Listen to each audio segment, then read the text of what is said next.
everyone, Novels Wonderland here. Thank you all for the love and support you've shown me and the channel. ReZero, Fairy Tale Hero from Scratch, Chapter 131 to 200, 6 Witches. The Witch of Lust, Carmilla, asked timidly, what should we do? Artificial respiration. Idiot, get out of the way. A rainbow light flashed across the sky as the Witch of Wrath, Minerva, descended from the heavens. Her clenched fist gathered the authority that converted damage into healing. First, I'll punch all the unreasonableness in the world. Second, who cares about unreasonable evil deeds? Third, whether beautiful or ugly, as long as you're in the world, go back completely unharmed. This punch landed squarely on Grin's head. Grin's exhausted spirit and the weakness from oxygen deprivation rapidly returned to normal under the power of causal rewriting. His ashen skin tone instantly faded, and his unfocused eyes regained their clarity. As Minerva pulled back her fist, she gave his shin a light kick. Her youthful, angry voice held an indisputable firmness, wake up. If you dare get hurt again, I'll send you flying. Grin's consciousness returned immediately, like a drowning person suddenly breaking the surface. He gasped for air, huff. What's going on? I just dreamed of a shrew hammering me. Damn it, he woke up so fast. The genie's pupils constricted at the sight. Not daring to stay and fight, he turned to find an exit from the tea party space. On the path billowing with black mist, a sudden sound of coffin wood scraping rang out. Click-clack. 8 pitch-black crab legs supported a vertical centipede coffin, standing firmly in front of the genie's spiritual body, instantly sealing off all escape routes. The coffin doors opened to both sides, revealing the frail figure of a young girl inside. Ash-white ponytails rested on her shoulders, her body wrapped in a black straitjacket. A pitch-black hard-eye mask covered her eyes, hiding the golden pupils that had mouths within them. It was the Witch of Gluttony, Daphne. Her voice was soft and thin, filled with a sense of weakness from chronic hunger. Daphne can grant your wish. If you want to eat Daphne, please hurry up. Beside them, Grin pointed at the genie in confusion and asked the group, why are there suddenly so many people here? And where did this ghostly thing come from?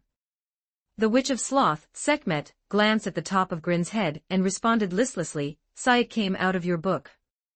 If you have a way, take action quickly. I'm so tired I can barely lift my hand. Grin followed Sekhmet's gaze and looked up, seeing the open dark fairy tale book. The open pages were like a window, allowing Grin to make eye contact with some of the creatures inside. Cough, cough. Isn't this Lord Apostle? I want to report the naked emperor and the genie for jailbreaking. Especially the genie, escaping from the Chaos faction. I think he deserves the death penalty. Right, right, right. They went out before the world even sprouted. It's extremely malicious. That fat pig's body has already been subjected to our justice. Grin scratched his head and looked back at the giant blue-skinned spiritual body before him. Aladdin genie, right. Since you're here, explain yourself. What exactly are you things? We have nothing to talk about. The faction laws issued by those bitches already cut off my retreat. Even if the world sprouts again, I'll have to serve 2,000 years in prison. Today I'll take you, the apostle, down with me. Acting like he was crazed, the genie's several jong tall misty spiritual body suddenly shrank into a ball, lunging at Grin while carrying scorching starlight magic. Seeing things weren't right, Grin slowly retreated behind the Witch of Wrath, Minerva, muttering, 2,000 years. What did you do? Repeatedly wreak havoc in the heavenly palace. Before Minerva could act, a golden light suddenly shot out from the open dark fairy tale book. Countless golden hairs shot through the air like a rainstorm, moving so fast they left golden trails, instantly entangling the genie's spiritual body. The moment the hair touched the black mist, it was like red-hot iron needles piercing cotton. The genie's shrill scream erupted, and the billowing smoke sizzled as it was scorched by the golden threads. The genie struggled and tore at the threads, cursing, "Ah! You unwanted long-haired bitch, I curse you to be trapped atop the high tower forever." His roar grew weaker, and his spiritual body was pulled smaller and smaller. The golden threads shooting from the book were like the strings of a marionette, pulling him bit by bit into the pages. The shadows that had been watching the scene now let out bursts of mocking laughter. TSK, TSK, what a pity. I thought one could escape, but I didn't expect the guy outside to be quite strong. The genie is dead for sure this time. Hee hee, a VIP seat at the guillotine. The momentum of the billowing black gas suddenly stalled, and the faint laughter inside the book was instantly cut off. The black gas curling at the edges began to rapidly retract into the book's body. The shattered crystal fragments of the Emperor's body wobbled on the ground, long since losing any imperial dignity. He hurriedly spoke in fear, "Pull me back. Quickly pull me back. Lord Apostle, I know I was wrong. Someone pushed me out just now. I had no intention of escaping on purpose." All the black gas was reclaimed by the fairy tale book. The pages snapped shut, and it fell back into Grin's hand in a free fall. The Emperor let out a desperate roar, then trembled with rage and frustration. The Apostle had awakened, and the seal would restart. He knew he was finished. If my physical body were here, I could kill you third-rate casters with one hand. What did you just say about your physical body? The magic mirror stealthily approached the pile of fragments, a greedy light flashing on its nearly half-petrified surface. Its face distorted as it said viciously, "Damn it, wearing a broken crown. I thought the Snow White King had come back to life. Turns out it's just a little punk like you. Heavens, why is there a damn Soul Eater here?" After speaking, the Emperor suddenly realized something was wrong. His survival instinct made him instantly lower his posture, and even his voice became flattering. "I mean, noble soul-eating demon, as long as you are willing to spare me, I can sacrifice the souls of all my subjects to you. Many of my subjects survived that catastrophe by chance. I can give them all to you." "No, no, no, I can't wait any longer. Better you die than me." But the magic mirror ignored him completely. With a hum, a pitch-black crack opened on its surface, and it took a massive gulp of the crystal fragments. When Grin woke up, the petrification on the magic mirror's body had stopped spreading. However, these petrified parts would only worsen based on Grin's physical condition, and would not fade just because Grin had awakened. The souls stored within its body could not be used easily. From the look of it, eating the Emperor before it was the best choice. Sizzle sizzle, amidst the harsh noises, the magic mirror continued to chew on the fragments. The Emperor's desperate roar suddenly peaked, carrying the intense pain of his soul being torn apart. "Lowly Soul Eater, you can't do this. I'm of the neutral faction. Eating me violates the laws of the World Book." "Ha ha, bullshit laws. I'm just a possession. If I eat you, it counts as a legal death." Chapter 132, Care for Some Great Rabbit. The magic mirror quickly devoured all the remaining fragments. Its surface shimmered with golden light, which not only removed the petrification debuff, but also completely healed the damage previously inflicted by Capella. "Ah, that feels good." It licked the black crack on its surface, still wanting more, letting out a slurping sound.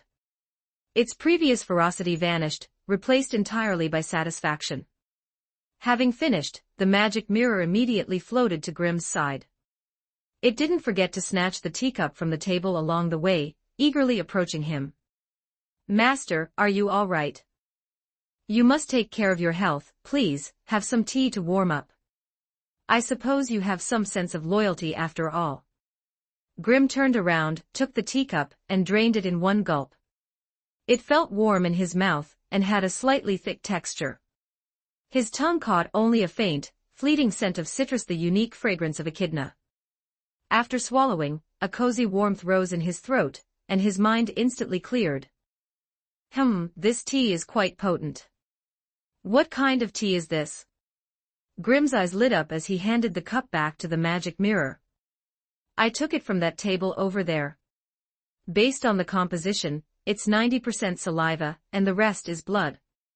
Very authentic Abyss style." Grimm spat it out, his mouth twitching uncontrollably. "Dona tea is it? To be honest, compared to Rem's tea, this stuff was still lacking something. Echidna immediately put on a look as if she were about to burst into tears, her tone resentful and aggrieved. Grim, reacting like that really breaks my heart. Beside them, Daphne, the witch of gluttony, suddenly twitched her nose as if she had caught an incredibly enticing scent. Controlling the coffin of 100 legs beneath her, which emitted mechanical clicking sounds, she crawled straight toward Grim and asked in surprise, "Grim, you smell like whale. Could it be did you eat it?" Grim was stunned for a moment as a memory flashed through his mind. He had indeed eaten the flesh of the white whale, and it had been hand-fed to him by the Cat Clan beastman, Mimi. Coming back to his senses, he said nonchalantly, "I have tasted a bit of the white whale's liver. The flavor was so good it didn't even need seasoning." Daphne felt a wave of envy and sighed, "Ah, how nice. Everyone can calm down and savor the taste of food. It seems only the little rabbits can understand how I feel." At the mention of eating, silvery threads of saliva unconsciously leaked from the corners of her mouth, dripping down her chin, and onto the metal shell of the coffin of 100 legs. Her conviction for living was the feeling of fullness. She didn't care much for the taste of food, only the quantity. When hungry, she would gnaw on clothes, curtains, and anything else chewable. And the little rabbits she spoke of were none other than one of the 3 great mabiasts she had created, the great rabbit, also known as the multi-rabbit. They moved in swarms, were brutal by nature, and possessed an insatiable appetite. They would hunt and kill every living thing around them, leaving only desolation in their wake, much like a plague of locusts. Individual rabbits weren't strong, and they had no concept of a leader. As long as a single rabbit remained, they could multiply and proliferate at an incredible speed. "Can you not drool all the time? It's making me uncomfortable." Grim frowned, pulled over Minerva's sleeve from beside him, and reached out to wipe the corners of Daphne's mouth. The Witch of Wrath instantly bristled, her fury almost manifesting into something physical. She snatched her sleeve back and shook it violently in disgust. "Curse you! Don't you have your own clothes? Why did you use mine?" Daphne, however, froze in place. The moment Grim's fingertips touched her cheek, she caught an incredibly fragrant scent. The coffin of 100 legs beneath her seemed to sense its master's agitation, and began to tremble violently, exuding a thick aura of ferocity. Daphne swallowed hard, her voice surging with uncontrollable longing. "Grim, you smell so good I feel like if I ate you, it would be like swallowing a whole world. If I did that, Daphne might actually be full for once, right?" Hearing this, Grim became instantly alert. He jerked back 2 steps, putting some distance between them. "If you're hungry, you can drink some donut tea." "No way." Daphne shook her head vigorously, her tone resolute. Daphne doesn't like liquids. Liquids can't give Daphne a sense of fullness at all. Before her voice even faded, she drove the coffin of 100 legs forward, step by step, slowly closing in on Grim. "This scent is toxic to Daphne. I can't resist it at all." Her voice trembled slightly, yet it was filled with obsession. "Please, Grim, can Daphne have just one bite?" Grim's eyelids twitched wildly, screaming internally at the absurdity. "Do you hear yourself? If you're that desperate, go eat the great rabbit. Those little guys shouldn't be far from here." Daphne still shook her head in denial. "It won't work. I've tried. No matter how many little rabbits I eat, my stomach is still empty." A thought suddenly flashed through Grim's mind, and he blurted out, "Then have you tried letting them keep multiplying inside your stomach? Keeping the entire swarm of great rabbits in your gut, wouldn't that be better?" As soon as he said this, all the witches present were stunned. Daphne had even begun to consider the feasibility of the idea. "Multiplying inside my stomach," she murmured, her chain-bound body shivering unconsciously. "Letting the little rabbits keep duplicating in my stomach, constantly digesting them, that way, there would be an endless supply of food. I think we'll end this tea party here for now." Echidna walked over and clapped her hands. Pale blue mana instantly spread out, and all the other witches except her vanished into spots of light, sent back to the Castle of Dreams. The tea party space became quiet in an instant, leaving only Grim, the magic mirror, and Echidna. She withdrew her mana, a playful look appearing on her face. Greencoin, please don't fill Daphne's head with such strange ideas, or she really will bring a massive swarm of great rabbits into my domain. What kind of tea party is this? It's more like a shelter for problem children, isn't it? Grim felt a chill. Given Daphne's behavior just now, if she hadn't been restrained by the coffin of 100 legs, she probably would have pounced on him already. For someone who can't get full like her, just prepare some fried dough sticks and soy milk. Echidna didn't take offense and sat back down in her chair. Haha, even Typhon, the youngest here, is more than 20 times your age. To use such a doting term as problem children suggests that Greencoin's attitude toward witches is much better than I imagined. She poured herself a cup of tea as well, elegantly blowing on the steam, and taking small sips. Grim watched Echidna drink her tea with disgust and added weakly, "Why do you look so satisfied drinking your own saliva?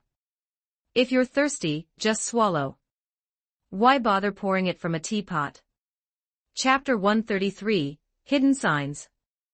Cough, cough. Echidna choked on those words, coughing repeatedly. Greencoin, your words are truly hurtful. Grin shrugged indifferently, his tone impatient and direct. Cut the act. It's about time you sent me out, isn't it? Don't be in such a hurry to leave. Echidna stepped forward, her voice carrying a hint of calculated hesitation, her golden eyes curving into a cunning arc. I still have many interesting topics I'd like to discuss properly with Greencoin. I'm busy, let's do it next time. After saying that, Grin turned to leave, beginning to explore the weak nodes of this space. Seeing this, Echidna hurriedly called out to him, her tone hiding a sense of urgency. Aren't you even a little curious about the origin of that pitch-black book that follows you everywhere? Not curious. Then you should at least be curious about who that long-haired blonde woman inside the book is, right?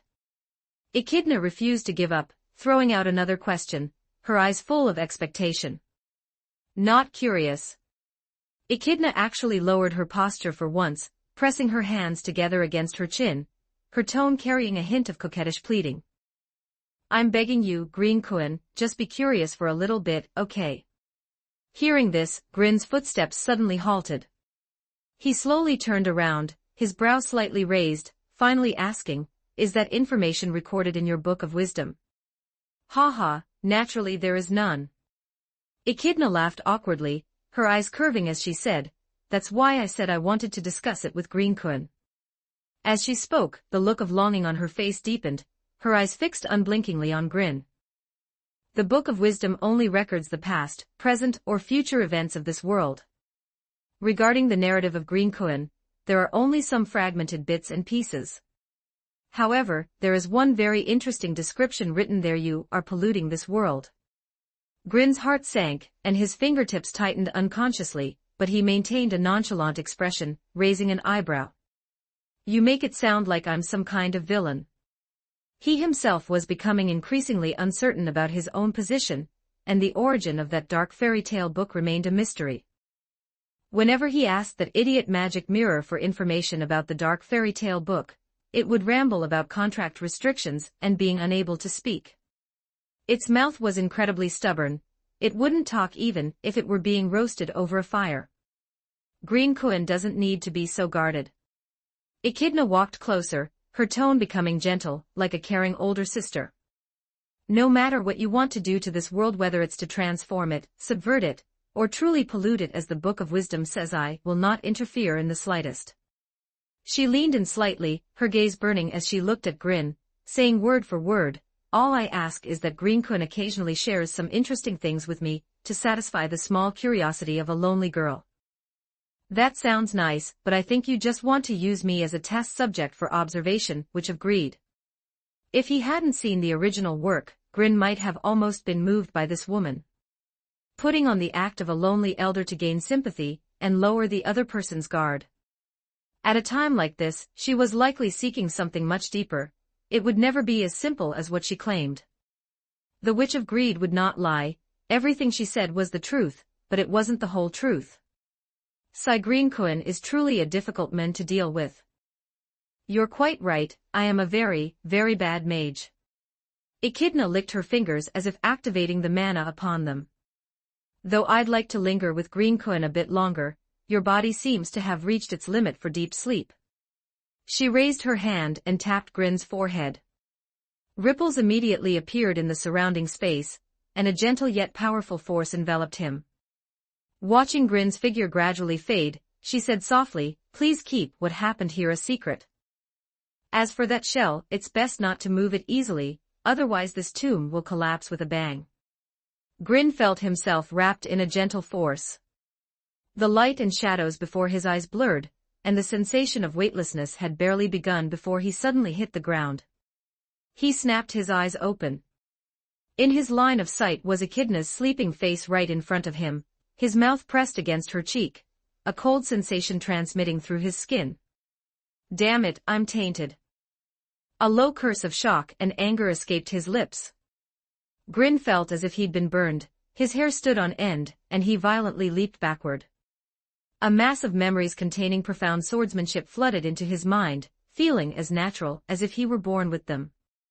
The dark fairy tale book in his hand unfolded, and as expected, the Prince Charming entry lit up. Prince Charming, unlock condition, kiss a woman who is still deeply loved after her passing status, unlocked. Abilities, Swordmaster, superb kissing technique item, beloved sword Cupid.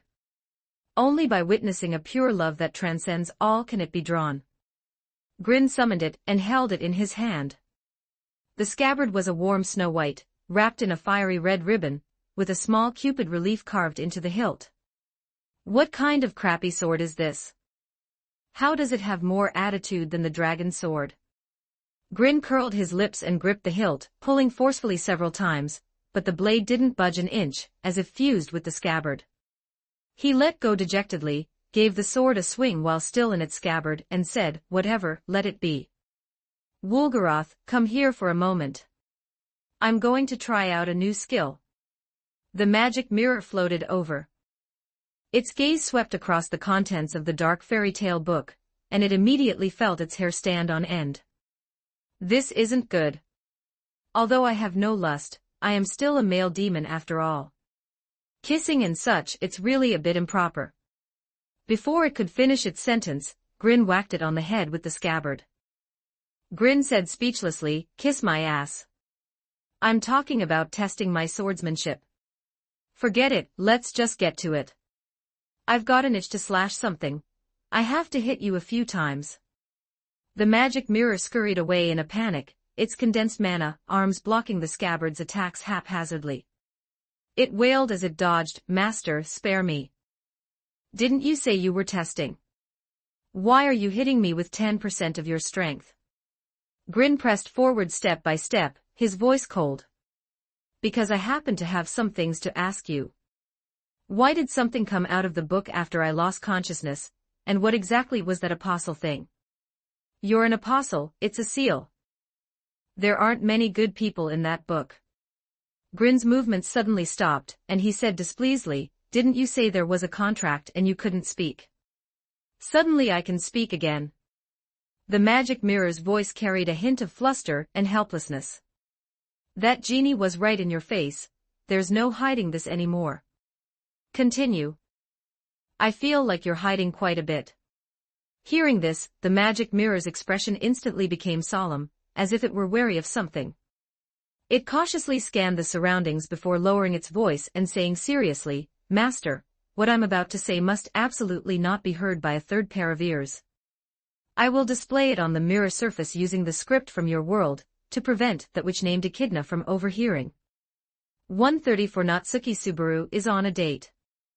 Chapter 134, Subaru Natsuki on a date. As the voice fell, a faint glimmer rippled across the mirror's surface, and lines of simplified Chinese quietly emerged upon it. The fairy tale world collapsed. To preserve hope, the creator compressed the entire world into a seed, which is that black book. You are an apostle, and also a fragment that accidentally landed on Earth when the creator shattered. Those fellows within the world book found you and extradited you to this world. Grin kept a stiff face and said expressionlessly, "Are you bullshitting me?" Seeing that Grin didn't quite believe it, the magic mirror quickly patted its chest and guaranteed, "I can swear it. If I'm lying, let me go to hell." Grin pondered the information provided by the magic mirror, and flipped through the dark fairy tale book. New content had already appeared. The Emperor's new clothes, the clothesless Emperor damaged. The honest little boy core illustration, unlock condition, exposed 10 lies. This clothesless Emperor should be the pile of fragments that the magic mirror ate in the tea party space. Grin didn't have much information right now. He only knew that illustrations were divided into ordinary and core types, and those with the word core possessed the ability to descend.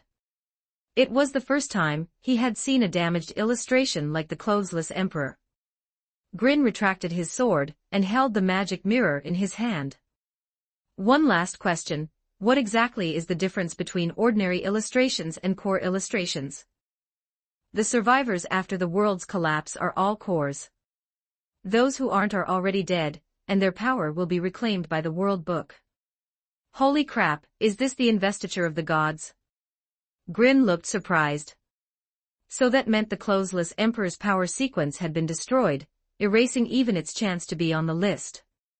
The magic mirror gave an evil smile and said, "It's more or less like that, Master.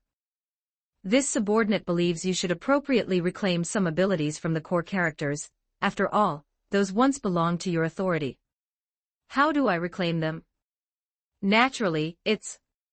The magic mirror didn't finish its sentence, instead making a throat-slitting gesture. "All right then, I'll leave this matter to no, Master. I suddenly feel we should use some gentler policies." The magic mirror changed its tune extremely quickly. Most of its previous evil energy vanished, replaced by a hint of cowardice. Those fellows were able to survive because they each have their strengths. It's better to proceed steadily. Tap, tap, tap. A series of slow and forceful footsteps came from a distance, keenly caught by Grin. "Someone's coming."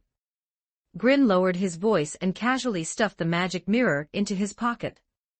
He quickly stepped out of the gap and poked his head out from a corner in the corridor to peek. After seeing who it was, Grin's expression suddenly slumped, and he muttered to himself, "Subaru Natsuki. No way, man, why is this kid here in the sanctuary?" The stone path outside the tomb was illuminated exceptionally clearly by the bright full moon. Subaru Natsuki was walking forward with deliberately steady steps, yet his fingertips were secretly clutching the corner of his clothes.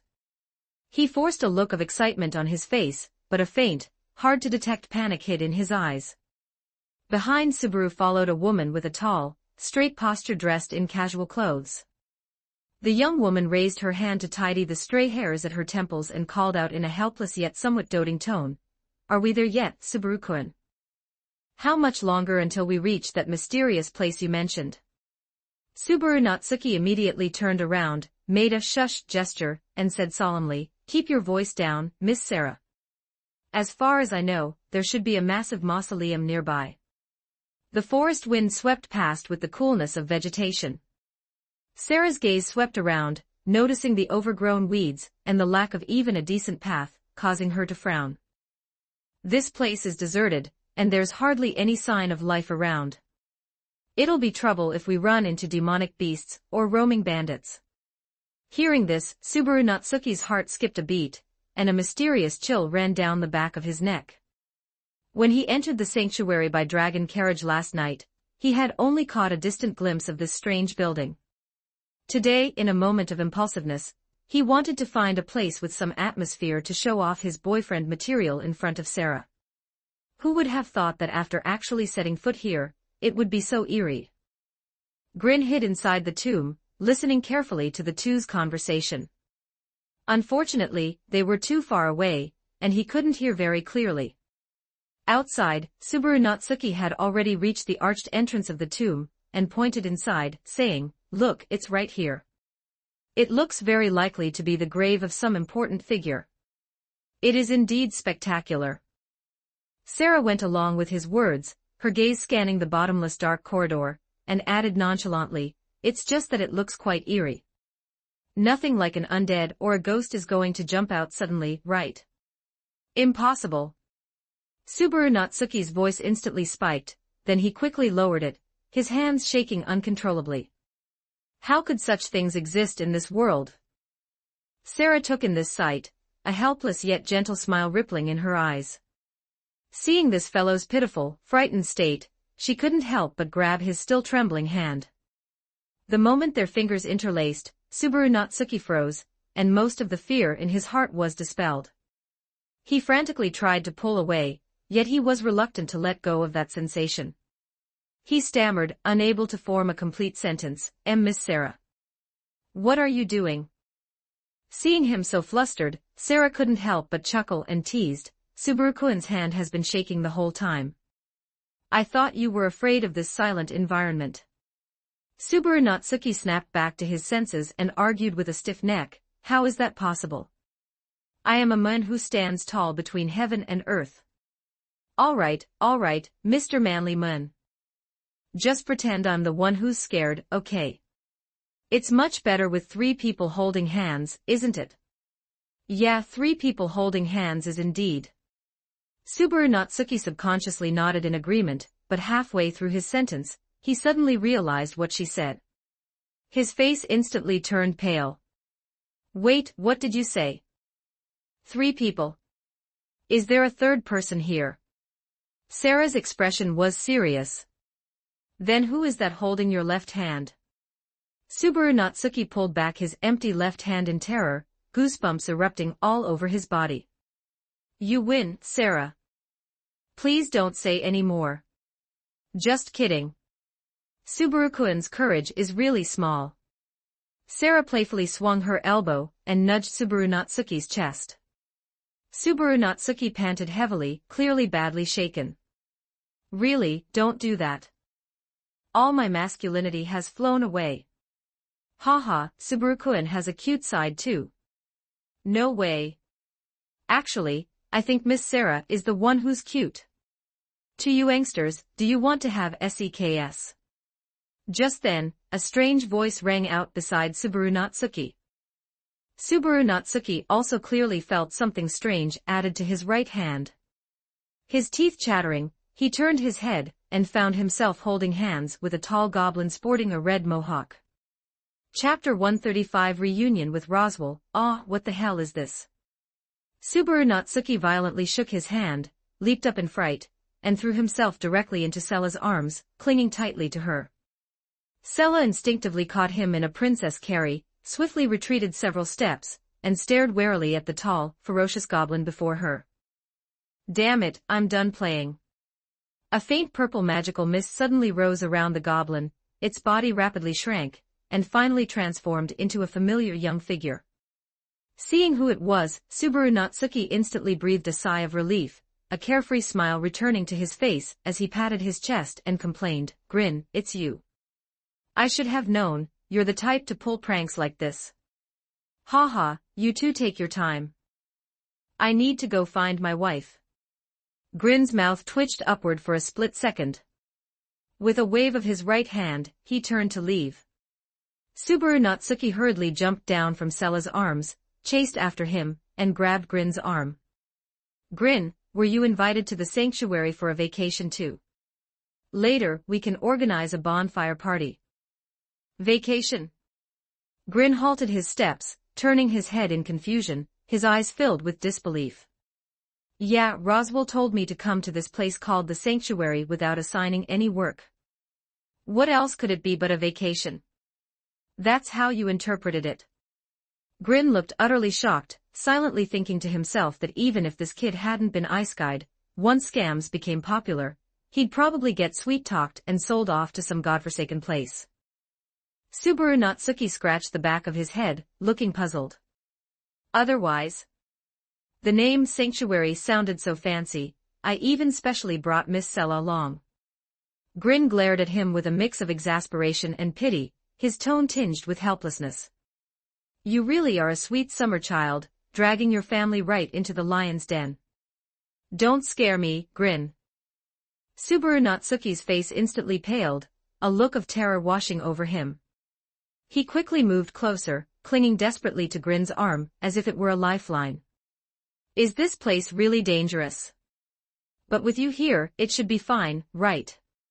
As he spoke, he even turned and vigorously waved to Sella, his tone urgent. Miss Sella, come over here. It's absolutely safe with Grin. He's super reliable. Though Sella didn't fully understand the meaning behind Subaru Natsuki's words, she still chose to trust him, and walked forward slowly. She bowed slightly to Grin and said respectfully, Lord Grimm, could you please elaborate on the dangers here? Miss Sella was also a member of the White Whale Subjugation Force, so naturally, she knew Grin. Let's leave this place first before we talk. Grin said, raising his hand to push Subaru Natsuki away. You were just talking about masculinity, Subaru Natsuki. Get off me right now. No way, no way. Subaru Natsuki held on even tighter, shaking his head like a rattled drum.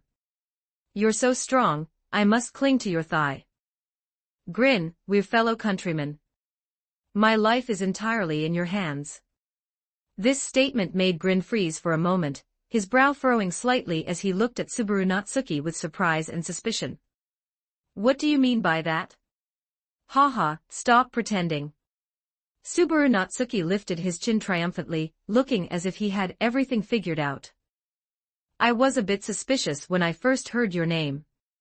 Later, I heard from the kids in Aram village that you told them the fairy tale, Little Red Riding Hood. That's when I finally confirmed it. Grin, you must be from Japan like me, right? Suppressing the urge to slap him, Grin gritted his teeth and said, that's a pretty nasty insult. Subaru Natsuki didn't catch the implied meaning, still immersed in his brilliant deduction. A mysterious identity. A familiar fairy tale. Everything points in the same direction. The only one who sees through the truth is a detective who appears ordinary, but has the intelligence of, less than a child, Subaru Natsuki. Shinichi wa itsumo mot iru. Grim Anderson, I've seen through you. What the hell? Grin stared dumbfounded, his brow furrowed as he pondered Subaru Natsuki's words. You're a what kind of detective? Having intelligence less than a child means you're an idiot, doesn't it? Wrong, wrong. Subaru Natsuki blushed, hurriedly waving his hands to correct himself. It's a detective who appears ordinary, but has intelligence greater than a child's. Being greater than a child isn't that impressive either, Grin ruthlessly retorted. Anyway, this detective is sticking to you, Grin. Subaru Natsuki simply decided to go all out, clutching Grin's clothes tightly. You have to protect Miss Sella and me. Detective, my ass. If you mention those two words again, I'll get a gun and shoot you in a bit. Led by Subaru Natsuki, Grin gradually approached the village within the sanctuary. A cool wind swept through the forest, causing the window frames of the wooden houses to creak softly. The lights in the village were sparse, most already extinguished. Because it was night, the villagers had closed their doors early. The entire settlement was quiet, save for the chirping of insects and the rustling of leaves in the wind. Sella, you go back first. I'll take Grin to Roswell to arrange a place for him to stay. Sella nodded slightly, gave the two a gentle smile, and turned to leave. Subaru Natsuki released Grin, patted some non-existent dust off himself, and put on the airs of a host, saying, Don't worry. Although this village is simple, the accommodations are quite spacious.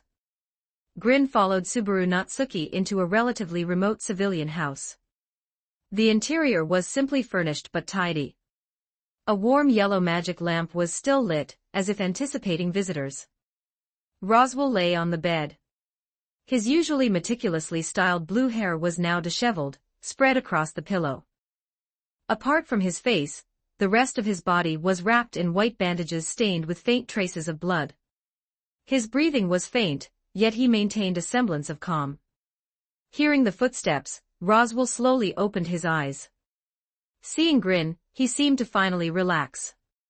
His voice was hoarse but still drawn out in his characteristic tone. Green-kun, it feels like it's been such a long time since we last met. Grin walked to the bedside, pulled a chair from under the desk, sat down, and said, You still sound as punchable as ever, Roswell. Unfortunately, in my current state, I probably couldn't even withstand a single punch from Green Kun. Roswell coughed lightly a few times, aggravating his wounds. His brow furrowed briefly but soon smoothed out again. With just a brief glance, Grin had assessed about 70 to 80% of his condition. Who are you trying to fool? What, trying to fake being weak to trick me? I can see your health bar is still pretty long. Upon hearing this, a meaningful smile tugged at Roswell's pale face. Green Kun is as sharp as ever. Judging by your reaction, have you already figured something out? 136 Roswell is a bit crazy. Chapter 136, Roswell has gone a bit mad. Seeing that things weren't right, Subaru Natsuki quickly stepped between the two of them and tried to comfort them. Why is there such a big temper the moment you meet? Calm down, calm down. Aren't we partners in the same camp? Roswell slowly sat up straight, his heterochromatic eyes sweeping indifferently over Subaru Natsuki, his tone carrying a hint of meaningful sentiment. Subaru-kun, you have also become more and more reliable. If the situation really reaches that irreversible point, I can only rely on you to do it all over again for everything. Do it all over again? Subaru Natsuki was stunned, his face full of bewilderment, completely unable to grasp the deep meaning hidden in the other's words. What do you mean by that? Roswell had already learned from the Book of Wisdom that Subaru Natsuki possessed the special ability to correct the world and restart time, and he had always regarded it as the most critical insurance in his plan. And this time, sending a letter to invite Subaru to the sanctuary was precisely to hold this insurance firmly in his hands. Still irreversible. What exactly do you want to do, Roswell? Grin crossed his arms, his tone carrying a hint of playful provocation. I advise you to surrender immediately, otherwise I will use 12 layers of power to strike your magic ball. Subarashi, although I don't know what a magic ball is, for Green Kun to say such a thing, you must have become even stronger, right? Roswell suddenly split his mouth into a grin, his hands spreading out exaggeratedly, as if cheering for a grand performance. Seeing the guard and manservant of the mansion so energetic truly makes me, as the head of the house, feel deeply gratified. Grin moved his chair back in disgust, creating distance from Roswell, and curled his lip. What does me getting stronger have to do with you? Why are you getting so excited? It's quite disgusting. If Rem and the others were holding their small faces and looking at him with admiration while saying things like, Grin, you've become stronger, that would feel pretty good. But this perverted clown saying such things was just sickening. Of course it matters. Roswell's gaze became increasingly fanatical, staring intently at Grin as if looking at a rare treasure. You brought down the white whale, wiped out the witch cultists, and time and again, you have displayed those eerie powers. If you are allowed to grow, I'm sure even the legendary divine dragon would be unable to stop your progress. Grin sneered, am I sick? Why would I mess with a dragon for no reason?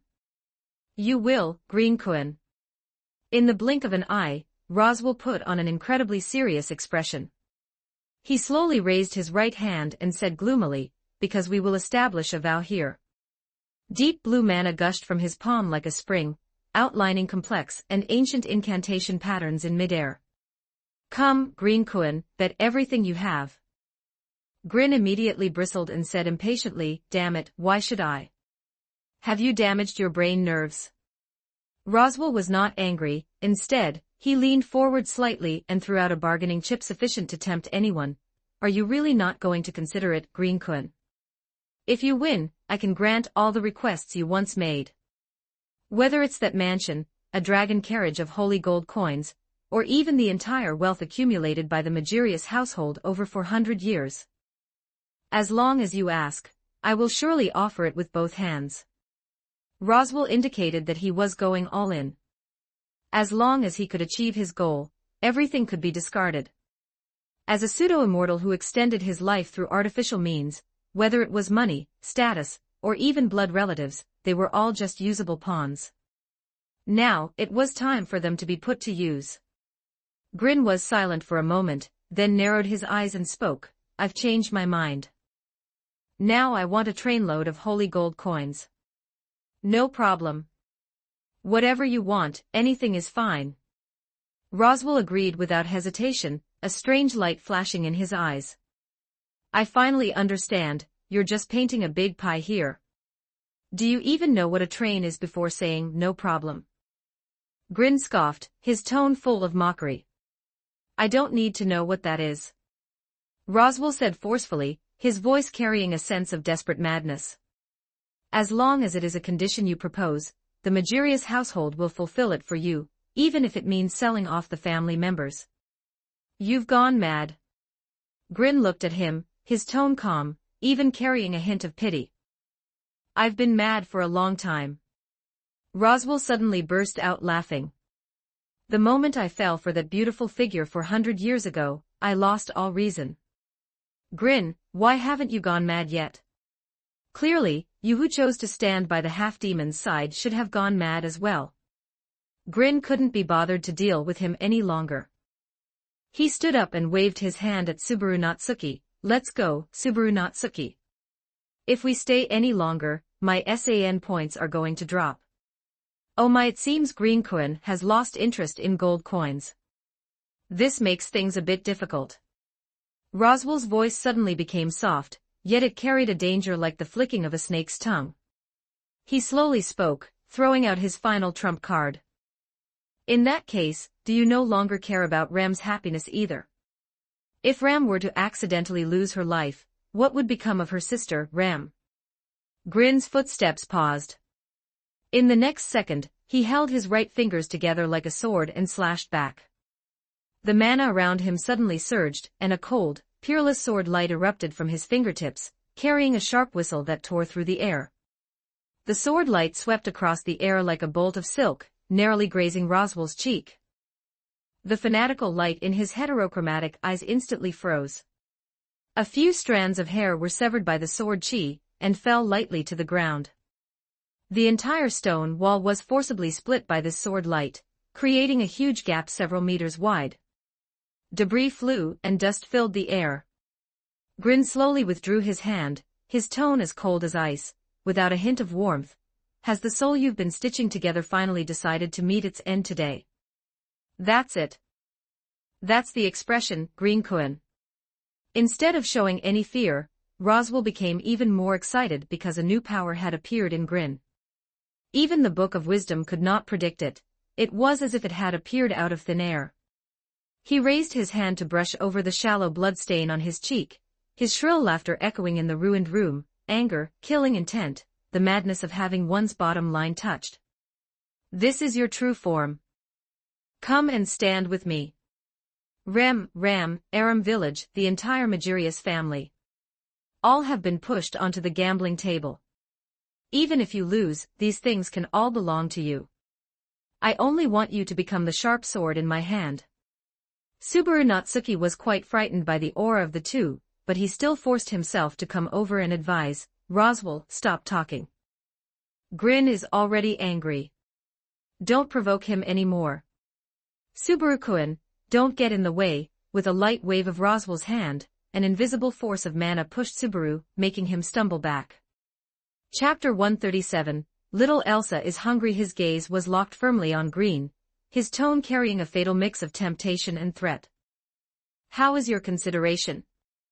Green-kun, even if you refuse now, it doesn't matter, because among the countless loops, there will always be a version of you who accepts my bet. If Green did not agree, he was prepared to draw in the multi-rabbit to flip the table. Waiting for the next time, in the corrected world, another Roswell would continue to execute this plan. Green remained silent for a moment before finally speaking, his voice low. How do you want to play? Only then did Roswell reveal a triumphant smile, answering, Go and liberate the sanctuary, Green-kun. Put your life on the line and spare no effort to liberate this place. Green uttered only a single word. His voice was cold as ice, yet carried an unquestionable resolve. The excitement on Roswell's face was almost overflowing. For 400 years, his plan had been difficult to advance. Today, it had finally achieved a breakthrough. A wise choice, Green-kun. Then, the oath becomes effective at this very moment. The ghostly blue incantations suspended in midair suddenly surged, wrapping around their wrists like living things, forming an invisible shackle. "You dead simp, just wait for me to come and deal with you." Green rolled his eyes at Roswell, turned around, and walked toward the massive gap split open by the sword chi. Roswell, this rebellious disciple, harbored a secret crush on his teacher, Echidna. His 400 years of scheming were solely for the purpose of resurrecting Echidna. Subaru Natsuki watched his back, then looked at the maniacally laughing Roswell beside him, his heart filled with unease and powerlessness. It seemed he really was as Green said, leading his female companions into danger of his own accord. As Green stepped out of the ruined room, the cold night wind of the sanctuary greeted him. After walking a few steps, he seemed to sense something and looked back alertly. A certain maid sister was sitting all alone on a stone ledge not far away. Her peach-pink short hair quivered with her slight movements, as if she were chewing on something. "Need something to eat, Green," Ram said, handing over a roasted sweet potato. "Kneel down and finish it," with a heart full of gratitude for Ram. "Sister's attack power isn't very high today. It couldn't be because you were pushed onto the gambling table by your master, and are quietly shedding little pearls here, could it?" Green walked over jokingly, took the sweet potato, and took a light bite. Though it had been cooled slightly by the night wind, the dense and sweet texture still brought a sliver of peace to his tensed heart. "Shut up, you conceited fellow," Ram scolded in a soft voice, glaring fiercely at Green. She had also overheard the conversation between Green and Roswell just now. But her reaction wasn't particularly strong. Perhaps she had long expected her status in Roswell's heart to be nothing more than a chess piece that could be discarded at any time. "After seeing you get angry, I find that the sweet potato tastes even better."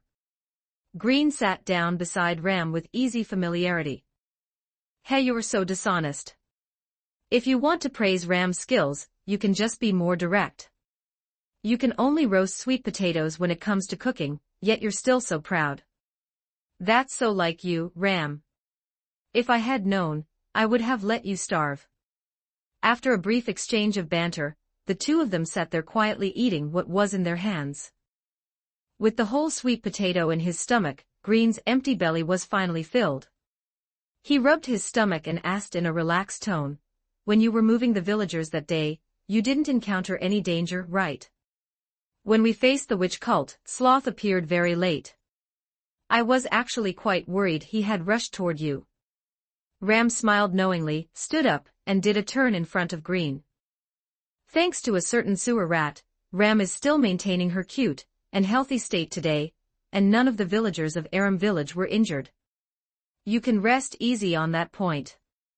Just as the villagers were mentioned, torches and fluorite lamps lit up in the night not far away, and the sound of dragon carriage wheels grinding over the stone road could be faintly heard. "Over there. It's the direction of the Lord's residence. Could something have happened? There seem to be outsiders over there too." A crowd surrounded a dragon carriage, quickly making its way toward them. Green looked up and recognized at a glance that it was the very dragon carriage that had set out from the mansion with Amelia to enter the sanctuary. It seemed that being teleported here had actually saved him a lot of time. The carriage curtain was gently lifted by a slender hand, and the silver-haired girl poked her head out. The moonlight spilled into her pale purple eyes, which held a touch of worry and anxiety. "Thank goodness you're all right." Amelia hurriedly got off the dragon carriage, preparing to approach Green. But before she could take 2 steps, Rem, who was driving, was already a step ahead, leaping down from the driver's seat. Her blue short hair traced a gentle arc in the night wind, as she dove straight into Green's arms like a bird returning to its nest. With a voice tinged with a sob, Rem hugged Green's waist tightly, buried her face in his chest, and rubbed against him with effort. Rem was scared to death. "You suddenly disappeared when you touched the barrier just now." Her voice trembled slightly, yet it carried the relief of finding something lost. Her warm breath and tears soaked through his clothes, causing Green's tensed nerves to completely soften. Green gently patted her back and said in a soft tone, "I'm fine." "I made you worry." Remington swished. The carriage curtain was lifted again, and Betty walked down leading a shrunken version of Elsa. However, Elsa had already changed into a set of well-fitting small clothes, looking like an exquisite and well-behaved cloth doll. "Hey, Green." Little Elsa walked over huffily. "You've been gone so long, have you thought of a solution?" "Who's talking?" Green looked back but saw nothing. "Look down." "You're doing it on purpose, Green." Little Elsa gritted her teeth and stomped on Green's shoes a few times. Only then did Green lower his eyes, looking at the little girl with a hint of suspicion. "That's not right, Elsa. I remember your personality being quite calm. How is it that after not seeing you for a while, you're like a different person? Why don't you try being small?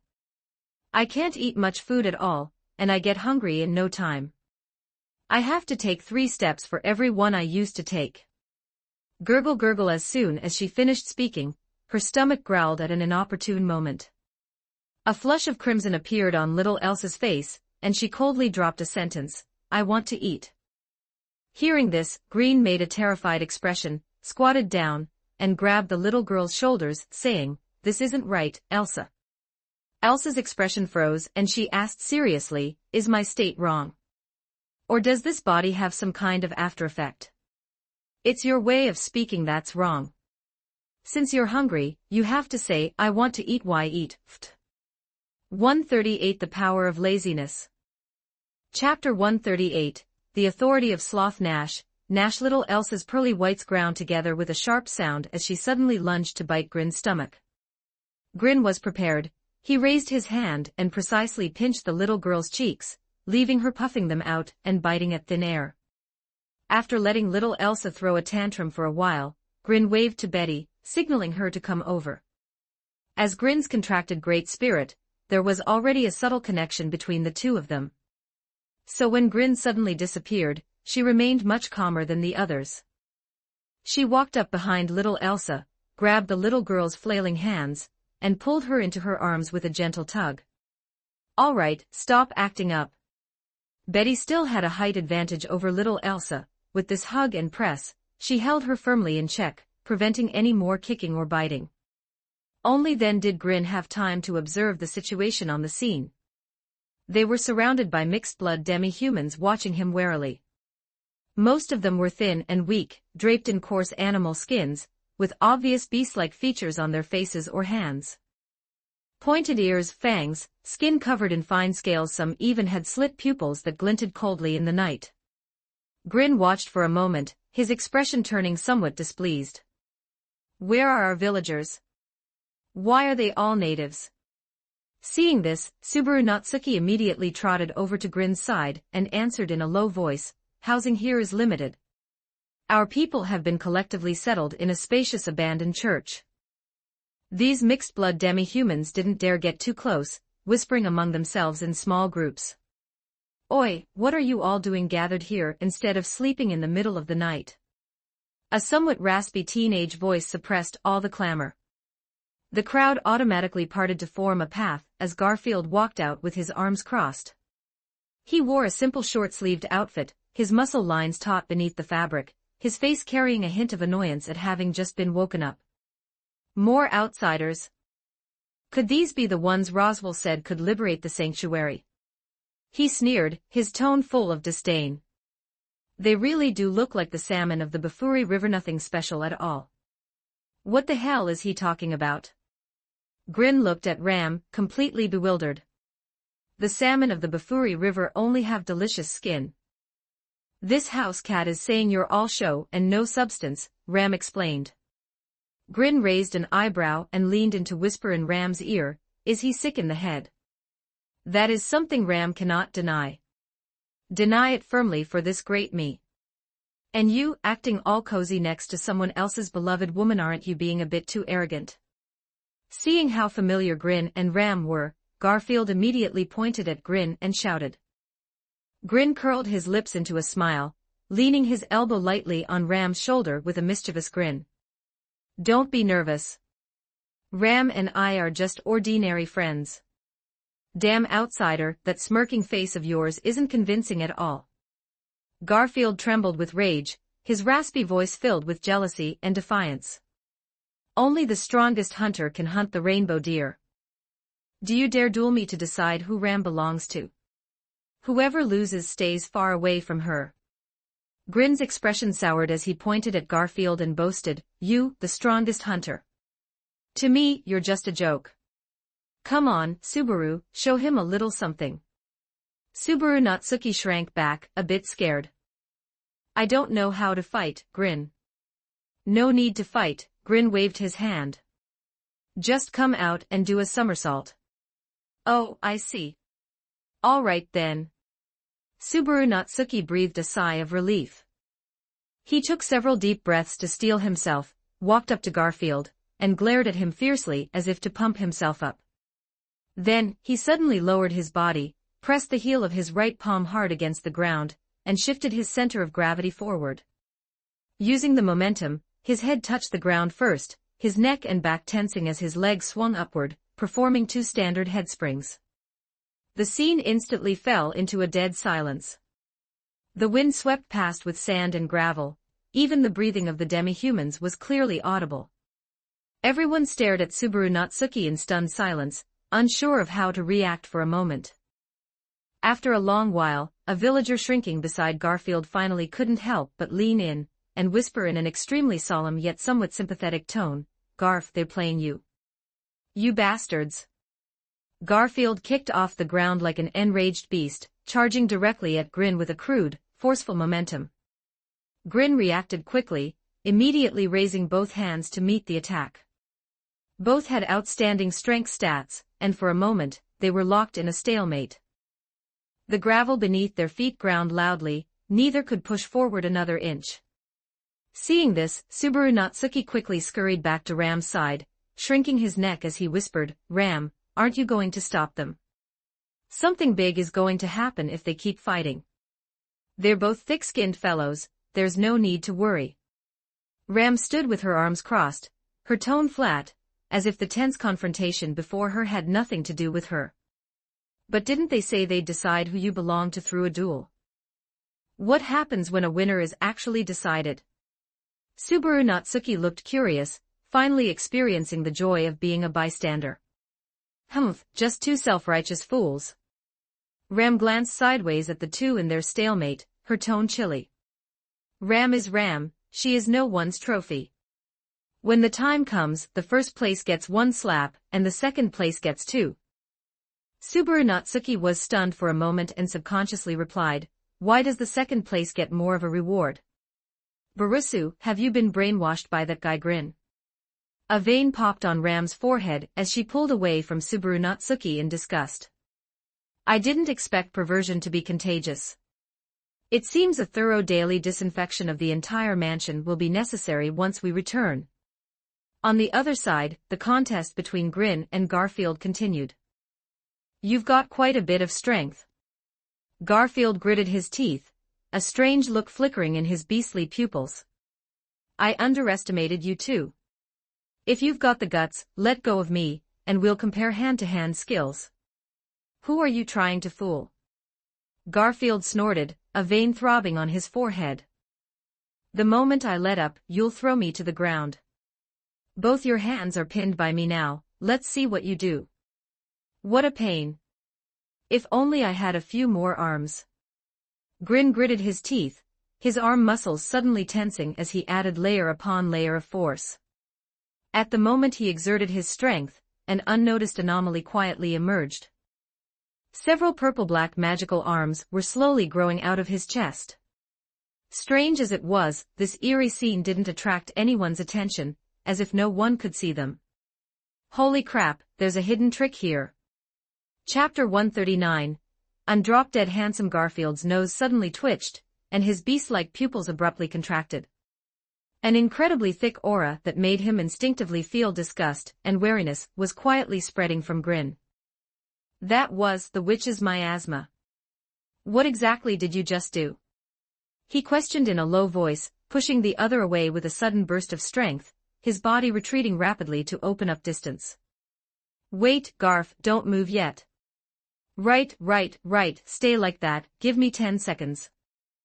Grin hurriedly called out to stop him, while secretly channeling mana, letting the invisible hand quietly reach out toward Garfield. Why should this great self listen to you? Controlling the invisible hand, Grin extended it shakily to Garfield's face, and delivered a loud slap.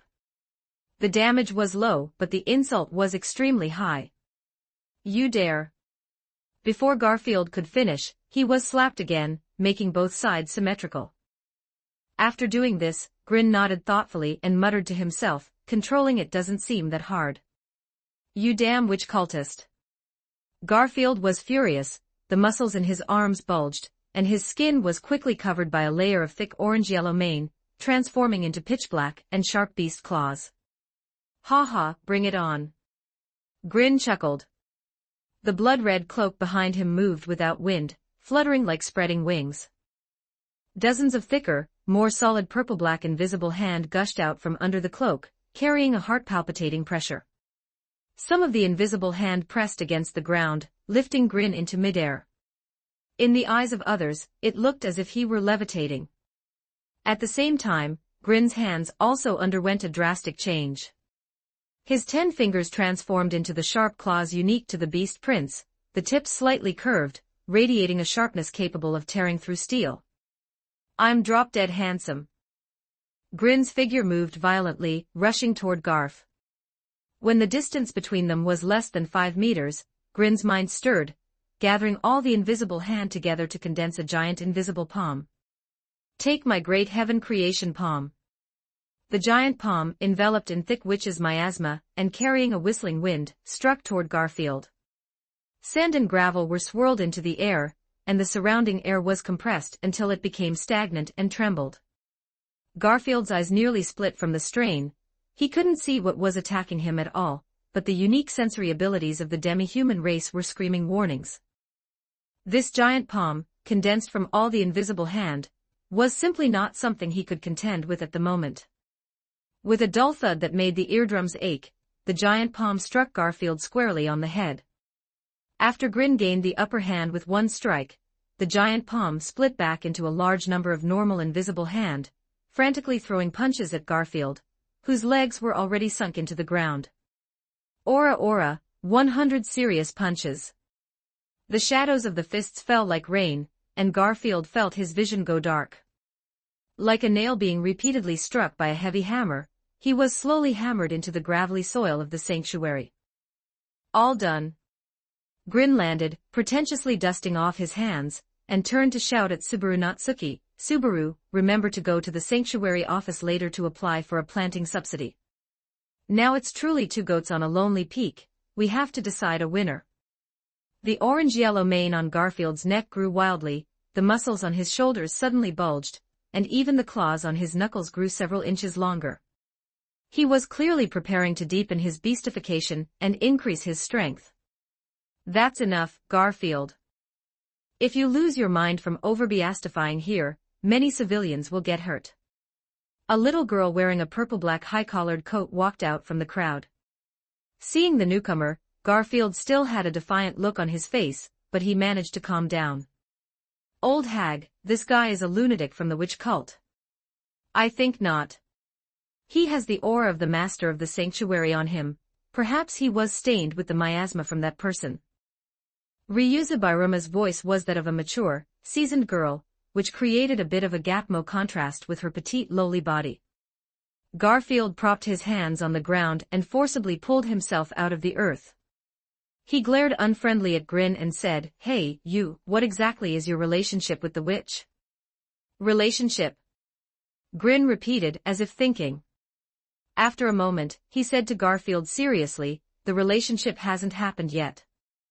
Old hag, look at him. Garfield gnashed his teeth in anger. Young man, stop teasing Garfield. He's just a simple-minded fellow by nature. The black-clothed Ryuza sighed helplessly. All right. Grin spread his hands and finally became serious. I previously subjugated an archbishop of Sin of the witch cult, and accidentally inherited some strange things. That's where this miasma came from.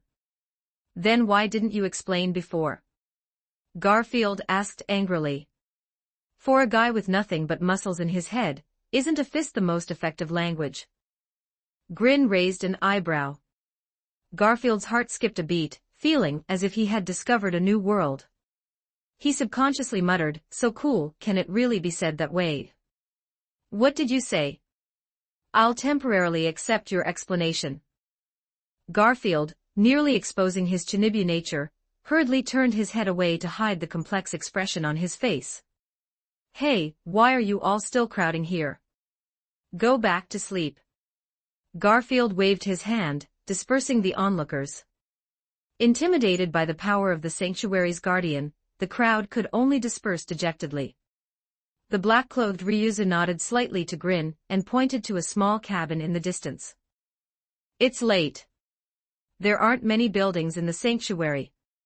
I'm afraid you'll have to squeeze in together tonight." Grin first frowned, scanned the small cabin, and deliberately drawled, putting on a picky and disgusted look. "No way, this house looks way too simple. Is the soundproofing any good?" While complaining, his gaze drifted inconspicuously toward Amelia, and Remington gently stroking his chin with his fingertips. His tone shifted as he feigned a sigh. "Forget it, better than nothing. Reluctantly make do for one night." Just as Grin lifted his foot to walk toward the cabin, Ram quietly blocked his path. "This cabin is for females only. A lecherous guy like you should go make do with Barusu." She absolutely couldn't allow Grin to get close. After all, her own bed was also in that cabin. Grin immediately looked aggrieved and pleaded softly, "Don't be like that, big sister Ram. I've really missed Rem so much lately." Seeing this, Rem stepped forward gently and took his arm. The girl's faint fragrance wafted over, instantly dispelling his displeasure. She leaned close to Grin's ear and comforted him softly, There, Green-kun has to be good. You have more important things to do right now. The villagers of Aram village need you more than Rem does." Grin's eyes sharpened, and his thoughts flew to those simple villagers. Although according to the development of events in his memory, they were safe for the time being. But those villagers didn't have a god's eye view, they were probably still living in fear. If Grin went over, he could put their minds at ease. Thinking of this, Grin could only smile helplessly. Rem is right. I'll go to the villagers first. Don't worry, not a single one will be missing. Previously, he had arranged for the beast tamer Melly to act together with Ram. Since that girl wasn't by Ram's side, she was likely hanging out with those kids from Aram village right now. 140 Please remember to brush your teeth before bed. Chapter 140, Please remember to brush your teeth before bed. Rem stood on her tiptoes and pecked Grin on the cheek. Then, she brought out her left hand, which she had been hiding behind her back, holding a box of tree cake. All right, Green-kun, remember to take the gifts you promised the children. As she spoke, Rem glanced out of the corner of her eye at little Elsa, who was struggling in Betty's arms, and continued, Don't let that little glutton see them. She already finished a whole box in the carriage. On the way to the abandoned church, Subaru Natsuki kept stealing glances at Grin, his eyes filled with a probing light. Grin, that move you used in Roswell's room just now was so cool. Can you teach me?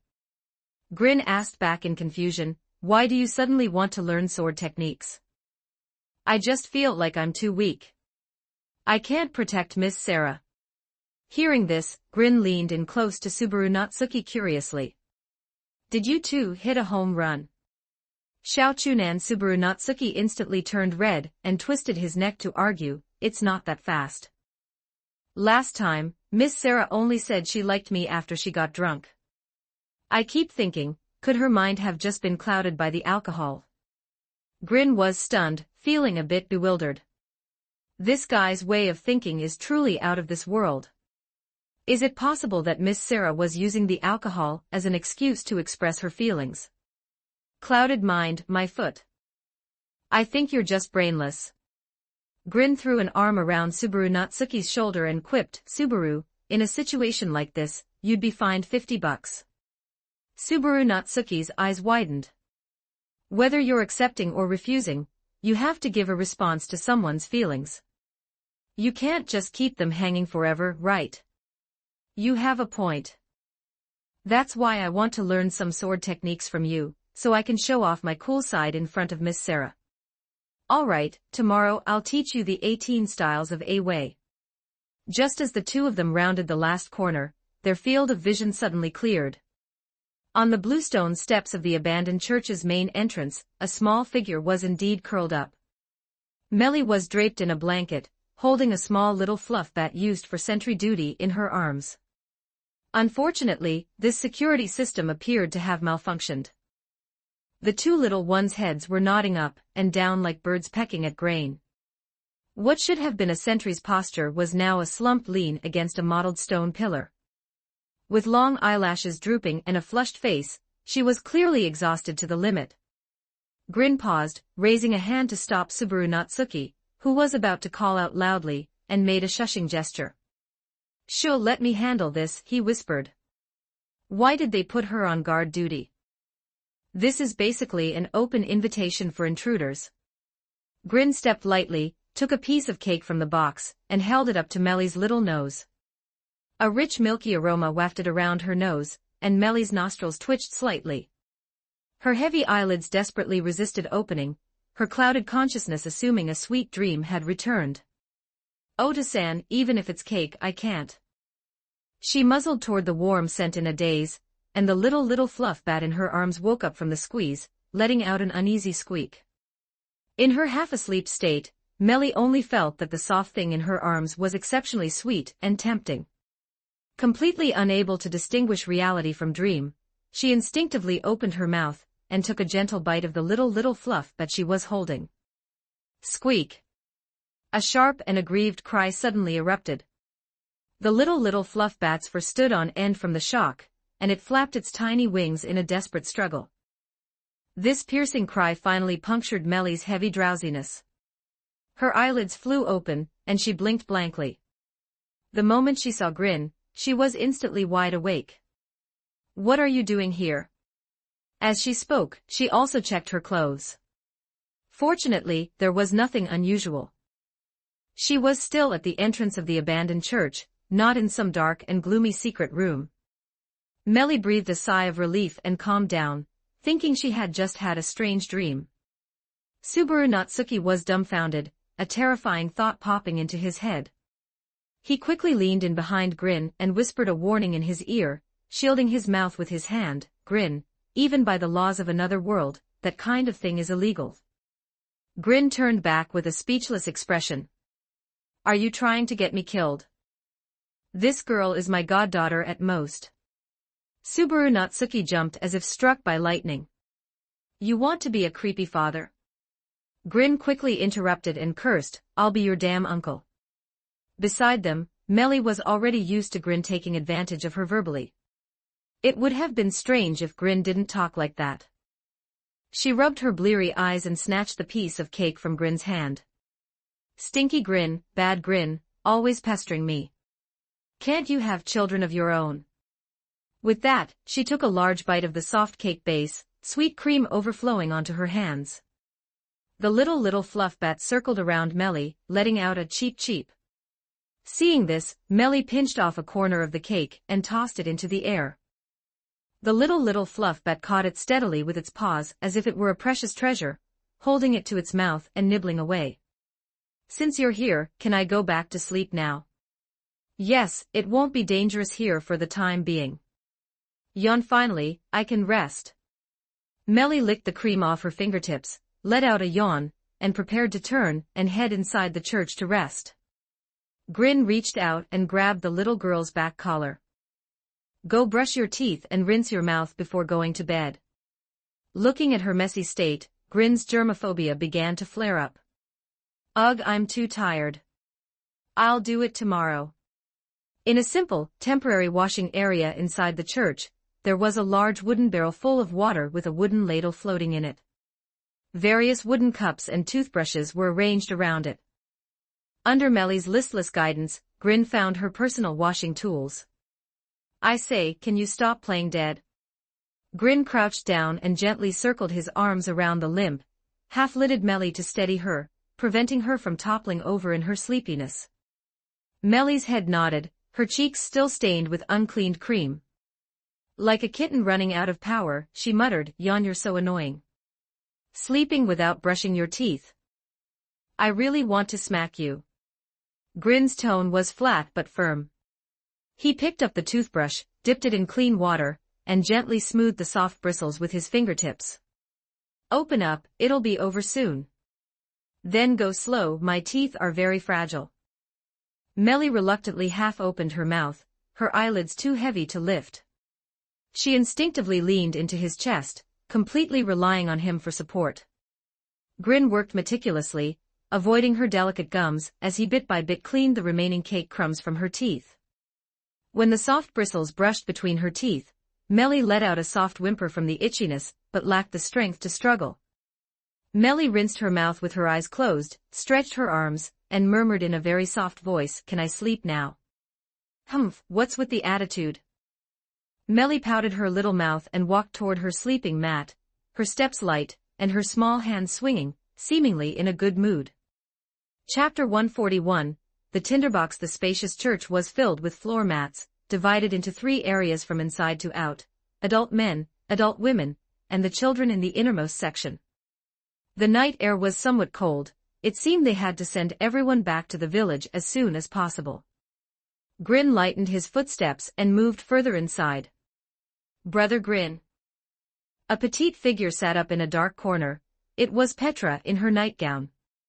The little girl was delighted to see Grin, and began rustling about, preparing to crawl out from under her covers. Melly waved her hands innocently next to Petra's spot. "She woke up on her own, it has nothing to do with me." After saying that, this sly girl took over the bed that Petra had already warmed up. Petra ran over with her bare little feet, and threw herself into Grin's arms. "Brother Grin, I knew you would definitely come to save everyone." "Keep it down, Petra. Don't wake the others." Okay, Brother Grin." Petra nodded earnestly, lowering her voice on purpose, then added seriously, "It's okay, my daddy and mommy are sleeping far away, they won't be woken up." Grin knelt down and reached out to gently cover her mouth. "Please don't say things that are so easy to misunderstand." Petra nodded as if she understood, and only then did Grin withdraw his hand. Actually, the little girl meant that the adult area was still some distance from the children's area, so there was no need to be extremely quiet. However, Petra's excited shout just now had still startled many of her little companions awake. The other children of Aram village gradually woke from their dreams, and looked over toward the sound. "It looks like Big Brother Grin." "It doesn't just look like him, it is Grin." "Why are you shouting so loud?" Grin quickly held up the box of tree cake in his hand. "Whoever speaks again gets no cake." The effect of these words was immediate, the chattering voices vanished instantly. The children immediately covered their mouths, but their eyes were shining as they stared at that box of tree cake. Grin breathed a sigh of relief and gently opened the lid. The rich aroma of wheat and cream immediately dispersed into the cool night breeze. "Sigh, don't act like starving ghosts in the middle of the night." The children nodded vigorously, their little bodies sitting up straight one by one like a row of little squirrels waiting to be fed. He had originally intended to wait until tomorrow morning to give it to them for breakfast, but looking at the current situation, it probably wouldn't last that long. "This piece is yours and yours." "Melly, why are you leaning into? Didn't you already eat earlier?" "I didn't. Look at my mouth, it's perfectly clean." "You're something else." After finishing the cake, the group of little brats tiptoed off to wash up as if they were carrying out some secret mission. Grin finally managed to catch his breath, enjoying a moment of peace. But the good times didn't last. Several of the rascals were in surprisingly high spirits after being fed full. "Big Brother Grin, I can't sleep." "Me neither. I feel like now that Big Brother Grin is here, we'll be able to go home soon. Sleeping in my own bed at home is more comfortable." "Can Big Brother Grin tell a story? I want to hear a story even more exciting than Little Red Riding Hood." "Yon get lost." Grin rolled over, continuing to prepare for sleep. The little ones were at a loss for a moment, scratching their heads as they tried to think of a way. Petra, you go beg Big Brother Grin. He definitely won't get mad at you. I don't dare. What if Brother Grin starts to hate me? He won't. There's absolutely no one in the world who could hate Petra.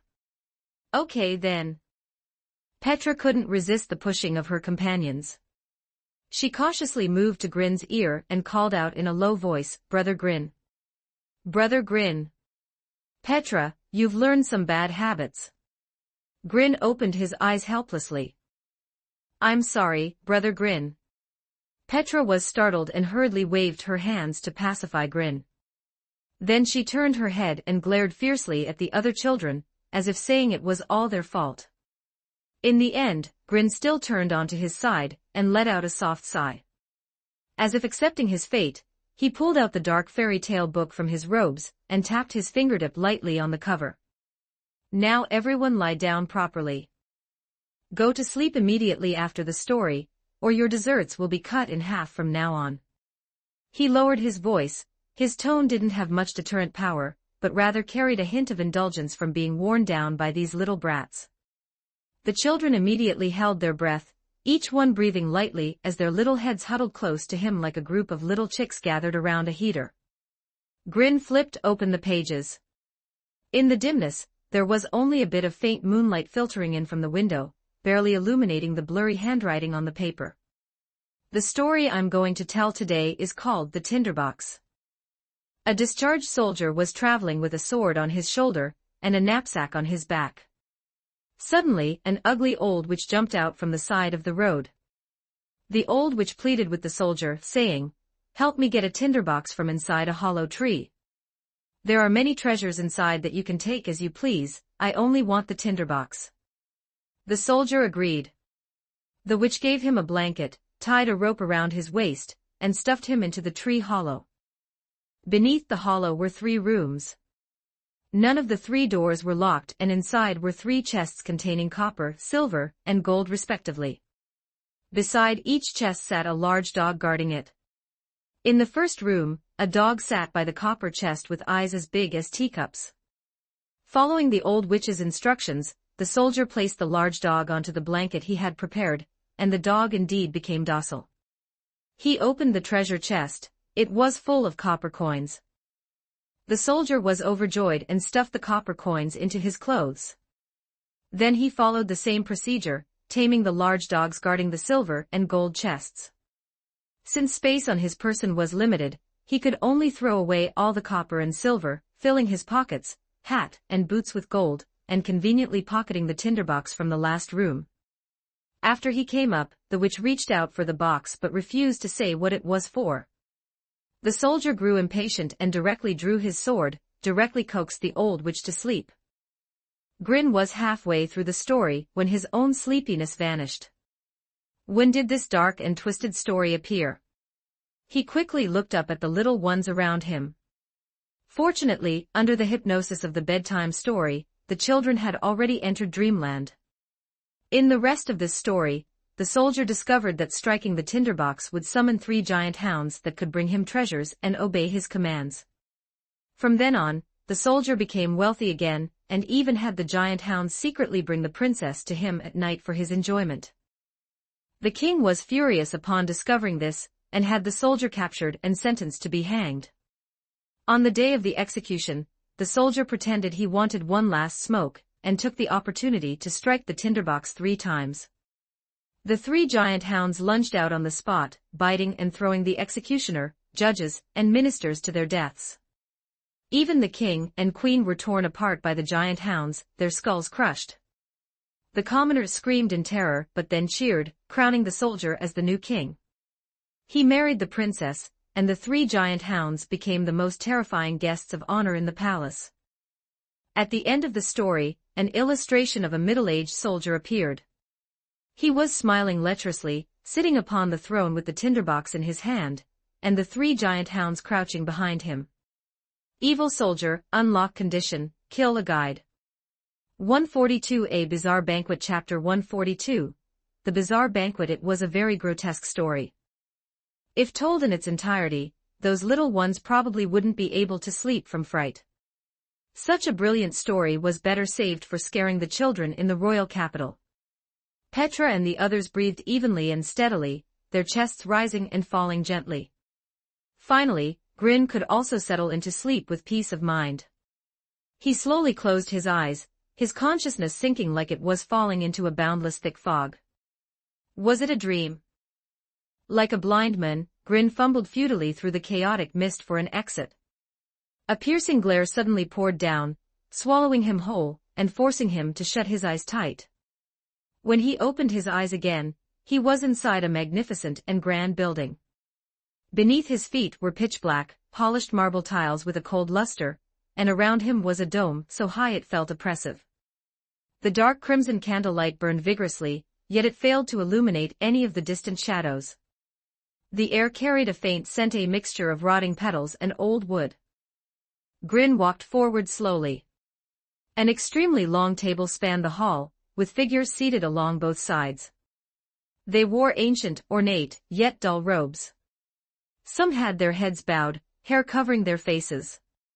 Some had deathly pale profiles, but their lips were a bizarre shade of red. Others were motionless, like exquisite dolls, without even the sound of breathing. There was no conversation, only the slight crackle of the candlelight, and the faint rustle of fabric rubbing together. Grin froze for a moment before hearing a soft and familiar voice. "Little Grim, come over here." At the sub-seat of the long table, a small figure looked up and smiled at him with curved eyes. A red hood, a snow-white scarf. Her face was as cute as ever, but her gaze held a layer of bottomless tenderness and eeriness that hadn't been there when they last met in reality. It was Little Red Riding Hood, Margaret. However, the blood-colored cloak she was wearing now seemed to be a fake. He couldn't sense any aura of life from it. Margaret pointed to the only empty seat at the head of the table, signaling Grin to come over. "Everyone is waiting for you. Sit down quickly, the dinner is about to begin." It was a high-backed chair, its back carved with twisted vines and fawn-like patterns, as if it had been reserved specifically for someone. The figures at the long table turned their heads slightly towards him in unison, with extreme subtlety. Not a single person spoke. But Grin clearly felt that every gaze had landed on him. Grin swallowed hard, braced himself, and moved step by step to the side of the main seat. Clatter, the high-backed chair seemed to have a life of its own, automatically pulling back.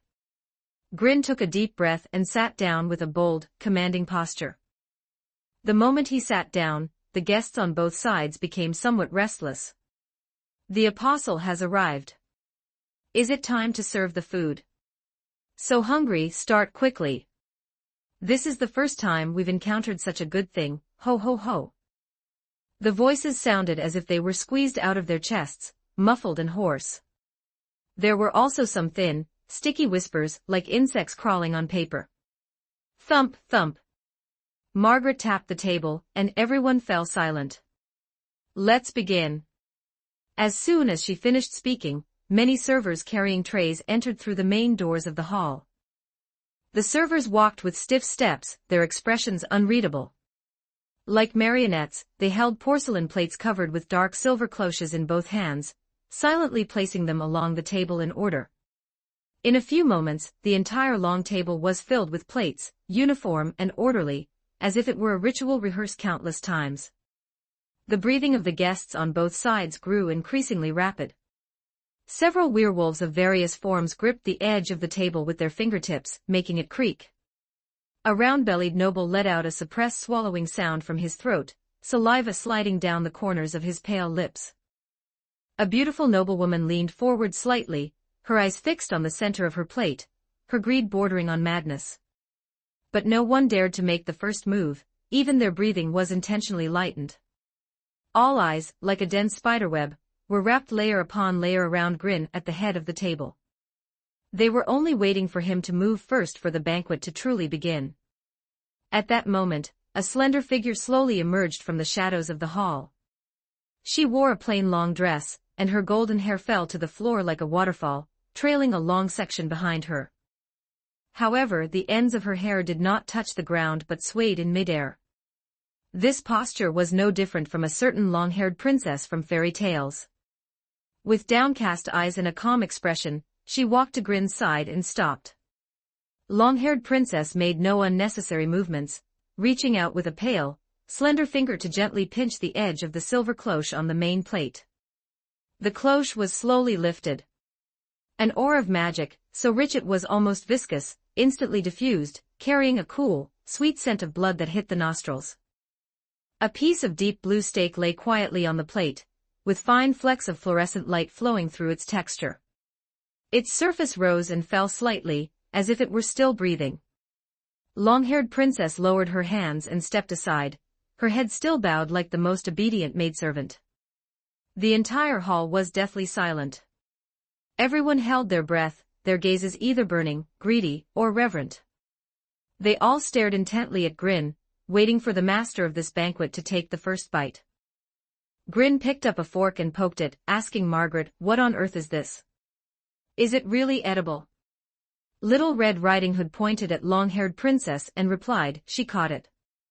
Grin's fingertips paused, the fork suspended over the blue steak, as he turned to look at long-haired princess standing silently with her head bowed.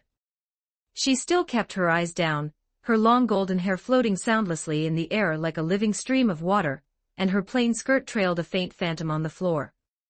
She bowed slightly and opened her pale lips, saying, "This is the magical body of a genie, a rare delicacy."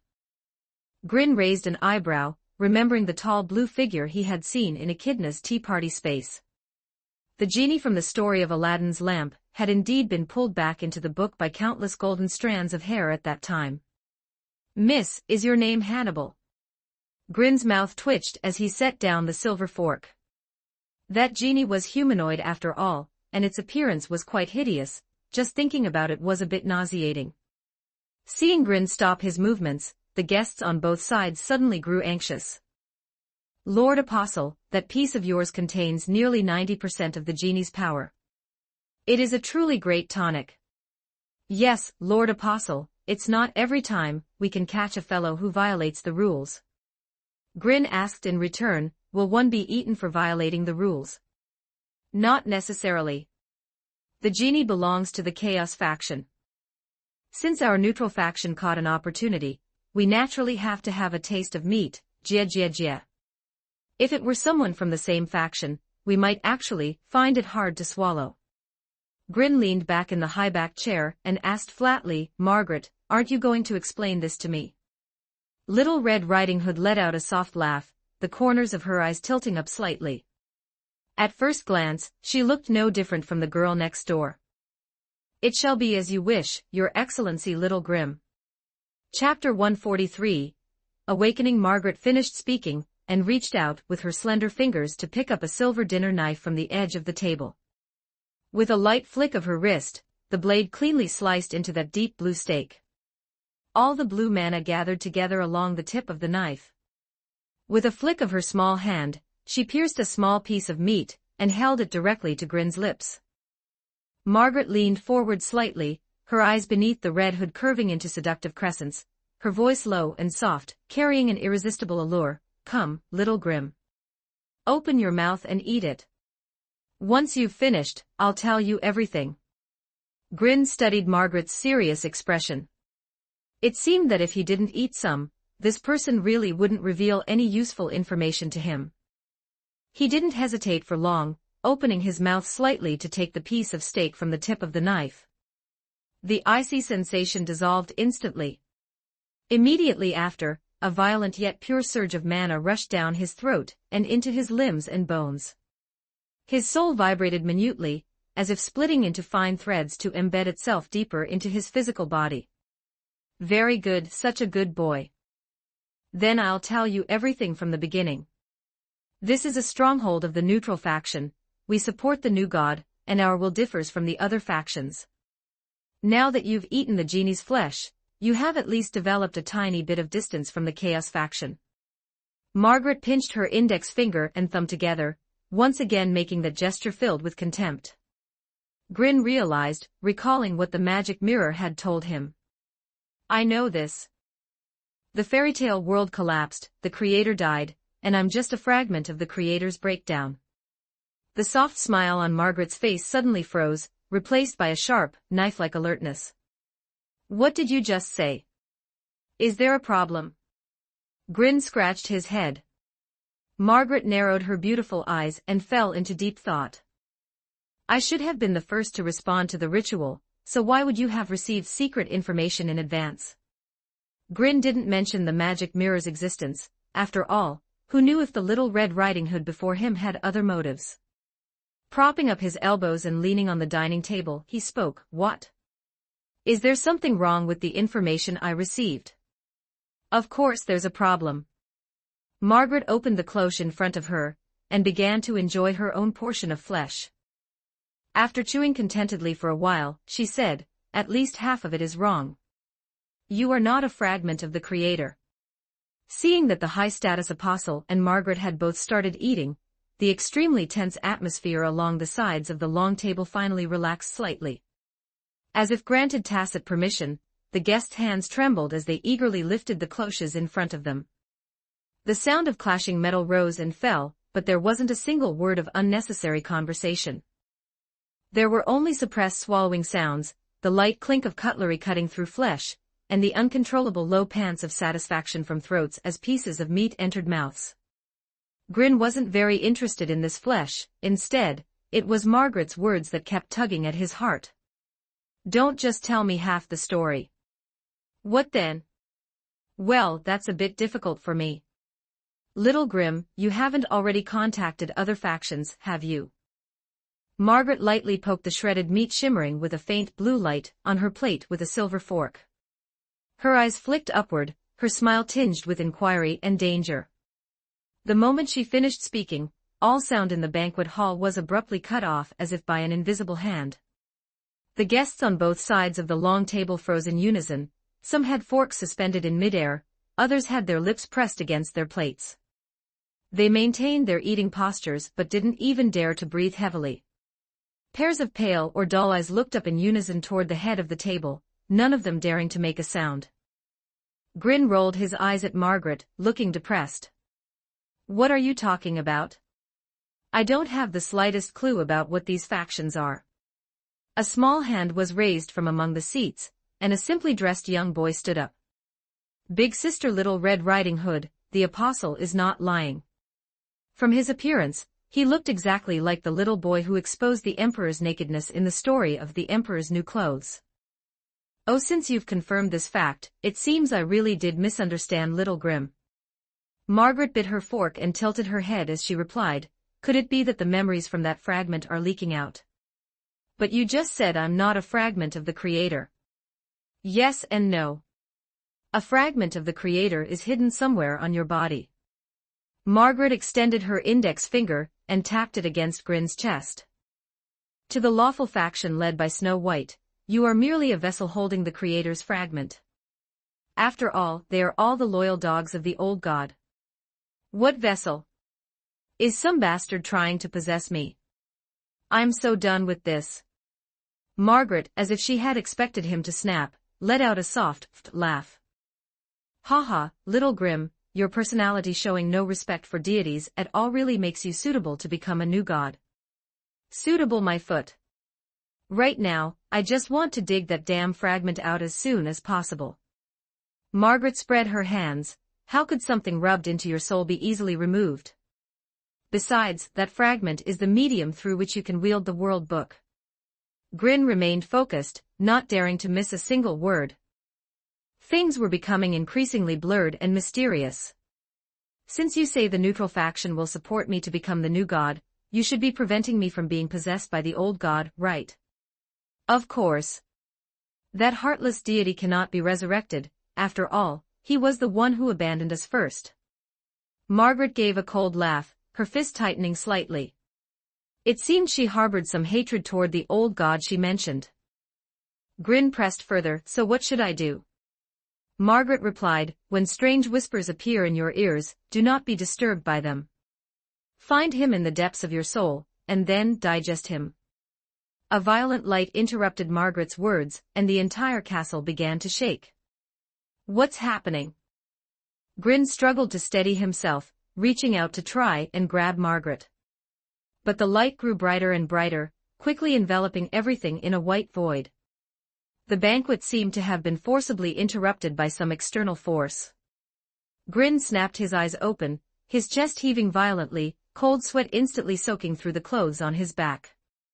He was currently lying in the dilapidated church of the sanctuary. Outside the window, the night was gradually fading, and the light of the early sun could be faintly seen. Beside him, Petra and the others were still sleeping soundly, their even and soft breathing rising and falling, just as it had been before they fell asleep. Grin lay there in a daze for a moment, his fingers subconsciously moving to his chest. His surging mana capacity had increased several times over compared to before. It wasn't a dream. That eerie banquet, the genie's flesh, the factions, the possession, the new god and the old god. All of it had truly happened. 144 Wotox's account has been banned. Chapter 144, Wulgaroth has been banned. Grin sat up slowly, his brows furrowed. In his mind, Margaret's final words echoed clearly, like a brand etched deep into his soul. Find him, then digest him. Don't believe her. She's lying. We were one and the same. If I perish, that will be the start of the true disaster. The faint whispers indeed rang in Grin's ears, tickling his ear canal like fine feathers. Damn, so you're the creator. You'd better not let me catch you. Grin gritted his teeth, and the air around him suddenly grew heavy. He forcibly gathered his violent magic power, letting it sweep through his body along his meridians. This power spread out like a giant net, crushing through his limbs, chest, head, and the deepest parts of his soul, turning every bit of soul and flesh upside down. He could clearly feel a faint, unfamiliar aura hidden somewhere inside him. This was it. A fragment of the creator. Grin's gaze grew increasingly fierce, and his magic power suddenly contracted like an invisible shackle, locking onto that aura. But at the very moment he was about to touch it, that faint consciousness suddenly shrank, fading and dissolving like a startled shadow. It vanished without a trace in an instant, leaving only a cold murmur. No one is willing to hand over their divine throne. The whispers in his ears stopped abruptly. Grin snapped his eyes open, his palms bearing deep bloody marks from his nails, his chest heaving violently. He slowly unclenched his hands, a cold light swirling in his eyes.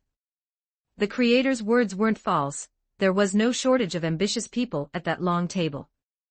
But by comparison, would an old god who had fallen from grace be willing to give up this position? The answer was self-evident. Who would be willing to abdicate once they became a king? Damn it, this transmigration method is worse than getting hit by a truck. At least then I wouldn't have to worry about being possessed. Who would dare to possess you, master? How incredibly bold. The magic mirror's voice, tinged with a bit of cautious flattery, drifted slowly from a nearby corner. You still dare to show up? Get over here. Grin's eyes narrowed, and several invisible hands suddenly reached out from the void. In an instant, they pinned the magic mirror firmly in midair, locking it in place.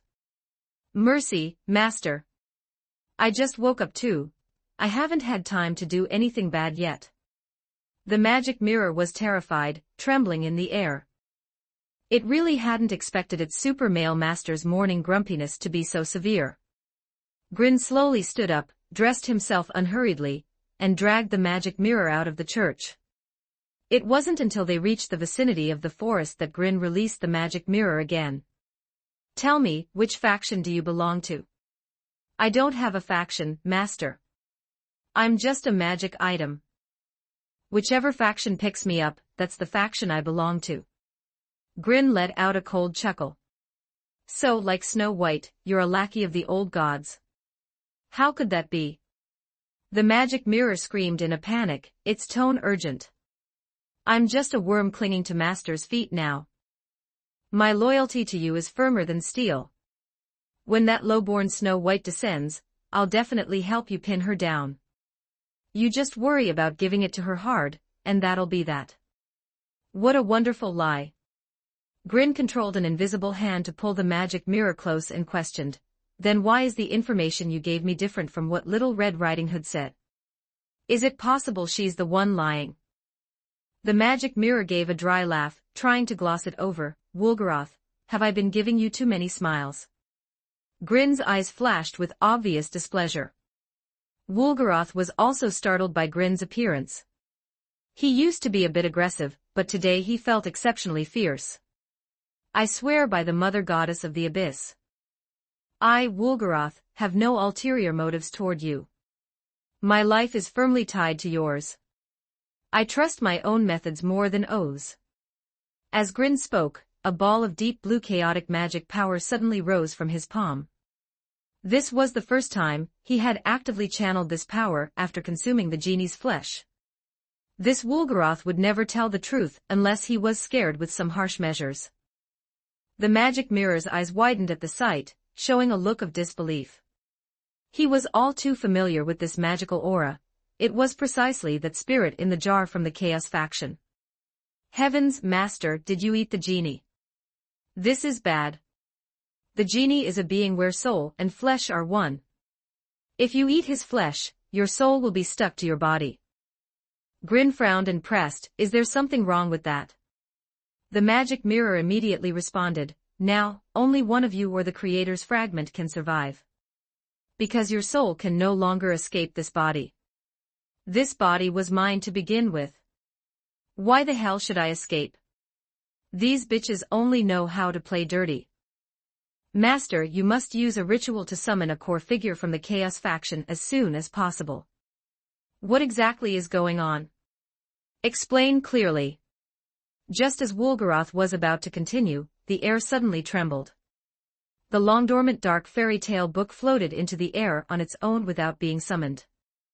Black mist rose from the cover, and the pages turned by themselves without any wind, making a heart-palpitating rustling sound. It was as if something was about to wake up from deep within the pages. Damn, I let it slip. The magic mirror was instantly terrified to the extreme. Master, hurry. Before the two could react, the dark fairy tale book snapped open.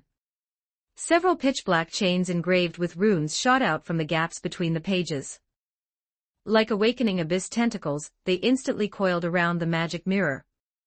Woolgaroth could no longer make a sound, being rapidly pulled into the pages by that irresistible force. Grin's eyes sharpened, and he immediately used invisible hand to grab the chains, trying to take the magic mirror back. But the power on those black chains was not something he could contend with. The moment he made contact, his whole body was yanked forward. His feet scraped two deep ruts into the ground as he was dragged forward by force. The next second, the black chains suddenly retracted. Woolgaroth's figure disappeared into the depths of the pages along with the chains. Clack, the book slammed shut. Grin lost his support and stumbled forward, falling to the ground. He didn't even say much. How did he get banned? He pushed himself up from the ground with a dazed expression, and brushed the dust off his pant legs. Chaos faction, who the hell belongs to the Chaos faction? Grin irritably flipped through the dark fairy tale book, looking for a suitable core illustration. There were three directions he could consider: Snow White, the little boy from the Emperor's New Clothes, and the little match girl. But Snow White was of the lawful faction, and the little boy was of the neutral faction. Excluding the first two, he could only take a gamble on the little match girl. This problem child who set the city on fire on New Year's Eve, she had to be from the Chaos faction. To hell with it, I'm just gonna go for it. Anyway, the neutral faction will definitely bail me out. Chapter 145, Melly's studies. The church's worn wooden door creaked softly at that moment. A small crack was quietly pushed open. Melly first cautiously poked out half her face, and only after confirming it was safe did she sidle out. As soon as she turned around, she bumped right into Green, who had quietly crept up. Ouch, what are you doing, Green? The little girl covered her head, backing away repeatedly. Green extended a finger, pressed it against her forehead, and pinned her against the door. Where are you trying to run off to so early in the morning? Melly answered with an air of seriousness, I'm hiding out. The old lady in this village is too terrifying. I remember the grandpas and grandmas of Aram village being quite amiable. Melly crooked her finger, signaling Green to lower his head. She leaned in and whispered her accusation. Those old folks like to lock all the village children in a small room, and use a sturdy wooden stick to subject the kids to an hour of verbal hypnosis. Hiss, what you're describing, could that be? Mellie's small mouth opened slightly in surprise. Huh? Is it class? Then why can't I understand it? These past few days, while chatting with Petra and the others, she had mentioned wanting to go to school at an academy. After learning about this, the village elders discovered Mellie's vocabulary was quite limited, so out of kindness, they wanted to impart some knowledge to her. In the organization, she had only learned spells and codes, so when studying proper writing, it was like listening to gibberish. The door was pushed open again. Village Chief Grandma, hunched over, walked out leaning on her cane. Oh, it's Lord Grim. Last night, some villagers saw you arrive, but they didn't make a fuss, worried they might wake the others. Seeing this old woman, Mellie let out a startled cry and quickly hid behind Green. It's her, Green. This old lady is especially fierce. Village Chief Grandma was momentarily taken aback by her blunt and fearful demeanor, then covered her mouth and chuckled, the wrinkles on her face softening considerably.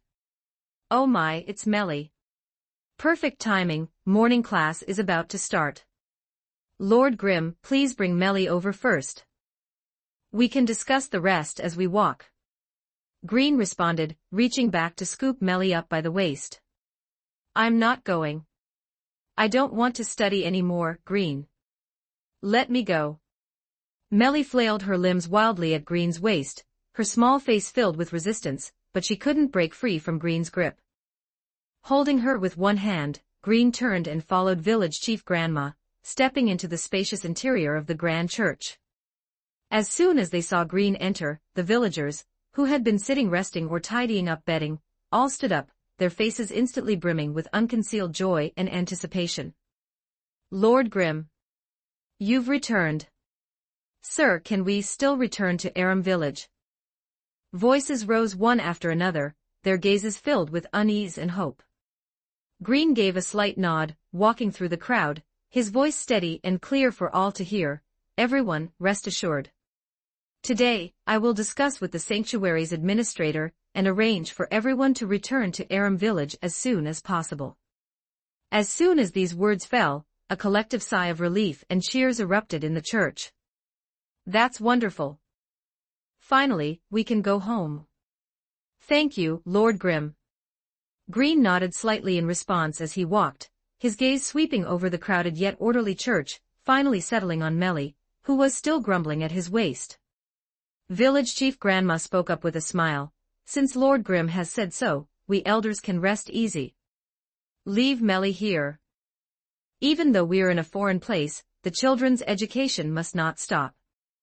If this girl doesn't behave, feel free to give her a good whack with the teaching rod, ma'am. Green agreed, casually setting down the struggling little girl. As soon as her feet touched the ground, Mellie immediately tried to slip through the gaps in the crowd, but her wrist was caught and gently pulled back by Green. Where are you running off to? Green looked down at her, his expression somewhat exasperated. Was attending class really that frightening? Mellie's small face fell, looking pitiful as she tugged at the hem of his clothes, her voice as faint as a mosquito's hum. Then I'll listen for 10 minutes. The surrounding villagers couldn't help but chuckle softly at the sight. Petra quickly ran over, took Mellie's small hand, and comforted her. All right, Mellie. If you don't even finish learning the basics here, you'll be laughed at when you go to the academy. I'm not afraid. Whoever dares laugh at me, I'll beat them until they're picking their teeth off the floor. Mellie declared confidently, being led by Petra into the inner room of the grand church. Watching the two small figures disappear behind the door curtain, Village Chief Grandma turned around, gave Green a gentle smile, and lightly pointed her cane toward the inner room. If Lord Grim isn't busy, why not come in and sit in for a while? Her tone was kind and polite. That child Mellie lacks much familial affection and handles certain matters in a very peculiar way. Very well. Green gave a slight nod and followed Village Chief Grandma, stepping together toward the inner room deep in the church, which served as a classroom. Although Melly lacked education, she had always been keen on imitating Elsa's way of doing things. In terms of personality, she should be more mature than the other children. How could she be peculiar? Inside, simple desks and chairs were already arranged, and the children were sitting properly. Petra, holding a reluctant Melly, sat down in a corner. The little girl was still sneakily casting pleading glances his way. Village Chief Grandma picked up the wooden teaching rod from the table, lightly tapped the blackboard, and wore a stern yet gentle expression. "All right, children, let's continue with the lesson." Green leaned against the wall by the door, standing quietly in the shadows without disturbing the class, simply watching the peaceful and orderly scene before him. Listening to the innocent voices reciting lessons, even the tension in his heart from the dark fairy tale book eased slightly. However, watching Melly slumped over the desk, eyes half open and half closed, head nodding as she was about to doze off, he couldn't help but sigh softly. This girl really couldn't sit still at all.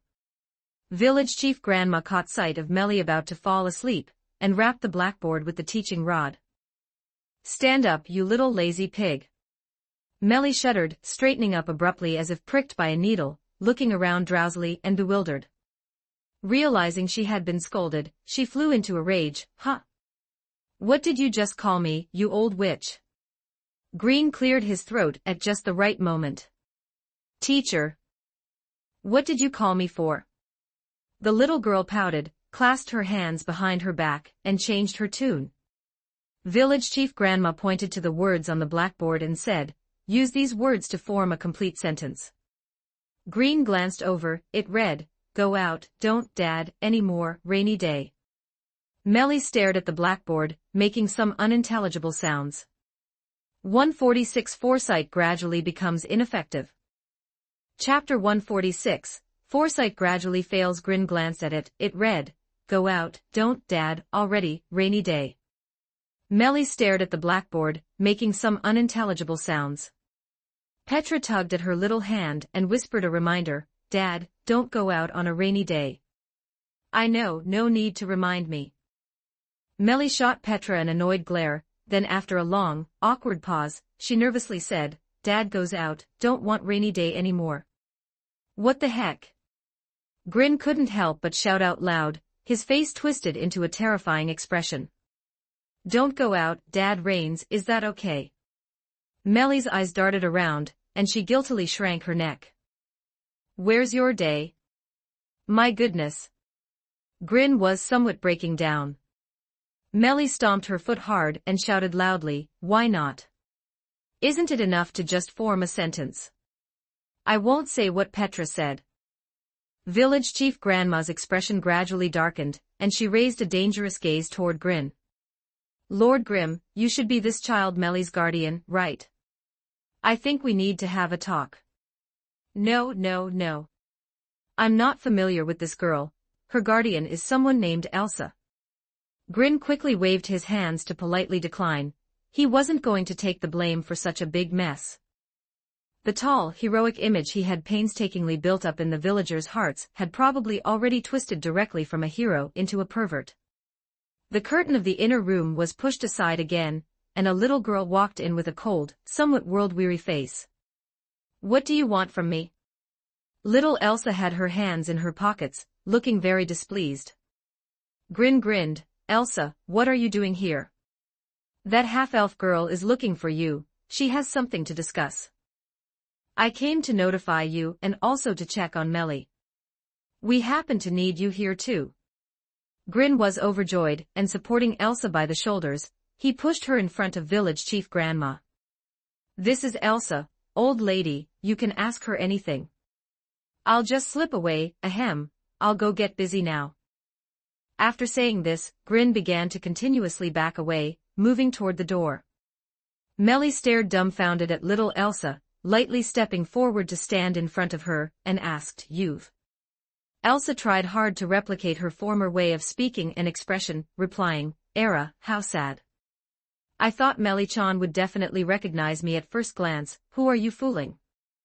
Could you be some romantic debt Elsa left behind in her early years?" As she spoke, Melly reached out and placed her hand on top of Elsa's head, then moved it horizontally to her own forehead, seriously comparing their heights. Now she was indeed a bit taller than Elsa.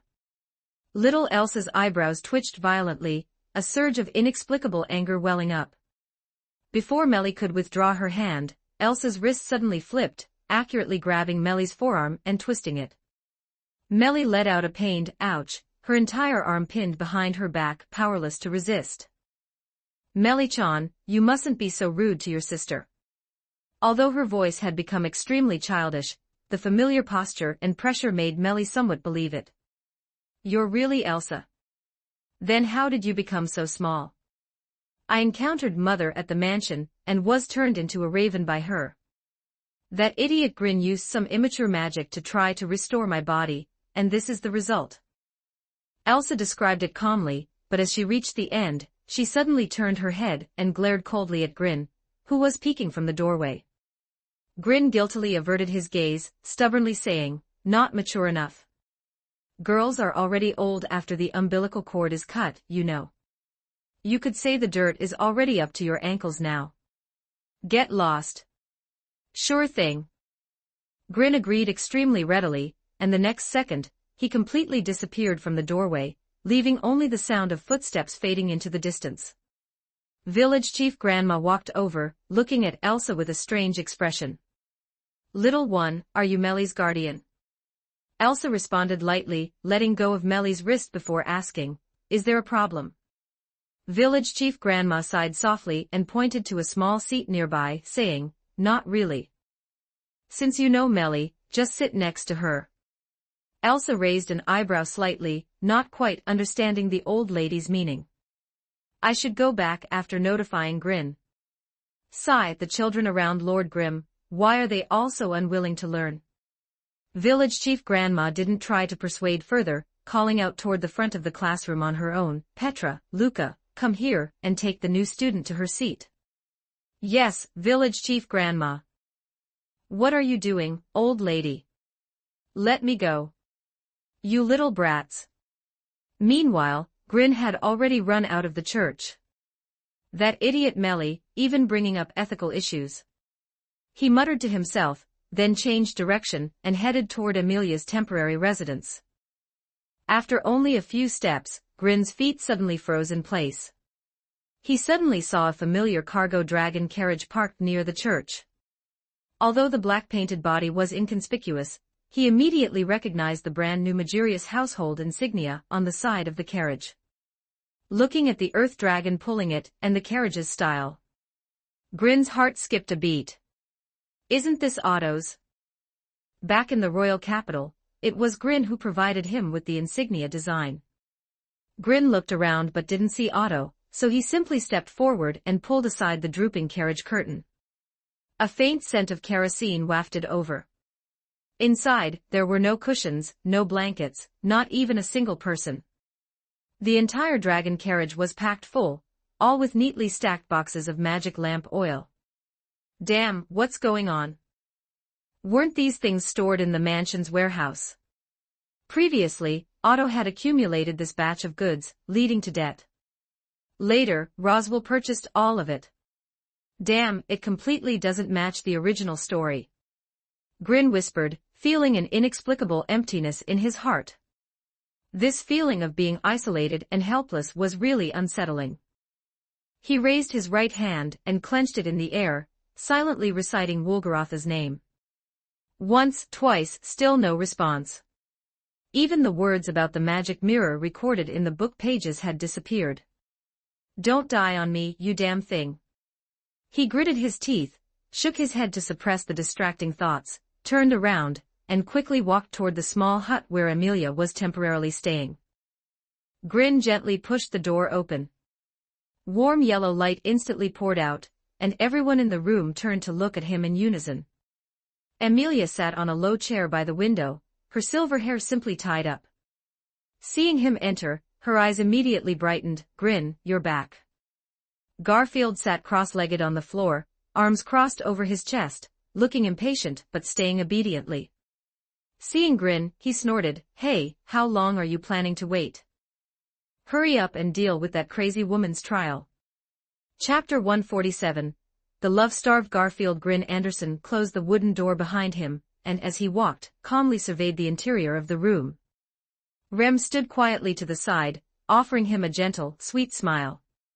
In stark contrast, Ram, standing beside her, rolled her eyes at him with a sidelong glance and even let out a disdainful "TCH, where's Betty?"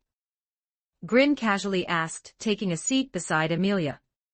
Amelia softly replied, "Miss Beatrice left with Lady Ryuzu. They didn't say where they were going, but it seems they got along quite well." Grin nodded. "That girl probably went to see Ryuzu's true form. Ryuzu Meyer, the original individual who has lived for 400 years. She was once Echidna's assistant, and one of Betty's few close friends during those long years.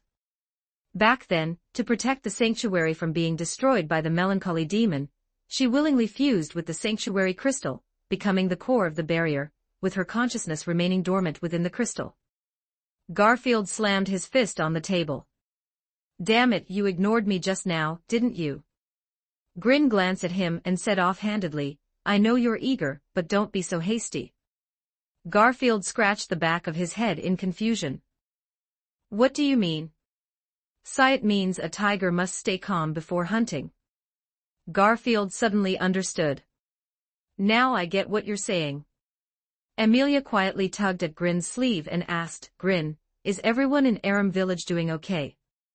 Grin placed his hand over her small one and gave it a gentle squeeze.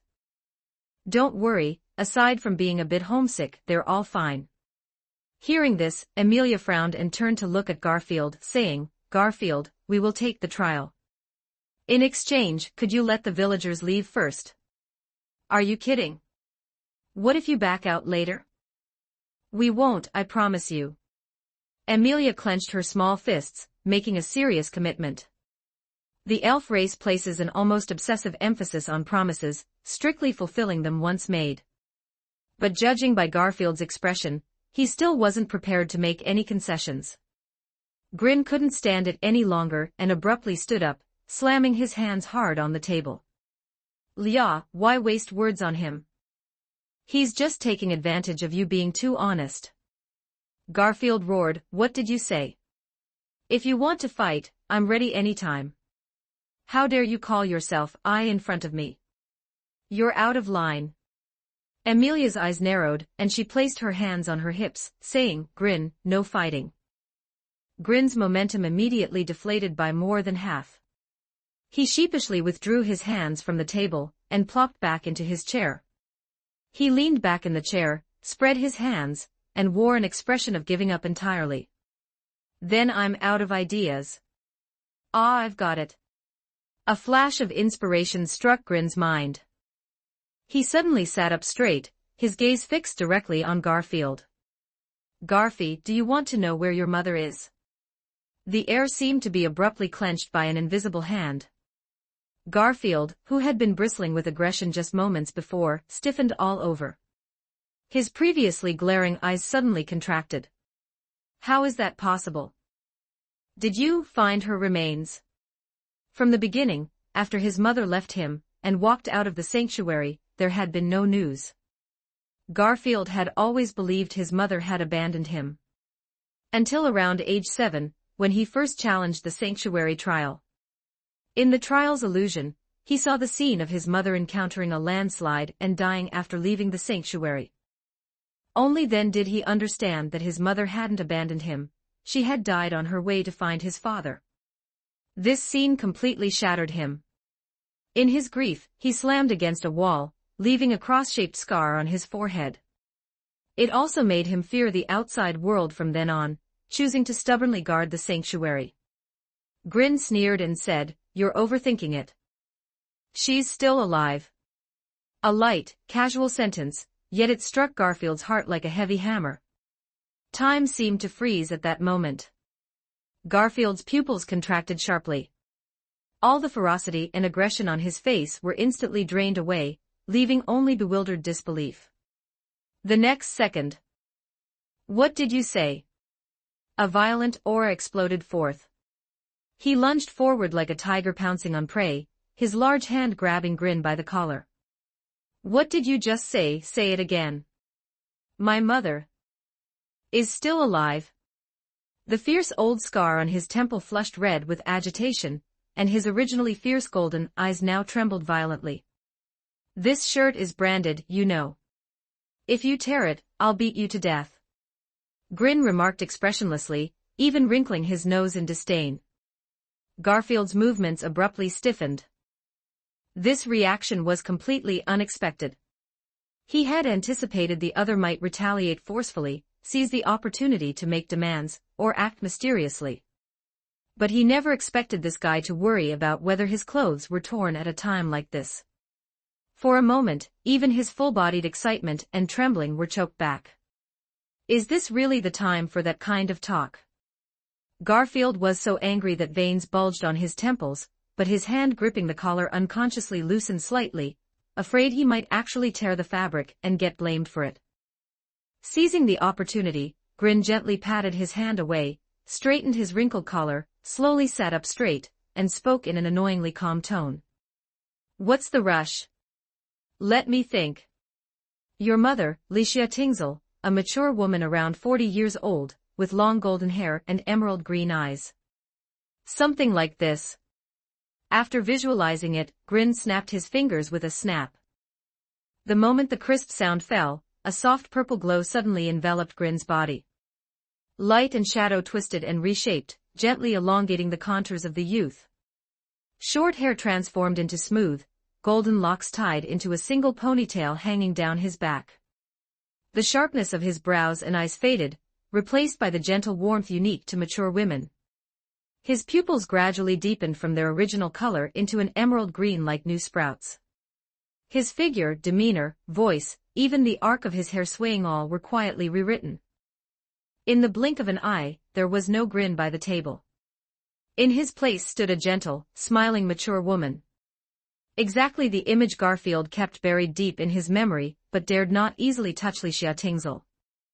Garfield instinctively uttered those two words. Realizing it was Grin's illusion, he immediately wanted to stop him, but he couldn't bring himself to speak. Garfield clenched his fists tightly, his eyes fixed and bloodshot. Even if it was fake, he wanted to re-engrave his mother's image in his heart. It had been almost 13 years since he last saw her. His mother's features and figure had grown somewhat blurry. Seeing the kid looking like he was about to cry, Grin teased, "Need a hug from Mom?" "Get lost. Who wants a hug from you?" 148 Chapter 148 The Precursors of Many Rabbits. Chapter 148, Omen of the Multi-Rabbit. "All right, I just wanted to prove I wasn't lying." Grin snapped his fingers again with a snap. A soft halo of light around him flickered and vanished. The beautiful, mature female silhouette rapidly shrank and faded, returning to that slovenly youth. Garfield froze in place. His fists were still clenched tight, his breathing still ragged, but a layer of loss quietly clouded those reddened eyes. For a moment there he had almost rushed forward. Even knowing it was fake, he wanted to recklessly, tightly embrace that figure. 13 years. Even cherished memories couldn't be pieced together completely. Finally seeing it again, yet he couldn't even grasp a second of longing. He turned his face away, snorted gruffly, deliberately putting on an impatient expression as if to hide something. "You're just like that Roswell guy, both madmen skilled at playing with people's hearts." Grin shrugged, putting on an innocent look. "At least I don't wear makeup. The hope I showed you was real. Can we talk about the Aram village residents now?" Garfield didn't reply, as if thinking. Actually, he was waiting for his tears to dry, lest Grin and the others laugh at him when he looked up. Grin, thinking Garfield was still hesitating, decided to add fuel to the fire. He pinched his sleeve and pretended to wipe non-existent tears from the corner of his eye, saying pitifully, "If the Aram village residents can't go home, Mother will cry." Garfield irritably grabbed his hair, his pupils still holding traces of the vulnerability stirred up earlier. He could no longer maintain that tough attitude, growling irritably. "Let those freeloaders leave if they want, they're just in the way anyway." After all, the half-elf princess can't leave herself unless she liberates the sanctuary. Saying this, he suddenly looked up, his voice carrying a barely noticeable tremor. Now, can you tell me about my mother's whereabouts? Green smiled in relief, of course. That lady is in a place called Watergate City. Garfield asked skeptically, Watergate City. That's not some made-up name, is it? Don't worry, I'll take you there myself after we get out. You wouldn't understand if I told you now. Arrogant bastard, talking as if you can easily pass the trials. Garfield's words made Green's mood falter. He was right, the witch's 3 trials were no simple beginner's level. Confronting the past, an impossible present, and impending calamity. In the world of cultivation, these would be a heart demon tribulation. A single misstep could lead to a mental breakdown. Seeing the worry on Green's face, Amelia tightly grasped his hand and said firmly, Green, I'll do my best with the trials, but right now, getting the Aram village folks out is more important. Before Green arrived, she had already learned about the trials from Garfield. At that time, Garfield's condition was that Amelia must first pass the trials and liberate the sanctuary before he would agree to release the villagers. This had kept Amelia unable to calm her mind. Now that Garfield had been persuaded by Green, her anxious heart finally settled slightly, and she gained a bit more confidence in the unknown trials. Green responded with a trusting smile, then waved to summon Rem. I'll leave the villagers' evacuation to you, dear wife. Rem nodded, smiling sweetly. Yes, darling, please leave it to Remington. Ram stepped forward at the right moment, saying softly, Green, the gate of opportunity here in the sanctuary has completely failed. If we return to Aram village on foot, the children and elderly might not be able to handle it. Green's eyes shifted, immediately thinking of the dragon carriage. But relying only on the one they drove here probably wouldn't fit all the elderly and children. By the way, has anyone seen Otto? Otto's dragon carriage was parked outside the church. If he unloaded the cargo first and prioritized transporting the villagers, it should barely be enough. Amelia tilted her head, her eyes showing confusion. Who's that? Whoa, don't scare me, Leah. Green was greatly alarmed. Wasn't the white whale already dead? Could Otto have been chewed up by the other 2 archbishops of sin of gluttony? Rem immediately took a small notebook from her pocket, flipping through it quickly. Otto Suwon, one of Green Kuen's friends, a nominal merchant of the Magirius household, often wears green clothes. Rem added expressionlessly, that's the one who, at the very beginning, came to the mansion with the white rat trying to scam money. Oh, I remember now. Amelia suddenly understood. Don't set weird memory points, Leah. I didn't scam the mansion's money, did I? Green's mouth twitched, not even having time to make complaints Otto's lack of presence. Goman, I almost forgot because I haven't seen him in so long. Amelia quickly waved her hands lightly, apologizing softly. Green sighed, returning to the main topic. So does anyone know where Otto is? Rem calmly replied, Lord Roswell ordered that guy to hang magic oil lamps in the forest to prevent the villagers from getting lost. That reason is too flimsy. Green frowned. Are there any idiots in Aram village who'd actively venture into dense forests? That clown's purpose was already obvious. Magic oil lamps, while continuously burning, also constantly diffuse mana. Probably preparing to lure the magical beast Multi-Rabbit. Mentioning Roswell, Ram's expression also became subtle. After a long silence, she looked up at Green, stepped forward and said seriously, Green, come with Ram for a moment. After dropping that line, she turned and walked toward the corner of the room, her steps light and fast, clearly having something to say to Green alone. Green instinctively glanced at Amelia beside him. The girl blinked, though looking confused, she obediently gave him a gentle push. Go on, Green, Ram seems to have something very important to say. Rem also nodded serenely, gently indicating him not to worry. Please rest assured, Green Kuen, Rem will immediately arrange for the villagers' return. I'll be right back too. Seeing this, Green had no choice but to stand up and follow the direction Ram left. This is far enough, right, Ram? Where are you taking me? Shut up, just follow Ram quietly. The two walked over 100 steps away from the hut, confirming no one around could hear, before Ram finally stopped. She was silent for a few seconds, her voice much softer than usual, yet exceptionally clear. Green, Ram needs your help. Chapter 149. The story of the genie. Grin Anderson stroked his chin, and asked seriously, is it that kind of help? Rem's small face darkened, and a few black lines instantly appeared on her temples. You perverted shrew, are you so obsessed with Ram's body? Rem, speaking so bluntly, takes away the fun of humor. Grin's gaze instinctively drifted away, not daring to meet Rem's eyes. All lust and no courage. Rem proudly crossed her arms, adopting the superior posture of a benefactor. However, if you choose to help Rem can grant you a special favor and agree to one reasonable request. Grin was slightly taken aback. No need for that, Remington. We're friends, after all. Just tell me what's going on, there's no need to sell your innocence. Rem was always easily provoked into a rage by Grin's few words, and this moment was no exception.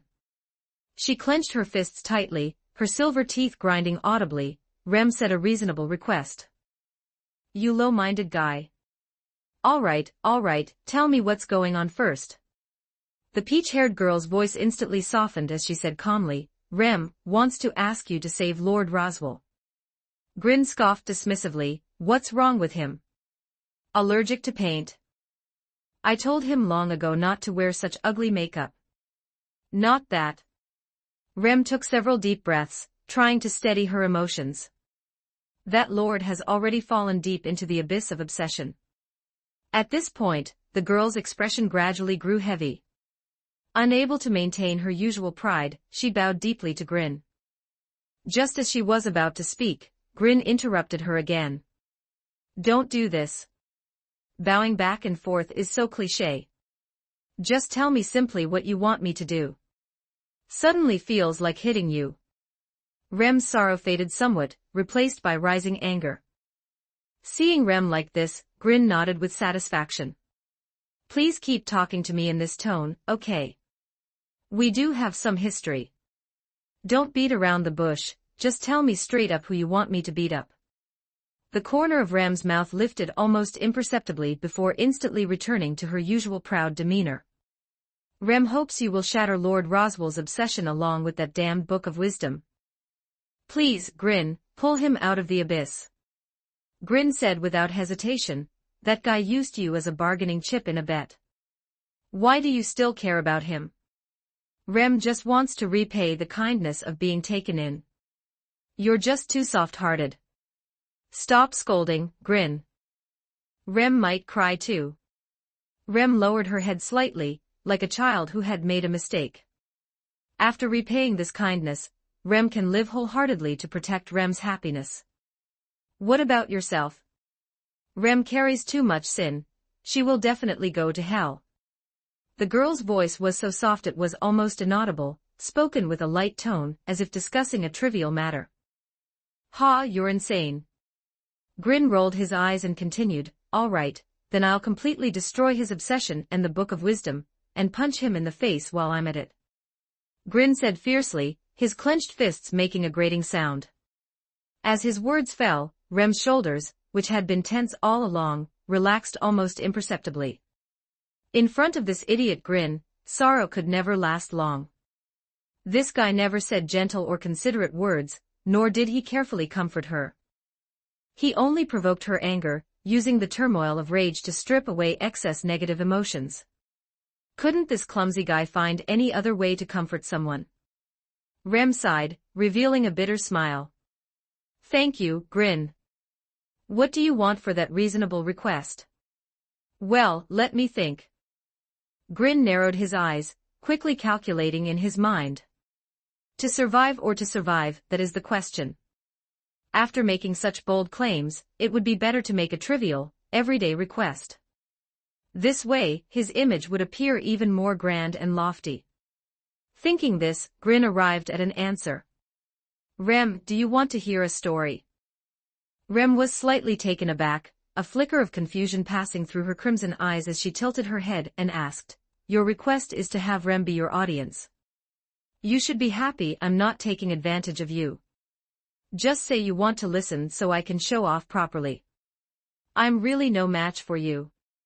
Rem gently lowered her gaze, her tone carrying a soft, helpless note. Tell Rem the story. Ahem, then I'll begin. In a far, far away place, there was a kingdom called Agrabah. In this prosperous kingdom lived a poor boy named Aladdin. He and his little monkey Abu wandered the marketplace every day. Though he was hungry and cold, he always dreamed big. By chance, he obtained a magic oil lamp sealed with a genie. Aladdin summoned the genie. Under an eternal curse, the genie had to grant Aladdin 3 wishes. Aladdin's first wish was to become the dashing Prince Ali. He wanted to be worthy of the princess he loved and stand openly by her side. Later he entered the castle as a prince. But the evil vizier saw through his disguise and threw him into the sea. He drowned and was about to die. To save him, the genie took it upon himself to grant the second wish to get him out of danger. Now Aladdin had only one wish left. After such ups and downs and facing death, Aladdin fell into confusion. He asked the genie, If it were you, what wish would you make? The genie laughed as if he had heard a joke, rolling on the ground in amusement. He said his wish was to leave this damned oil lamp. And the only way for him to leave the lamp was for the holder to use a wish to grant him freedom. But for thousands of years, greedy humans had never done so. Grin deliberately slowed his tone, his expression growing serious, no longer his usual carefree self. At that time, Aladdin had only one wish left in his hands. If he spoke wealth, power, the kingdom, eternal happiness, he could have anything. Everyone thought he would surely wish to become king, and live a life of superiority forever. Rem listened quietly, her crimson eyes blinking gently, her breath unconsciously slowing. But Aladdin looked at the genie, who pretended to be happy but hid millennia of loneliness in his eyes, and suddenly smiled. Without hesitation or calculation, he raised the magic lamp and earnestly spoke his final wish. I wish for your freedom. Grin paused, looking at Rem, his voice gentle as he said. Of course, that's not how it's written in the dark fairy tale book. That genie was completely acting. The moment the seal was broken, he chewed Aladdin up in one bite. 150 Chapter 150 The lights have faded, leaving only those who venture into the night. Chapter 150 The lights fade away, leaving only those who venture into the night, and then. Rem asked softly, her fingertips tightening slightly. Green spread his hands and said, and my request is the same. I hope you can be free, Ram. Of course, if you're asking about the ending of the story, the spirit that broke free from the seal moved forward of its own will, and Aladdin lived happily ever after with the princess with its help. Ram, everything will get better. You should try to take better care of yourself too. Time seemed to skip a frame. Sentimental idiot. Ram didn't look up, just lowered her eyes, her long eyelashes trembling ever so slightly. The sharp words that should have been immediately spoken got stuck in her throat, turning into an ambiguous sigh. Green took the opportunity to lightly tap Ram's forehead, a completely new experience he had never dared to imagine before. Don't be so gloomy, okay? Look at me. Even though I'm facing a huge disaster, I'm still living freely. Full of lies. Ram covered her forehead, giving him a light glare, the tips of her ears slightly warm. With those strange abilities of yours, Ram doesn't believe you'll ever face a huge disaster. Green lowered his eyes, hiding the worry in his pupils. Ha ha, I hope so. As soon as he finished speaking, a rustling sound suddenly came from the nearby bushes. The gentle expression on Ram's face instantly turned cold.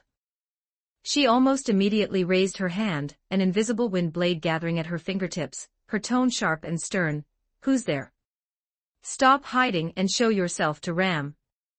The branches and leaves rustled again in a flurry, and then, a boy wearing green clothes and a hat walked out awkwardly. "Ha ha ha, Miss Ram. I'm really sorry. I just finished hanging the magic lamps over here and was passing by. I didn't hear anything." Seeing this person, Green's mood immediately brightened. He took a few steps forward and hooked an arm around his shoulder, saying, "Otto, it's been a while." "Not too long, not too long." Otto was also happy to reunite with an old friend. He smiled in response to Green's words, while constantly keeping an eye on Ram's changing expression out of the corner of his eye. Seeing that Ram wasn't wary of him, Otto immediately leaned close to Green's ear and asked, "Green Kun, are you coming out of the closet?" In Otto's impression, Green's wife was Elsa, and they had a cute young daughter. "What nonsense are you spouting, kid?"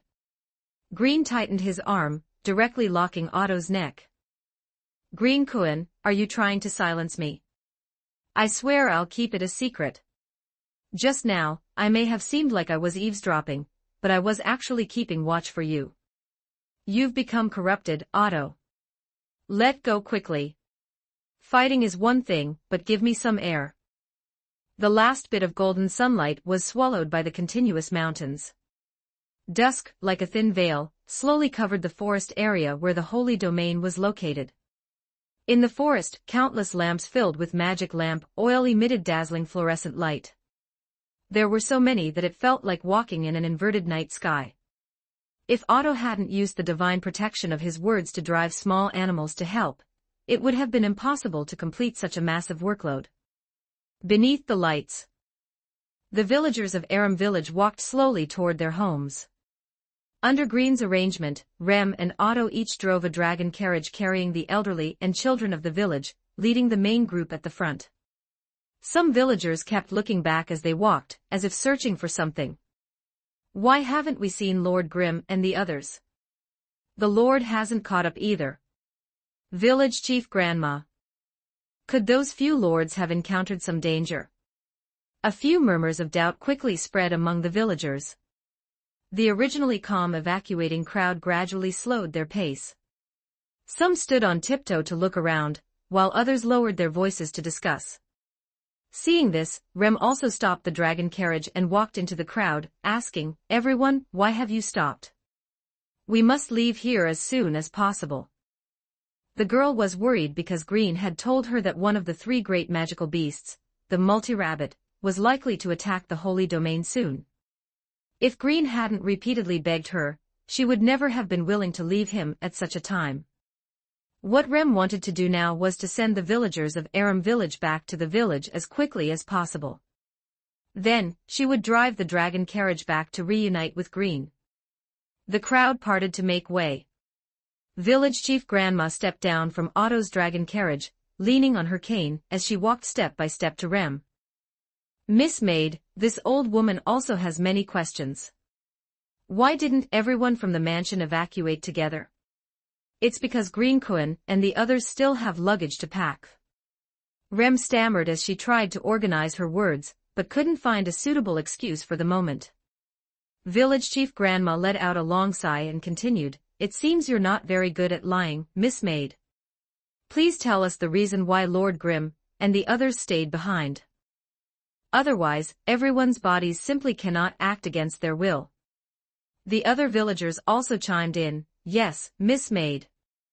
I remember Lord Grimm said you were his fiancée, right? Are you really at ease leaving them behind?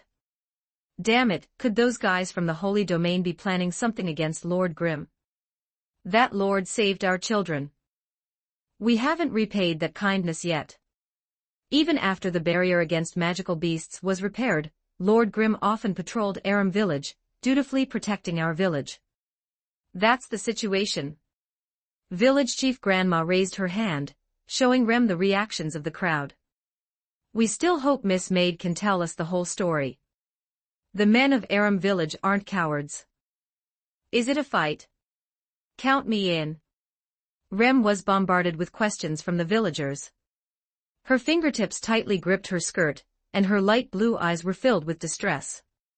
"Everyone, it's not like that."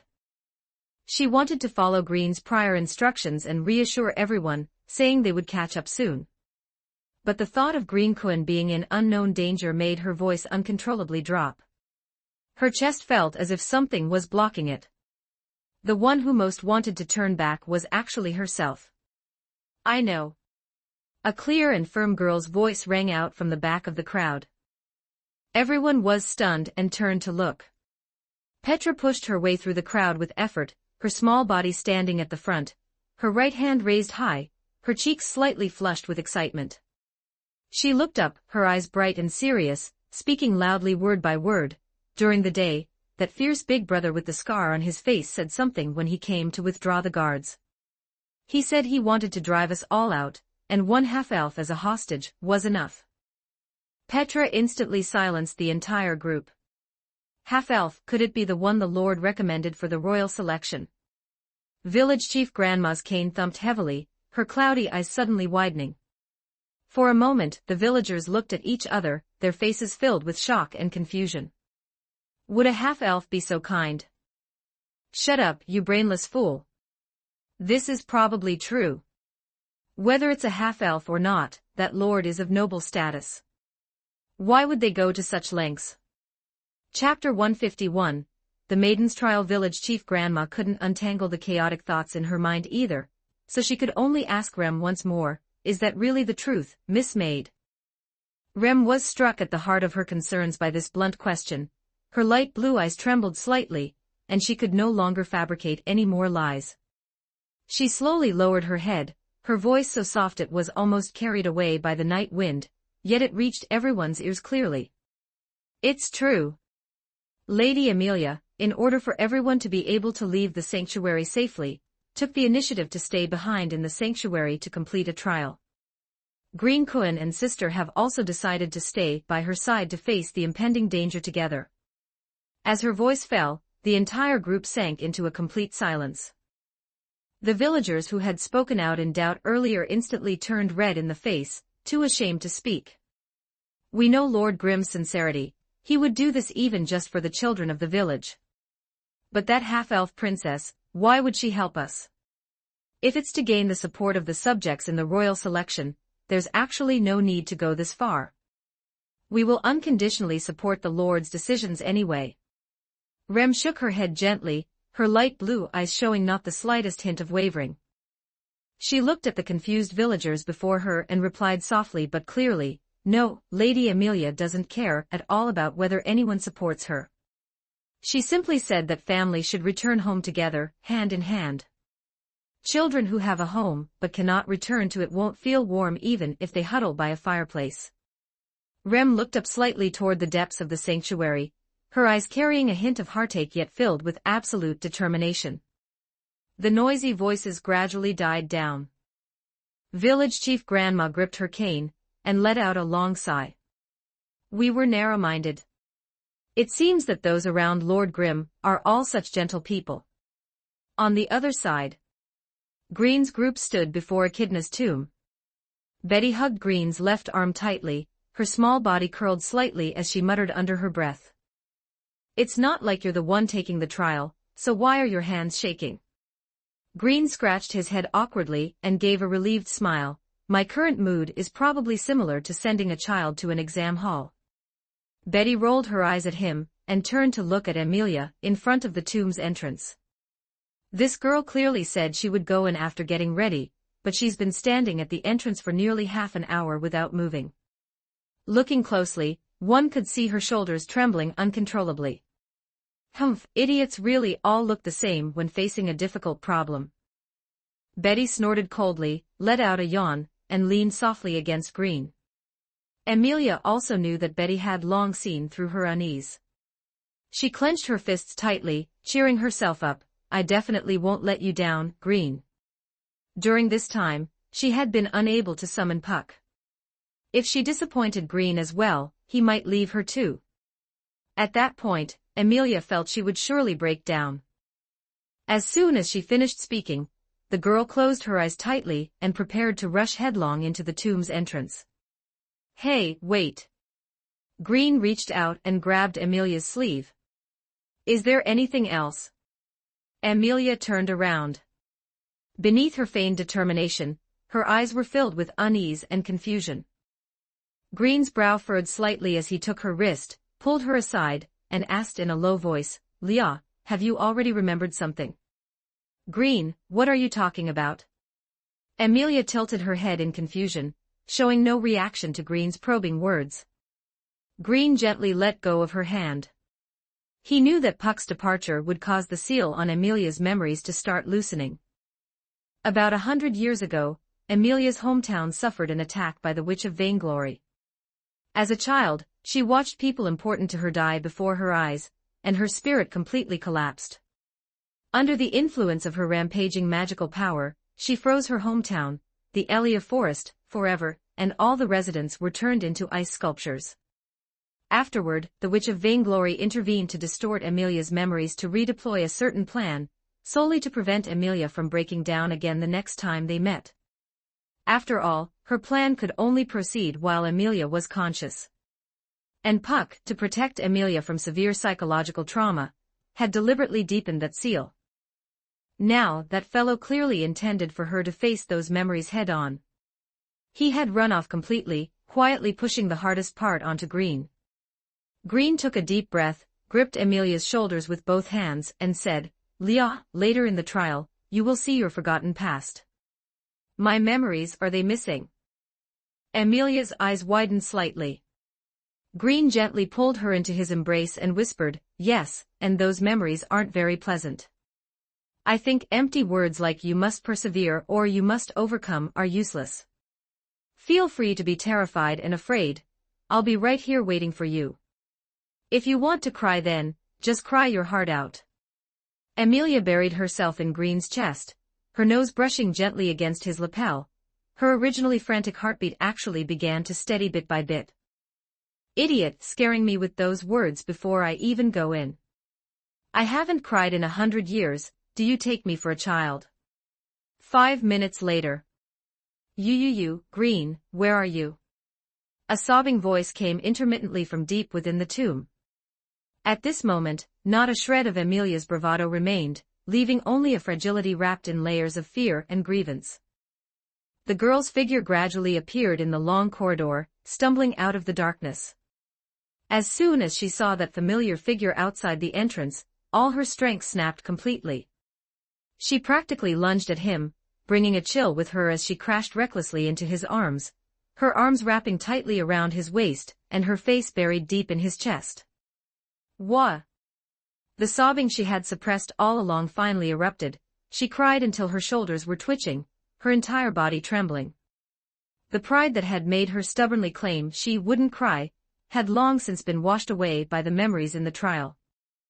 Green's heart tightened, and he immediately reached out to hold her steadily, gently patting her back one stroke at a time. "The fact that you didn't faint has already exceeded my expectations." Amelia buried herself in his chest, sobbing so hard she could barely catch her breath. While sobbing, she gripped Green's lapel tightly, as if the person before her would vanish if she let go. "It wasn't my fault. Mother Fortuna, Guz, and the others. They're all gone. I know it wasn't your fault." Green lowered his head, gently nuzzling her silver hair, his voice soft yet firm. "You kept your promise, didn't you?" 152 Chapter 152 Entering the Fairy Tale Book Again Chapter 152 Entering the Fairy Tale Book Again, but everyone turned into ice statues. "It can still be salvaged, Leah. You need to become stronger. Everyone is waiting for you to save them. Mother Fortuna, please save me." The sobs in his arms gradually quieted, replaced by even, faint breathing. Amelia cried until she was exhausted, the nerves that had been strained for so long finally relaxing completely. Tears still clung to her pale cheeks, her long lashes were wet and drooping, and her small hands had weakly released his collar. She leaned softly against Green's chest, like a kitten that had run out of strength, and just like that, she cried herself into a deep sleep. The nearby bushes suddenly rustled, and a gray-black figure leaped lightly down from a tall tree. Garfield frowned and took a few steps closer. He paused slightly after seeing Amelia asleep in Green's arms. He glanced at the faintly glowing mausoleum gate, then back at Amelia's tear-stained face, and asked in a low, rough voice. "What's going on? Did something go wrong with the trial?" Grin lowered his head, carefully adjusted his posture, and securely lifted Amelia into a cradle carry, ensuring she slept more soundly before quietly replying, "You participated in the trial too. You should know how difficult it is. Give Leah some more time, she can definitely do it." "What a reckless fellow." Garfield turned his face away, deliberately feigning impatience. He grunted gruffly but subconsciously lowered his voice, afraid of waking the sleeping girl. After speaking, Garfield turned and walked away, leaving a final sentence. "Both of you go back and rest. Come to the back of the church after the sun rises tomorrow, someone wants to see you." Grin softly hummed in acknowledgement, his gaze never leaving the sleeping face of the girl in his arms. "Betty, let's go back." Yawn, "All right. Let this child get some good rest." Betty looked a bit sleepy. After stretching, she transformed into a streak of light and flowed into the magic crystal stone around Grin's neck. Before long, a quiet and elegant small wooden house appeared before them. Grin gently pushed the door open. Inside, only a dim yellow lamp was lit. He tiptoed to the bedside, slowly bent down, and gently placed Amelia onto the soft bedding. Just as he tried to gently pull his hand back, his fingertips were unconsciously grasped by her. The girl murmured in her sleep, her voice so faint it was barely audible, yet full of dependence. "Don't leave me. I will definitely try my best." Grin paused his movement, leaned down, and gently wiped away the last trace of tears on her cheek. "I'm here, Leah. Sleep peacefully. I'll stay right here with you." He silently pulled up a chair with one hand and sat by the bed, gently holding Amelia's slightly cool small hand, keeping watch quietly. Amelia, feeling secure in her sleep, gradually relaxed her brows, finally showing a look of peaceful rest. The night deepened, and the halo of the oil lamp gently flickered in the wooden house. Grin guarded the bedside, weariness creeping onto his eyelids bit by bit. The tension and worry of the past few days finally transformed into profound exhaustion after Amelia fell into a stable sleep. His breathing gradually slowed, and his vision began to blur. Just as he was about to fall into a light sleep, a ripple stirred in the void directly in front of Grin. The next second, the dark fairy tale book with the pitch-black cover silently emerged on its own from a spatial rift. The pages opened, landing on the section for Little Red Riding Hood. Writing began to fade onto the blank pages. "Grin, have you had contact with Wolgaroth?" Grin quickly rubbed his tired eyes, gathering his spirit, and said, "What happened to him? Is he still alive? No wonder you know some distorted secrets, so it was that thing causing trouble. But I advise you not to trust it. That guy has been in all three factions. No one knows whose conspiracy it's carrying out. I can judge for myself who is loyal and who is treacherous. Now quickly pull me into the book too. I have things I need to ask him." Grin must first confirm whether the magic mirror is alive or dead, and then clarify everything through it. No wonder that bastard Wolgaroth knew a little bit about everything. It turns out he's a 3-surname slave, counting Grin, that makes him a 4-surname slave. I regret to inform you, Little Grim, that last time we exploited a loophole to pull you in, but the seal has now fully recovered. Previously, Grin losing consciousness led to damage to the seal, and the neutral faction desperately held on to delay the seal's self-healing time, which is how they managed to pull Grin in once. Then a fragment of the old god noticed, briefly woke up, accelerated the seal's repair, and ejected him. Grin understood Margaret's meaning and tested, "So if I lose consciousness again, will the seal open?" "Of course it will, but I hope you consider it carefully. Last time, 2 things slipped out because the incident was sudden. Recently, quite a few people here have been watching the seal. If something unexpected happens, the world outside the book might descend into chaos. Is there really no other way?" Margaret was silent for a moment. The writing was slow to appear on the blank pages, as if the pages themselves were hesitating. A moment later, a line of extremely faint and cautious text slowly faded into view. There is one way. Grin's eyes narrowed, and he immediately leaned forward. What way? It requires you to fall into a near-death state while remaining conscious. If controlled properly, only a minuscule opening will appear in the seal. Do you even hear yourself? Are you speaking like a sane person? If you can't do it yourself, I can help you a little. How do we do it? Get a little closer.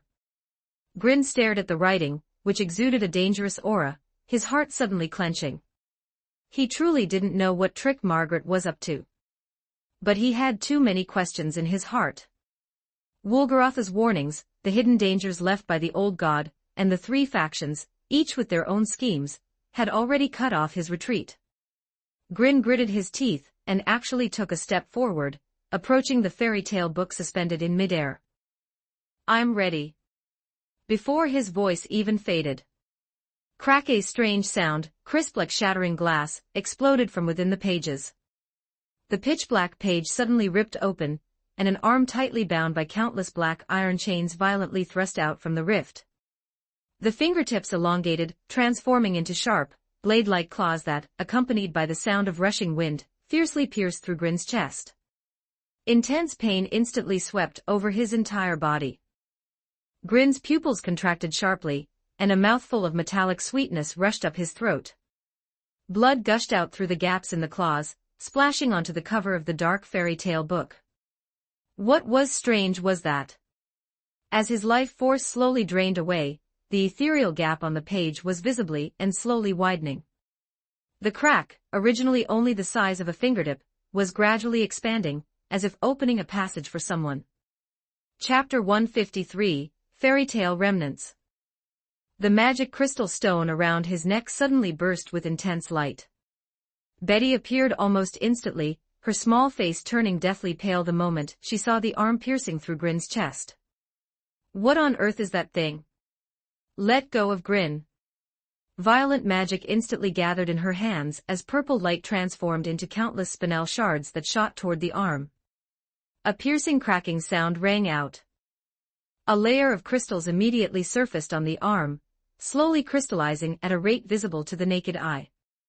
However, the blood overflowing from Grin's wound seemed to have a life of its own, turning into wisps of blood threads that repaired the arm.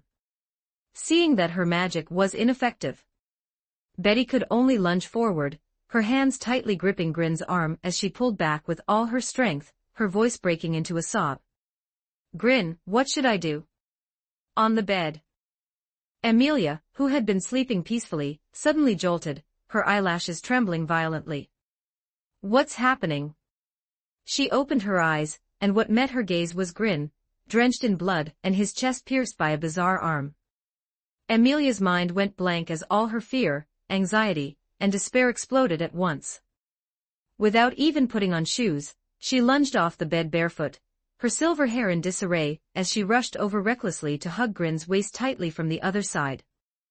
Grin, just hold on. I'll definitely save you.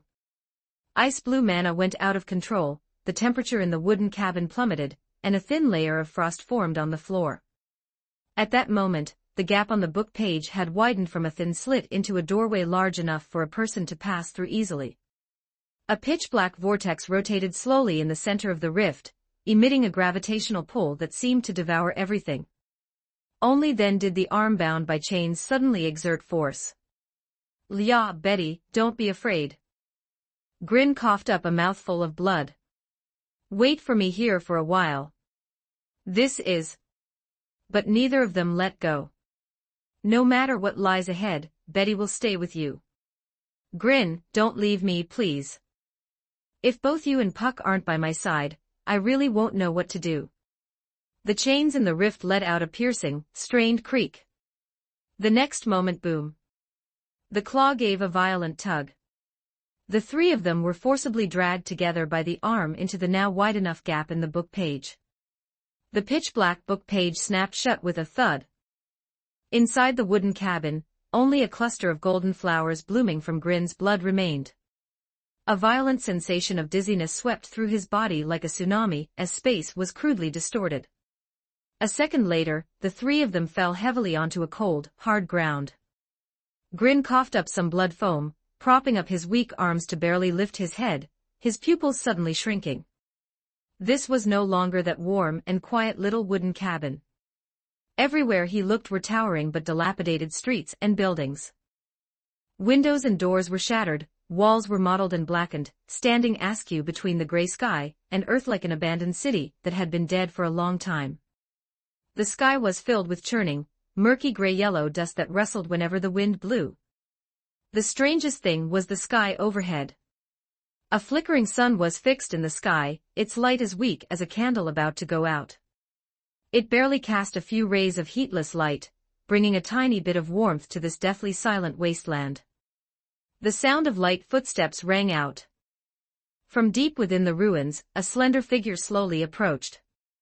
The girl wore a hooded cloak of dark red and black, the hood pulled low, revealing only a pale and delicate jawline. Coming closer, the girl gave them a slight bow.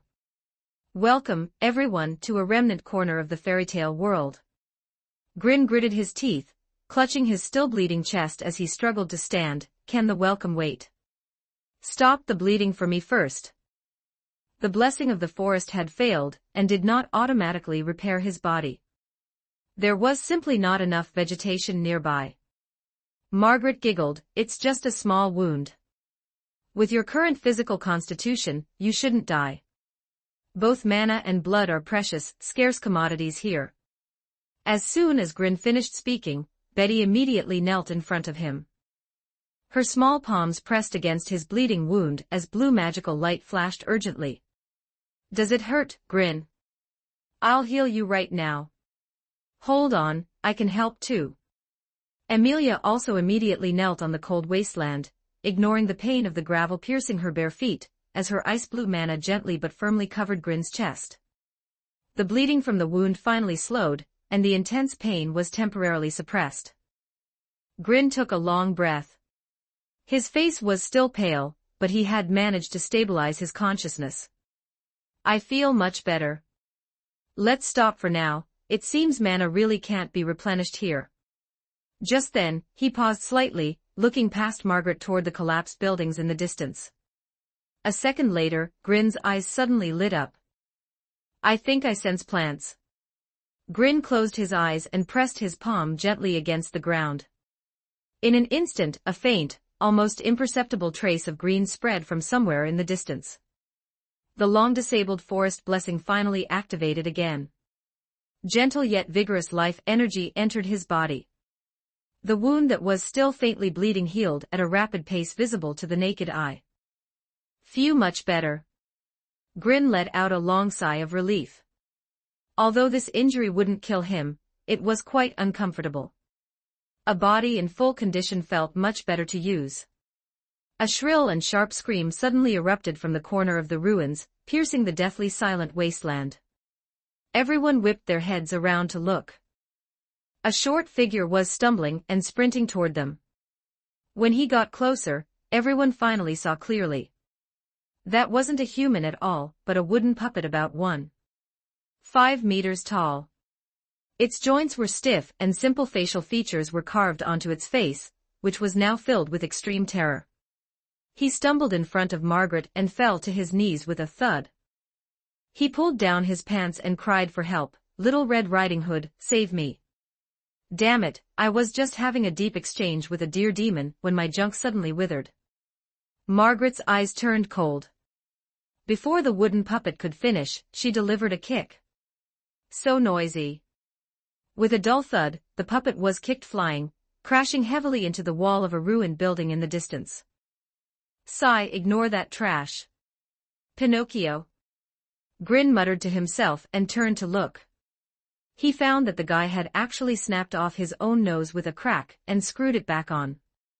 As expected, it's better to rely on oneself than others. Pinocchio scrambled up from the ground and twisted his cracked waist. "Margaret, and you call yourself a faction leader? You won't help with even a small favor. Just wait until I finish teaching that deer demon a lesson, then I'll come back to fight you to the death." 154 Chapter 154 The Whereabouts of the Magic Mirror Chapter 154 the whereabouts of the magic mirror. Having said that, the fellow hurriedly turned back the way he came, as if worried that if he ran too slowly, he would go soft by then. Grin watched Pinocchio leave. If he wasn't mistaken, the life energy from just now had been extracted from him. By the way, Margaret, where is the magic mirror?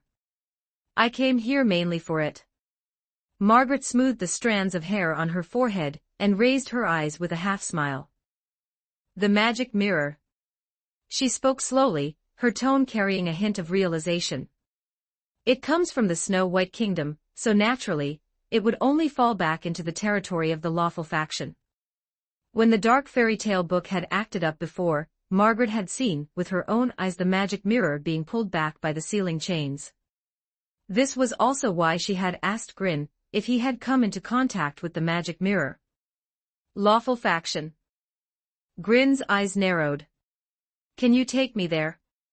Margaret shook her head gently and took half a step back. I can't. I am the leader of the neutral faction. If I go there, my end will be just like the genie's. The young girl licked the corner of her mouth as she spoke, as if reminiscing about a certain delicious piece of blue flesh. Aren't you guys being too ridiculous? Is there really no other food here?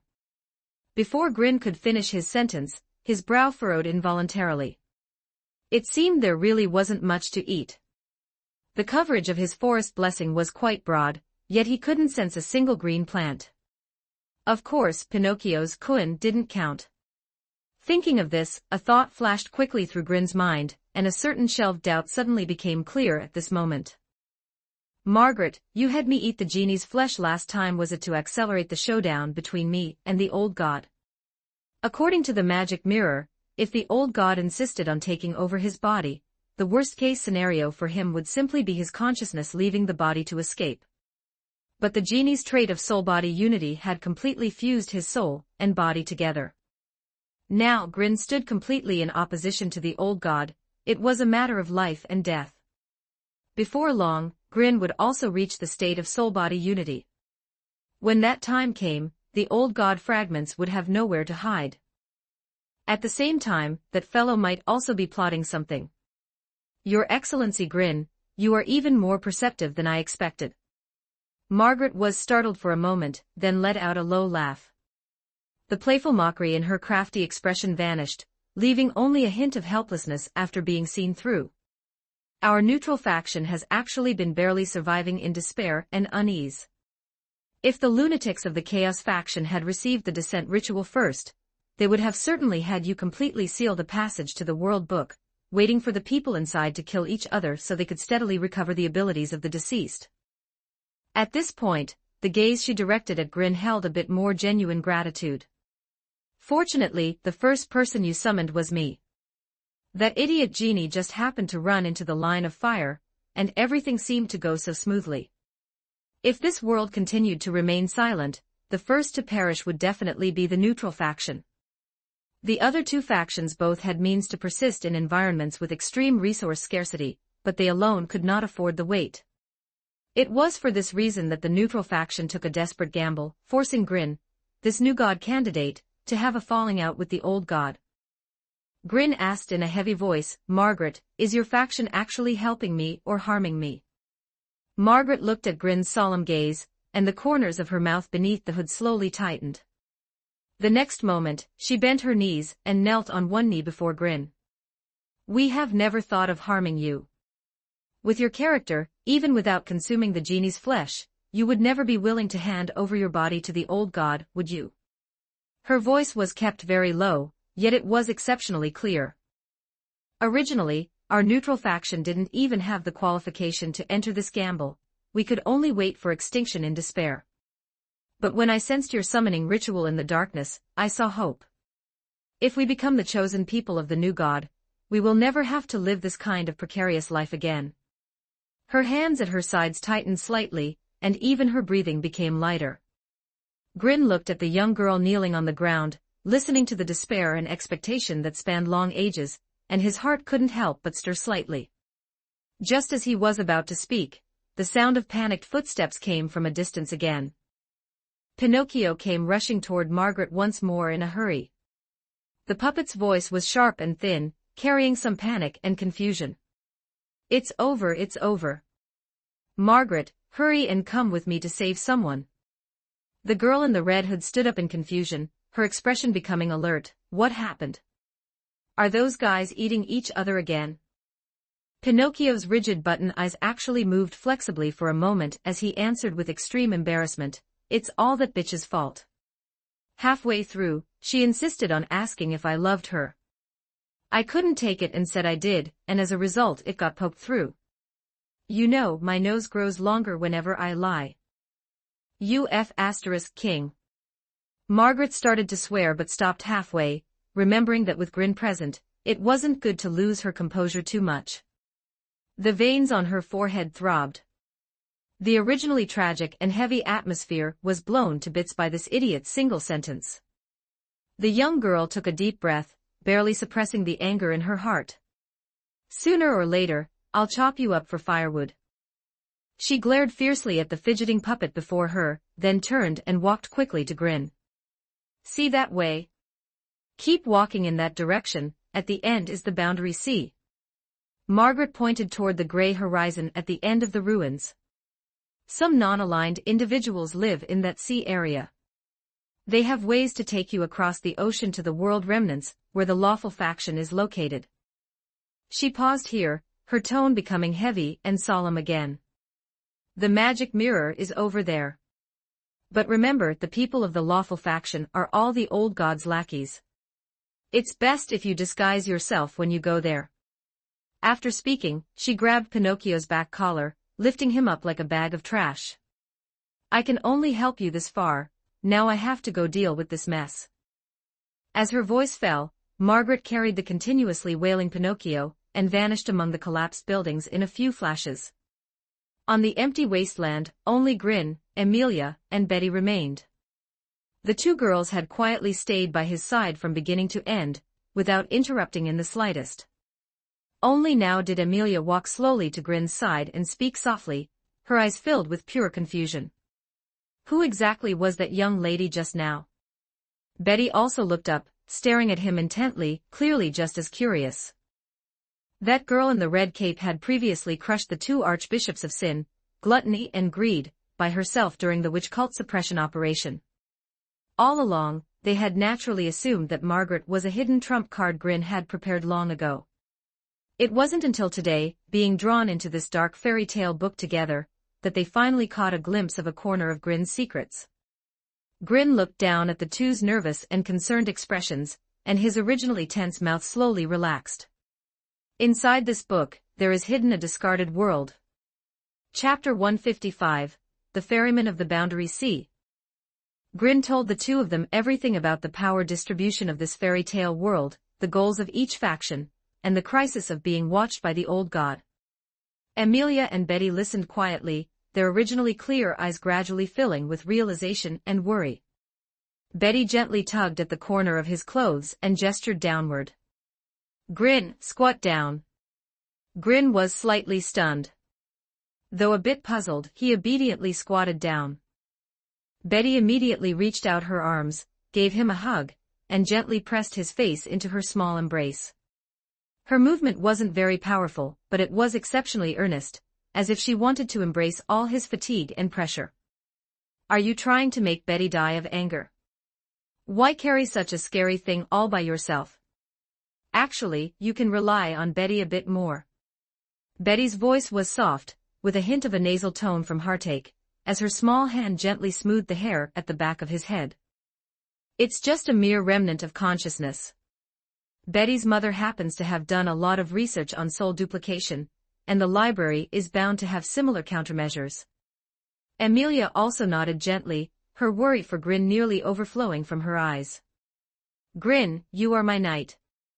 I will never allow anyone to take you away. As the young girl spoke, she clenched her fists tightly, hating that loathsome old god to the core. Grin felt Betty's warmth and Emilia's protection. The weight and loneliness he had carried alone these days seemed to be gently melted by two beams of warm light at this moment. I feel like I'm not afraid of anything now. He spoke in a low voice, with less of his usual bravado and more of a rare sense of peace. Seeing this, Amelia also took a gentle step forward, wanting to hug him properly just like Betty. But the ground was covered in sharp gravel and pebbles. As soon as she put pressure on her bare soles, she winced in pain. After all, she had been startled awake from her sleep and dragged into this dark fairy tale book before she even had time to put on shoes. The wind began to carry a salty, damp scent, mixed with the dull smell unique to a decaying world. Ahead, an endless expanse of dark sea stretched out quietly.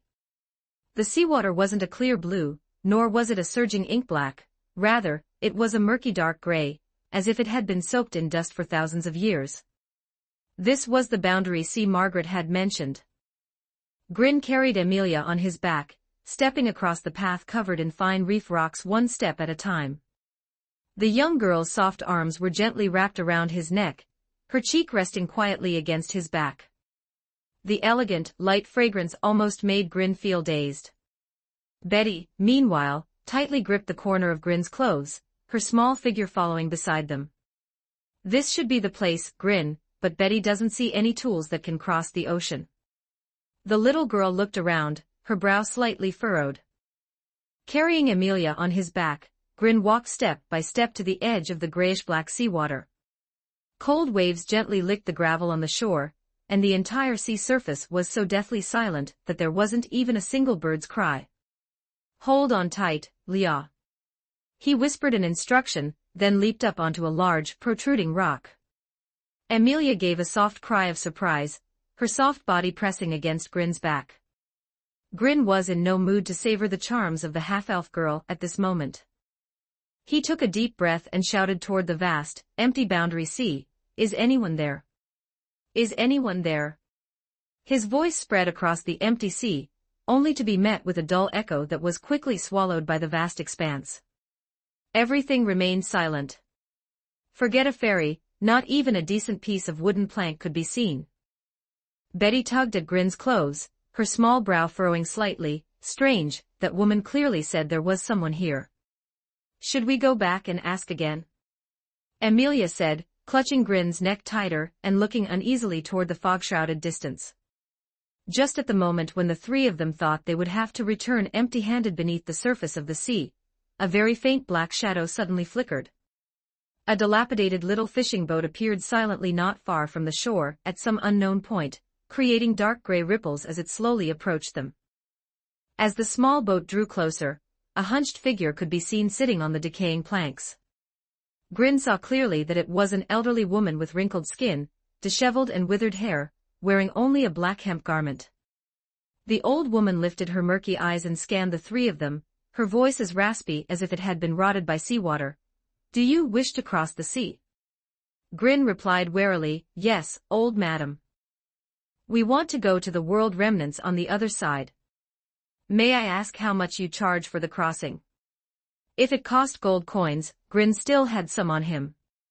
A strange smile tugged at the old woman's withered, bark-like face as she shook her head. "I don't want those useless things.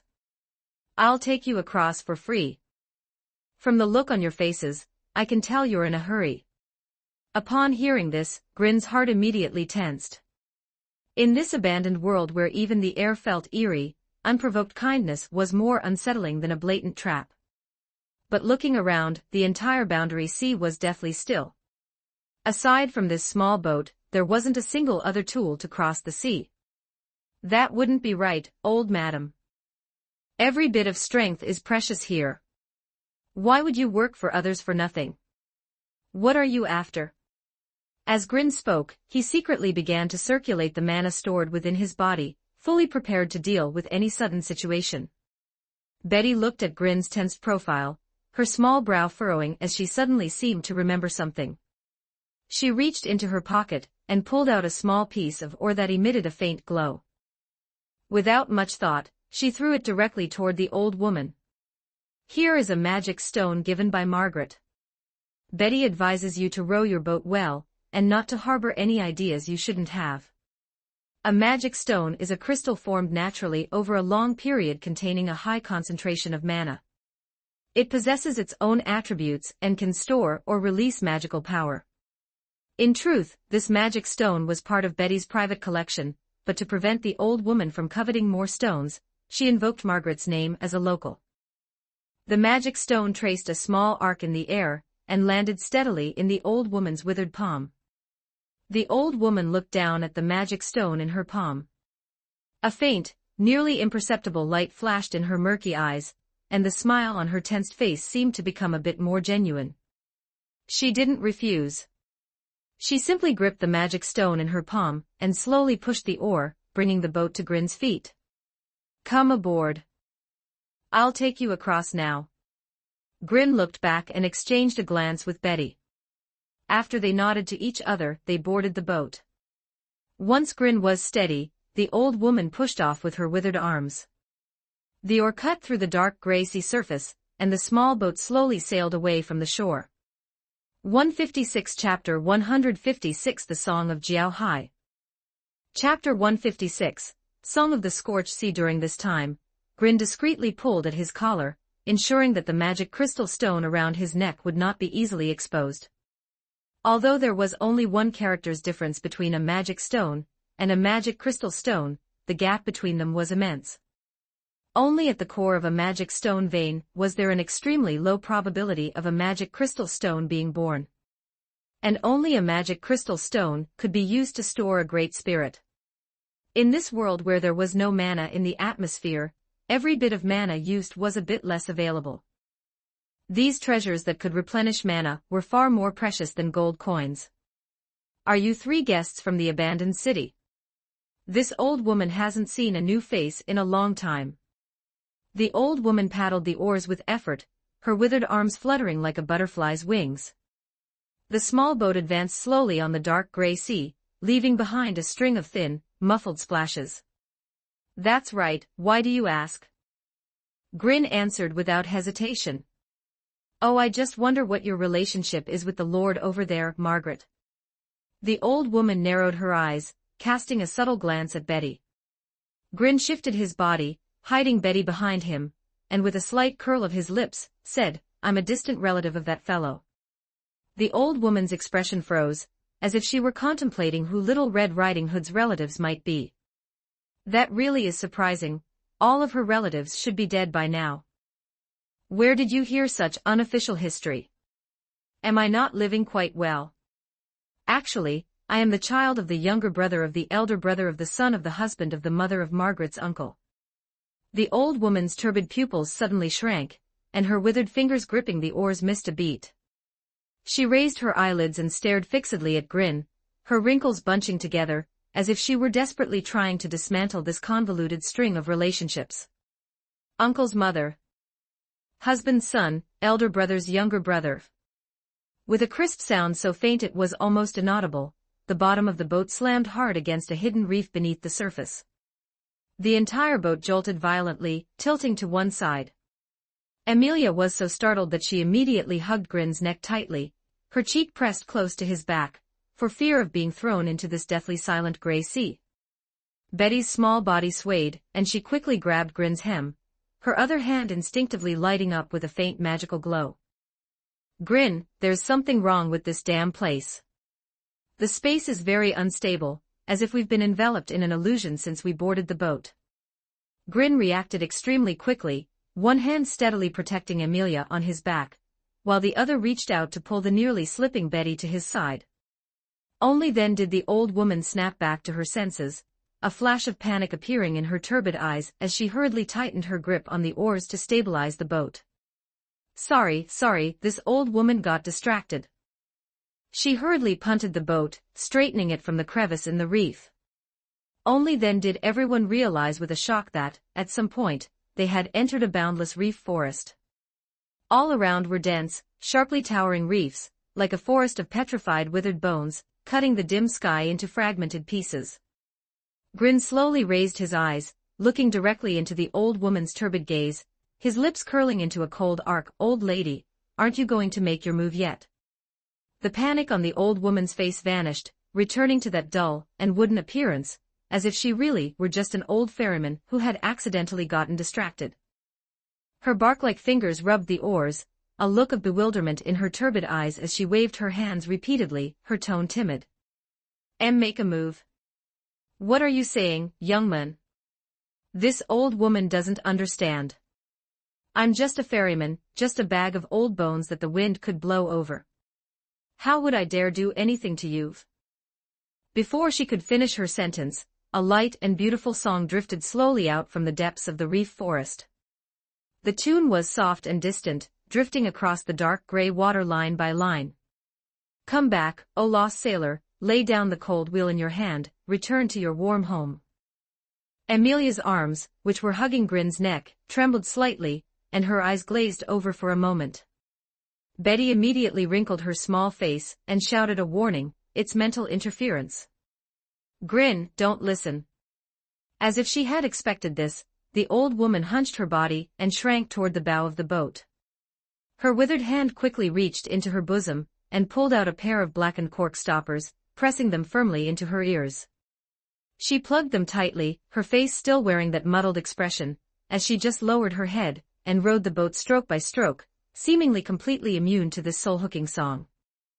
The song was like silk threads soaked in seawater, winding around the mind strand by strand. Amelia's breathing gradually lightened, her arms around Grin's neck loosened a bit, and her originally clear eyes were half open and half closed, her long eyelashes trembling slightly. Her head tilted, leaning gently against Grin's back, and she was the first to fall into a deep sleep, letting out steady and faint breaths.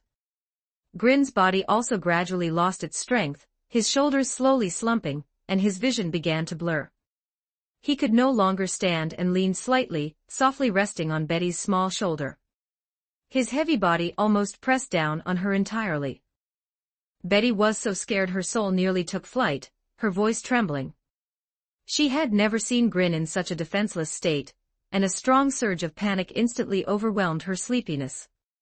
Her small body tensed up desperately, her small hands rapidly lighting up a magic circle in front of her, teeth clenched as she forced her nearly closing eyelids to stay open, deploying a fragile yet determined barrier. Grin, don't scare Betty, wake up quickly. But Grin, leaning on her shoulder, moved his lips very slightly. His voice was as faint as a breath, audible only to Betty, who was pressed close to him. It's fine, Betty, trust me. Just that one sentence. Betty's hand, which was holding up the barrier, suddenly paused.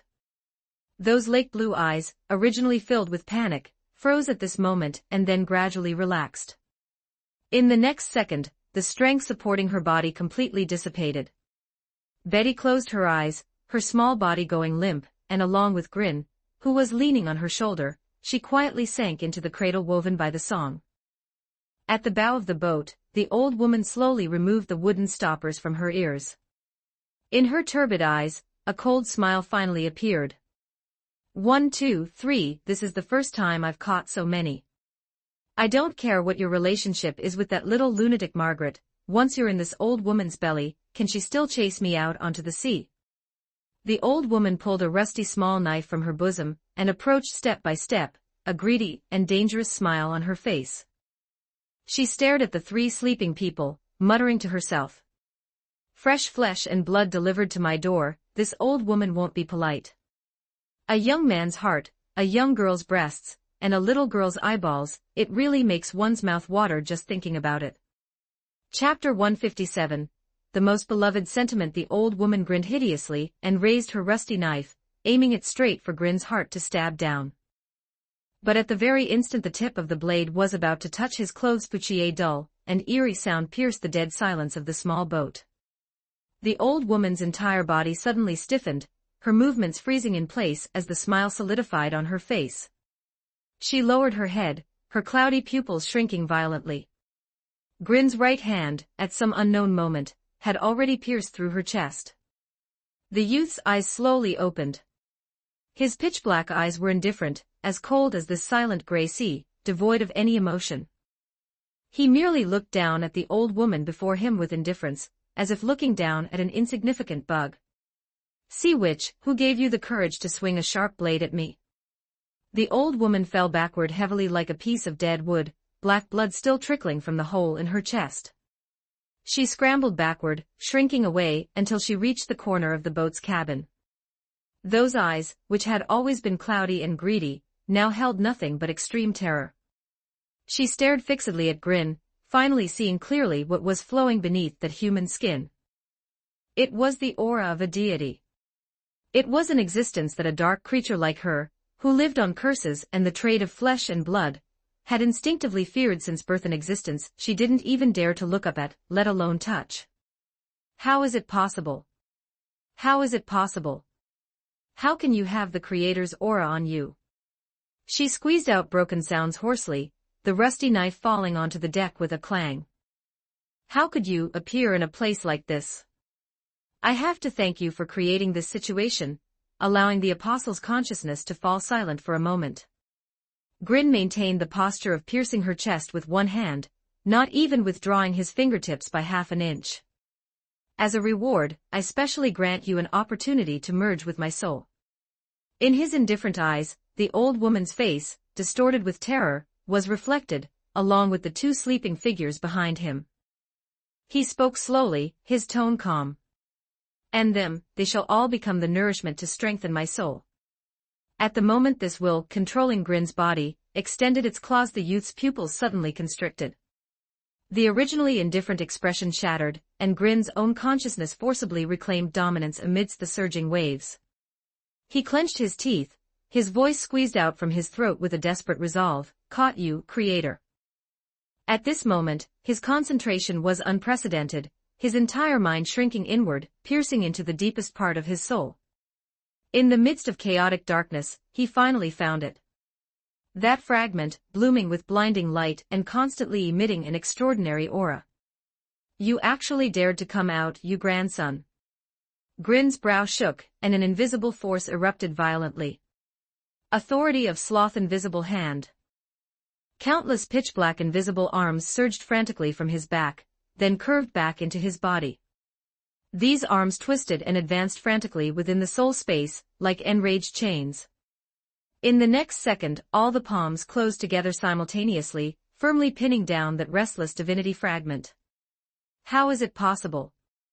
You clearly should have lost consciousness. To your disappointment, Creator, it's because here, someone loves me. Grin slowly raised his left hand. A longsword, silver-white throughout and flowing with warm holy light, appeared out of thin air in his palm.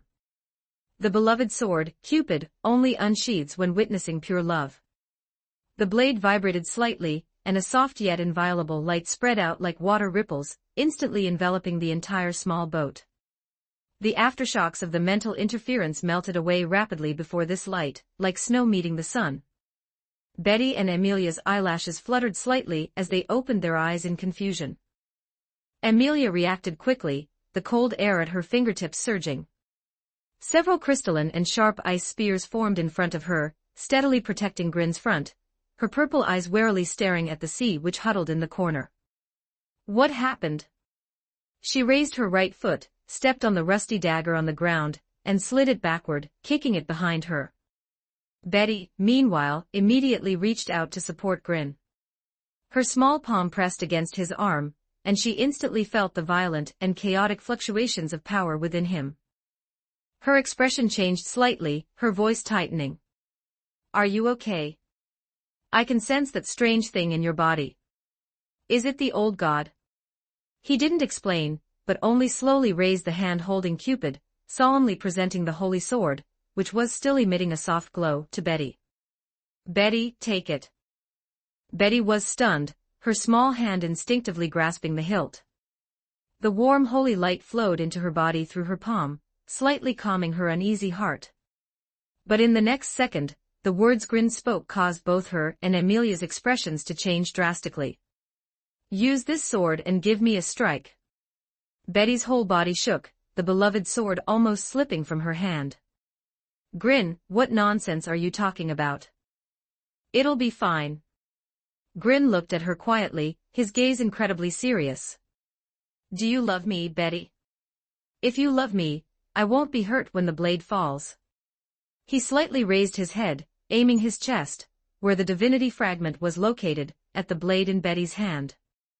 Betty looked at Grin's unshrinking eyes.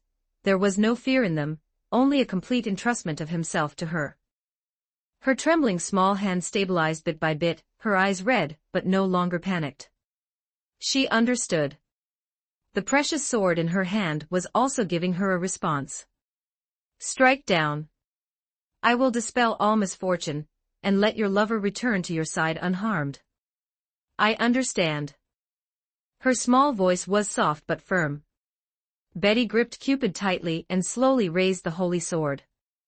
At the moment Betty raised the sword, the divinity fragment inside Grin's body suddenly began to struggle frantically.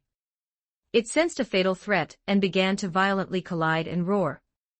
Grin let out a muffled groan, the invisible hand holding down the fragment trembling. Listen to me, there's no need for us to fight to the death. The Creator's voice roared in his heart, how about this, you help me find a body.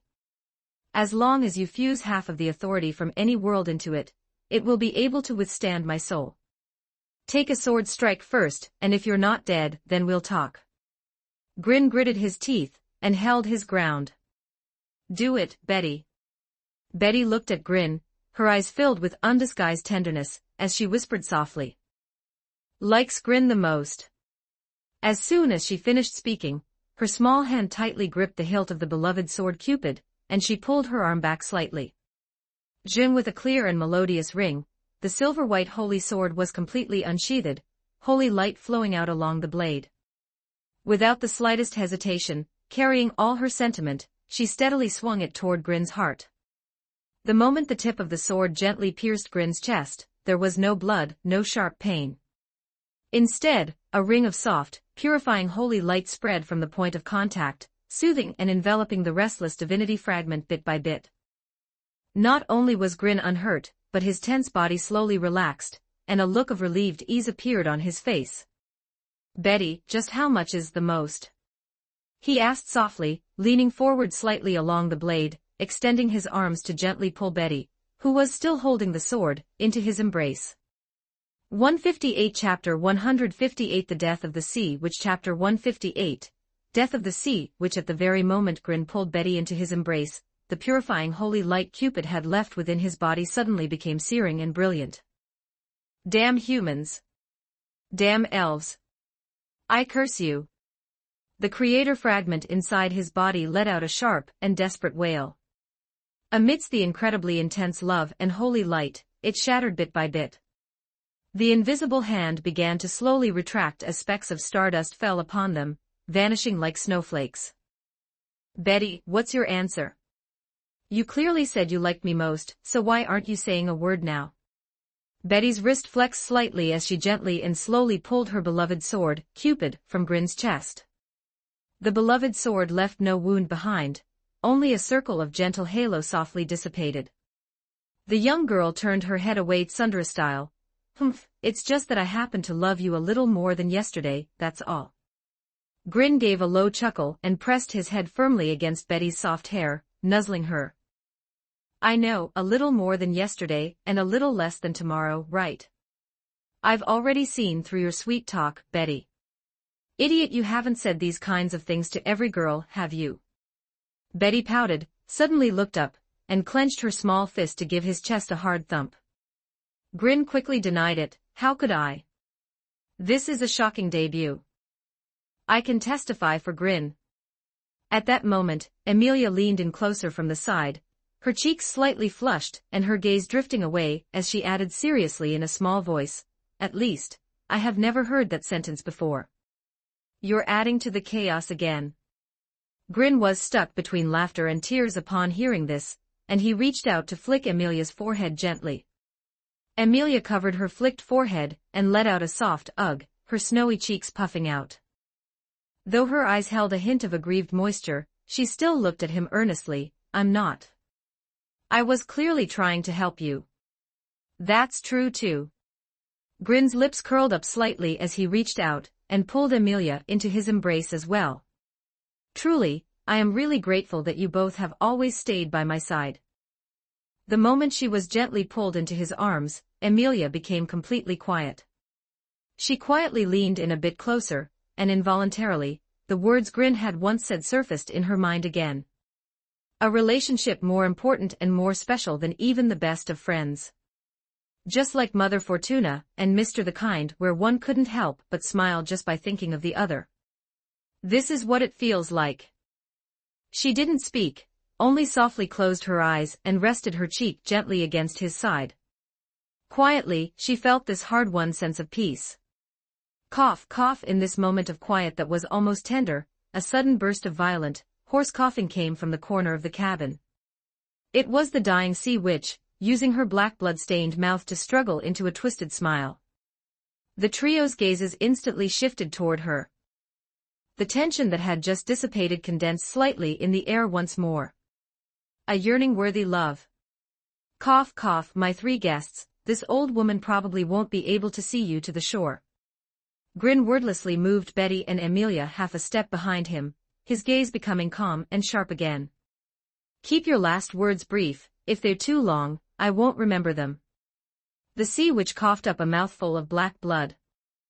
Her breath was already so weak it could fail at any moment, yet she still raised a withered hand, pointing tremulously toward the dark, towering forest of reefs outside the ship. Go inside to the deepest stone cavern. There is someone there who can send you away from this dead sea.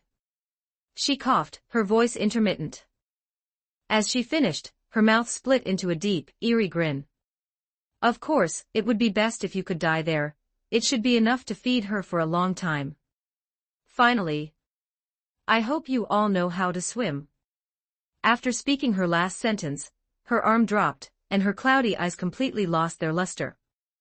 The cabin returned to silence. The sea witch was completely breathless, her withered hand still rigidly pointing toward the reef forest. Grin released the hands protecting the two girls and looked toward the gloomy, crisscrossing black reefs, his brow furrowing slightly. Is that person who sings inside the stone cavern? The next second. Gurgle. An eerie sound of water entering came from the bottom of the small boat. The hull suddenly sank, and seawater instantly surged up through the cracks like crazy. The boat is sinking. Betty's expression changed as she gripped Grin's clothes. Amelia also widened her eyes in shock as the icy seawater quickly rose above her ankles. It seemed the sea witch and this small boat were linked. Once the owner died, the hull would also sink. Grin's eyes narrowed, and just as he was about to react, the dark fairy tale book suddenly manifested on its own, floating silently into midair. The pages turned rapidly by themselves with a rustling sound, finally stopping at the chapter 4, the tinderbox. In the previously blank space, a clear illustration slowly emerged. Below the illustration, lines of cold, small characters slowly lit up. Evil soldier, unlock condition, kill a guide. Status, unlocked. Abilities, forgetfulness, waiting for death held item. The tinderbox. There was no time to hesitate. The hull was sinking at a speed visible to the naked eye. Grin reached out and grasped at the void. The fairy tale book pages burst with light, and a bronze tinderbox instantly fell into his palm. Hold on to me. Grin barked, his thumb striking hard. A spark of ghostly blue fire lit up in the dim cabin. The next moment, a wild wind rose. A giant hound, as large as a carriage with eyes like copper bells, leaped out from the fire, its fur as black as ink. The giant hound landed in the water with a splash and floated up. Its thick limbs paddled continuously to maintain its buoyancy. Grin scooped up Betty, grabbed Amelia's hand, and leaped onto the giant hound's broad back. Splash! The small boat was completely swallowed by the sea, leaving only ripples spreading outward. The giant hound carrying the three of them had just stabilized itself when it suddenly became exceptionally excited. It turned its head, its copper bell-like eyes staring at Grin with a sparkle. Its thick tail wagged frantically like a palm leaf fan, splashing water everywhere on the sea surface. Woof woof woof. Deep yet joyful barks echoed among the reefs. It didn't look like a monster just summoned from a fairy tale at all. Instead, it looked like a big dog seeing its master. The next second, it raised its wide right paw and carefully offered it to Grin. In its palm, it was actually holding a large handful of shiny copper coins, which clattered into a small pile on the dog's back. Grin looked at the pile of shiny copper coins in front of him, his mouth twitching slightly as he reached out to gently push away the giant hound's paw. Go on, I don't take junk. The giant hound froze, its copper-bell eyes blinking, and let out a piteous whimper. It obediently pulled back the copper coins, its tail drooping as well, looking quite dejected. Chapter 159. The source of the singing. As the guardian of the bronze treasure chest, it had nothing but spare change. Since its master didn't like copper coins, it could only try to please him by working hard. The giant dog wore a serious expression, carrying the three of them as it cut through the waves of the deathly silent Black Sea. The seawater was bone-chillingly cold, and the only sound was the water being sliced open. The silence was suffocating. Before long, a small stone island appeared ahead. Not a single blade of grass grew on the island, only grayish-black rocks were exposed, like a giant skeleton lying quietly in the middle of the Dead Sea. In the very center of the island, a pitch-black cave mouth gaped open, as if waiting for prey to walk right in. The giant dog submissively lowered its body to let the three of them ashore, then lay obediently by the water's edge to wait. The moment they stepped onto the desolate stone island, a gloomy, cold aura seeped through their souls and into their marrow. Grin walked at the front, with Amelia in the middle, while Betty followed at the very back, tightly clutching her beloved sword, Cupid. Amelia slightly raised her hand, gathering soft lighting magic at her fingertips. A faint white light overflowed from her palm, condensing into a fist-sized orb of light. It wasn't dazzling, but it was enough to illuminate the narrow path ahead. Sorry, Grin. This world doesn't even have lesser spirits. Relying solely on my own mana, this is the best I can do. Amelia whispered, her tone carrying a hint of unease. Grin reached out and patted Amelia's shoulder, comforting her in a low voice. We do need light, but we also need to stay hidden, so the brightness you've created is just right, Leah. I'm glad I could help. The girl looked up with a faint, somber joy. As they went deeper into the stone cave, the air became colder and more viscous. There was no sound of wind or water, even the sound of their breathing became exceptionally clear. Grin's gaze was as sharp as a blade, and every step he took was steady, his ears alertly catching every movement in the darkness. In the deathly silence, a very faint and thin sound of breathing was slowly seeping through from the end of the cave. That breathing was very weak, but it undeniably revealed the presence of life. Someone's inside. Grin signaled for the two of them to move quietly. But the person inside seemed to have exceptionally keen hearing, and had already sensed their presence. From the depths of the darkness, a timid yet slightly expectant female voice softly spoke. Is that you, Grandma Sea Witch? As the words fell, the crisp yet cold rattling of chains spread faintly through the darkness. It sounded as if someone bound was shifting their body slightly. The three of them stopped in their tracks simultaneously, offering no answer. They neither responded nor approached. Grin, it's that girl who was singing earlier. Amelia instinctively leaned closer to Grin, pointing toward the depths of the cave as she whispered in his ear. The presence in the depths of the cave noticeably faltered. In the next second, the rattling of chains suddenly became frantic. Clang, clang.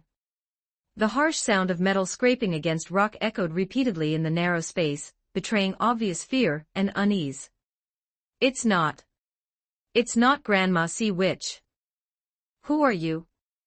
The voice trembled, gradually becoming higher and thinner. After a few seconds of panic, the person began to sing fitfully. The sailor's letter is hidden in a drifting bottle. The shepherd girl waits by the reef. That stationery is soaked through with blood. The infatuated soul sleeps in the sea. The singing pierced directly through the soul, softly echoing in the depths of the mind. A familiar sense of drowsiness once again climbed onto Grin and the others' mental centers. The beloved sword, Cupid, in Betty's arms trembled slightly. A circle of soft yet inviolable white light spread out silently. The white radiance, like a veil, instantly stripped away the mental enchantment entwining the three of them layer by layer. The drowsiness receded like a tide, feeling returned to their heavy limbs, and their clouded minds suddenly cleared. The singing at the end of the cave gradually lost its rhythm, as the sound of approaching footsteps drew nearer. She sensed it clearly. Her singing had failed. These outsiders hadn't fallen asleep, instead, they had quickened their pace toward her. Why aren't you asleep? Faint sobs seeped out from the darkness.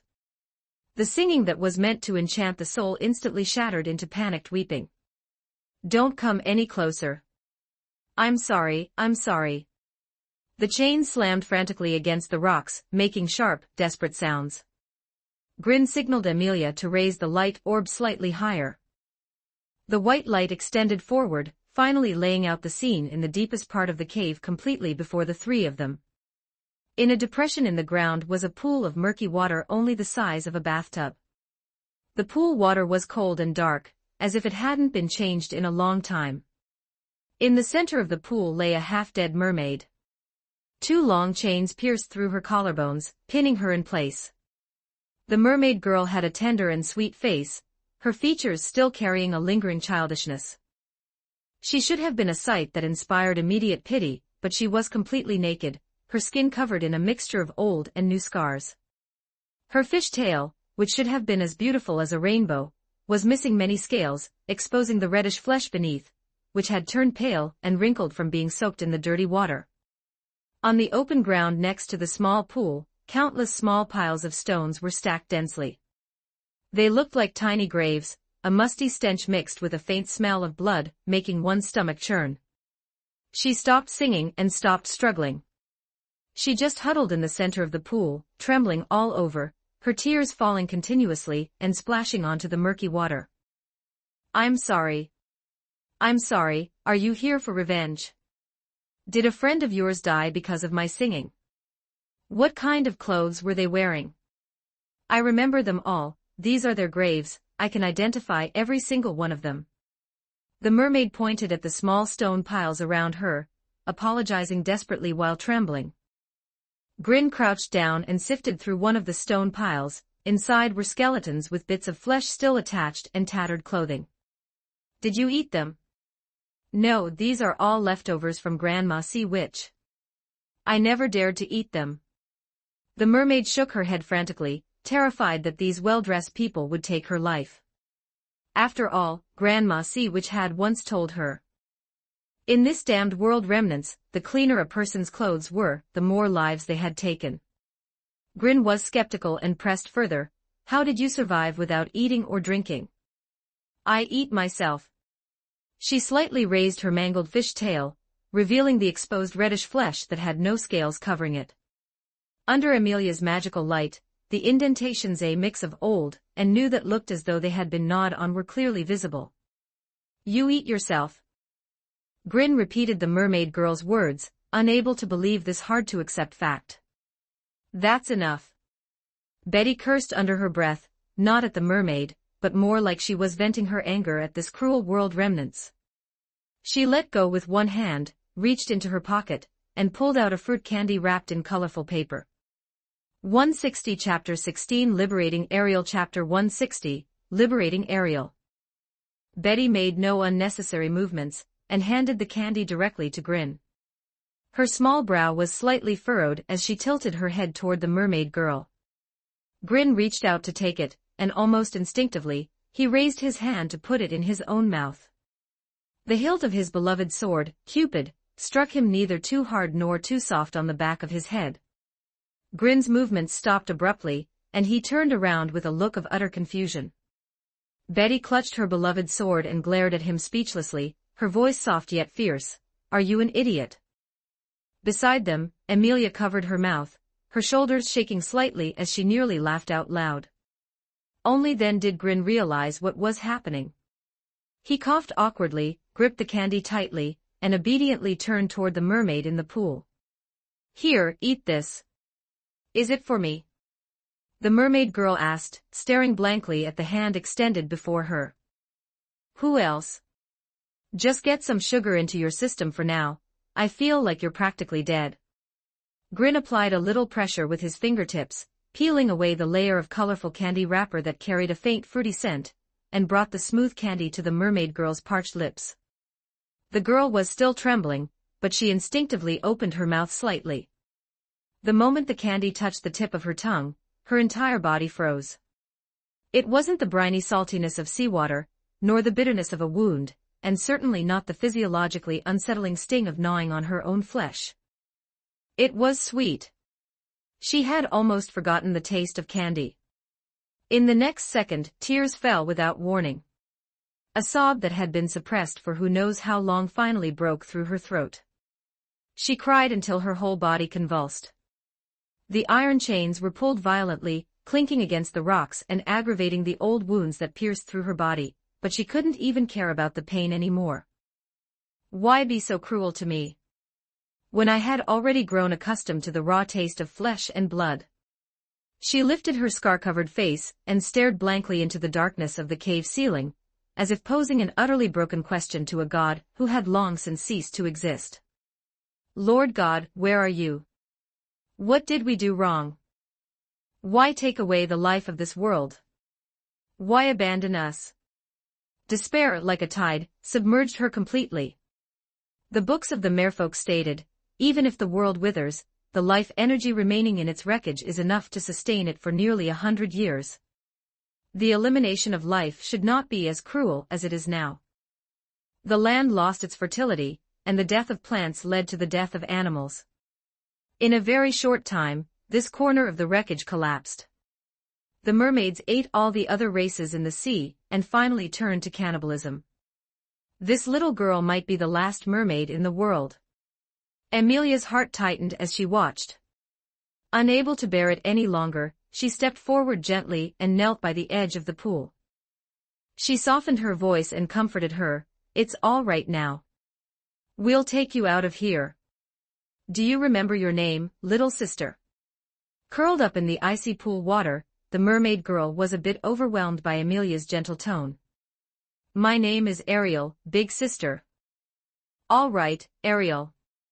Just hang on a little longer. I'll heal your wounds first."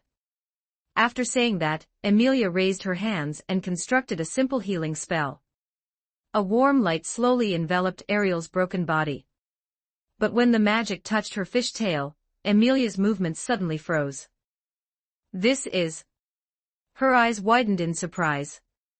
Beneath the mermaid girl's gnawed flesh lay layer upon layer of terrifyingly overlapping healing marks.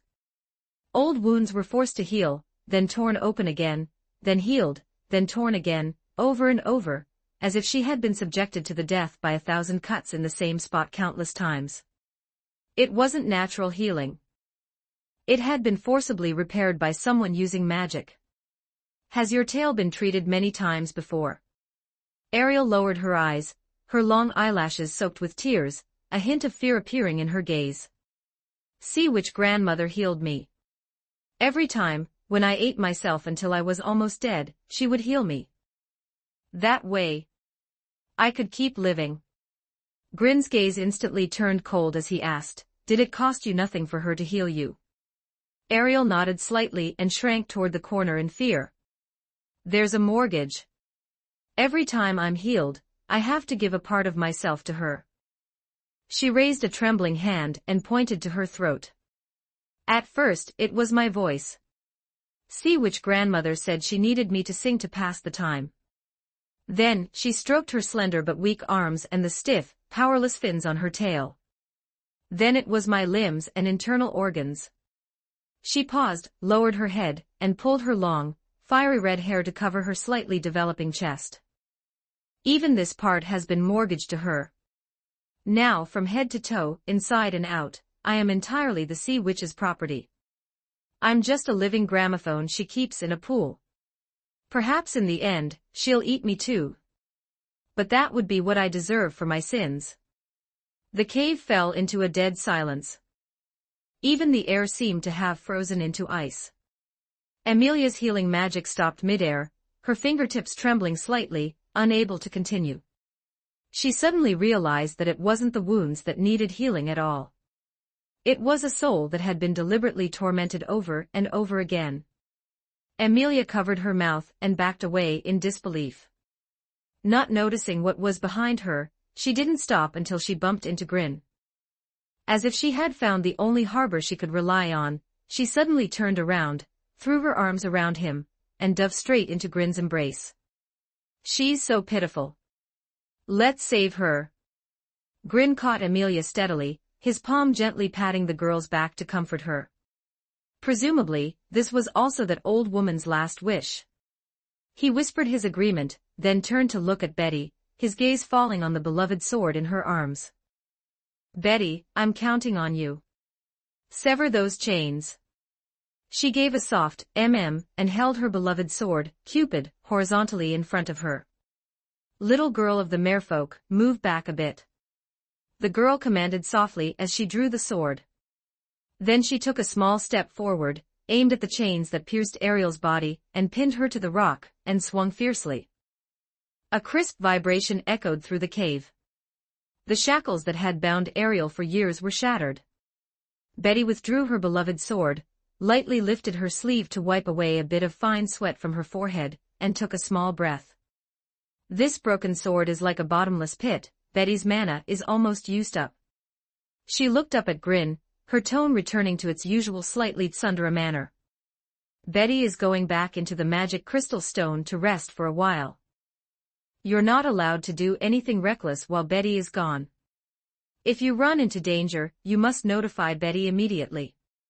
Chapter 161. Arriving at the wall of order as soon as Betty finished speaking, her small figure transformed into a streak of pale blue light, gently slipping into the magic crystal stone hanging around Grin's neck. Amelia took a deep breath, suppressing the surging bitterness in her heart, and placed her hands back onto Ariel's body. A soft healing glow lit up once more, this time without the slightest hesitation. The magic, as warm as a spring stream, flowed slowly over the mermaid girl's scarred body, smoothing out the hideous marks that had been repeatedly torn open and forcibly healed. The pain from the broken chains gradually dissipated, her parched skin became delicate again, and her powerless limbs and fishtail slowly regained sensation. "All right, it doesn't hurt any more," Amelia said, withdrawing her hands. "I'll take her out first, it's getting late." Grin crouched down and carefully lifted the girl from the freezing pool of water. Ariel was very light, as if she might break at a touch. Her long fiery red hair clung wetly to her shoulders, and she curled up in his arms like a dying kitten. Grin held her steadily, turning to walk out of the cave. The closer they got to the entrance, the brighter the light became. In this withered world, the daylight was relatively weak. But for Ariel, who had been trapped in a dark cave for years, it was already bright enough to make her instinctively squint her eyes. She tilted her head slightly, her long eyelashes trembling uneasily. The breeze at the cave entrance brushed against her wet fish tail, carrying the desolate yet free scent of the outside world. Ariel tightly gripped the lapels of Grin's clothes, glancing around tentatively. This time, there was no rustling sound of the sea witch's footsteps. No one was crudely yanking the chains to admire her struggle. Nor was there that familiar and terrifying low, raspy voice saying things like, "It's time for treatment. Sea witch grandmother must be dead." As soon as this thought emerged, she felt neither relief nor resentment, only a hollow sense of dazed emptiness. Next, what was the meaning of her existence? She was the sea witch's property, a living phonograph or a food reserve. Now that her master was gone, where should she, an object, go? Unease quietly coiled around her heart like thin vines. She remembered clearly that in this depleted world, the flesh and blood of the mermaid race was considered a rare delicacy. When her kin had turned on each other before, no one would spare the other. Now she had fallen into the hands of humans. These people gave her food, treated her, and rescued her. But could it be that this was only to raise her to be a bit healthier, so they could enjoy a delicious meal when the time was right? Ariel gently buried her face in Grin's lapels, not daring to look any longer, her voice so thin it was almost inaudible, filled with a tearful timidity. "Big brother, can I still live? Do you really want to die?" Grin narrowed his eyes, a corner of his mouth turning up slightly. Ariel tensed up at that glance, her small body shrinking further into his embrace. The girl's voice was soft and sweet, carrying a hint of grievance and resignation. "In my heart. I don't want to, but I can't beat you. Don't worry, I don't like eating fish." Grin softly comforted Ariel's emotions, his expression becoming flat as he fell into thought. It would be a waste to eat such a big fish. She should be hung on the dragon carriage to show off on the streets of the royal capital. Ariel's hanging heart only dropped halfway when her gaze moved to the shore, and her nerves tightened again. On the open ground outside the cave entrance, a massive giant dog with a fierce aura was lying down. As soon as it caught Grin's scent, its tail started wagging non-stop, and it suddenly stood up and sprinted over, making the ground tremble slightly. Woof woof woof woof. The giant dog circled him excitedly, its head affectionately rubbing against Grin's arm. Its tongue gave a careless flick, accidentally brushing against Ariel's exposed fish tail in Grin's arms. The moment the moist sensation touched her skin, Ariel shuddered and hurriedly pulled her tail back. The giant dog paused, its nose sniffing gently. The next moment, its sharp eyes lit up, staring straight at the mermaid girl curled in Grin's arms. A whimper of desire came from its throat, and it looked at Grin with a blunt and eager gaze. Ariel was frozen with fear, her small body desperately trying to shrink into Grin's embrace. She gripped Grin's lapels tightly, her whole body shaking as if she would burst into tears at any second. "Big brother, it wants to eat me." Fearing that Grin wouldn't protect her, she hurriedly added, "I can also sing for you to relieve your boredom. If you feel bored, you can also pull out my scales." See which grandmother said my screams of pain sound very beautiful. Grin's eyebrows arched slightly. He looked down at the little mermaid who was about to faint from fright, then at the drooling, restless giant dog beside them, and his tone immediately darkened. "Go away, go away." He impatiently raised his foot, and gave a gentle nudge, shooing the giant dog aside. "Stay over there." The giant dog was unceremoniously driven away, letting out a wronged whimper, and retreating back into the sea with its tail between its legs. Holding Ariel, Grin flipped himself up with Amelia, landing steadily on the giant dog's broad back. Grin looked down at Ariel, who was still shivering in his arms, his originally cold tone softening slightly. "You should know the location of the lawful faction, right? Take me there. It's to the east. If you keep swimming east, you'll eventually see it." As she spoke, she carefully raised a slender finger, pointing toward the gray sea horizon in the distance. "Big brother, are you going there? But the residents of the lawful faction have built high walls along the shore, no one can get in." Grin glanced in the direction Ariel pointed and smiled confidently. "I have my ways." He raised his hand and lightly patted the top of the giant dog's head, giving a concise and powerful command, "Go east." The giant dog's tail flicked, and its massive body steadily broke through the dead seawater, speeding toward the distance. After traveling on the sea for an unknown amount of time, a gray giant wall reaching into the clouds finally emerged on the distant horizon. The wall was built of heavy boulders, stretching straight across the horizon between the sea and sky.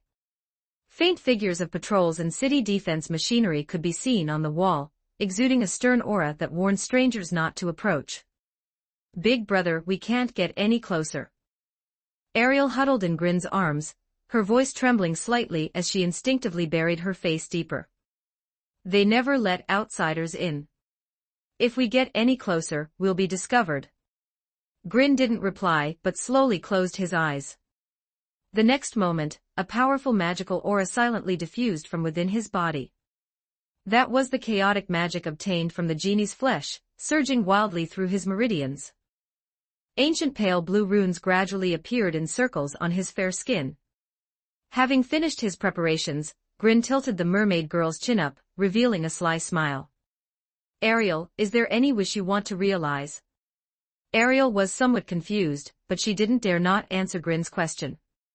"Can I have some food?" 162 Chapter 162 The City of Stealing Life. Chapter 162, City of Stolen Life. Grin's temple throbbed slightly, a look of exasperation crossing his face.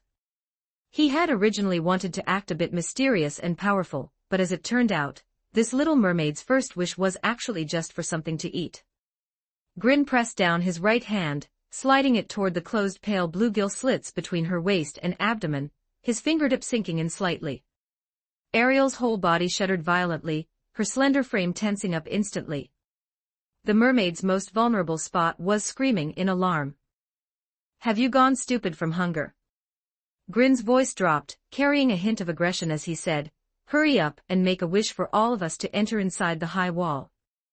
Ariel was so startled by the temperature of his fingertips that her eyes welled up, yet she didn't dare pull away, only able to timidly repeat in a small voice, "All right, I wish that all of us can safely enter inside the high wall." Halfway through, the girl's peripheral vision caught the ferocious gaze of the giant dog beneath her, and she immediately added, "But please, don't let this big doggy who wants to eat me follow us." Grin raised his right hand, and pale blue mana surged down his arm, weaving into a rotating magic circle beneath the feet of the three. "Whatever you seek shall be granted." He gave a low shout and slammed his palm downward. The air suddenly distorted, a bright light flashed, and the surrounding scenery shattered like a mirror. After just a moment of dizziness, the aura of the Dead Sea had completely vanished. The next second, the three of them appeared in a quiet alleyway inside the high wall. Ariel was so frightened that she clung tightly to Grin's neck, only daring to open her eyes after a long while. Looking out from the mouth of the alley, what met her eyes was no longer that gray, deathly silence, but a bustling street. Trees along the roadside were lush and green, flowers were in bloom, pedestrians were cleanly dressed with rosy complexions, and even the air carried a sense of warmth. Amelia looked around warily, her eyes widening. "Grin, this place is completely different from the outside." Grin looked up into the distance. From his vantage point, he could see a high tower standing in the center of the city, piercing the sky. The golden statue atop the tower emitted soft light and heat, like an artificial sun illuminating the entire city. Outside the wall was a desolate and cold dead zone, while inside was a vibrant paradise. The distinction was clear, as if they were two different worlds. He stood still, only slightly tilting his head, and closing his eyes to sense for a moment. The energy of this city was all radiating from that golden statue at the top of the central high tower. This energy was bounded by the high wall, with not a single trace leaking out. When Grin opened his eyes again, his gaze narrowed slightly. In his arms, as soon as Ariel's tail touched the dry stone ground, it immediately emitted a faint blue glow. The scales retracted and melted, transforming in an instant into a pair of slender, fair human legs. She stumbled, her small face instantly turning bright red as she curled up in embarrassment. "Don't move around," Grin said in a low voice, decisively taking off his outer coat and wrapping her up tightly. The oversized hem hung down to her knees, just enough to cover her fair legs and avoid drawing too much attention on the street. Ariel clutched the lapel of his coat and spoke timidly in a small voice, "Thank you, big brother." Just as she tried to move her feet, her knees went weak, and she nearly fell. Amelia immediately stepped forward, gently supporting her arm, her voice gentle and steady. "Don't be afraid. Take it slow, I'll support you." She firmly held Ariel's arm, allowing the girl to tentatively step on the ground bit by bit. As soon as she touched the ground, Ariel's stomach growled softly, as if manifesting these legs had exhausted all her remaining energy. Gurgle, the sound wasn't loud but it was clear. Ariel froze instantly, her entire face flushing deep red as she hurriedly covered her stomach, burying her head very low. "Just pretend you didn't hear it. It'll be quiet in a moment." Grin's brow twitched slightly. His original plan to head straight for the tower was gently interrupted by this hungry growl. "Let's find something to eat first. I wonder if Lugnika's gold coins can be used here." He and Amelia each supported one of the girl's arms, almost carrying her as they walked out of the alley. In the next instant, the noisy chatter of people washed over them. "Freshly baked wheat cakes. Hot wheat cakes. Make way, a carriage is coming through. Come take a look, today's vegetables are much fresher than yesterday's." Various sounds crowded together, chaotic yet incredibly vibrant, full of the breath of living people that was completely absent outside the wall. The three of them passed through the bustling crowd and walked straight into a restaurant that looked the cleanest. As soon as they entered the shop, the warm aroma of food immediately enveloped them. The wooden tables and chairs were wiped clean, and many tables were already filled with people. It was noon, right at mealtime. A staff member stepped forward quickly, a polite smile on their face. "3 guests, please come this way. There are empty seats over here." Grin chose a corner seat, and helped Ariel sit down gently. The little mermaid huddled inside the oversized coat, her eyes timidly scanning the surroundings. She hadn't seen such a lively and safe place in a long time, not even daring to breathe too heavily. Beside her, Amelia gently helped straighten her messy fiery red hair. "Don't worry, Grin is very reliable." The staff member handed over a menu, and Grin flipped through a couple of pages. Most of it was bread, thick soup, grilled meat, and stews, not much different from the cuisine in Lugnica. He looked up at Ariel, who was almost burying her face, and asked casually, "Do you have any dietary restrictions?" Ariel shook her head quickly, swallowing hard several times. Grin nodded slightly in understanding, then pushed the menu in front of the girl. "Order whatever you want to eat." Ariel's eyes lit up, but she couldn't believe it. "I can choose to." "Of course. Then can I order a bit more meat?" Her voice grew smaller as she spoke, fearing she might be too greedy and make someone angry. Looking at her cautious, hungry, yet fearful expression, the corner of Grin's mouth twitched into an almost imperceptible curve. "Feel free, but personally, I suggest pairing it with some staple food." Only then did Ariel dare to reach out with her slender fingers, tapping lightly on the menu, her eyes sparkling. "I want this and this. And this soup." She didn't order much, but it was all substantial food that could truly fill her stomach. Grin closed the menu and handed it to the staff member. "Bring everything she ordered, plus 2 meat pies, a basket of white bread, and a pot of warm water." "All right, please wait a moment." The staff member withdrew at the word. Before long, plates of steaming hot food were brought to the table. Ariel stared at the food before her, her eyes fixed. She subconsciously swallowed her saliva, yet hesitated to start eating. Grin picked up a meat pie and pushed it gently in front of her. "Eat, don't be polite."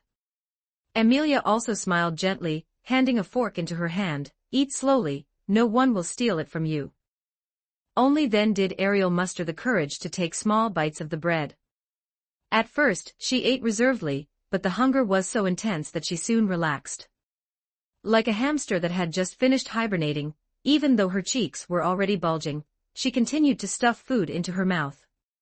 "Thank you, Brother Grin, you're such a good person." Chapter 163, Heretics and Believers. Grin Anderson gently pulled a piece of bread from the basket and took a small bite, complaining helplessly, "I'm begging you, don't choke to death." As soon as he finished speaking, Ariel suddenly choked hard. Cough cough. Her whole body stiffened, her neck tilted back slightly, and her small face instantly turned beet red. Her small hands frantically covered her mouth as she coughed, unable to speak. Amelia was startled and hurriedly picked up a water cup to hand over, gently patting her back. Slow down, slow down. Don't rush." Ariel held the water cup and took small, frantic gulps, finally managing to swallow the food stuck in her throat. She shrunk her neck, her ears still red, not quite daring to face the speechless expression on Grin Anderson's face. After recovering for a moment, she switched to using a small fork to poke at the bread, sending it into her mouth bit by bit. This time she ate extremely slowly, chewing each small bite for a long time, her eyes timidly glancing at Grin Anderson, paying attention to the changes in his expression. The warm and delicious food filled the trio's empty stomachs. The originally tense atmosphere relaxed quite a bit because of this small interlude. Until the casual conversation from the neighboring table drifted into their ears without any obstruction. "Give thanks to the happy prince for bringing us another day of light." "Yes, and those princesses as well." Fortunately, they built the magic circle to gather all the remaining energy from the world remnants. Now our city can last at least another 100 years, enough to last until the new world sprouts. These words were like an ice needle, ruthlessly piercing through the brief warmth at the dining table.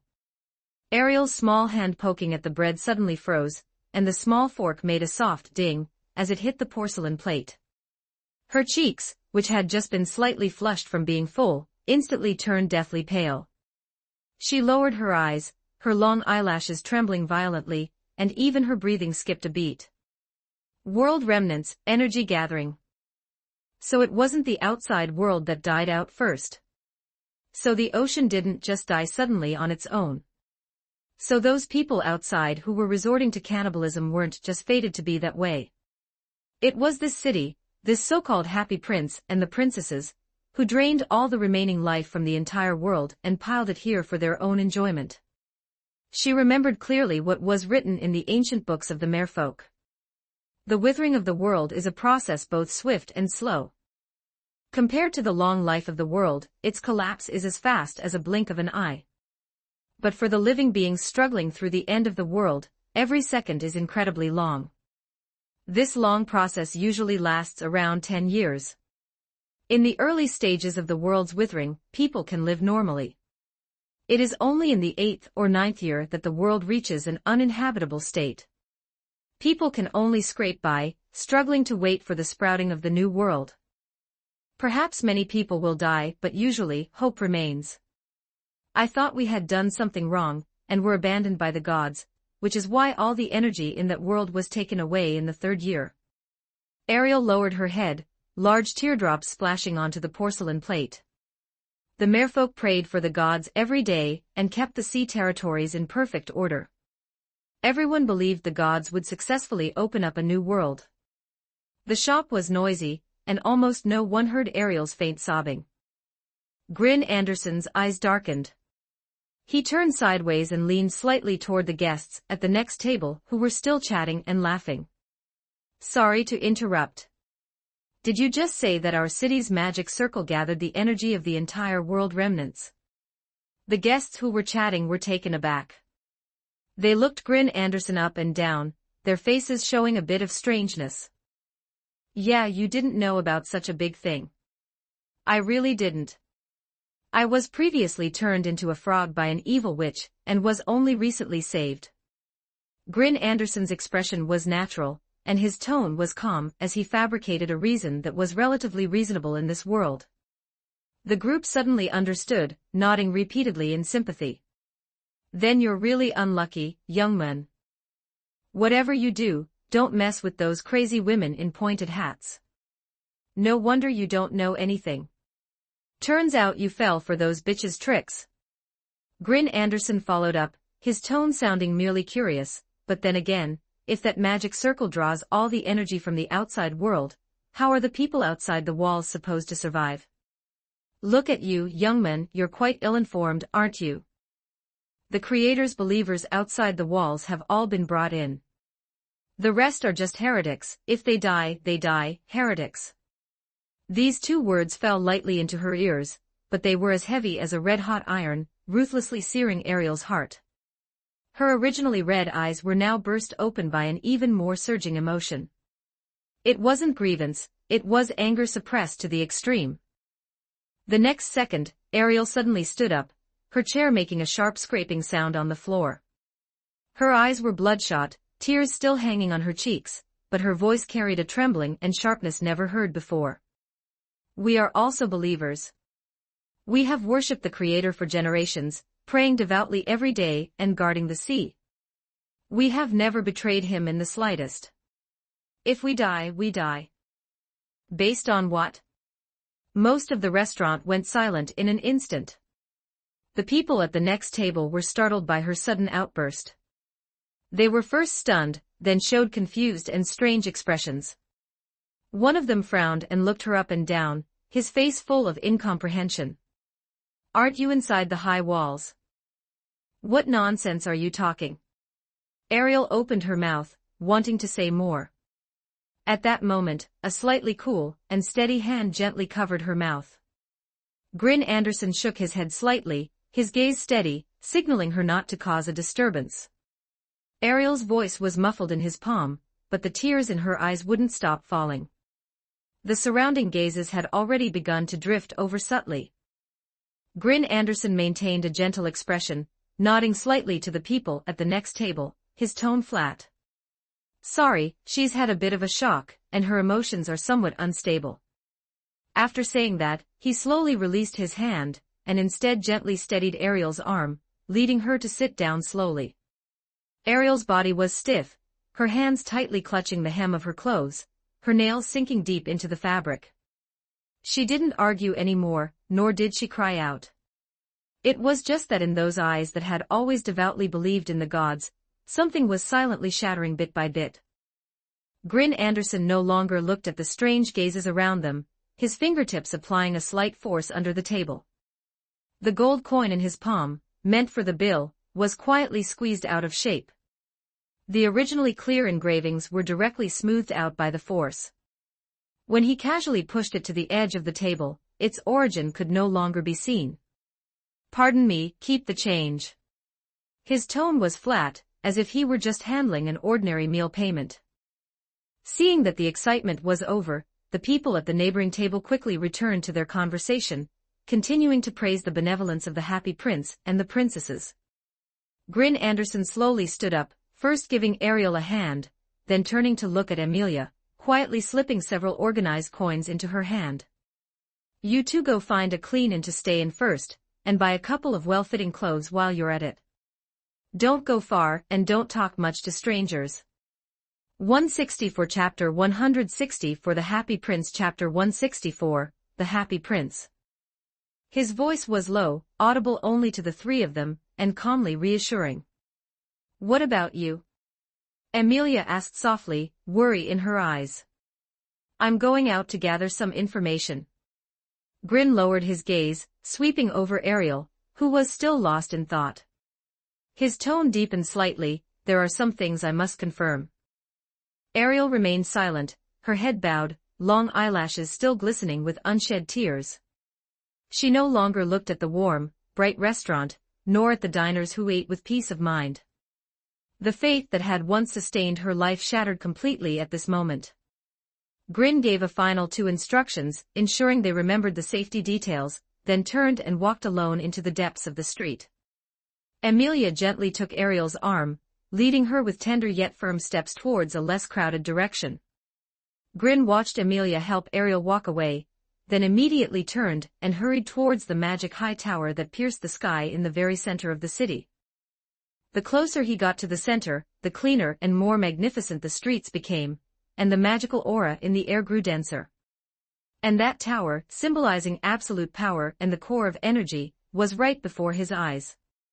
The tower body gleamed with a cold light, guarded by layers of sentries. He hid in the shadow of a street corner, his gaze sweeping over a passing patrol of guards. With a thought, he silently used transformation magic. The next second, his figure began to change. His clothes transformed into a neat guard's armor, a helmet covered his forehead, and his demeanor instantly shifted from a calm passerby to a soldier who had guarded the high tower for years. Grin adjusted his helmet and strode towards the tower gate entrance. As soon as he reached the door, two guards immediately blocked him with spears, their eyes sharp as knives. "Stop, who goes there?" Grin didn't stop, his face darkened, and his tone was urgent and undeniably stern, directly overriding their questioning. "Just received a signal, abnormal magic fluctuations on the top floor. The captain ordered me to go up immediately and check the situation. Who will take responsibility if the magic circle's stability is delayed?" As soon as these words left his mouth, the two guards' expressions changed slightly, but they didn't immediately let him pass. One of them stepped forward half a pace, lowered his voice, and said coldly, "Password, the most beautiful person." Grin's heart tightened. He had no idea what the correct answer was. Countless conjectures flashed through his mind, and he stammered, probing, "Snow White."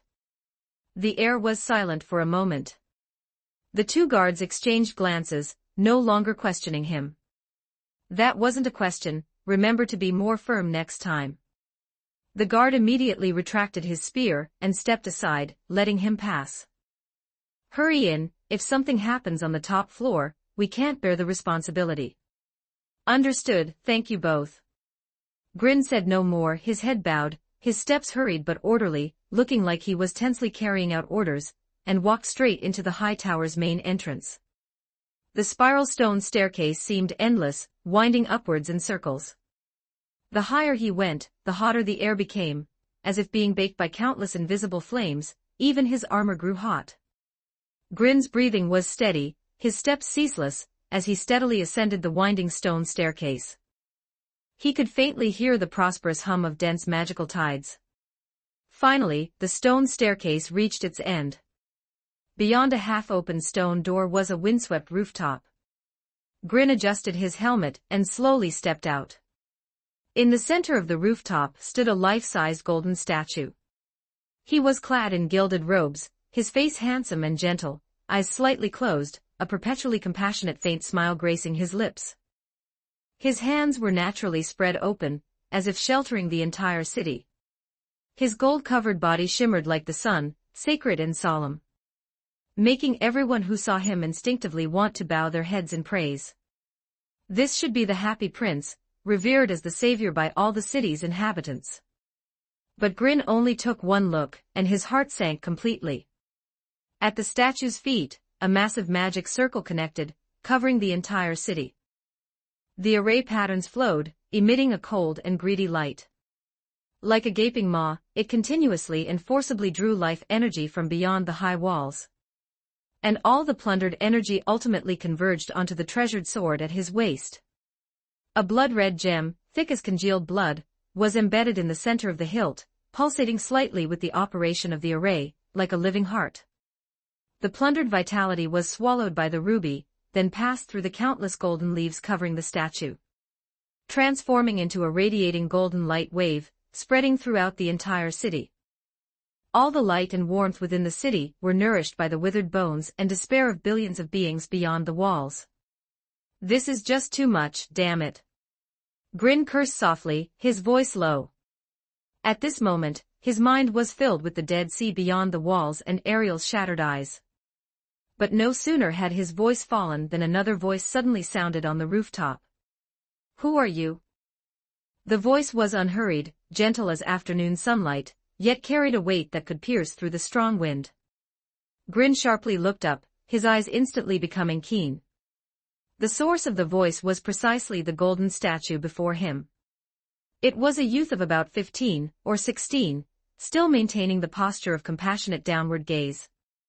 But those eyes, which had been closed, had slowly opened at some unknown point. In his sapphire-like pupils, there was no divine indifference, but rather a genuine hint of confusion. The aura about you does not belong to this city. The happy prince's voice was calm and gentle. Grin's gaze darkened, no longer feigning. He slowly removed his helmet, revealing his original face, and looked directly at the talking golden statue of the youth.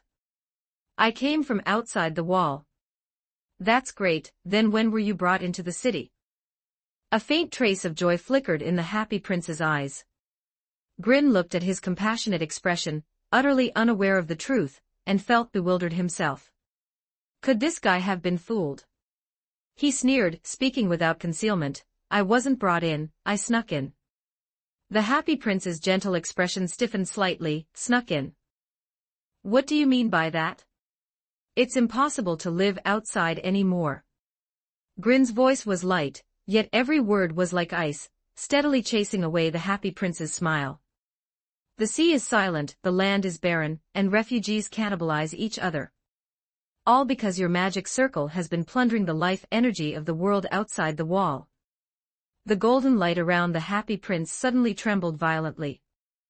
In those perpetually compassionate eyes, clear shock and panic appeared for the first time. Impossible. He murmured subconsciously. Snow White wouldn't lie to me. She told me the survivors had been rescued, and there was no one left outside the wall. I'm just extracting discarded energy from the world remnants. The golden light around the happy prince shook violently, but he forcibly suppressed all panic, calming down little by little. The youth's gilded face was slightly contorted, his voice uncontrollably trembling. Then, outside the wall, are there still people alive? Chapter 165, Snow White. Grin looked at him, remained silent for a moment, then spoke indifferently. There should be. I saved one on my way here. The happy prince closed his eyes, and when he opened them again, a single tear overflowed from those sapphire-like eyes. The tear was golden. As soon as it landed on the rooftop, it was instantly evaporated by the magic circle. His voice was so soft it was nearly swept away by the gale, yet it was exceptionally firm. Sir, please pluck out the sapphires from my eyes. Throw my left eye into the sea. It will make the seawater blue again, and cause the ocean to surge once more. Bury my right eye in the soil. It will allow the withered fruit trees and wheat seedlings to sprout again. For at least 5 years, the people outside the walls will be able to live well. He paused and looked at Grin. Sir, can you be my swallow? Carry these signs of life beyond the high walls and return them to the people there. Grin was slightly taken aback, dazed for a fleeting moment. This guy's way of speaking was a bit too much like a fairy tale. He frowned and asked bluntly, after you lose your eyeballs, will there be any side effects? The happy prince immediately shook his head gently, his tone carrying an urgent plea. I'll be fine, please do it quickly. Grin took a deep breath and raised his hand, reaching for the sapphire embedded in the eye socket. At the very instant his fingertips were about to descend. A cold, crisp female voice from the direction of the stone door interrupted him. Grin whipped his head around. At some unknown point, a figure had appeared at the rooftop entrance. The girl looked no more than 18 or 19.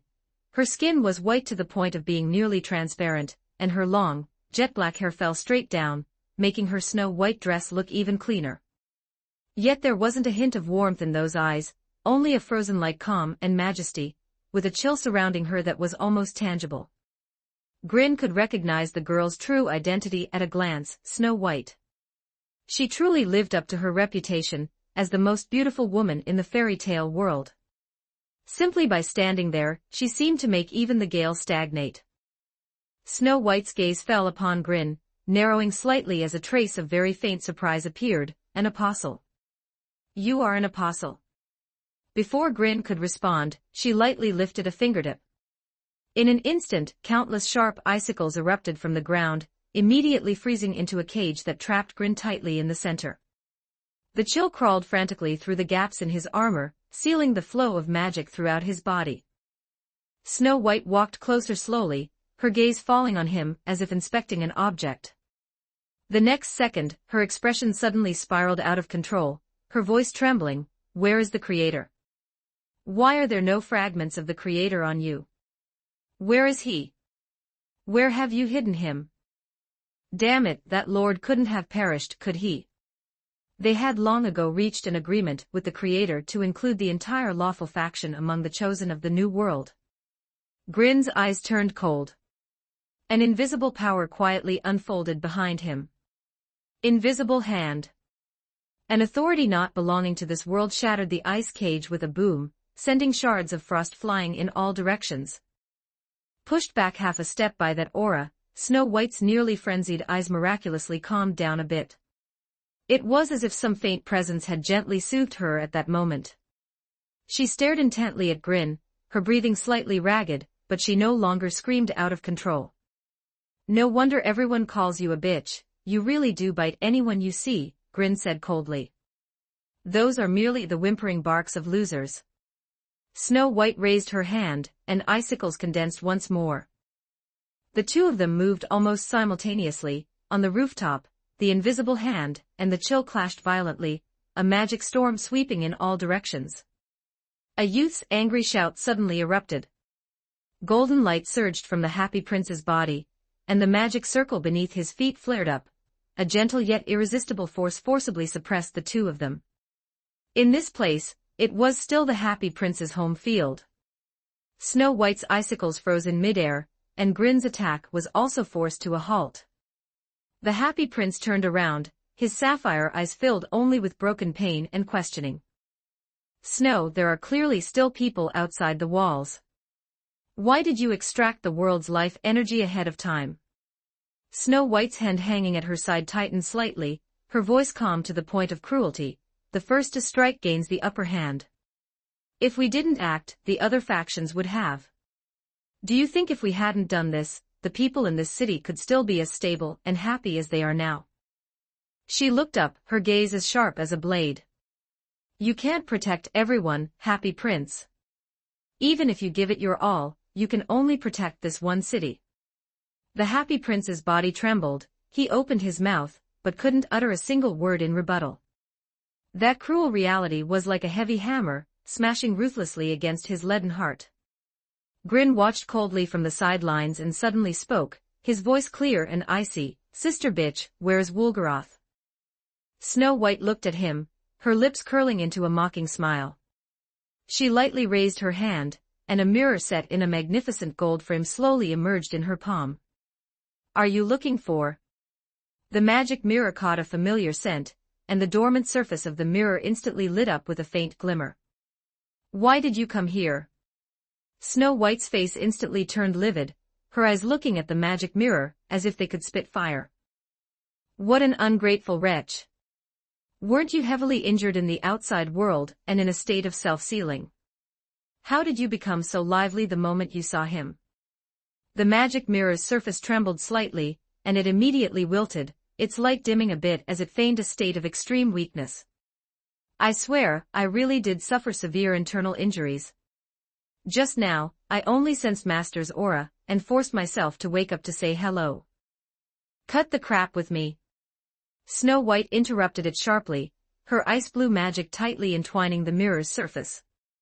"Now, I don't care how heavy your internal injuries are. Hand over all the souls you've collected." The magic mirror instantly retracted its light, its tone both stubborn and fearful. "These souls are mine. Why should I give them to you? You're asking for death." Snow White flew into a rage, the chill at her fingertips surging as she prepared to forcibly tear into the mirror's surface. A cold light flashed in Grin's eyes as he inconspicuously reached into his robe. The next second, a very faint click sounded quietly. The tinderbox's sparks glowed faintly. A massive dark shadow suddenly descended from the sky. 3 hideous giant hounds appeared out of thin air, their fangs glinting with a cold light as they lunged at Snow White with a gale. She didn't have time to react at all. The giant hound in the very front took a vicious bite. Along with the hand Snow White was still using to hold the magic mirror, both the hand and the mirror were bitten off ruthlessly. Carrying the undamaged magic mirror in its mouth, the giant hound shook its head and turned to trot over to Grin. It squatted down and gently placed the mirror at his feet, its tail wagging proudly as if seeking credit. Then it tilted its head and, with a tui, spat the blood-stained severed hand onto the cold ground nearby. The severed hand fell to the ground, with the remnants of the chill still lingering on its fingertips. Snow White froze in place, blood gushing from her severed wrist, staining her snow-white dress red. "You dare let these filthy 4-legged creatures get their saliva on me? I will freeze you into an ice sculpture and shatter you bit by bit." 166 Chapter 166 The Road to Saving the World. Chapter 166 The Path to Save the World. Snow White stood in place, blood gushing wildly from her severed wrist, staining her snow-white gown crimson. Yet the next second, the severed hand lying on the ground suddenly shimmered with fine, fragmented cold light, inch by inch transforming into crystalline snowflakes that drifted back along the fierce wind to her severed stump. In but a moment, that fair and flawless hand reappeared at the end of her arm, as if it had never been injured. Grin's gaze sharpened slightly. "Damn, her health bar probably has several layers." Snow White slowly flexed her 5 fingers, her icy gaze falling upon Grin, no longer clouded by rage. The cold aura around her receded, yet it felt more terrifying than before. Black hair and black eyes are quite rare features. Why not turn into a snow sculpture and stay here to keep the happy prince company? Her voice was calm, yet carried an indisputable authority. As her words fell, the surrounding environment began to undergo a drastic transformation. There were no icicles, no roaring winds, only a cold air visible to the naked eye silently spreading from the ground, freezing layer upon layer upward with Snow White at its center. Wherever the cold air passed, the air solidified, magic stagnated, and even light seemed to freeze. Seeing this, the 3 giant hounds roared and lunged forward once more. Snow White didn't even glance at them, merely flicking her fingertips. 2 ice spikes instantly pierced through the hounds' limbs, pinning them firmly to the ground. A thick layer of ice rapidly encased them, freezing them instantly into immobile ice sculptures. Just as Grin was about to move, his feet were already firmly stuck to the ice. The cold air crawled madly up his legs, seeking to seal his entire body within solid ice. Invisible hand. The authority of Sloth erupted violently, an intangible giant palm spreading open before him, forcefully blocking the encroaching power of the ice seal. The ice layer and the darkness collided wildly, emitting piercing shattering sounds. Just as the ice layer was about to engulf Grin's chest, a sound of tearing air suddenly ripped forth from the edge of the rooftop. A silver-white figure, like moonlight breaking through clouds, descended straight between the two, carrying a gentle yet sharp magical power. "That's enough." A clear, spring-like female voice rang out. Amelia raised her hand midair, her pale blue half-elf magic clashing violently with Snow White's ice. The originally unstoppable ice-sealing force was now being neutralized and melted away layer by a soft membrane of light. The cold air crumbled inch by inch, and even the ice spikes pinning the giant hounds emitted unbearable cracking sounds. Snow White's pupils contracted sharply. "I don't recall there being a half-elf in the city. Are you from the outside world?" Amelia did not look back, merely twisting her wrist as a pale blue magical barrier erupted and expanded. Like an inverted crystal dome, it firmly protected her and Grin at its center, instantly isolating them from the outside world. The sounds from outside immediately grew muffled, leaving only a faint buzzing. Grin caught his breath, looking at the silver-haired girl who had suddenly appeared, his gaze relaxing slightly. "How did you get here?" "I just knew you would do something reckless, Grin." Amelia's voice was calm, but her gaze remained vigilantly fixed on Snow White outside the protective dome. Outside the protective dome. A segment of ethereal, distant female singing drifted gently over.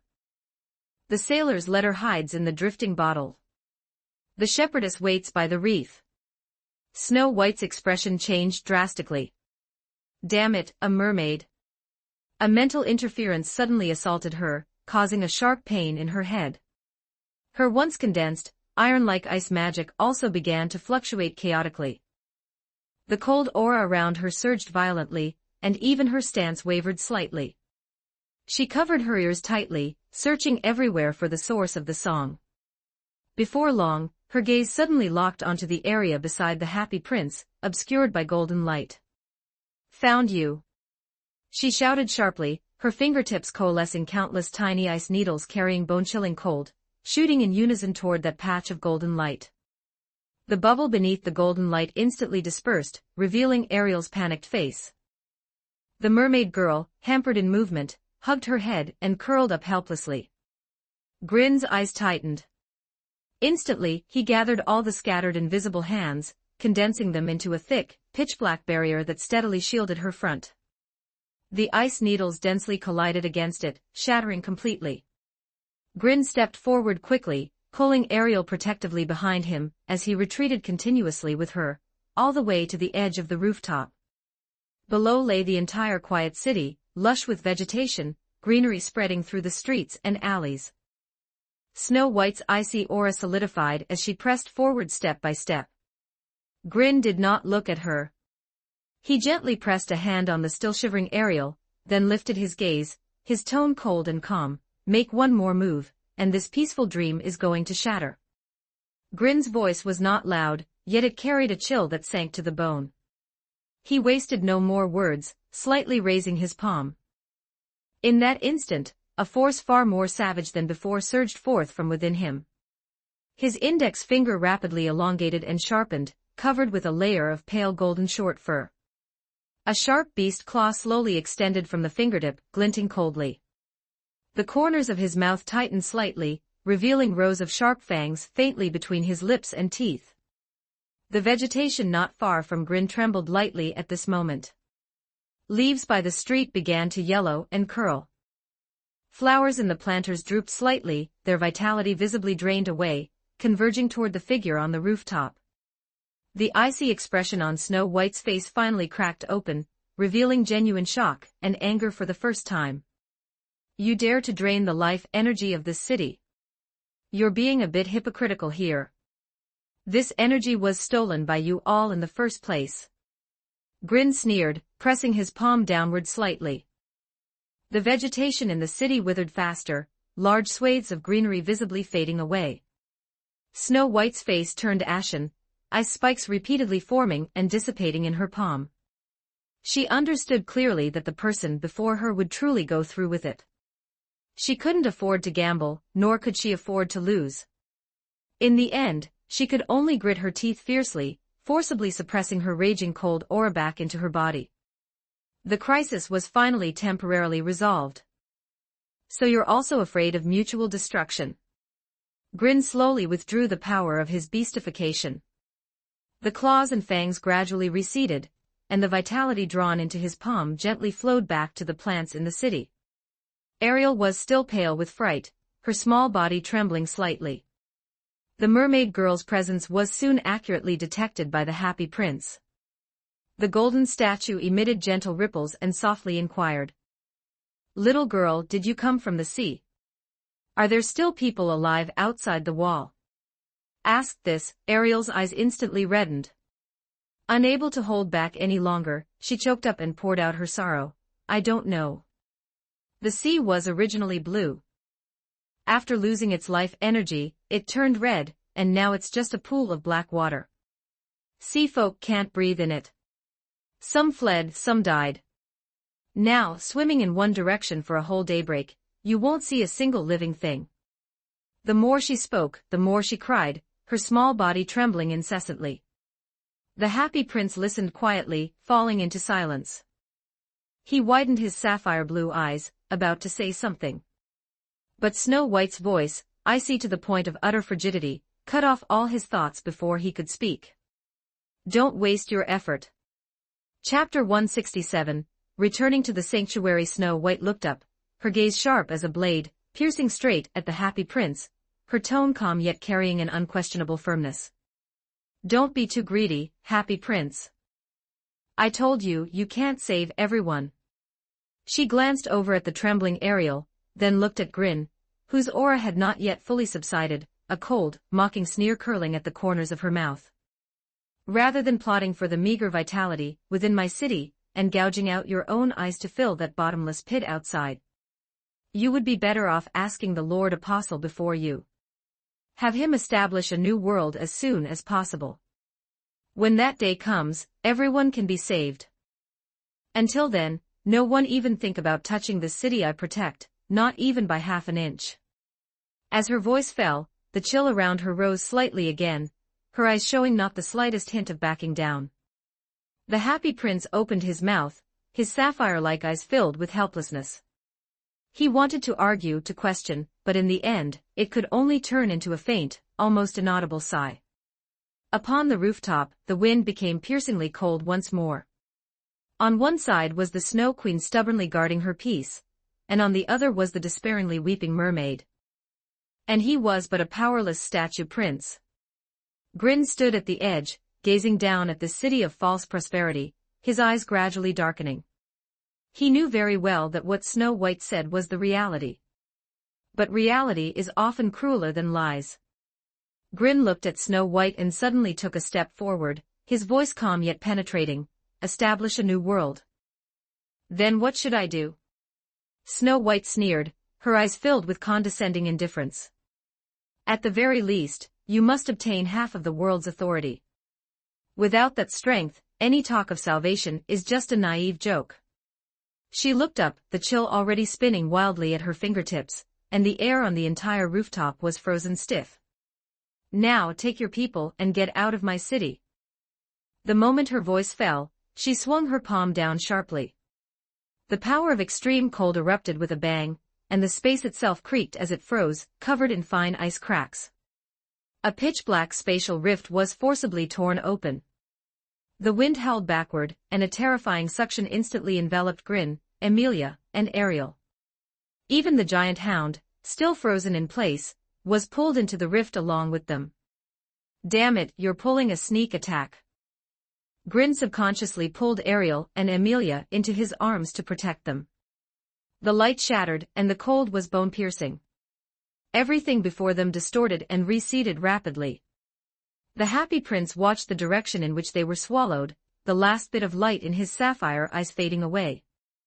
The spatial rift closed and everything returned to silence. On the rooftop, only he remained, standing alone in the cold wind. Snow White looked at the empty edge of the rooftop, her red lips curving slightly into a deeply mocking smile. Little Red Riding Hood. She whispered the name, her tone full of disdain and ridicule. That idiot must think she has the victory in her grasp. After a dizzying sensation of being torn apart, a bright light suddenly exploded. Grin, holding Ariel and Amelia, fell heavily onto a soft carpet. This was the sanctuary, the small house they had been in before they set out. Outside the window, a pale light was just beginning to appear on the horizon, and the morning mist had not yet dispersed. It seemed that the time in this world was just at dawn. Cough cough. Finally, we're back. Grin propped himself up and shook his still dizzy head. The giant hound had turned into black smoke, and returned to the tinderbox while they were in the spatial rift. The magic mirror, as if just released from prison, jumped up and down shouting, "Ha ha, I'm still alive, I'm still alive." Ignoring the soreness in her body, Ariel scrambled on all fours to the window. The red morning sun was peeking out from the clouds, casting golden light on the lush green grass. The air was clean and fresh, and even the wind was warm. She turned around abruptly, her eyes shining like a hidden sea of stars, and asked in a small, nervous yet expectant voice. "Brother Grin. Lord Grim, is this the new world?" Grin looked at her flushed yet hopeful cheeks, and his originally tense expression softened slightly. "Not exactly. This world has a master too, but you can stay here for a while." Ariel's ears drooped slightly, the light in her eyes dimmed a bit, and she looked a little disappointed. "Staying is fine too. As long as I can breathe deeply and bathe in the warm sunlight, it's already very good."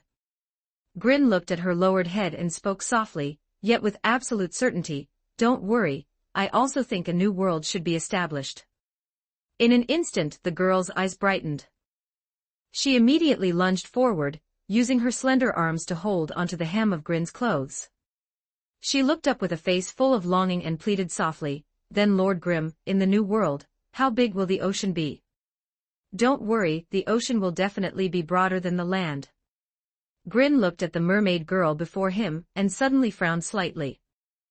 "I noticed just now that the mermaid race has both lungs and gills and can breathe on land. Why are you so persistent about needing an ocean?" Ariel gazed blankly at Grin and said seriously, "Because if I stay on land all the time, Ariel will turn into foam." As soon as she finished speaking, rainbow-colored bubbles began to emerge from her fiery red hair, floating upward lightly and popping as soon as they touched the air. Grin's expression changed drastically. "Why didn't you say so sooner?" He picked up Ariel, whose body was becoming lighter and lighter, and rushed toward the house. He had to find a bathtub that could hold water immediately. Grin picked up Ariel, whose body was getting lighter and lighter and constantly emitting rainbow bubbles, and rushed out of the small house with hurried steps. Just as he ran into the yard, a familiar figure in a tracksuit walked quickly toward him.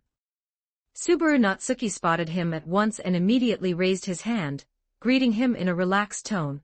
"Oh, Grin. Good morning." "Good morning, Subaru." "Wait, no, Subaru." Grin stopped immediately. "Didn't you evacuate with the main group?"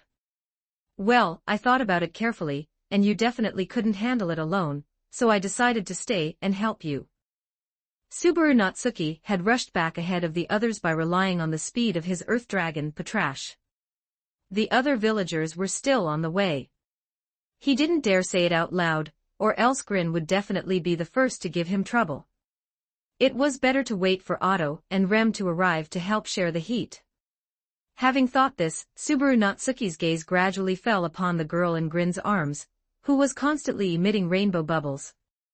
"By the way, Grin, who is the girl in your arms?" "Now no time to explain to you now." Grin urged urgently, "Subaru, help me find the largest bathtub or bucket, the kind that can fit a person, as fast as possible." "Oh, you want to take a bath together? I remember there's a large wooden tub over by the church used for holding daily water." 168 Chapter 168 Ariel needs water. Chapter 168 Ariel needs water. Hearing this, Grin also found his direction. Holding Ariel in his arms, he rushed toward the church almost like a madman. But just as he turned the corner, he froze in place. The large group that was supposed to have evacuated the sanctuary for Aram village had actually all returned. Smoke curled from the cathedral, and iron pots bubbled with steam. Otto was frantically adding firewood, Rem was skillfully slicing vegetables and seasoning nearby, and even the villagers who were supposed to have left with the main group were gathered in 2s and 3s to help out. Why are you all back? Grin's mind went blank, but there was no time to ask for details right now. He didn't stop his pace, his eyes scanning left and right. Finally, Grin found the giant wooden water barrel. Almost by instinct, he took half a step back, gathered strength in his arms, and held a steady, standard shooting posture. Off you go. With a low growl, Grin exerted sudden force, hurling the mermaid girl in his arms fiercely toward the large wooden barrel. The movement was crisp and clean, a perfect three-pointer. Wait a minute. Subaru Natsuki let out a heart-wrenching shout from behind him. The lid hasn't been removed yet. Before the words had even faded, a dull yet crisp sound of impact smashed through the air. Ariel hit the bullseye. With a poof, she slammed into the tightly closed wooden lid, her small body bouncing once before rolling onto the ground. She was dazed for 2 seconds, clutching her bruised forehead, her eyes already full of grievance and fear instantly turning red. The next second an earth-shattering cry erupted. Tears fell pitter-patter, mixed with the colorful bubbles floating from her head, as she wailed heart-wrenchingly. Wah-ah! Grin froze in place, completely petrified as he watched the girl sitting on the ground sobbing loudly. He quickly ran over to fix the situation. He yanked open the heavy wooden lid, and more than half of the fresh water sloshed out with a splash. I'm sorry, I'm sorry, I'm sorry.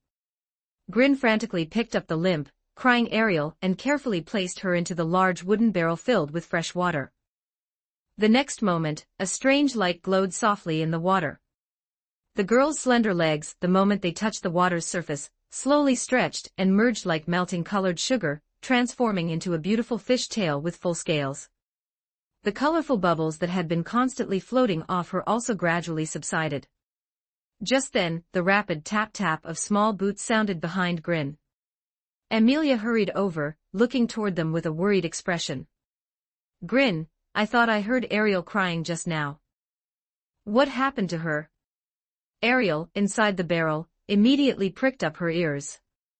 She had just recovered her strength, her small face still streaked with tears.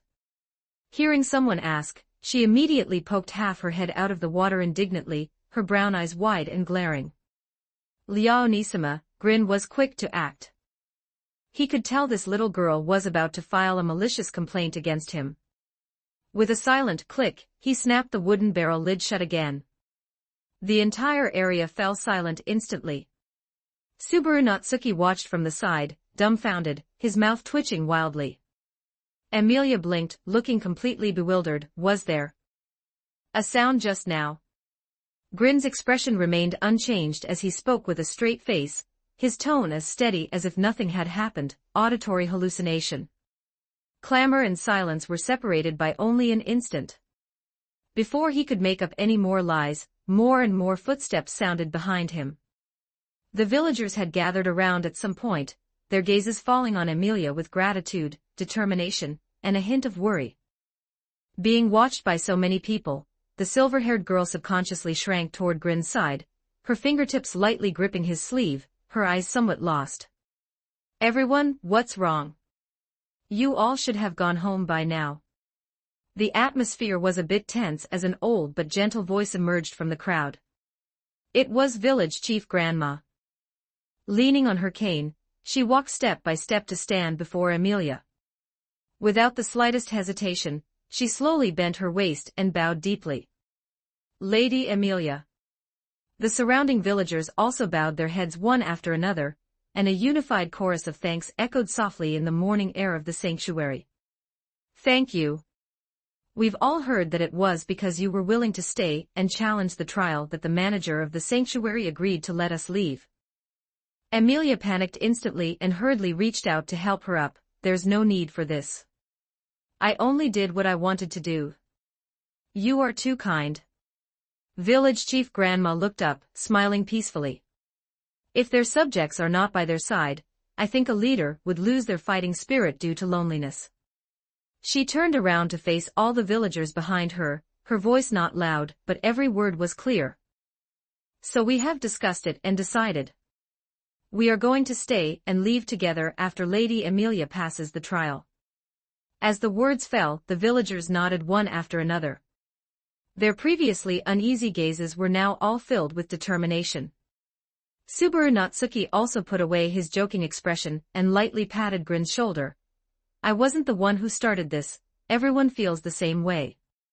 Looking at the villagers who were saluting her in unison, Amelia's nose crinkled slightly, and her previously uneasy eyes began to shimmer with tears. She took a soft breath and stepped out slightly from behind Grin, her silver hair fluttering in the morning breeze, her tone soft yet exceptionally serious. I'm really happy that everyone is willing to believe in me. She bowed slightly to the villagers, returning a solemn greeting. I promise you all. I will definitely work hard to pass the trial. I won't let your wait be in vain, nor will I let anyone worry again. Just as the atmosphere was warm and solemn, a gruff complaint exploded from the corner of the church. So noisy. Dawdling here one by one, are you planning to throw a banquet? Garfield walked over with his hands in his pockets, looking impatient. He scanned the gathered villagers, then glared at Grin and Subaru Natsuki, his tone full of disdain. If you're going to take the trial, hurry up. Don't drag your feet. This big bunch of freeloaders really can't be driven away. The sanctuary's food reserves are only so much. If you stay for another week, everyone will have to live on air. Subaru Natsuki immediately raised his hand. Hey, we brought our own food, okay? I was even worried you might poison us. Damn it, what did you say? Garfield's expression turned hostile as he cracked his knuckles and walked over. Subaru Natsuki sensed trouble and quickly hid behind Grin. Grin reached out a hand to stop him, calmly standing in front of Subaru Natsuki and blocking the about to erupt Garfield. Calm down. The villagers are only staying for a few days. The trial will be over soon, it won't take too long. Garfield frowned deeply, but under Grin's steady gaze, he sullenly withdrew his hand and spat irritably. It better be. Chapter 169. The trial begins. Garfield, who originally belonged to the conservative faction, was actually secretly unwilling to liberate the sanctuary. But Grin told Garfield that his mother wasn't dead, which left him conflicted. Whether it was true or false, he wanted to confirm it with his own eyes. Beside them, Amelia's body stiffened almost imperceptibly after hearing Grin's words. Her eyes, which had been gentle and firm just a moment ago, were suddenly clouded with panic and unease. Those bad memories began to replay in her mind once again. Grin immediately noticed her abnormality. He softened his movements, gently patting her shoulder, his voice exceptionally warm and steady. Don't be afraid, Leah. I'm here, it's okay. He took half a step forward, quietly shielding her side and giving her enough support. Amelia looked up at him, and in those calm, reliable eyes, she gradually found a bit of courage. She nodded gently and clenched her fists. I'll definitely do my best this time. Garfield glanced at the two of them, said no more, and turned to walk toward the door of trials. Follow me. Before leaving, Grin gently patted the large wooden barrel.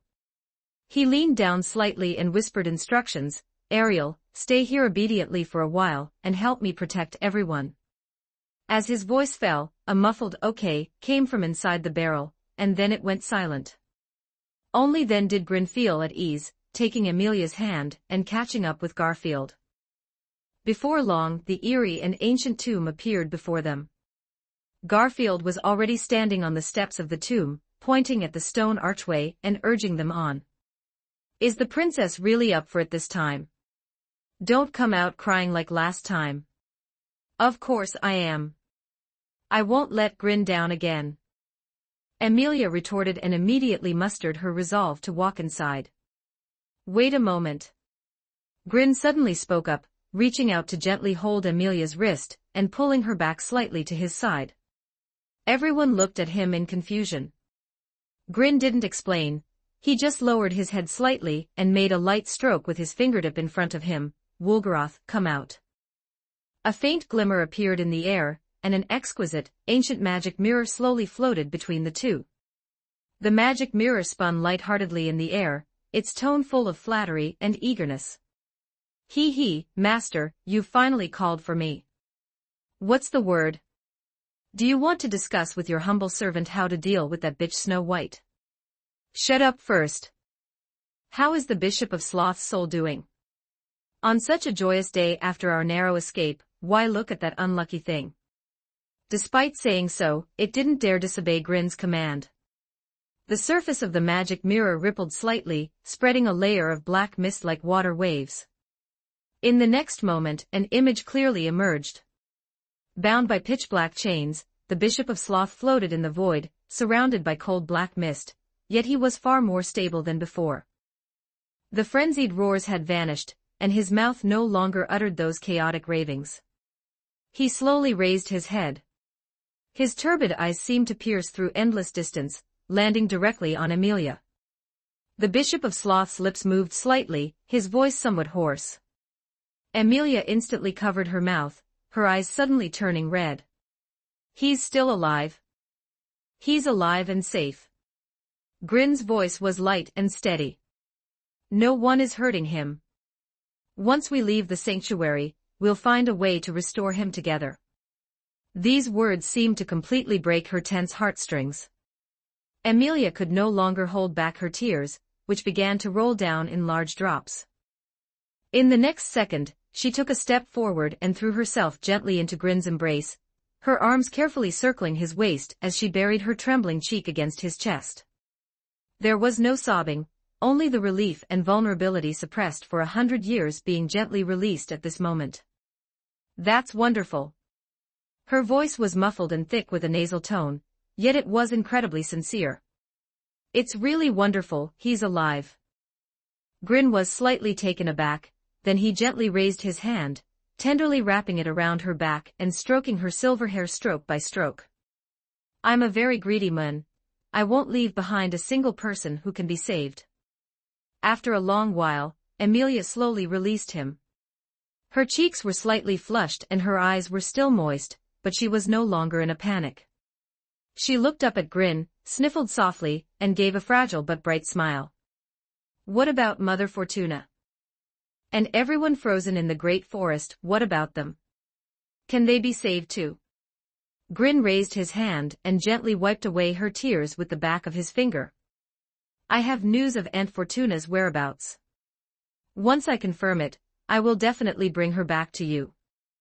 He paused and added in a steady voice, as for those sleeping in the great forest, it will require your power to save them. I'm sure you'll get a scolding of a lifetime then, Leah. But don't worry, I can arrange for Ram to get scolded with you. Amelia nodded vigorously, tears welling in her eyes, then she suddenly froze.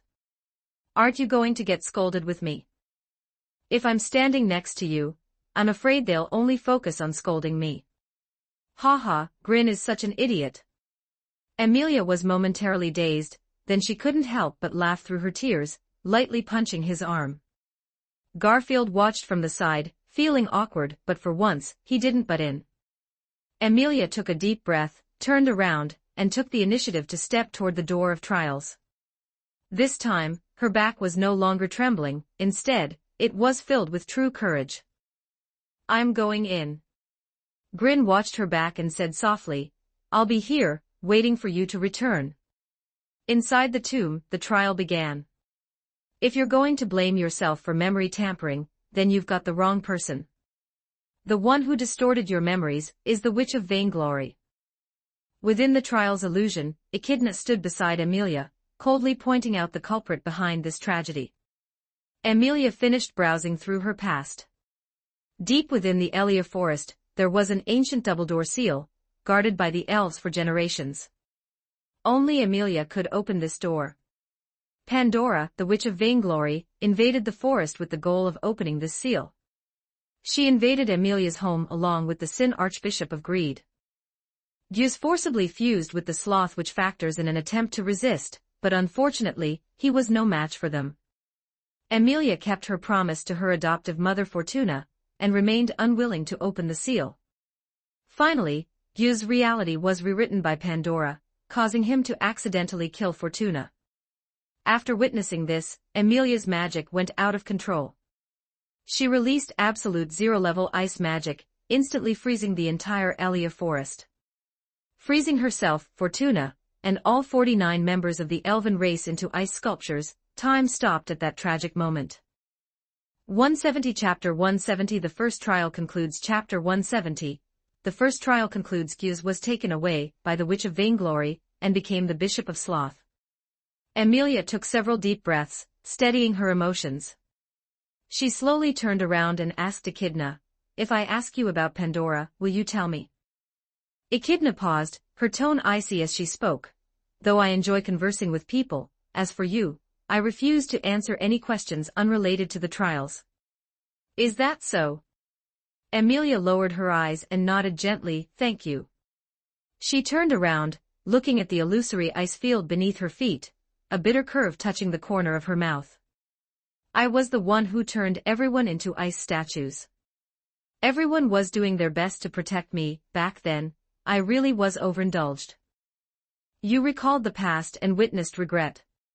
Echidna took a step forward, her tone stern like a judgment. "Next, it is time to give your answer. The first trial is only successful once you bid farewell to your greatest regret." She looked straight into Amelia's eyes, asking word by word, "Will you affirm or deny your past self? After all, it was because of your mistake that your mother, comrades, and family all turned into ice sculptures." Echidna's words were like knives, accurately stabbing the most painful spot. "Your determination to save everything is beyond mere idealism, it is a total pipe dream. At this point, what do you have left?" Amelia narrowed her eyes as if reminiscing. "I do not regret doing that. I kept my promise to Mother Fortuna." The girl's voice dropped, carrying a hint of self-reflection. "If there is any regret, it is only that I was too weak in both strength and wisdom back then to resolve things perfectly. I definitely do not regret not breaking my promise to Mother Fortuna to undo the seal, as Pandora said." Speaking to this point, a gentle light flickered in her eyes. "Because Mother told me until the very end that the Amelia who keeps her promises is her pride, her treasure. But your mother can no longer return." Echidna coldly shattered this warmth. "In that case, have you not lost even the meaning of fighting?" Amelia suddenly chuckled, her voice carrying a hint of warmth. "A certain idiot just happened to say he would help me find my mother." The girl's gaze became incredibly serious. "Even if he might just be comforting me, at the very least, Gyuz was truly brought back by him, and everyone else sleeping in the ice statues is still waiting for me to save them. The forest has long been polluted by the black snake." Echidna pressed on, her tone carrying a sense of cruel reality. "Even if the frozen soil thaws, what if their bodies have been eroded by disease? What if this land where your ancestors lived for generations can never be recovered? You are intentionally thinking of the worst-case scenario." Amelia retorted somewhat puffily, her cheeks bulging slightly. "I must wake everyone up quickly, and then push Grin out to take the scolding for me. When everyone's anger has subsided, we will rebuild our home together with smiles." "A foolish delusion," Echidna snorted. "It is not," Amelia shook her head, her tone incredibly firm. "It is a prediction of future happiness. Mother said before that one day, everyone could leave the forest and live an ordinary, stable life." Amelia's gaze drifted into the distance, filled with longing, just like Gyuz and everyone used to, living together in harmony. "Do you think those people you personally frozen will easily forgive you?" Echidna asked, raising an eyebrow. "Then I will apologize to them over and over until they forgive me." Amelia clenched her fists, her tone carrying a clumsy persistence. "When that time comes, I will show them this world I have walked through for 100 years and tell them we no longer have to live in hiding. If all else fails, we can even go to that new world Grin wants to build. She looked up, hope shining in her eyes. Even if Mother cannot return to my side, I will surely pass this happiness into her heart. The moment Amelia's words fell, the entire trial illusion shattered. The frozen forest, shattered memories and dancing dust of light. All the illusions woven from the past completely disintegrated and dissipated at this moment, leaving only a clear, soft white light. Echidna stood in the void, quietly watching the girl before her. She let out a soft sigh, I see. I understand, it is just a bit beyond my expectations. Echidna regained her cold demeanor, a mocking curve at the corner of her mouth. Imposing arrogance and self-righteous selfishness truly hypocritical. Yes, is that not allowed? Amelia did not argue, admitting it openly. Echidna's brow furrowed slightly, her expression darkening significantly, and her tone turned cold. This trial ends here. No matter how self-righteous your conclusion is, you have ultimately made a clean break with the regrets of your past. Go ahead and use your mother's sacrifice as an excuse for your resolve to carry out your greedy wish. Amelia lifted her chin slightly, a faint smile appearing in her eyes, carrying a soft, unyielding stubbornness. Say whatever you want, I am already used to hearing your mean words.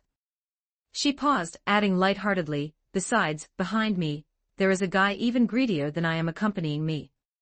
Echidna said expressionlessly in a cold voice, I look forward to seeing your distressed face in the remaining 2 trials. I know, Grin told me. From now on, I will not run away anymore. Amelia took a deep breath, clenching her fists to cheer herself up. The remaining trials will make you even more uncomfortable. Echidna glanced at her indifferently, her tone cold, think carefully before you come back in. After speaking, Echidna simply raised her hand. An invisible force enveloped Amelia, pushing her consciousness away from this mental illusion gently but irresistibly. The white light before her eyes suddenly expanded, swallowing everything. When she opened her eyes again, Amelia was already standing on the familiar stone floor inside the tomb. The air still held an ancient and quiet atmosphere, but her heart was no longer as heavy and lost as when she arrived. Amelia blinked softly, feeling an unprecedented sense of peace in her chest. The guilt and fear that had weighed on her for 100 years were personally picked up, reshaped, and finally let go during that trial. Chapter 171, Ram's Whereabouts. Amelia raised her hand and touched her chest, her lips curling up unconsciously. She took a step, her pace light yet firm, walking step by step toward the light outside the tomb. Outside, there was wind, light, and the person waiting for her. And she was no longer that child who only knew how to hide in the forest and be protected by everyone. The moment she stepped out of the tomb, the sunlight fell on her face, warm and bright. The first trial, she had already overcome. The remaining path, she would walk properly, step by step. I'm sorry, Mother. I really miss you. Amelia clenched her palms, tears sliding down her cheeks, overflowing along with her longing for her mother. But in the next instant, a faint yet determined light quietly lit up in the depths of her eyes. It was the hope that an idiot had brought to her. Grin said he has a piece of unverified information, perhaps regarding you. Mother Fortuna, please watch over us, we will surely save everyone smoothly. On the other side, Grin sat on the steps at the entrance of the tomb, waiting quietly. The wind swept through the trees, he just quietly gazed toward the entrance, patiently waiting for the person inside to return. Tap, tap, tap. Footsteps sounded, but they didn't come from the passage, they came from the direction of the forest. A slender figure dressed in white stepped slowly out of the shadows. Grin looked up. The other person had a face similar to that of the black-clothed Ryuza Baruma in the sanctuary, yet her aura was completely different. Seeing the white-clothed Ryuzu, Garfield's eyebrows twitched, revealing a hint of worry. Old woman, why are you here? If I didn't come out, little Gar would have run away from home behind my back. Ryuzu Shima glanced at him lightly and replied in a flat tone. She stopped a few steps in front of Grin, lowering her head slightly, her posture formal and indifferent. "Hello, I am Ryuzushima." Her voice was light and clear, devoid of extra emotion. "You are Grin, right?" Grin nodded calmly. Ryuzushima looked up slightly, her clear gaze falling on him as she settled on a form of address in a calm tone. "Then from now on, I'll call you Little Go." Grin smiled lightly, his expression gentle, offering no objection. He remembered clearly that there were 4 Ryuzu clones with their own consciousness in the sanctuary. The black-clothed Ryuzu Baruma favored liberating the sanctuary, while the white-clothed Ryuzu, as a conservative, held the opposite view. Grin didn't beat around the bush and spoke bluntly, "Lady Ryuzu isn't here to stop me, is she?" Ryuzushima looked at him quietly, remaining silent for a moment without denying it. She sighed softly in resignation and said as if accepting her fate, "I cannot stop the Apostle of Greed. You have the body tissue of the Witch of Greed on you, so all the Ryuzas will obey your commands." Garfield suddenly turned to look at Grin, with obvious shock and wariness. "Hey have you already met the Witch of Greed?" "I have indeed met her, she even invited me for tea." Grin's tone was relaxed, as if he were just talking about an ordinary trivial matter. Echidna's tea contained her blood and saliva, which counted as the witch's body tissue. By incorporating it into his body, he met the conditions to become an apostle of greed. Garfield's brow furrowed deeply as he said in disbelief, "You actually dared to drink something from a witch?" Grin shrugged and said, "I just happened to be thirsty." "Damn it, you guy."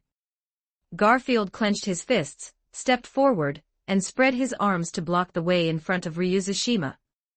"Even if you're an apostle of greed, don't think you can just boss the old women around."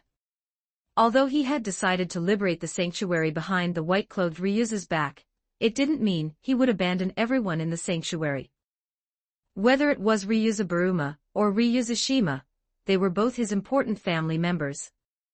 "I have no such intention." Grin's tone was flat, he didn't get angry because of Garfield's defensiveness. Ryuzushima watched the scene quietly. She raised a hand and waved it backward. "Little Gar, step down." "But old woman, step down." This time, Ryuzushima's tone didn't rise, yet it carried an unquestionable authority. Garfield gritted his teeth hard, but finally lowered his arms unwillingly and retreated to the side sullenly. Ryuzushima settled her gaze back onto Grin. "I have always been afraid of undoing the barrier. I don't know if doing so would be trampling on the wishes of our ancestor, Roswell Meyer." Grin looked at her, his expression gentle and serious. "It won't be.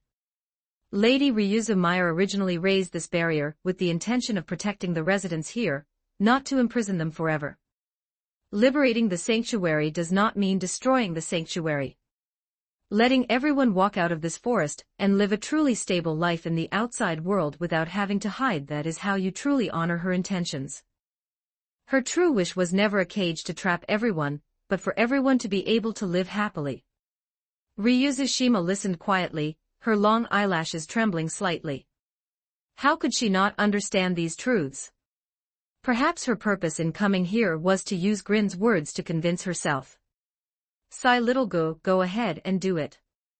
I'm a bit tired and need to go back and rest, so I'll be leaving now." As she turned around, she suddenly stopped, turned her head slightly, and lowered her voice even further with a hint of warning. "By the way, there is something I must remind you of. I have monitored some secret movements. Miss Ram received an order from Roswell not long ago, and has already entered the depths of the forest alone." Ryuzushima's tone was calm, yet it hid a layer of indiscernible heaviness. "That lord is insane and reckless. I'm afraid something unpleasant might happen."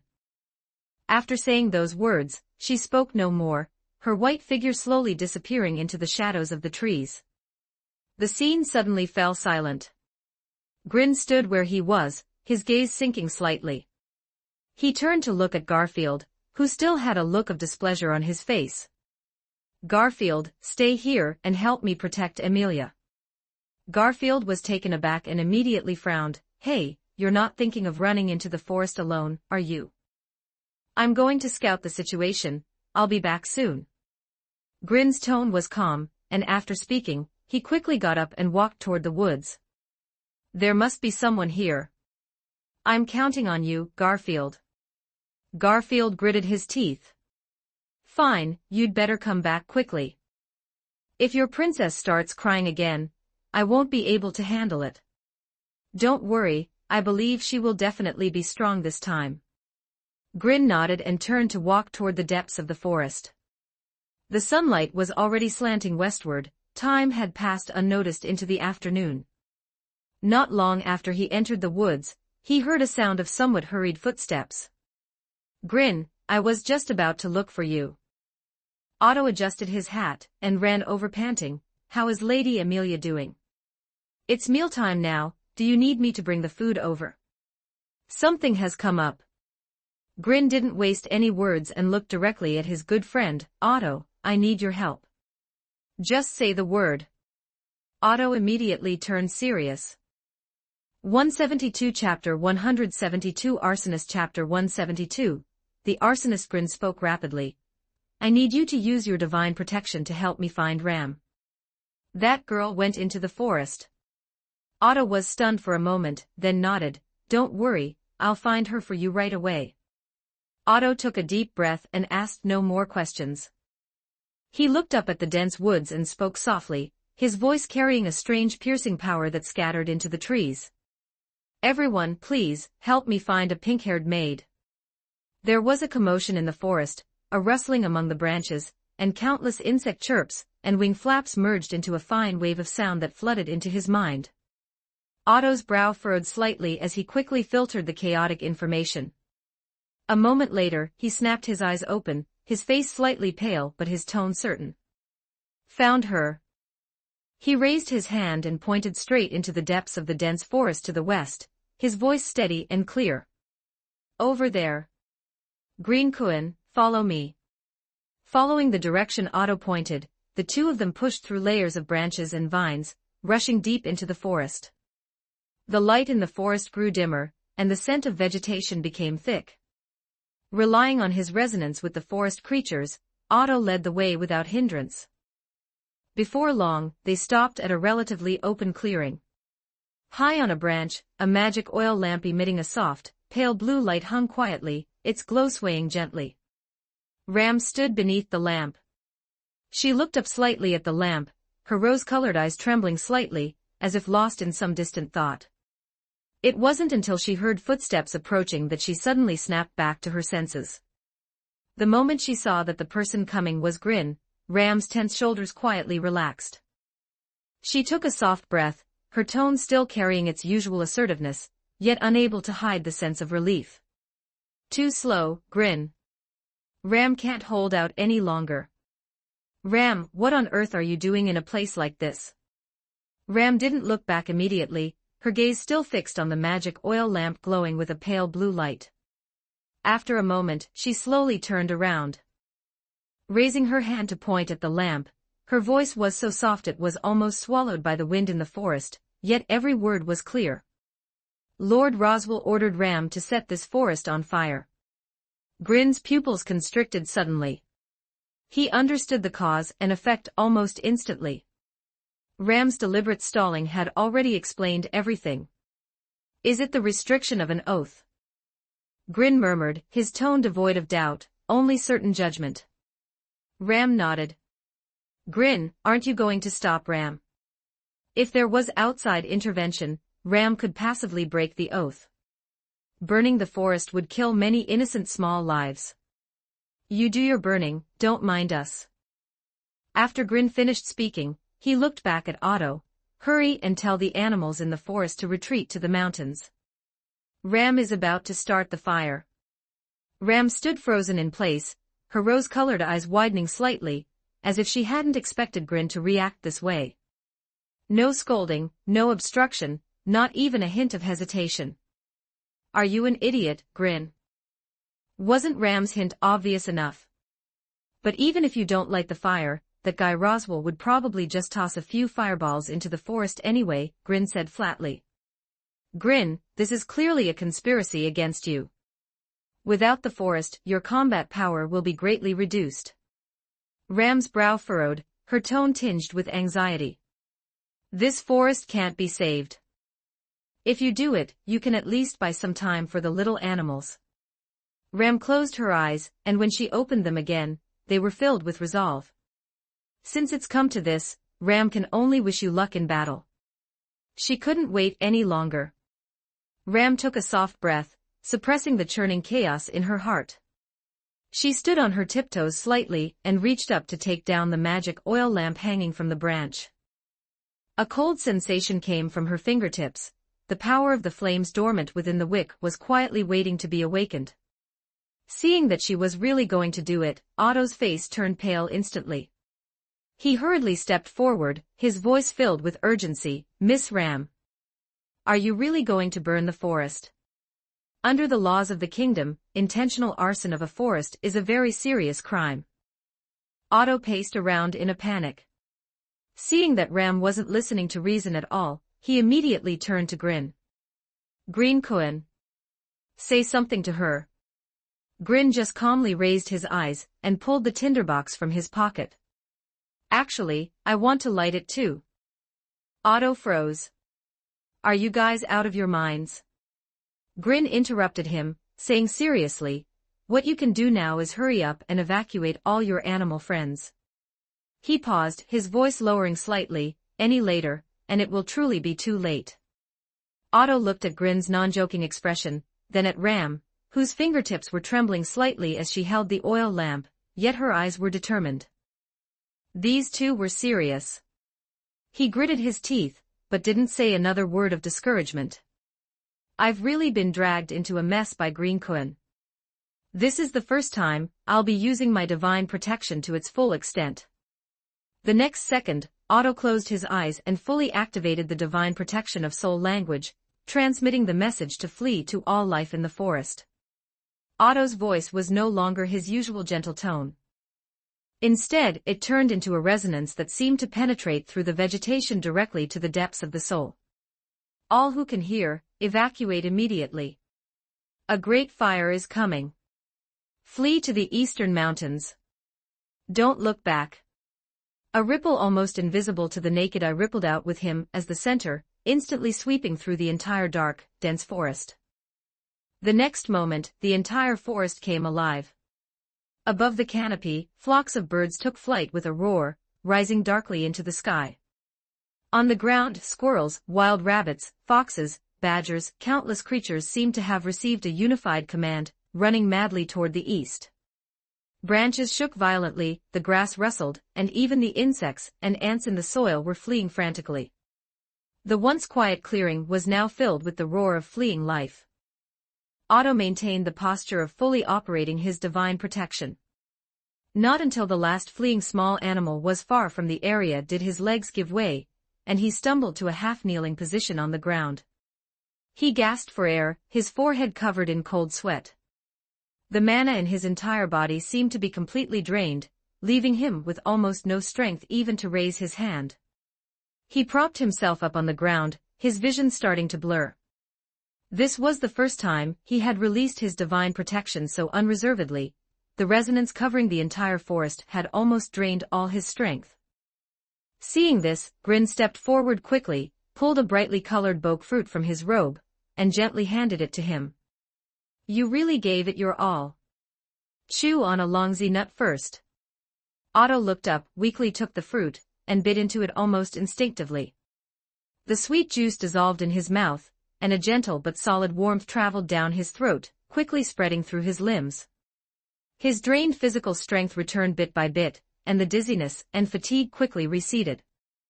Otto took a long breath, slowly stood up with the help of a tree trunk, and his eyes regained their focus. "Thanks, my friend." Chapter 173, Roswell summons. Grin only nodded slightly, his gaze falling back onto Ram, who was holding a magic oil lamp. "You just need to rest for a moment. Next comes the main event." Ram looked up, no longer hesitating in the slightest. "Grin, take Otto and leave. Is going to light the fire." She slammed her arm down violently, smashing the burning oil lamp against the ground. The glass lamp cover shattered instantly. All three of them tensed up in an instant. The expected soaring flames, bursting light, and all-consuming conflagration, none of it appeared. Only an extremely faint, pst sound could be heard. Pst, the flame went out on the spot, as if someone had squeezed its neck. Only a thin, weak wisp of black smoke remained, lazily drifting up from the wick. The entire woodland instantly fell into a deathly silence. Ram remained frozen in her arm-swinging posture. Otto's face, which had just regained some color, stiffened once more. Grin raised an eyebrow and said nothing. Ram slowly turned her head, her rose-pink eyes half-squinted, her tone carrying a coldness of utter speechlessness. She looked at Otto and spoke, emphasizing every word, "You unscrupulous merchant. To think you'd sell such low-quality magic lamp oil to the Magirius household." Otto shuddered in fright on the spot, waving his hands frantically, his face turning pale. "I didn't know. Could it be because it was stored for too long? Let me do it." Grin spoke calmly, breaking the awkward, hair-trigger confrontation between the two. With a flick of his finger and a light clack, the tinderbox sparked a small, bright flame. "Quick, put out the fire. Bring the water over, quickly. Whose little girl is crouching in the wooden bucket? What are you doing? Get out, get out." Shouts and clamor soon drifted in from the edge of the woods. Villagers carrying buckets and shovels stumbled into the forest. Their faces turned white the moment they saw the thick smoke billowing into the sky, and the tongues of fire leaping from the treetops. "Throw water. The trees over here are about to catch fire." Buckets were passed back and forth through the crowd. The murky water splashed onto the blazing trunks, only to send up a puff of white mist before being instantly evaporated by the high heat. The dry branches and leaves spread wildly the moment they touched a spark. Waves of orange-red fire pushed forward layer by layer, twisting and heating the very air. A few young villagers tried to rush forward, but were harshly barked at by an old yet powerful voice. "Stop, all of you. Don't throw your lives away for nothing." Village Chief Grandma stood in a safe area a short distance away, leaning on her cane, and supported by someone. The old woman gazed at the fire that was nearly swallowing the entire forest. Her brow furrowed deeply, her voice raspy but decisive. "The fire is too big, it's beyond saving. If you go any further, you'll just be surrounded by flames. No one will escape." She thumped her cane and pointed toward the wide, flat meadow behind the village. "Everyone, retreat to the open space to the west immediately." The villagers looked at the all-consuming sea of fire, their faces filled with terror and helplessness, but they also knew Village Chief Grandma was right. Some looked back at the burning forest with reluctance, but ultimately gritted their teeth, and followed the crowd, helping the elderly and children as they quickly retreated toward the safe, open ground. Ram supported the still weak Otto, moving silently with the frantic crowd of villagers toward the open area outside the village. Just as the two of them came to a halt on the open meadow with the crowd, heavy footsteps accompanied by an indignant roar came from behind them. "Are you guys okay?" A burly figure with disheveled blonde hair burst through the crowd and strode toward them. He wore two heavy purple-black gauntlets on his arms, and a striking white scar on his forehead was particularly eye-catching. It was Garfield. How could a perfectly good forest suddenly catch fire? Garfield stomped his foot on the ground, sending dust flying. His beast-like pupils were full of rage. Someone must have set it on fire intentionally. He clenched his fists, his knuckles cracking. His gaze swept over the disheveled villagers, his tone resolute. "If I find out who did this, I'll shove all their teeth down their throat." Ram's fingertips suddenly tightened, and her arm supporting Otto stiffened. Her breath hitched slightly. She forced herself to remain calm, and turned her head away, avoiding Garfield's almost literal fiery gaze. Perhaps the weather was just dry, and the forest spontaneously combusted. Listening from the side, Otto's eyelids twitched. He stole a glance at Ram and then quickly lowered his head, not daring to breathe loudly. He wailed inwardly, "Friend, that lie is way too stiff." Ram glanced at Garfield and questioned, shouldn't you be guarding Lady Amelia at the entrance of the tomb? What are you doing here? The forest is on fire, okay. How could I not come and check it out? Garfield explained indignantly, but seeing Ram's unfriendly gaze, his momentum immediately wilted. The princess has already passed the first trial. She came out for a short rest and then went back in. Ram didn't scold him further, merely gazing toward the tomb. Lady Amelia has truly grown. The forest fire stopped at the edge. There was no combustible material in the buffer zone between the buildings and the forest. Just as everyone breathed a sigh of relief, an anxious voice broke the peace once more. Subaru Natsuki came running all the way, sweat on his brow. Seeing all three standing there unharmed, he let out a long sigh of relief. That's a relief. It's good that everyone is okay. He panted for a few moments while leaning on his knees, his expression turning solemn. Roswell is looking for Grin. He says there's an urgent matter, and wants him to come over immediately. Have you seen him?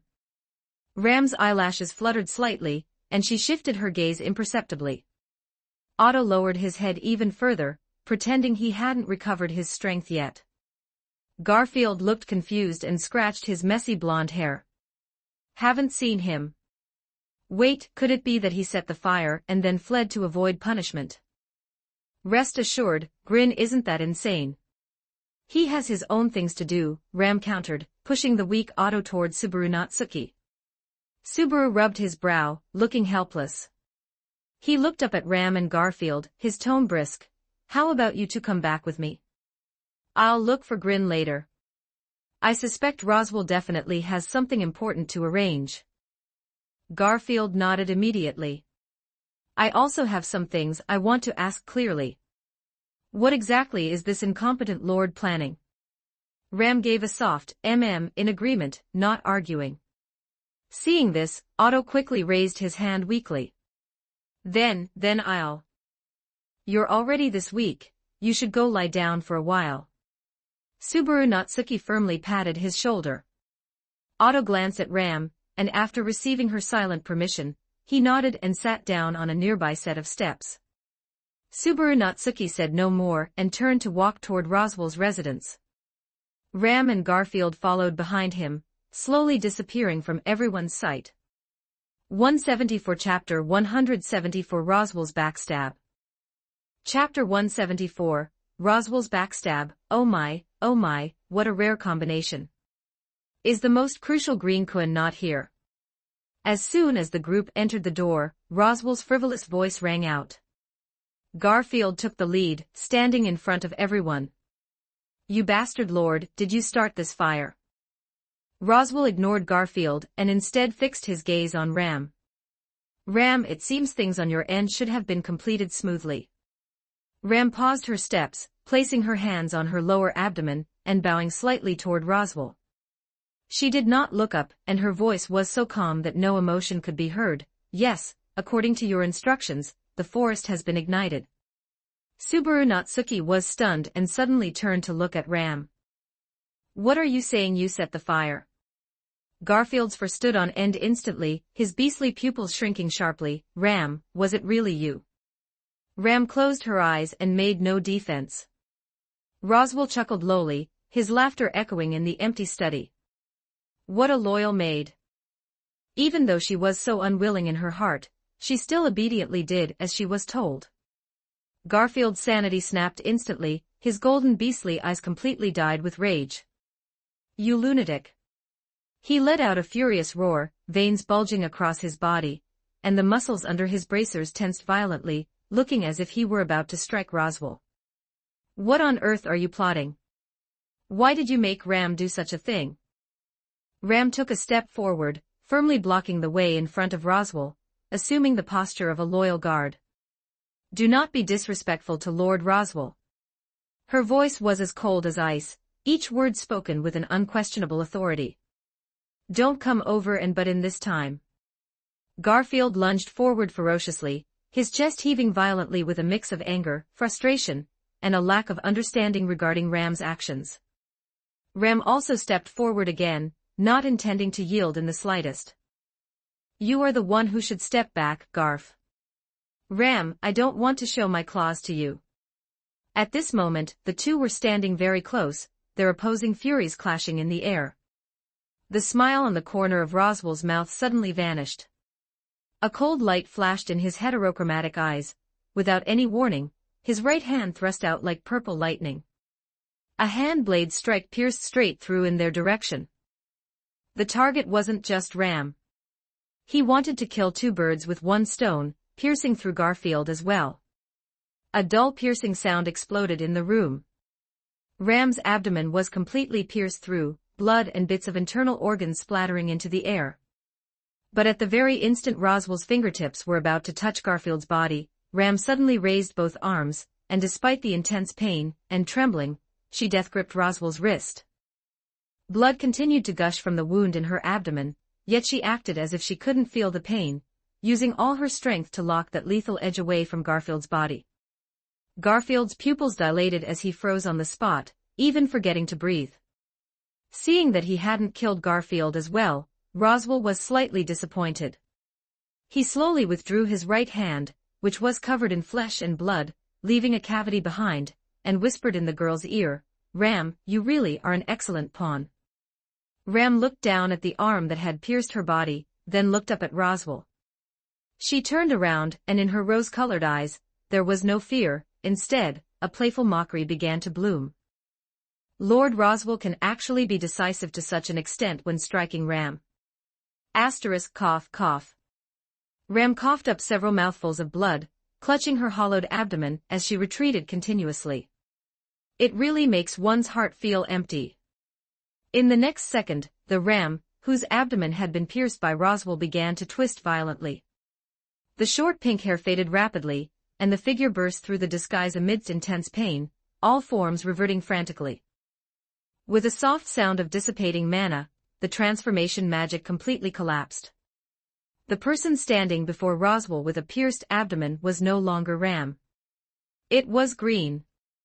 Blood gushed from the massive wound in his abdomen, staining his front and dripping onto the floor from his fingertips. He held onto his last bit of strength, trying to stand firm, but his legs went weak and he fell backward. The door to the room was slammed open. The real Ram, her face deathly pale, rushed in recklessly and stepped forward to catch him firmly before he hit the ground. She wrapped her arms tightly around his back, her voice shaking uncontrollably, her rose-colored pupils filled with panic. "Are you okay? Are you an idiot? Why didn't you dodge?" That terrifying wound in his abdomen was right before her eyes, and mana and life force were draining away frantically. Ram could even feel the person in her arms gradually growing cold. Her entire body was shivering uncontrollably. "You can't die. If you die, how is Ram supposed to face Rem? Green Kuan." Subaru Natsuki also rushed up, and seeing that terrifying piercing wound, he shouted in desperation, "Don't you have that eerie recovery ability? Use it quickly. Use it now." Ram held the blood-covered Green, her body shaking uncontrollably. She didn't answer, only biting her lip hard, her shoulders trembling slightly. It was a silence bordering on despair. Watching this scene, Roswell's heterochromatic eyes were filled with the cold, mocking smile of a successful plot. He slowly raised his hand, pointing toward the scorched earth outside the window emitting thick smoke, his voice as soft as a viper's whisper. "It's useless, Subaru Natsuki-kun. The Book of Wisdom has already revealed everything. The foundation of Green's powerful self-healing ability is the forest. Now that the nearby forest has burned out, how is he supposed to heal himself?" In Roswell's gold and blue heterochromatic eyes, a light of near-madness suddenly ignited as he approached Subaru Natsuki step by step. He looked at the dying Green as if admiring a work of art, then pinned his gaze on Subaru's face, his tone trembling with excitement. "Subaru Natsuki, this line has already collapsed to this extent. Are you still unwilling to start over? A mere half-demon could never possibly liberate the sanctuary."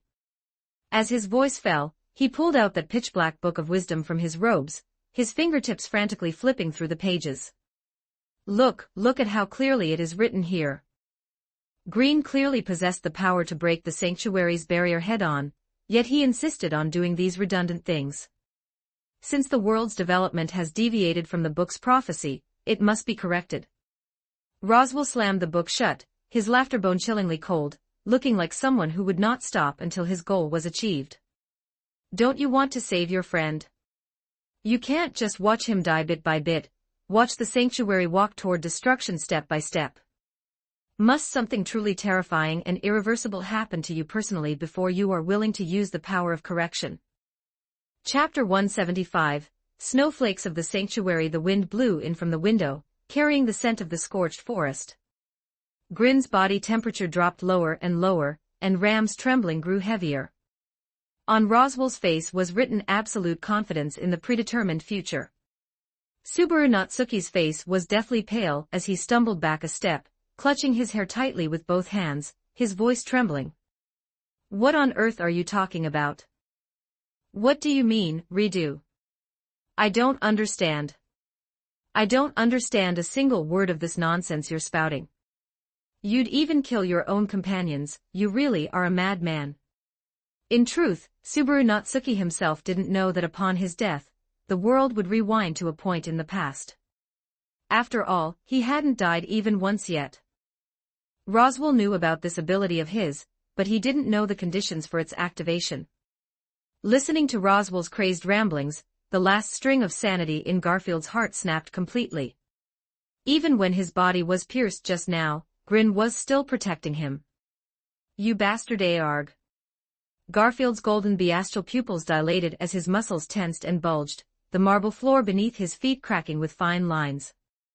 His right fist, enveloped in violent energy, smashed toward Roswell's face with a roar. I'm going to kill you. Roswell's pupils constricted slightly as his body drifted backward light as a feather, narrowly evading the heavy punch that was powerful enough to shatter rock.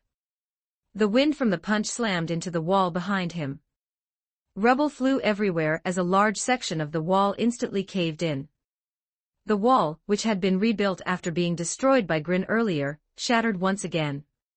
It would have been better if that strike had killed you as well. Roswell hovered in midair, his heterochromatic eyes turning cold. It seems this will take some effort now. Four-colored mana erupted from his palms, colliding violently with Garfield's surging aura. The two forces intertwined violently above the sanctuary, forming a distorted energy storm. Magic beams and the wind from punches tore at each other frantically, plowing deep furrows into the ground and swirling rubble and dust into the air. Ram held Grin tightly in her arms, her palms stained with his warm blood, finally unable to keep her composure any longer. Her eyes reddened slightly as a single tear escaped and fell onto Grin's pale face. You idiot. Her voice trembled, nearly breaking into a sob, but she gritted her teeth, and used all her strength to lift Grin into a bridal carry. Ram will take you to a place with green plants right now. The young girl carried the heavily injured Grin, ignoring the exploding magical storm behind her, as she stumbled outside step by step. Grin slightly curled his blood-stained lips and weakly raised his hand, slowly reaching into Ram's embrace. Ram was both angry and anxious, her tears falling even harder as she pressed down on his hand and scolded him with a trembling voice. Even at a time like this, how can you still be thinking about such things? Don't move. But Grin just stubbornly brushed her hand aside, his fingertips reaching into her pocket to slowly pull out a small, unremarkable black bean, which lay quietly in his blood-stained palm. It right here. Grin gently held the black magic bean to Ram's lips, his breath weak but exceptionally firm. Take a lick. Ram instantly understood his intention and obediently stuck out her soft tongue, lightly brushing the surface of the magic bean. The moment it touched her saliva, the magic bean suddenly erupted with a blinding green light, and began to vibrate violently. A flash of determination crossed Grin's eyes as he gave it a light flick with his finger. The black magic bean turned into a meteor of green light, piercing through the chaotic energy storm, and shooting straight toward Roswell, who was hovering in midair. Seeing a streak of green light approaching, Roswell took it for a common hidden weapon, and casually caught the magic bean in his hand. After seeing that it was just an unremarkable black bean, mockery flickered in his gold and blue heterochromatic eyes. Power that Grin had never revealed before would not be recorded in the Book of Wisdom. Roswell had no idea what this thing was. Is this your final struggle? Before his mocking words were even finished, the magic bean in his palm suddenly burst with a poof. Violent life force erupted instantly, and the black bean seed began to grow wildly in midair, at a speed that defied common sense. Massive vines and roots exploded outward, thick roots digging deep into the earth of the sanctuary before coiling upward like giant pythons, tightly entangling Roswell and thrusting him violently into the sky. As soon as the giant, life-filled vines appeared, a massive amount of life energy immediately surged toward Grin. The blessing of the forest began to operate frantically on its own, and the horrific puncture wound in his abdomen healed instantly.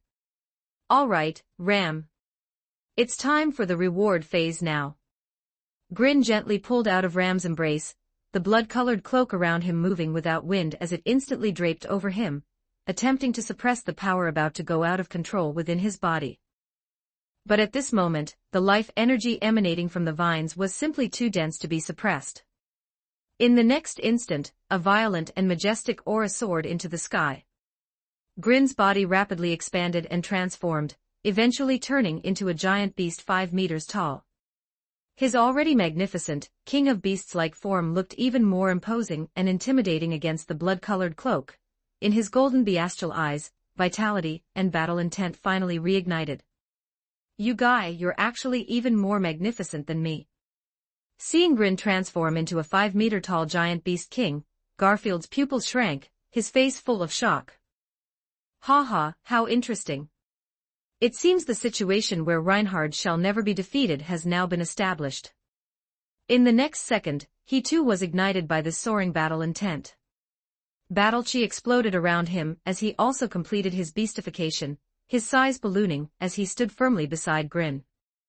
Another unheard-of ability.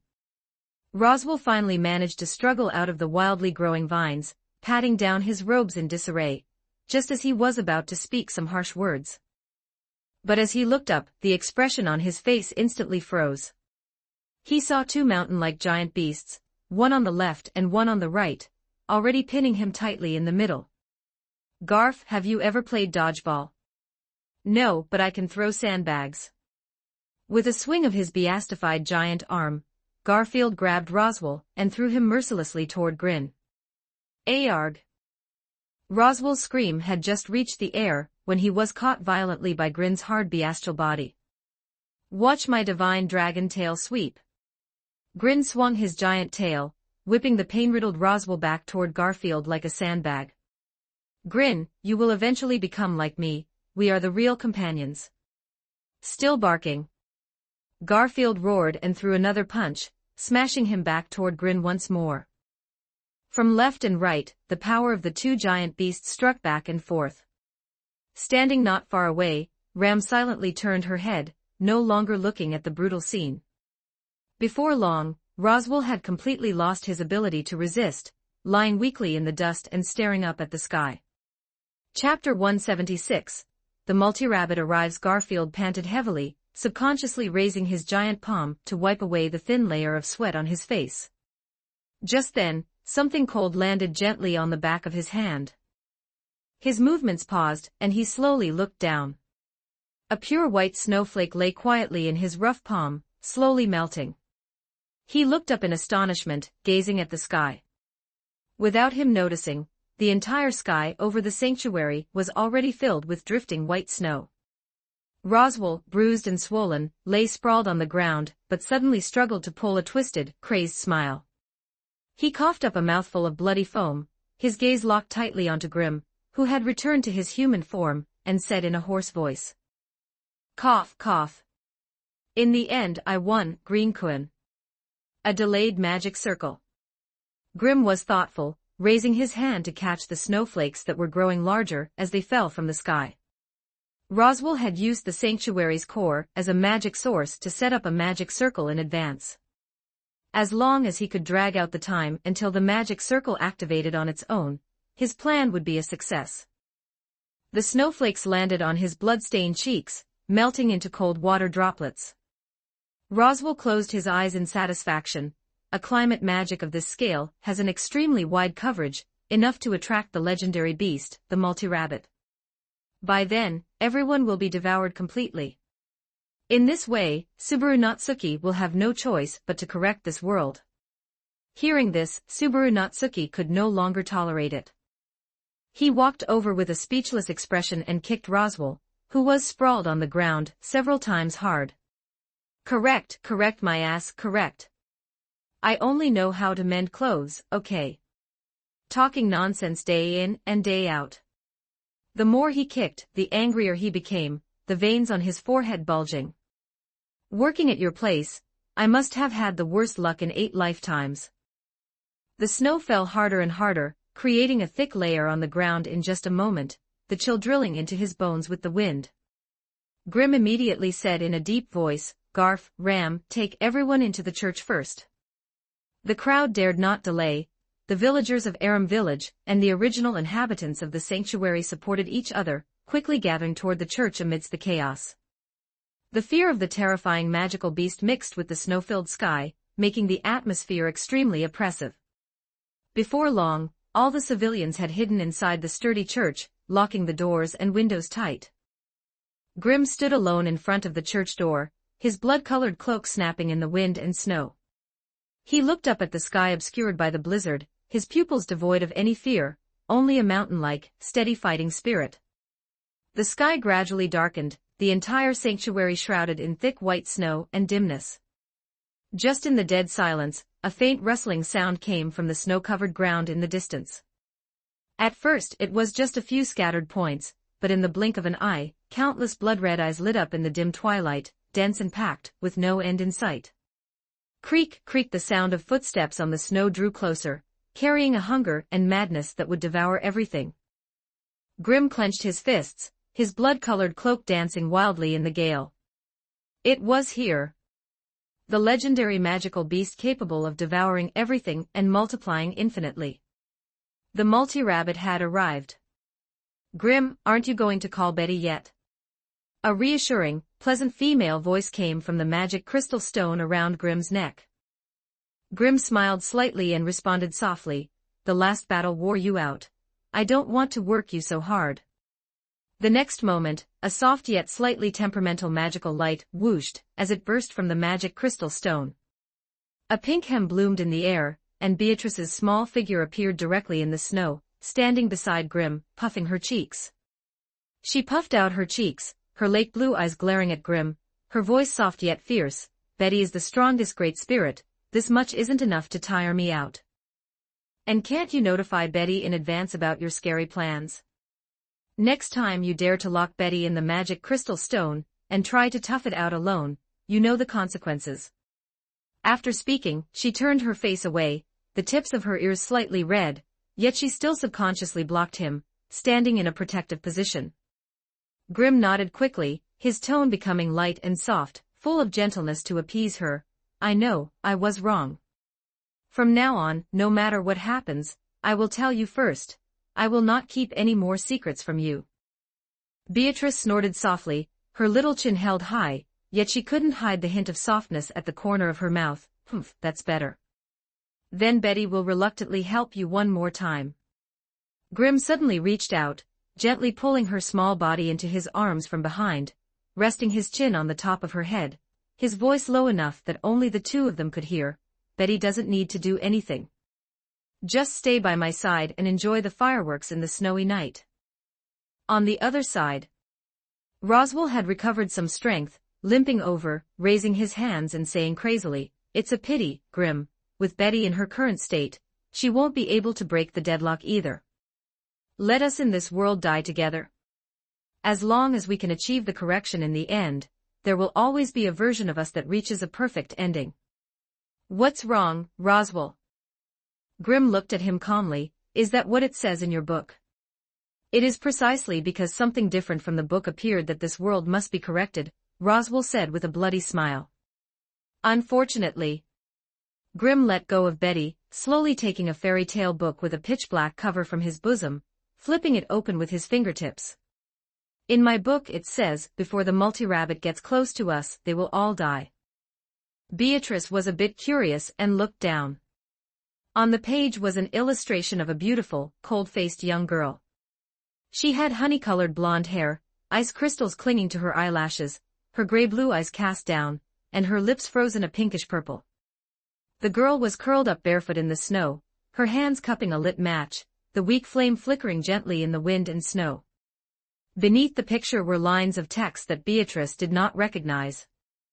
The little match girl Elvira core illustration, unlock condition, commit the crime of large-scale arson and escape. Ritual requirement, cover the scorched earth with snowflakes, and call her true name in the cold night. What do these words mean?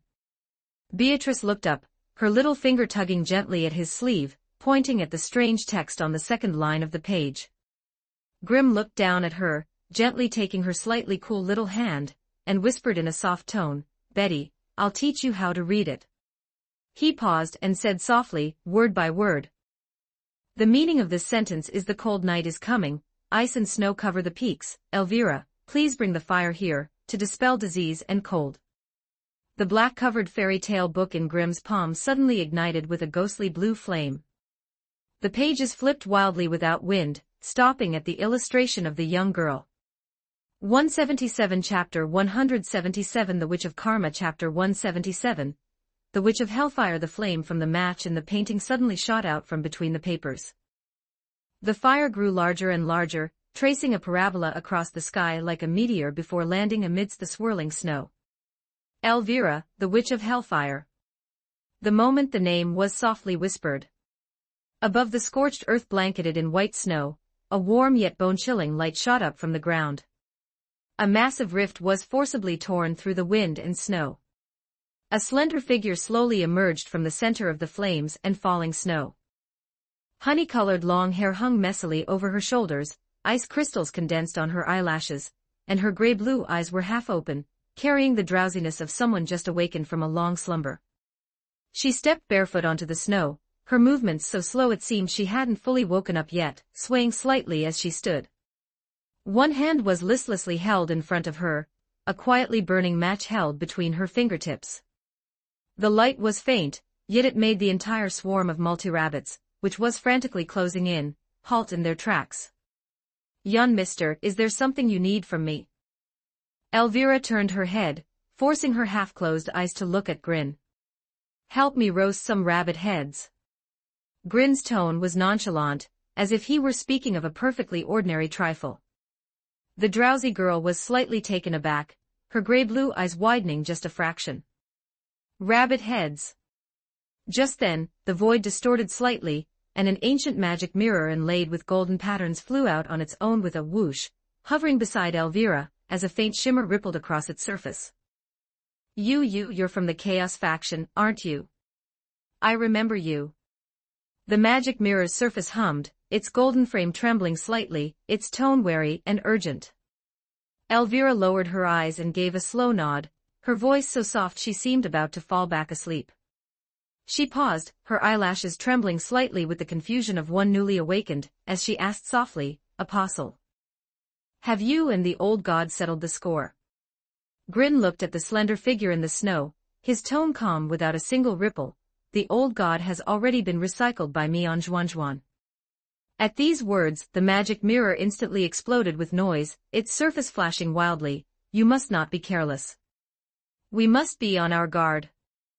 Think about it carefully. If the old god were truly dead and gone, would Snow White let us leave so easily? I've long suspected that the old god and Snow White are having an affair. Maybe those 7 dwarves are just bastards they secretly conceived." Beatrice froze as she listened, her small head snapping up, her face wearing an expression of her worldview collapsing. "I remember the story Grin told wasn't like this." At the edge of the snowy plains, the gluttony multi-rabbits could no longer suppress their instinct to devour everything. Screech! The sharp, piercing screech tore through the wind and snow as the dark tide of beasts surged forward like a tsunami. Snow-white fur, upturned fangs, and cold-glinting claws, an endless swarm of multi-rabbits trampled over their companions' bodies, rushing madly toward Elvira at the front. They didn't care who was standing in front of them. Their eyes held only the desire to gnaw on everything to fill their emptiness. In the next second, the front row of multi-rabbits lunged fiercely. Sharp teeth instantly tore through the flesh on Elvira's arm, and blood immediately seeped out, dripping onto the snow along her fingertips. But the drowsy girl seemed to have no sense of pain at all. She didn't even knit her brows, nor did she look down at the monsters biting her. Still maintaining that newly awakened look, her half-open gray-blue eyes quietly observed the magic mirror, as if the things biting her didn't even deserve to distract her. "I remember you too, the rumor-mongering Woolgaroth. You're the rumor-monger, your whole family are rumor-mongers. I speak with logic, okay." The magic mirror grew a bit anxious. "Look, why is that bitch Snow White so loyal to the old god? I bet they're close relatives who tasted the forbidden fruit, and gave birth to a bunch of dwarves." Elvira trembled slightly, amused by the magic mirror's serious-faced nonsense.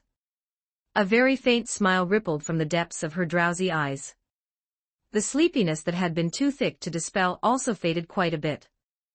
If Snow White heard that, she'd be fuming. The girl's lips curled up slightly, and her gray-blue eyes finally gained a bit more wakeful spirit. Grin's gaze darkened slightly, and he calmly reminded her, "Your legs seem to have been gnawed down to the bone." Only then did the others snap out of it in horror. Countless multi-rabbits had already crawled beneath her, frantically devouring her legs. Blood stained the snow red, and white bone was faintly visible in the gloom. Yet Elvira remained as calm as ever. "It's fine. I'm merely lending them my flesh for a while. For demonic beasts, eating and staying warm are also matters of top priority." Her mangled legs could no longer support her body. Her knees buckled, and her slender figure fell straight backward. "Holy crap, don't screw with me!" Grin cried out in shock. The already frenzied gluttony multi-rabbit swarmed forward, the black tide of beasts instantly submerging her completely. Under the tearing of fangs, the girl's frail figure was swallowed by layers of demonic beasts in the blink of an eye. That faint smile also disappeared amidst the frantic consumption. Blood instantly stained the snow red. Roswell slumped on the snow, watching this scene, and letting out a hoarse, crazed sneer. "Green Quinn, you went to all that trouble, and what's the result? It's just one more death. Don't tell me your trump card is this crazy woman who feels no pain." His laughter hadn't even subsided.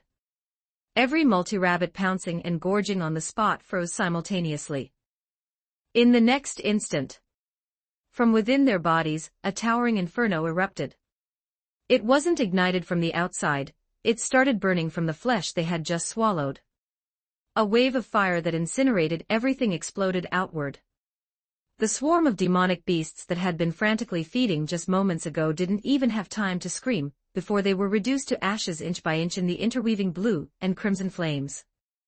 Countless threads of fire circled and gathered in the air, like a gentle reverse current, falling back to the original spot.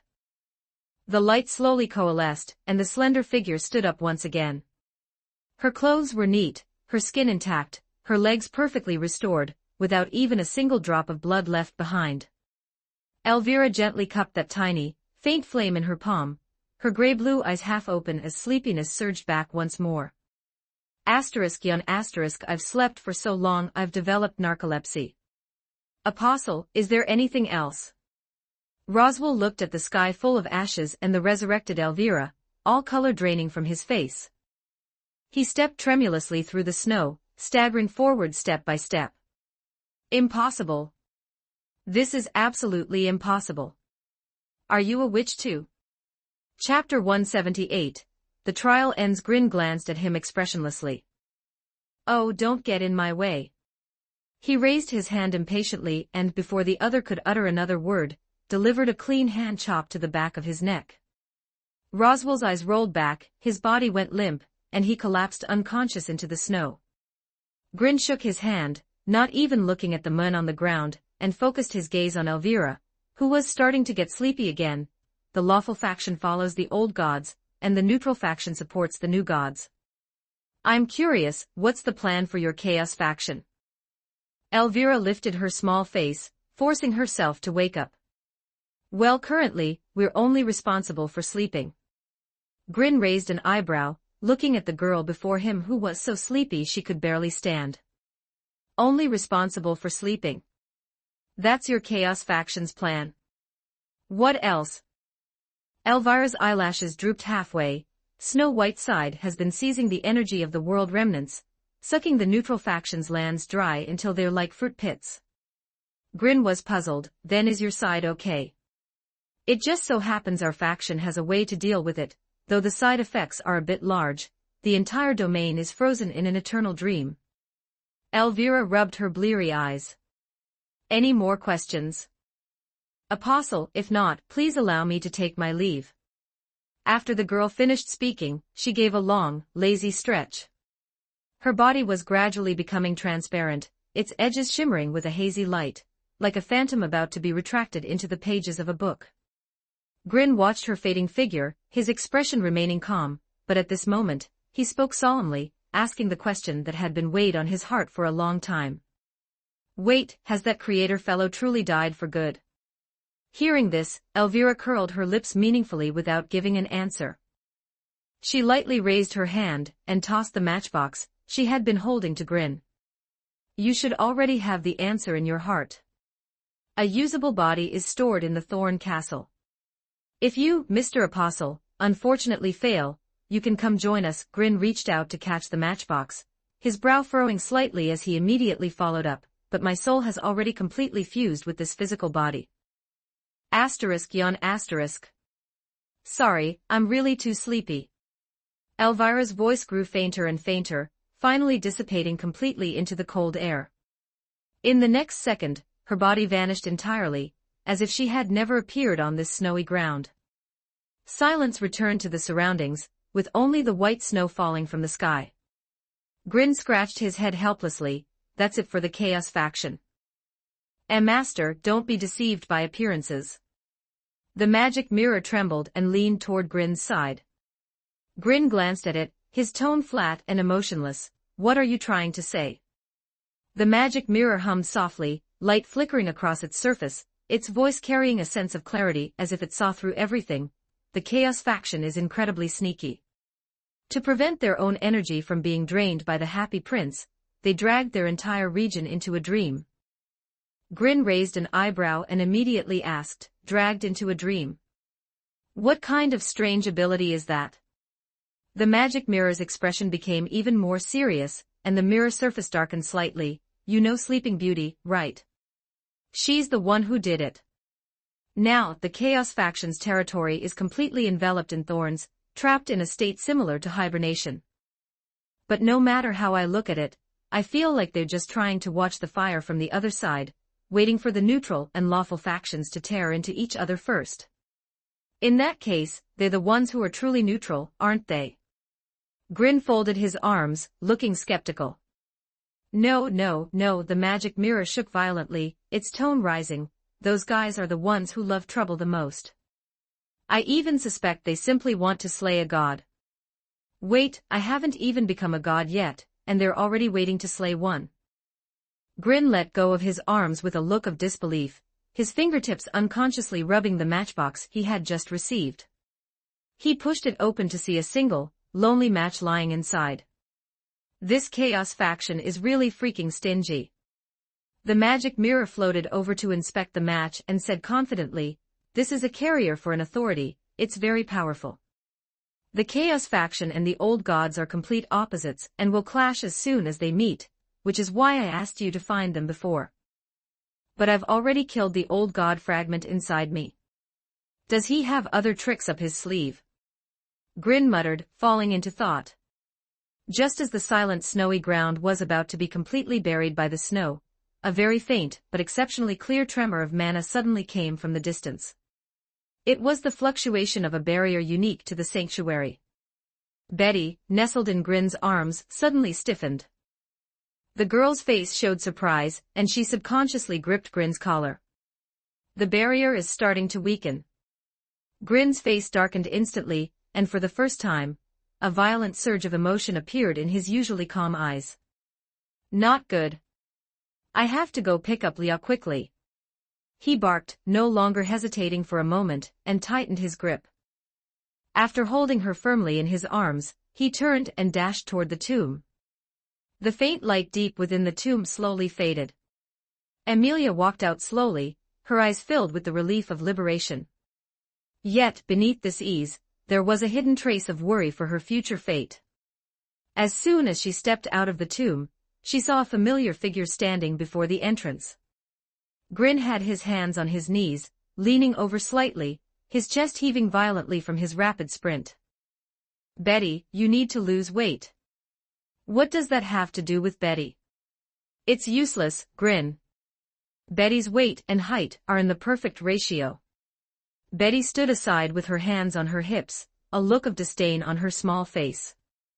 Watching the man and the spirit bicker before her, Amelia's tense heartstrings finally relaxed completely, and the last trace of unease in her eyes sank away. She stepped forward gently, not saying a word, just standing quietly in front of Grin. She tilted her head slightly and pressed her cool forehead against his chest. There were no extra movements, just leaning on him simply like that. Grin's panting paused, and he instinctively slowed his breathing. He hesitated for a moment before his hand finally landed gently on her silver hair. Seeing this, Betty huffed and turned her face away, but she didn't say anything more to interrupt. "Humph, since you passed Mother's trial, Betty will grudgingly consider you qualified." Grin gently patted Amelia's back and spoke softly, "Welcome back, Leah." I'm back." Crunch, crunch, the sound of dense footsteps in the snow approached from afar. When the two slowly looked up, they found that the open space in front of the tomb was already filled with villagers.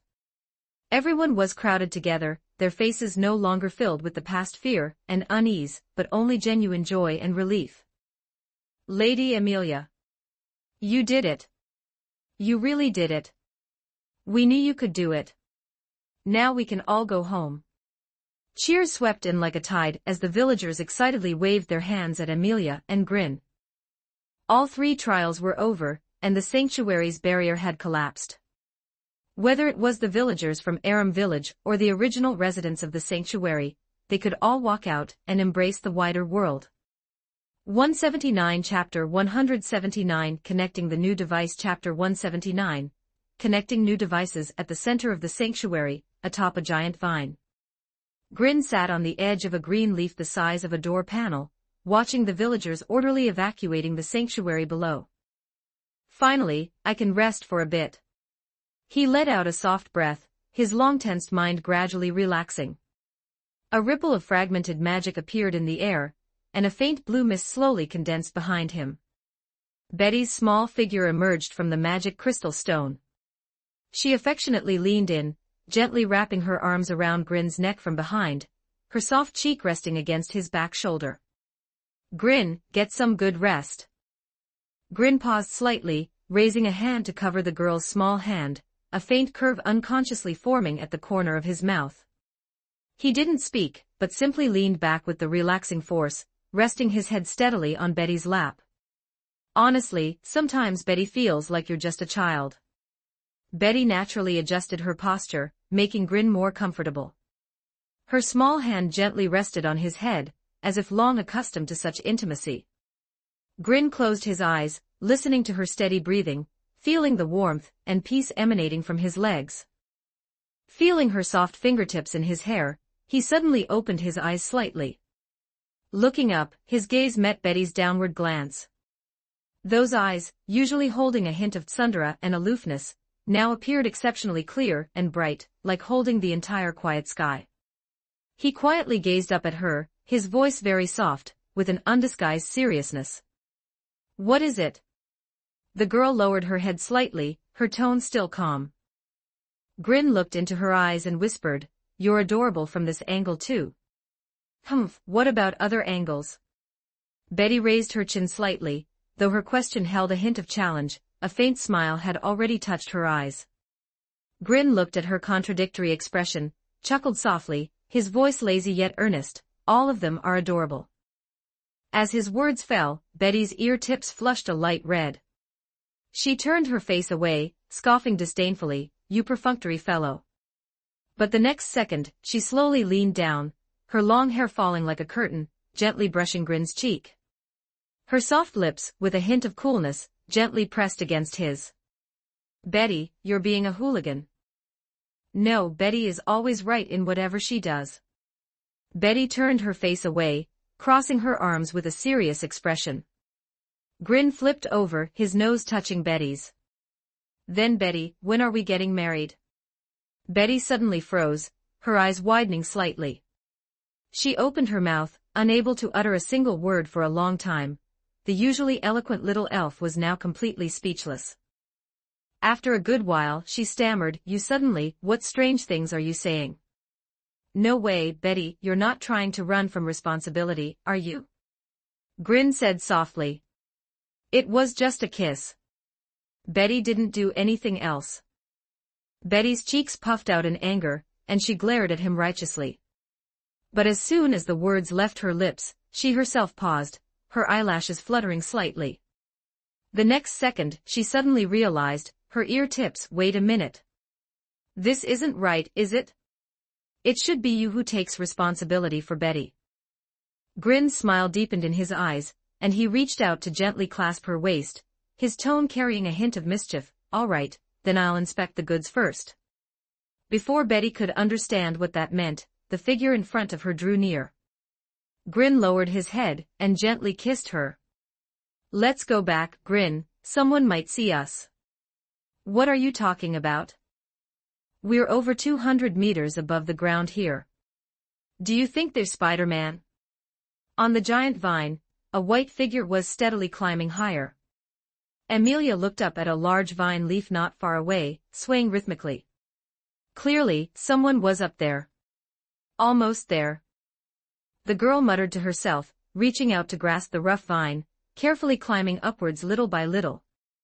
Amelia reached the edge of the leaf, pushing off the surface to hoist herself up. "Grin, I've come to find you."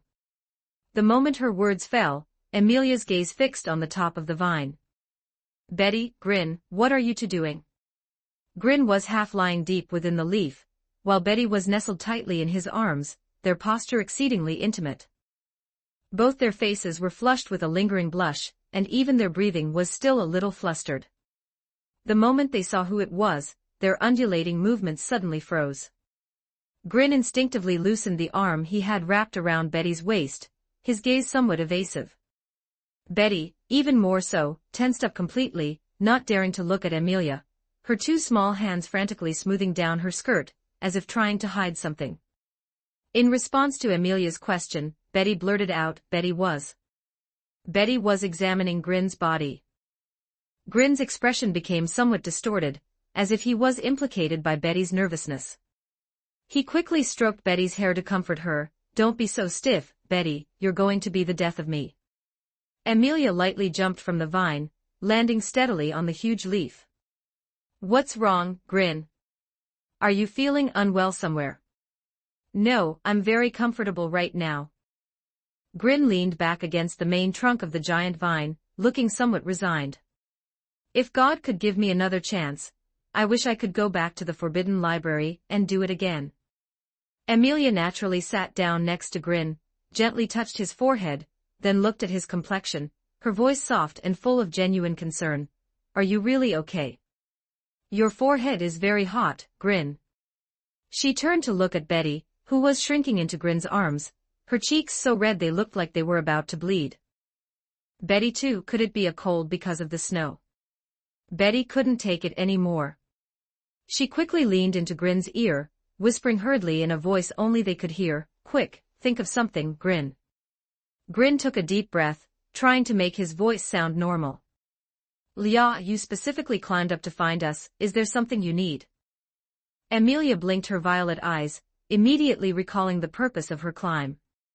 Her expression softened slightly, with a hint of seriousness and a touch of unease. I wanted to tell you what I saw in the trial."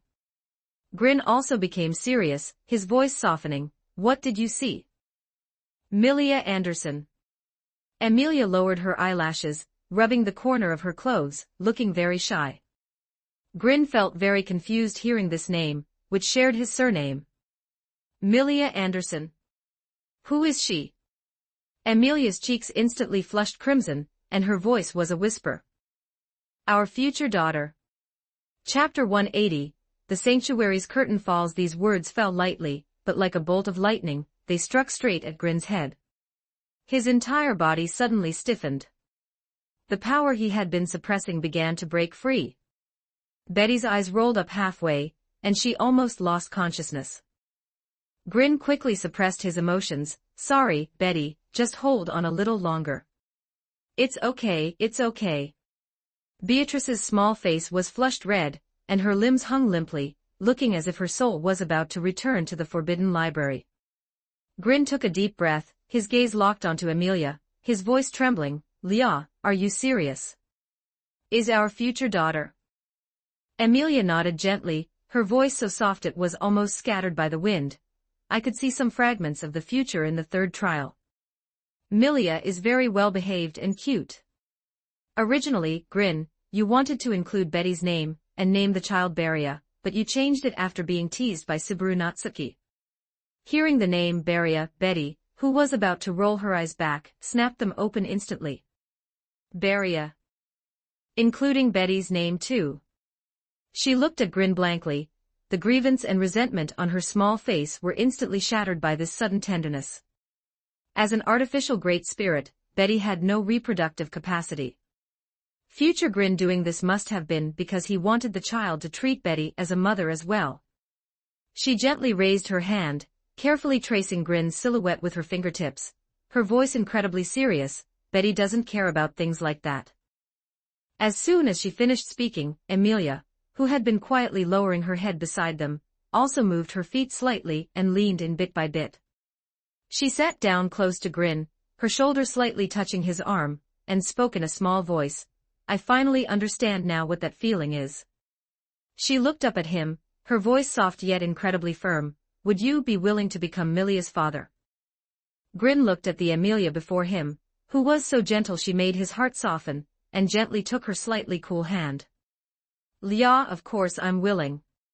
His voice was incredibly affectionate, but in the next second, his tone held a bit of helpless urgency. Right now, I'm really in a hurry. Grin chanted the spell, activating Een magic. Amelia was slightly startled. Before she could understand the meaning of those words, her vision went dark as she was enveloped in thick black mist. The world instantly became quiet and hazy. As I thought. Grin is always a bad boy. Amelia wasn't in a hurry either. Her lips curled up slightly as she knelt and sat down on the spot, waiting quietly. Grin looked down affectionately into Betty's eyes and whispered, Sorry, Betty. We have to hurry. No way, since we've stopped for so long, it's better to start from the beginning. Several days later. The dragon carriage wheels crushed over the dirt road, making a steady yet light clanging sound, swaying as it headed toward the Malode household, a branch of the Magirius household. The carriage was warm, with sunlight spilling through the cracks in the window onto everyone. Grin sat in the center, looking proud, his eyes bright as if he were inspecting his own territory. To his left, Rem leaned steadily in his arms like a kitten that had found its home, her breathing shallow, a faint smile on her lips. To his right, Amelia's fingers were gently interlocked with his. She would occasionally steal a glance at him before quickly looking down. And directly opposite him, Betty sat up straight, excitedly flipping through the book of wisdom she had snatched from Roswell. Occasionally, she would look up and meet Grin's gaze, first letting out a snort and turning her face away as if she didn't care. But after a few seconds, she couldn't help but steal another glance back, a deep tenderness hidden in her blue eyes. Rem, leaning in Grin's arms, looked up slightly and reached out to gently touch Grin's cheek with her fingertips. Her voice was soft and steady, with her usual thoughtfulness. Green-kun, you're finally free. Rem was worried you'd be exhausted. Grin looked down and gently rubbed her hair, a gentle smile on his face. I've made Rem worry, but it's fine now. The villagers of Aram village have all returned home, the people of the sanctuary have been settled, and I really haven't felt this relaxed in a long time. From Grin's memories. In the short term, that group of lunatics from the witch cult won't jump out to cause trouble.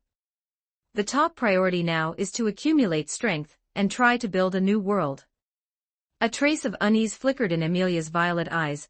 her eyelashes trembling slightly as if she had thought seriously for a long time before speaking softly. "Can you use clones?" Grin was slightly startled, not reacting for a moment. "Why are you asking this all of a sudden, Leah?"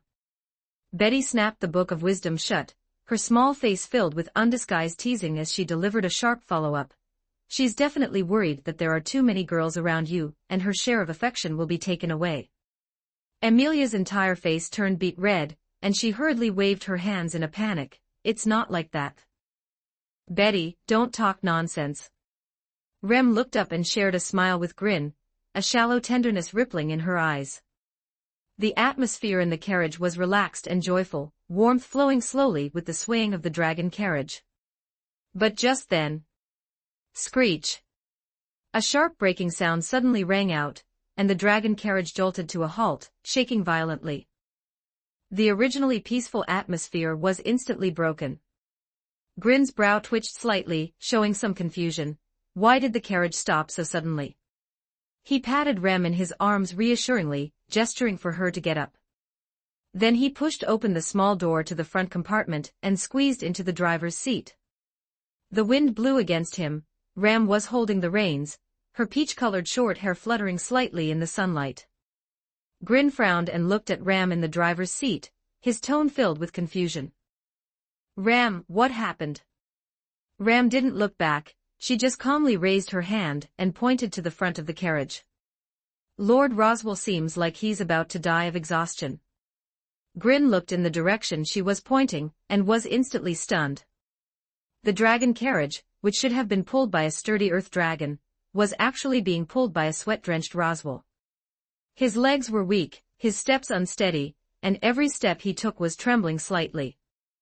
His originally elegant and composed demeanor was gone, leaving only the mess of someone about to collapse from exhaustion. Noticing Grin's gaze, Roswell looked up with difficulty, revealing a pale and weary face, and spoke weakly. "Lord Grim, could you let this humble one rest for a moment?" "No way, Count, aren't you a bit too weak? You can't pull it for even 200 kilometers. 181 Chapter 181 Ramu Plans Chapter 181 Ram's Plan. Grin Anderson crossed his arms, glancing down at Roswell, who was sprawled on the ground panting like an ox, his tone full of undisguised disdain. This guy went all in on the oath-bound gamble, practically losing everything he could lose. Roswell lay on the ground, looking as if he was melting, without even the strength to lift his hand. He. "Lord Grim, you jest." He coughed and panted, his voice as weak as a flickering candle in the wind. "This humble one is truly not good at running. You don't need to call me Count. 3 days ago, I already submitted my resignation to Sage Council, hoping they would transfer the title to you as well." Grin Anderson crossed his arms, his eyes darting around. "What about the mansion?" "From today onwards it's all yours," Roswell panted, answering without hesitation. Grin Anderson raised an eyebrow slightly, then slowly lifted his hand, and gently placed it on Ram's shoulder. Beneath his palm, the girl's body didn't flinch at all, remaining straight and quiet. "What about Ram?" Roswell opened his eyes, looking at Grin Anderson and Ram, a peculiar smile playing on his lips. "All belong to you. Everything of the Magirius household, whether its influence, territory, connections, and me, will all become your pawns, at your disposal." Grin Anderson chuckled awkwardly, waved his hand, his tone clearly disdainful. "You can forget it.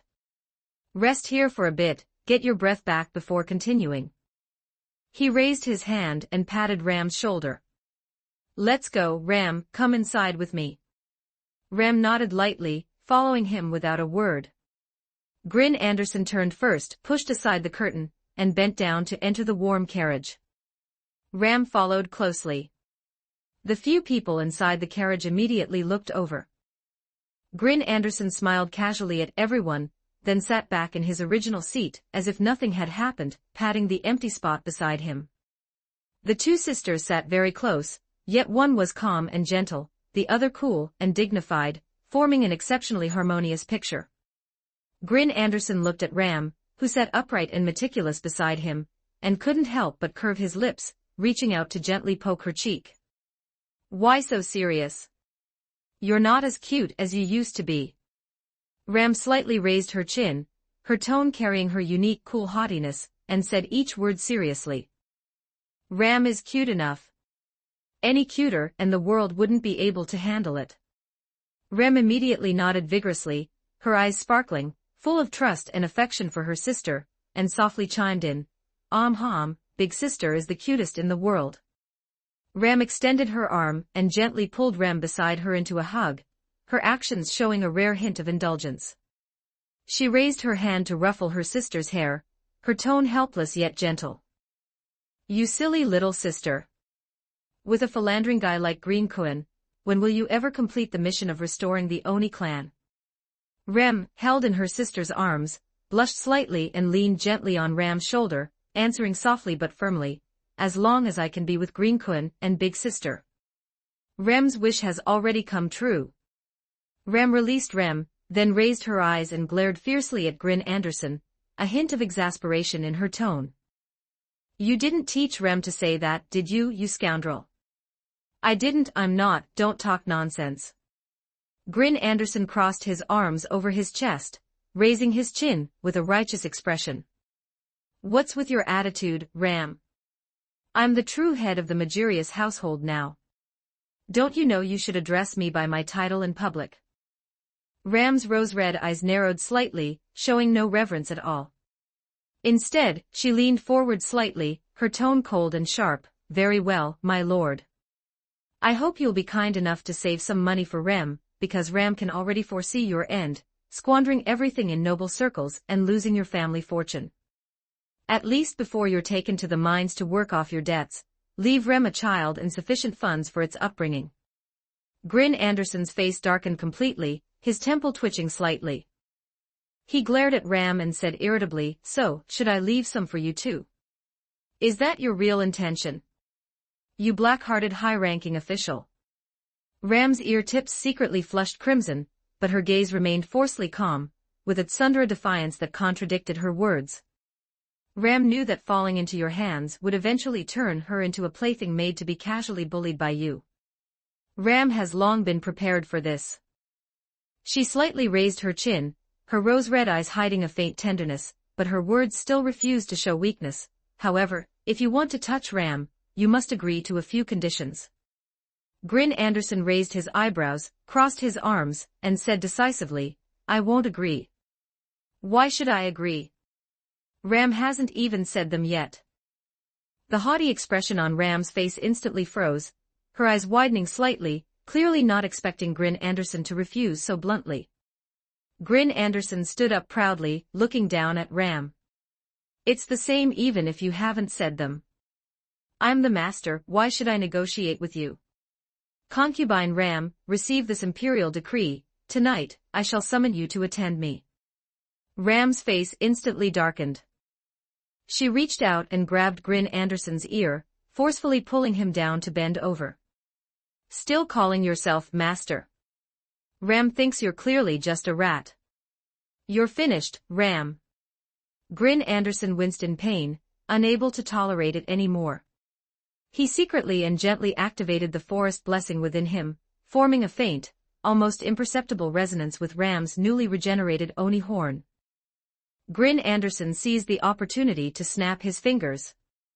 Ram felt her magic inexplicably stall for a moment, as if all her strength had been gently siphoned away. She gasped, lost her balance, and fell straight into Grin Anderson's arms. What did you do to Ram? Ram felt completely powerless, no longer able to muster any thoughts of resistance. Grin Anderson steadily caught Ram as she fell into his arms. Feeling the slight warmth of the person in his embrace and her frantic heartbeat, a smug smile appeared at the corner of his mouth. Someone's new horn was apparently nurtured by my blood, wasn't it? From the moment it was born, you were marked as mine, Ram. You're cheating. Ram isn't afraid of you when it comes to magic. The girl felt weak all over and could only protest by clutching Grin Anderson's lapels. Grin Anderson chuckled softly and reached out to pinch Ram's little face. Ram, I think you need to be taught a lesson. Ram quickly stepped forward, gently linked her arm with Green Kun's, and earnestly pleaded, Green Kun, why don't you listen to Big Sister's conditions first? Rem hopes you and Big Sister can get along well. Grin Anderson looked at Rem's cute appearance, and the force in his hand loosened slightly. All right, for Rem's sake, I'll listen to what you have to say. But let me say this beforehand, conditions like a carriage full of holy gold coins are absolutely out of the question for me. I haven't even seen that money yet. Could this Rem be trying to plead for Roswell? Chapter 182, Puck's expectation. Rem rolled her eyes at him, feeling somewhat speechless. She took several deep breaths, adjusted her emotions, and then spoke. First, you must promise to love Rem forever. Second, you are not allowed to let other girls bully Remington. When she got to the third condition, although her tone remained calm, her cheeks were already burning hot. If you accept Ram, you must give Ram at least 10 babies. Because Ram thought about it carefully, and trusting the revival of the Oni clan to Rem alone would be too hard on her. Grin was startled at first, then exaggeratedly took half a step back. He stared warily at the imposing young woman before him, as if he had heard some unbelievable request. Where am I going to get you so many babies? Are you going to eat children? Ram was silent for a few seconds, then said with cold disdain. With such an abnormal father, Ram is now worried about the intelligence of our future children. Grin immediately dropped his exaggerated expression, glaring back defiantly, chin held high. I'm worried the children will take after you and become sharp-tongued girls. Your cooking is terrible, your temper is foul. Seriously, do you really think you're worthy of a perfect man like me? Ram abruptly grabbed Grin's collar and yanked him close. Their noses were almost touching, warm breaths intertwining. Her rose-red eyes shone astonishingly bright, and she proudly lifted her face, enunciating each word. Ram is more than worthy of you. Amelia tilted her head, her silver-white hair falling beside her cheek, looking as if she was seriously calculating. 10 babies, then the nursery will have to be very big. 10 cradles must be prepared, and all the little clothes, blankets, and toys must be ready. If we can't take care of them all, should we hire a few more maids? Ram then slightly loosened Grin's collar, her face subtly flushing. Rem, hearing the topic of babies, became rather excited and immediately chimed in. Frederica would definitely be happy to help, and Petra from Aram village is also very capable. We could consider hiring her as a maid candidate. Rem paused, looked at Ram, then at Grin, a blissful smile spreading across her face. If they are sister and Grin's children, they will surely be outstanding. Ram was made somewhat flustered by her sister's bold words, and her previously sharp demeanor greatly softened. She glanced at Grin, who was still in a daze, and a trace of imperceptible annoyance and anticipation flickered in her rose-red eyes. The plan for the revival of the Oni clan was finally taking shape. Grin was completely dumbfounded, watching the three people seriously discussing the baby placement issue. They were bickering just a moment ago. How did everyone switch to big family mode the next second? He opened his mouth, but only managed to squeeze out one sentence after a long time.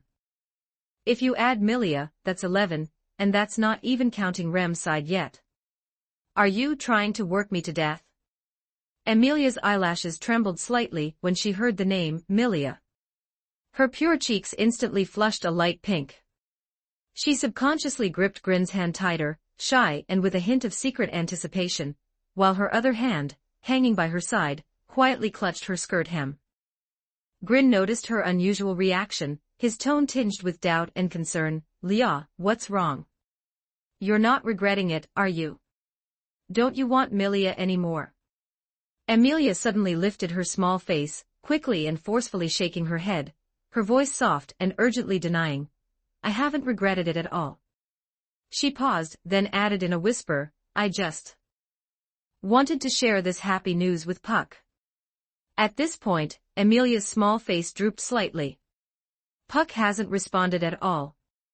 Seeing this, Grin gently lifted Amelia's slender neck, took the green Great Spirit magic crystal stone hanging around her neck, and examined it closely.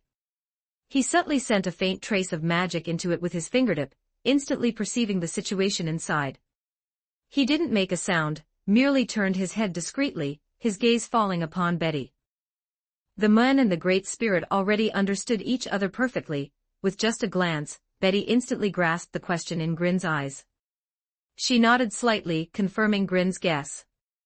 Receiving an affirmative answer, Grin breathed a sigh of relief and spoke earnestly to the worried Amelia. Don't worry, Leah, I've heard of a super effective folk remedy. If a great spirit suddenly disappears, as long as you insert its magic crystal stone into fresh earth dragon dung, in a little while, the great spirit will pop out by itself. Amelia asked doubtfully, will such a strange method really work?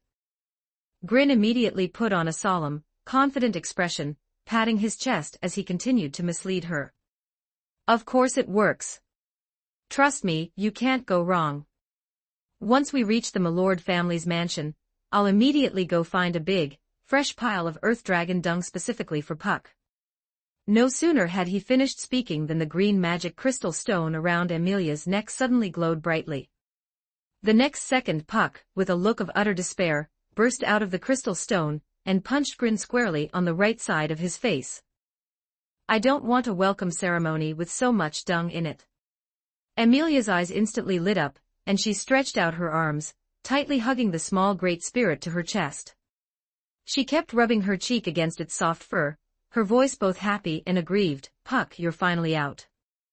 I thought you were ignoring me. Puck was held immobile, but his small face was full of tenderness. He sighed softly, his small paw patting Amelia's arm, his voice very, very soft. Leah, this time. I'm only briefly waking up. In the sanctuary, I unilaterally dissolved our great spirit contract. The backlash was too great, and now, I will fall into a long period of slumber. Amelia's body stiffened abruptly, her arms clutching Puck unconsciously tightening, her voice trembling as she pressed on. Puck, why did you do this? Puck's nimble eyes were filled with heartache and determination as he softly revealed the hidden truth. Past memories would burn your heart, so I used this contract to deepen the Witch of Vainglory's seal on your memories. But my adorable daughter has finally grown up, and can stand on her own. I think it's time to let you spread your wings. Leah, only by dissolving our contract will your memories fully recover. 183 Chapter 183 The Milord Family. Chapter 183, The Milord Household. As the voice faded, Puck's small body began to turn transparent bit by bit, the light growing dimmer, as if he would dissipate into the air at any moment. It seems this remaining mana won't last much longer. Amelia's eyes instantly reddened, and the tip of her nose tingled slightly, yet she fought back the urge to cry. Don't leave me, okay? Don't cry, my dear daughter. Puck gently rubbed against her cheek. This parting isn't permanent. I'm very relieved to have Grin by your side. Puck paused, his eyes darting to glance at Grin, revealing a mischievous yet gentle smile.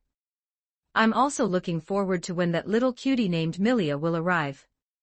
As his voice faded, Puck's figure completely transformed into countless tiny green specks of light, gently falling back into the magic crystal stone on Amelia's chest, returning once more to silence. Amelia tightly gripped the now calm green magic crystal stone on her chest. Though her eyes were red, she did not let the tears fall. She took a soft breath and looked up, a firm yet gentle smile slowly blooming on her face, like ice and snow illuminated by sunlight, pure, yet exceptionally powerful. I won't cry. Grin looked at the determination in her eyes, and gently raised his hand to tidy a slightly messy lock of hair at Amelia's temple. Leah, don't worry too much. Just think of it as giving Puck a long vacation. When he's rested enough, I'll take responsibility for waking him up. Amelia didn't doubt him for a second. She always maintained absolute trust in the young man before her, who always provided a shoulder to lean on. The girl shifted her body slightly, quietly resting her cheek against Grin's shoulder, her silver hair lightly brushing against his neck. Grin, thank you. Knock, knock, knock. Roswell lightly tapped on the exquisite wooden frame of the dragon carriage door, his voice steady and unhurried. Everyone, I have finished my rest. We can set off now. Hearing this, Grin helped Amelia sit upright in her seat, and stepped out the door.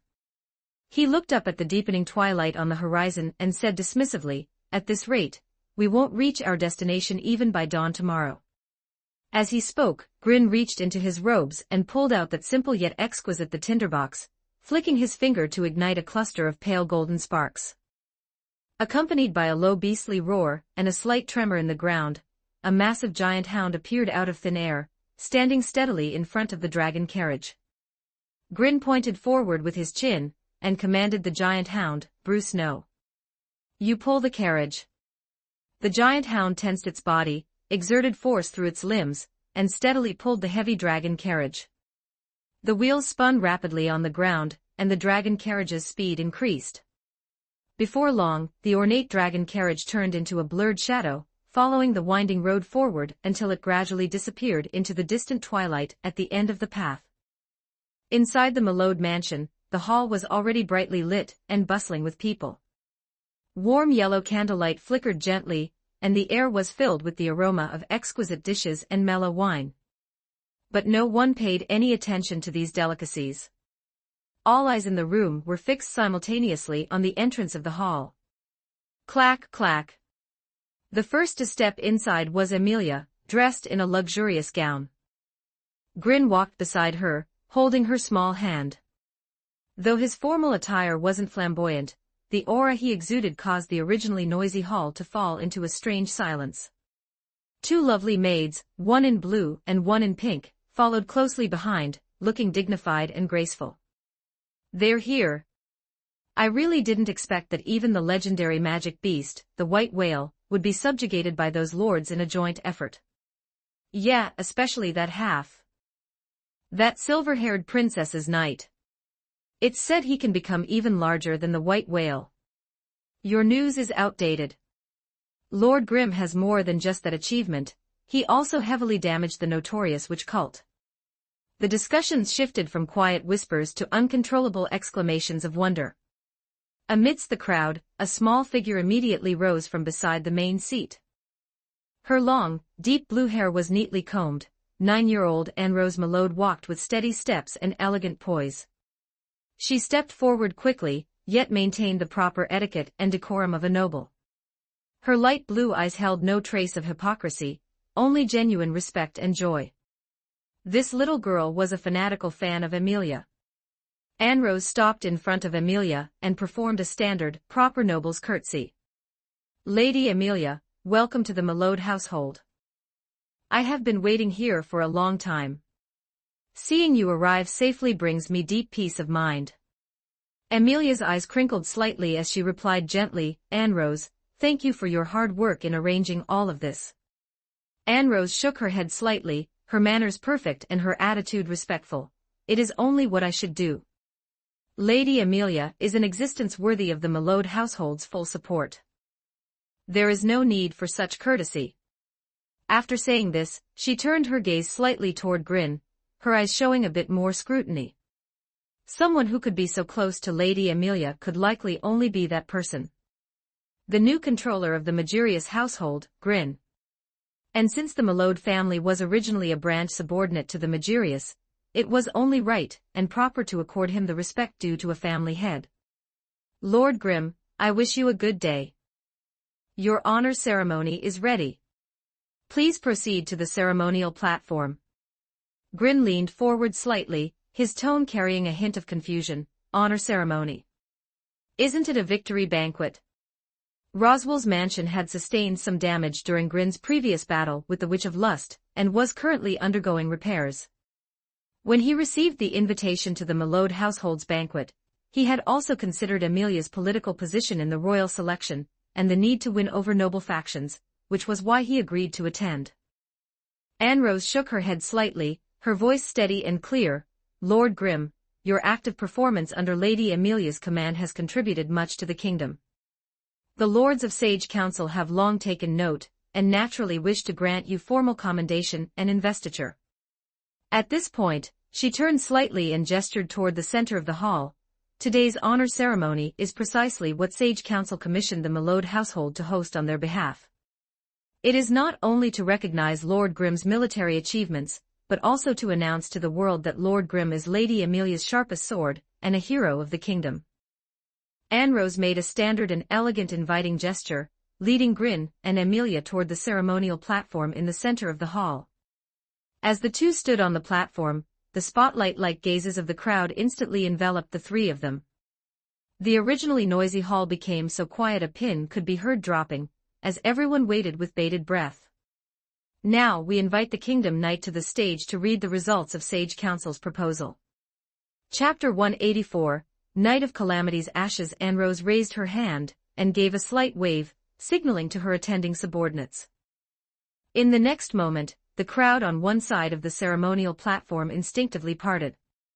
A column of impeccably uniformed royal knights marched in, their armor clinking with a crisp, unified sound, exuding an imposing aura.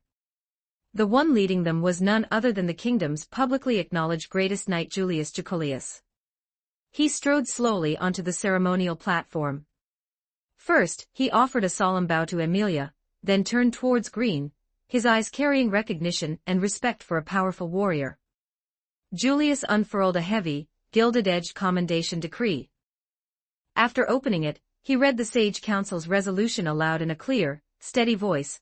The Kingdom's Sage Council hereby formally proclaims Lord Green, who stepped forth during the White Whale campaign, turning the tide against overwhelming odds. Confronting the witch cultists head-on, decisively crushing the witch cult's vile activities. Furthermore, he single-handedly vanquished the Great Mabeast, the multi-rabbit, eliminating a grave threat and saving countless people from peril.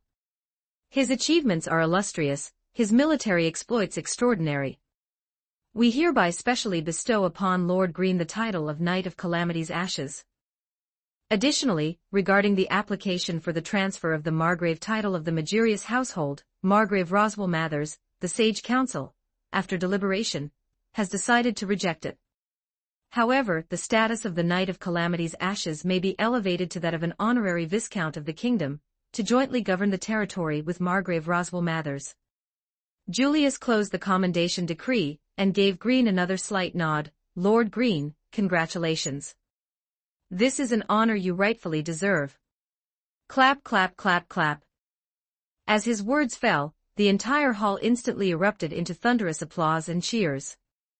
All the nobles rose to their feet in tribute, their gazes towards Green filled with awe and admiration. Green was stunned for a moment, a look of bewilderment on his face as he spoke. Hearing this, Julius was also slightly taken aback, clearly not expecting the Knight of Calamity's Ashes, who had performed such remarkable feats, to ask only this after hearing his formal conferment. He was silent for a moment, then elegantly curved the corner of his mouth, his tone carrying a hint of resignation and gentleness, and then, the banquet can begin, Honorary Viscount Sama. The anticipation on Green's face instantly deflated, and he complained bluntly, "Isn't there anything more substantial? All verbal praise. What about holy gold coins? Rewards or subsidies, something like that?" Julius gently shook his head, his tone sincere.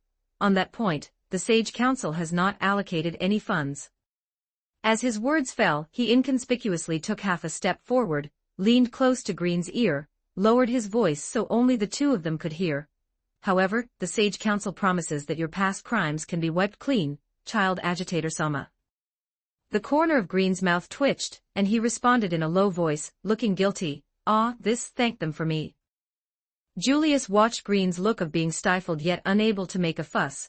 A faint trace of a smile flitted across his handsome face, quickly returning to the elegant composure of the greatest knight. Seeing the conferment ceremony concluded, Anne Rose took a small step forward, standing at the front of the ceremonial platform.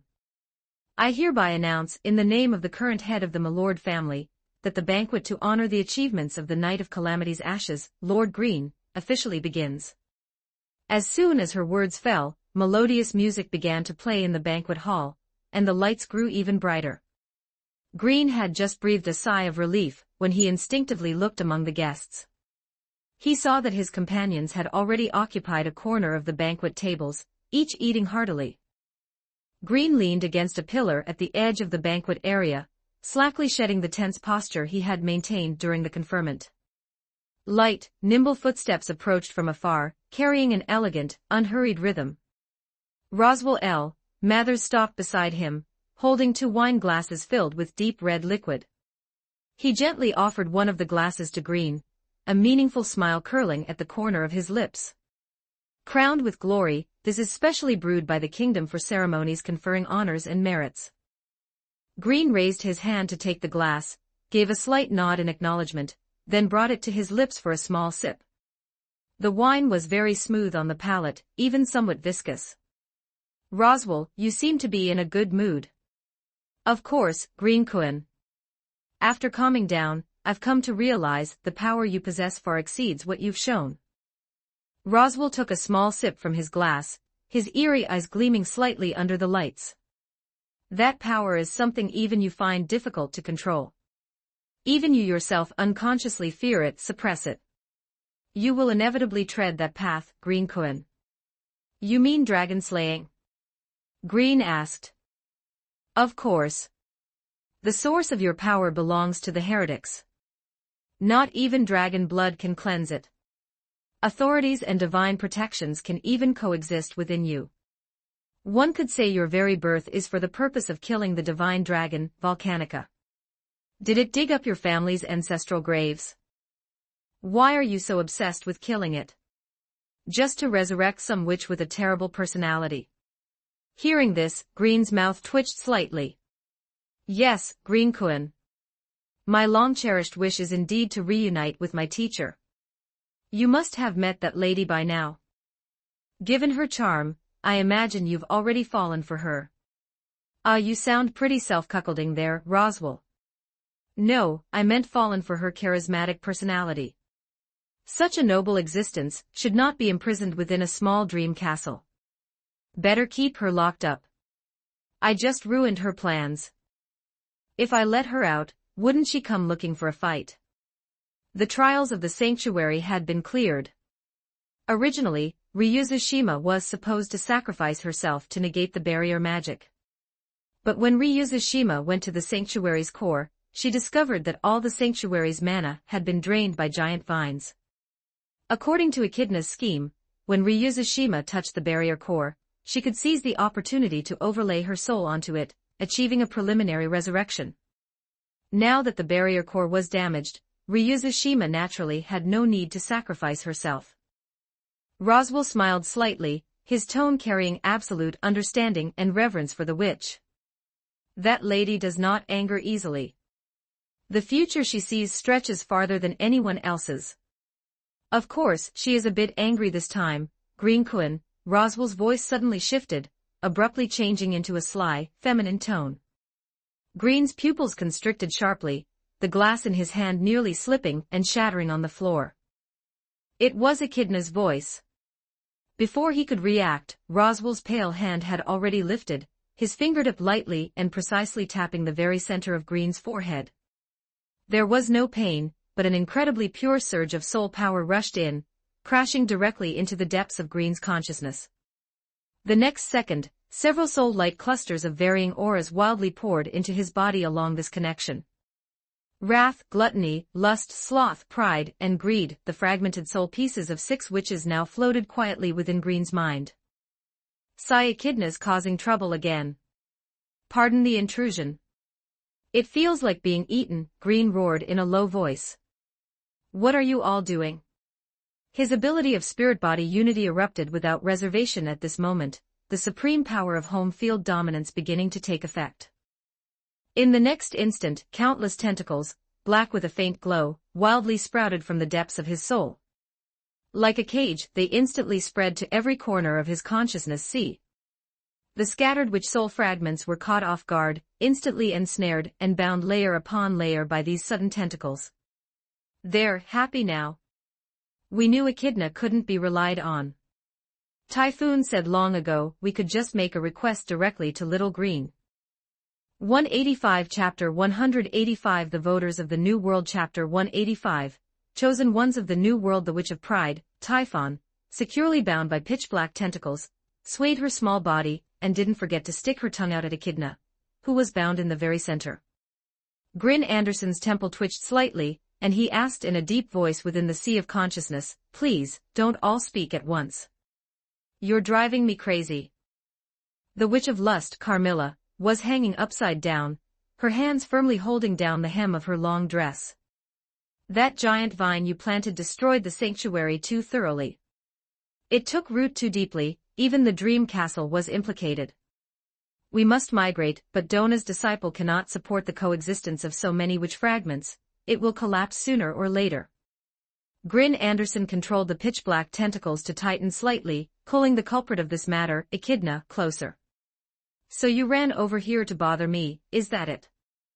Echidna nodded and smiled heartlessly. This method was something I saw in Amelia's third trial, wasn't it? So from today on, Green Kuan, we are roommates. Grin Anderson's brows furrowed, and he growled in his sea of consciousness, almost gritting his teeth. Echidna, are you sick in the head? There are so many unconscious Ryuza bodies in the sanctuary that you don't use. Why are you crowding into my place? Echidna was pulled and swayed slightly, her tone light and airy, carrying a sense of expected mischief. How could those fragile and ordinary vessels compare to you?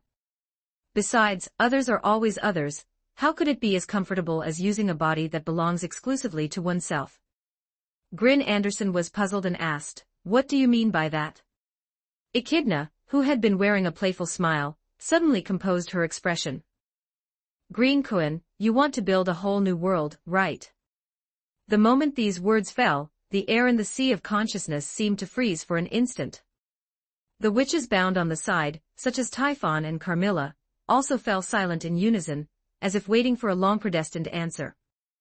Grin Anderson was silent for a moment, and the phantom belonging to him in the sea of consciousness slowly raised its eyes. There was no dodging in his pitch-black eyes, and he gave a straightforward, affirmative answer. It seems that as time goes by, your book of wisdom has also begun to be able to deduce my future. Hearing this, Echidna's face, which had always been playful, finally relaxed completely. She bowed elegantly, her tone filled with unprecedented solemnity and anticipation. As expected. Green Kuan, you must know that the person who builds a world with their own hands will become the source of all power in that world. By then, creating a few perfectly adapted vessels will surely no longer be a difficult task. Echidna raised her eyes slightly, her soul fragments emitting a soft yet firm halo, and asked earnestly. So do we have the honor of becoming the chosen ones of the new world? Typhon, who had been quiet for a long time, immediately raised her small hand and chimed in crisply, Little Grin, choose me. Typhon is very reliable. Carmilla, who was hanging upside down, also nodded gently with a blushing face, her voice weak but sincere. We can bestow some desires upon the new world.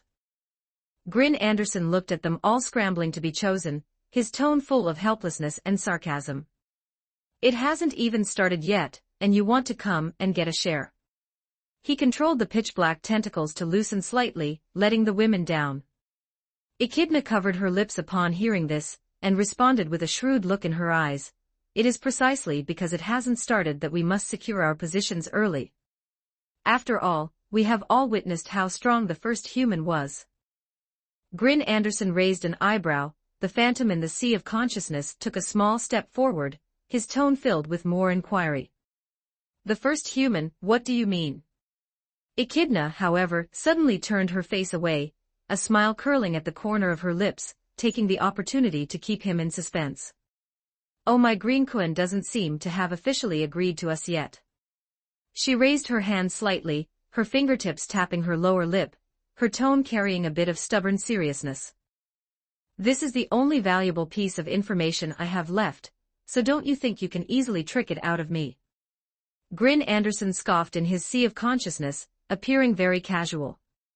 Anyway, it's just a blank check for now. If you really want it, take it. A flicker of success flashed in Echidna's eyes, and the smile on her face became genuine. She drifted half a step forward, her voice lowered extremely. Very well. Then I will tell you. The first human of this world is none other than the Witch of Vainglory, Pandora, also known as the ageless and immortal human. Grin Anderson's eyes darkened slightly, and he finally asked the puzzle that had been lingering in his mind. I really want to know, what is her true purpose? Echidna lowered her eyes slightly, her tone tinged with an imperceptible gravity for the first time.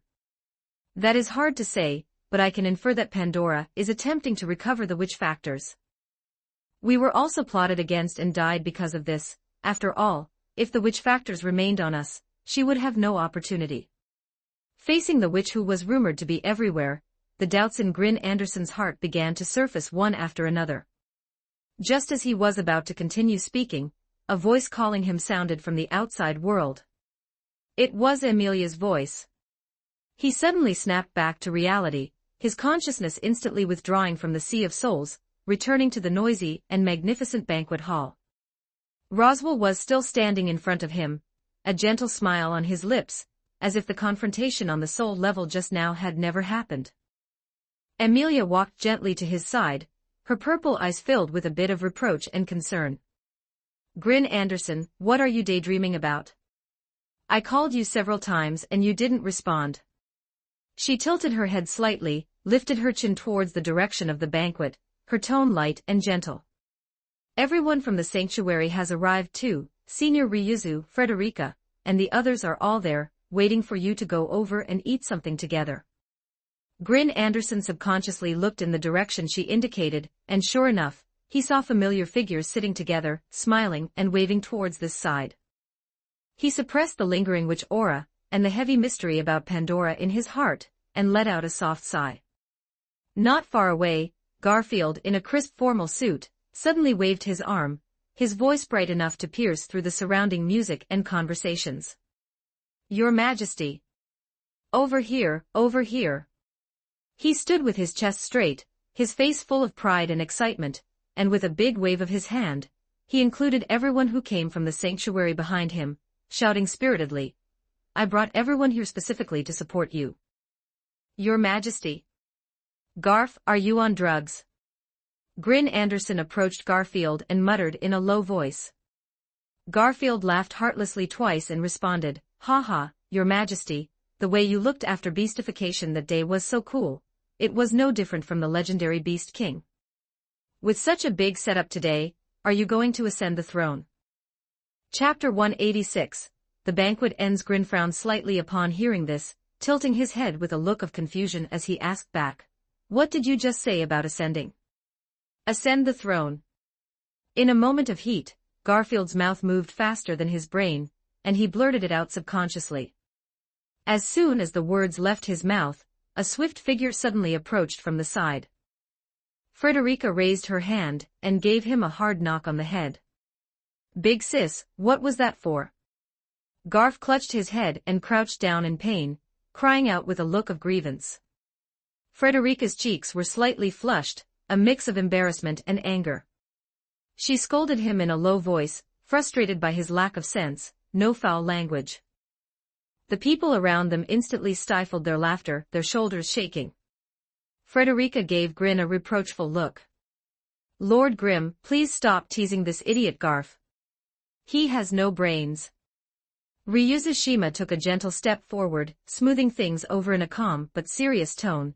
Lord Grim is Lady Amelia's most steadfast supporter. Calling him, Your Majesty, is truly inappropriate. Amelia immediately waved her hands in a panic, her silver hair swaying gently and her cheeks flushing slightly. It's all right, I don't mind. I have never doubted Grin's loyalty. Grin's eyes lit up upon hearing this, and he immediately took advantage of the situation. He stroked his chin with a mock-serious expression and spoke solemnly. Since Amelia has said so, then we can only reluctantly accept this and refer to ourselves as the sovereign. Garf, hear my command. I hereby officially title you the sky-burning, abyss-rending, annihilating terror war tiger. Garfield's eyes instantly went wide. His previously aggrieved face suddenly burst with an incredible light, and his whole body began to tremble with excitement. Sky-burning, abyss-rending, annihilating terror war tiger. That is way too cool. Frederica raised her hand for another knock, know when to stop. The banquet hall was still filled with laughter and chatter, the atmosphere was relaxed and lively. Before long, an imperceptible commotion suddenly arose within the crowd. A group of neatly dressed missionaries slowly made their way through the guests, approaching the direction where Grin was. Their steps were steady and their expressions solemn, looking quite out of place amidst the noisy and celebratory atmosphere. Grin raised an eyebrow and looked over instinctively. The priest leading them was tall and upright. Though elderly, his eyes were exceptionally bright and clear. When he saw that face clearly, Grin was slightly stunned. It was none other than the old priest, Simon, who had been in such a pathetic and destitute state on the streets before, barely able to maintain his church. Father Simon stopped a few steps away and bowed slightly to Grin. His voice was steady and respectful, carrying across the small nearby area, "Lord Grim, I suppose I should call you Honorary Viscount now. I heard of your investiture here, and have brought the members of the church to offer our blessings and gratitude." Grin raised an eyebrow, his tone carrying a hint of unexpected praise. "Not bad, old Simon. It seems the church has really flourished." Father Simon gave a warm and sentimental smile upon hearing this, bowing slightly once more. "It is all thanks to you, Lord Grim. It was the miracle you displayed while fighting the witch cult that reminded many lost souls of the forest goddess's existence, allowing faith to slowly recover." He paused, a gentle light appearing on his aged face, and his tone softened a bit. "And my late daughter I have finally recovered her name. My dear little Geet." As Simon spoke, he slowly drifted into a tender reminiscence, carefully pulling a wooden plaque from his coat. Carved clearly upon it were two characters, Geet. "I carved this myself. I'm getting old and didn't dare forget again. Finally, I can properly speak her name, my baby Geet." Grin stared at the wooden plaque for 2 seconds, then frowned with a strange expression. "I say, old Simon, are you lacking a few screws? Giving your daughter a name like that, it sounds like some rough guy. Isn't it awkward?" Simon looked certain, his back straight as a ramrod. "Absolutely not. Isn't the forest goddess's true name Margaret? My daughter's name was taken from the divine name Geet." Grin fell silent for a short moment, his tone as flat as if he were stating a simple fact. Is it possible her name was Mary? As soon as he spoke, the air went dead silent. The peaceful atmosphere from just a moment ago felt as if it had been doused with cold water. The piety and tenderness on Father Simon's face crumbled bit by bit at a visible speed. "Damn it, why didn't you say so earlier?" Time slipped away quietly within the lively banquet hall. Grin had also drunk quite a lot while clinking glasses with his friends. "Come on, old Simon, another drink. Drink 3 more, and I'll agree to become a saint of your church. Today I'll show everyone the peak of our Church of Abundance's drinking capacity. Watch my dragon sip. This move is called Whale Gulp. And this is Tiger Guzzle." The sky outside darkened bit by bit. Warm yellow lights bled into the deep blue night, the melodious music gradually ceased, and the clatter of plates and glasses slowly quieted down. This grand banquet held to celebrate Grin's investiture, as an honorary viscount finally came to a slow close amidst a sense of satisfaction and exhaustion. The night was deep, and the lights of the banquet hall were extinguished one by one. Grin, with a drunken haze settling over him, was steadily supported by 2 familiar, gentle figures. On one side was Ram. Her pink hair hung low, and her tone still carried a hint of laziness and disdain, yet her movements were exceptionally steady and careful. "Honestly, your tolerance isn't even that good, yet you had to go and compete with those old men. Grin really is an idiot." On the other side, Rem held his arm firmly, her light blue eyes fixed on Grin's profile. A drunken green Quinn is also exceptionally charming. Ram frowned slightly and pushed open the bathroom door first, warm mist immediately billowing out from the room. "Rem, help clean him up. Otherwise, being dirty will affect the quality of his sleep." "Understood." Rem nodded obediently. Flanking him on both sides, the two slowly helped the alcohol-scented Grin into the misty, warm bathroom. The water in the bath had long been prepared, steaming with warmth, and dispelling the chill of the late night. Ram moved efficiently to help Grin undress, her tongue still sharp. "If you dare vomit on Ram, I'll sew your mouth shut." Rem knelt by the side, gently rolling up her sleeves.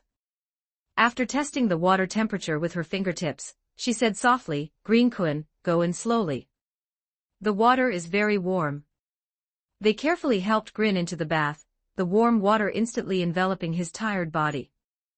Grin opened his eyes slightly. Through the hazy drunkenness, his gaze happened to fall upon Ram, who was right beside him. Amidst the swirling warm mist, her pink hair was damp with moisture, and her profile was sharp and exquisite.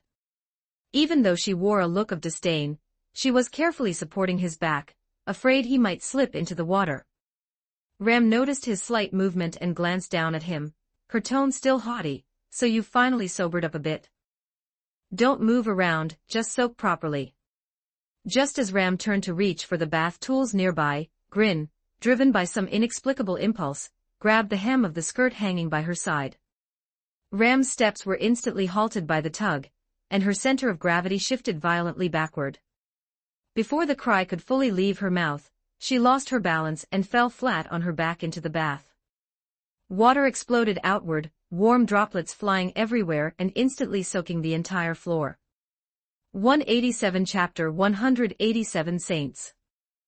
Chapter 187, Saint. After a loud splash, Ram didn't fall to the bottom of the pool. Instead, she tumbled firmly into someone's embrace.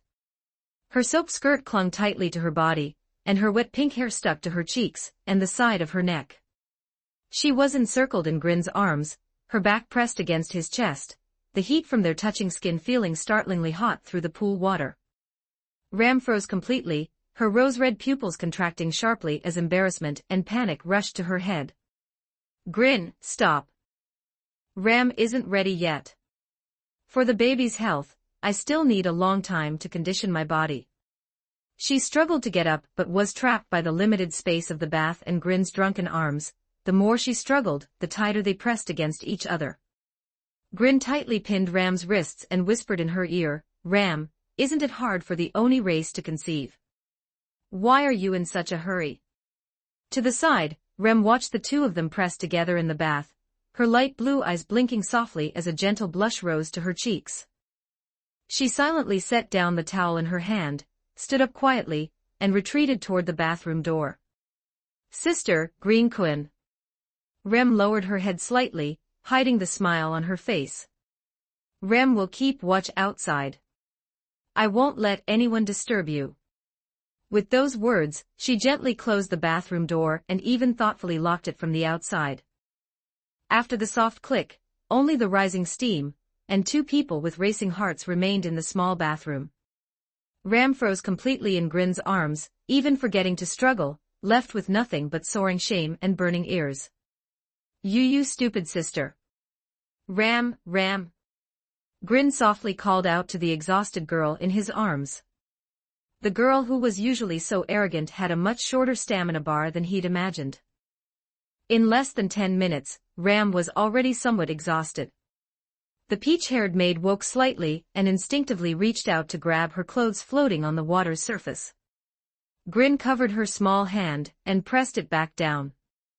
Ram's delicate shoulders trembled slightly, and a hint of fear appeared in her eyes. "Aren't you done yet, you lewd bastard? It must have been nearly 5 hours already. Why are you talking nonsense, Ram? It's only been 10 minutes, okay?" Ram said in disbelief. It clearly felt like a long time. As Ram spoke, she tried to break free and escape, but Grin pinned her against the edge of the bath. "Good Ram, where do you think you're going?" Ram turned her head in panic and called out softly toward the door. "Rem, come here quickly. Ram needs you." Her slender fingers pressed against the pool wall, her shoulders trembling incessantly. Her originally arrogant fire had long since been softened by panic. But there was only silence outside the door. Clearly, her sensible sister was determined not to come in.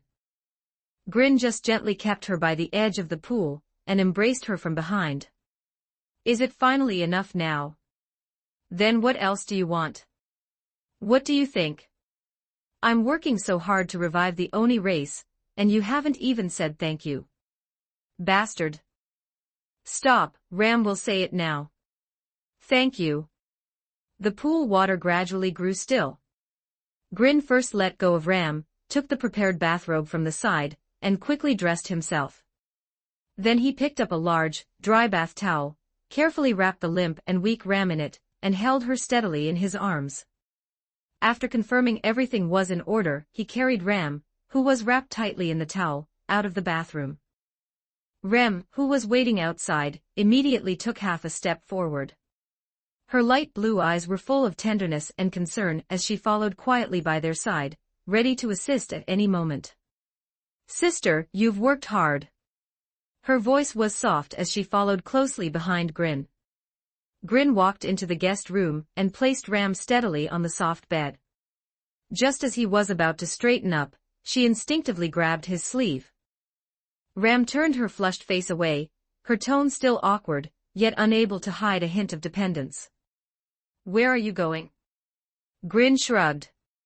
"I'm going to pour a cup of tea." "Aren't you thirsty?" Rem curled her lips into a slight smile, silently brought over a dry towel, and knelt on the bed to carefully dry Ram's wet pink hair. "Sister, Rem will stay with you and Green Kun all night." Warm yellow light spilled over the three of them. Outside, the night was deep, and inside, only gentle movements and quiet breathing remained. The next day, in a certain stronghold of the Church of Abundance, a special coronation ceremony for a saint was taking place. "Why do I feel like I've fallen for your trick, old Simon?" Grin sat on the main seat in the center of the sanctuary, resting his chin on one hand with a look of helplessness. He had casually agreed to the old priest's request while drunk, but he hadn't expected the men to drag him here today to follow through. Simon gave a sheepish smile and quickly waved his hands in denial, his face filled with a pious and serious expression. "How could that be, your eminent saint? This is all the guidance and arrangement of the gods, certainly not my own doing." Grin rubbed his forehead and explained with a tone full of resignation. "You've really got it wrong. Margaret isn't some damn forest goddess, she's just a problem child who likes wearing a red hat." Father Simon shook his head like a rattle, his gray beard swaying slightly, his tone firm and beyond doubt. "That's impossible, your eminent saint. Legend has it that the forest goddess possesses the power to split mountains and shatter rocks, drives away wild beasts for the people, and can even bring down a rain of blood to bring life to barren lands." Grin raised an eyebrow. "When you put it that way, it actually does match up." Simon nodded and gave a slight signal to the believers below the stage. "Then, let the coronation ceremony of the Saint of Abundance begin." The nearly 100 followers below immediately fell silent, and automatically parted to create a wide aisle. A pair of young siblings, dressed cleanly and neatly, walked slowly toward the center of the altar, steadily holding a silver laurel crown inlaid with pale gold holy patterns. At the same moment, all the followers clasped their hands in front of their chests, and began to chant a hymn in low voices. Since Margaret, who resembled the forest goddess, manifested her power in the battle against the witch cult, the Church of Abundance had begun to grow strong once again.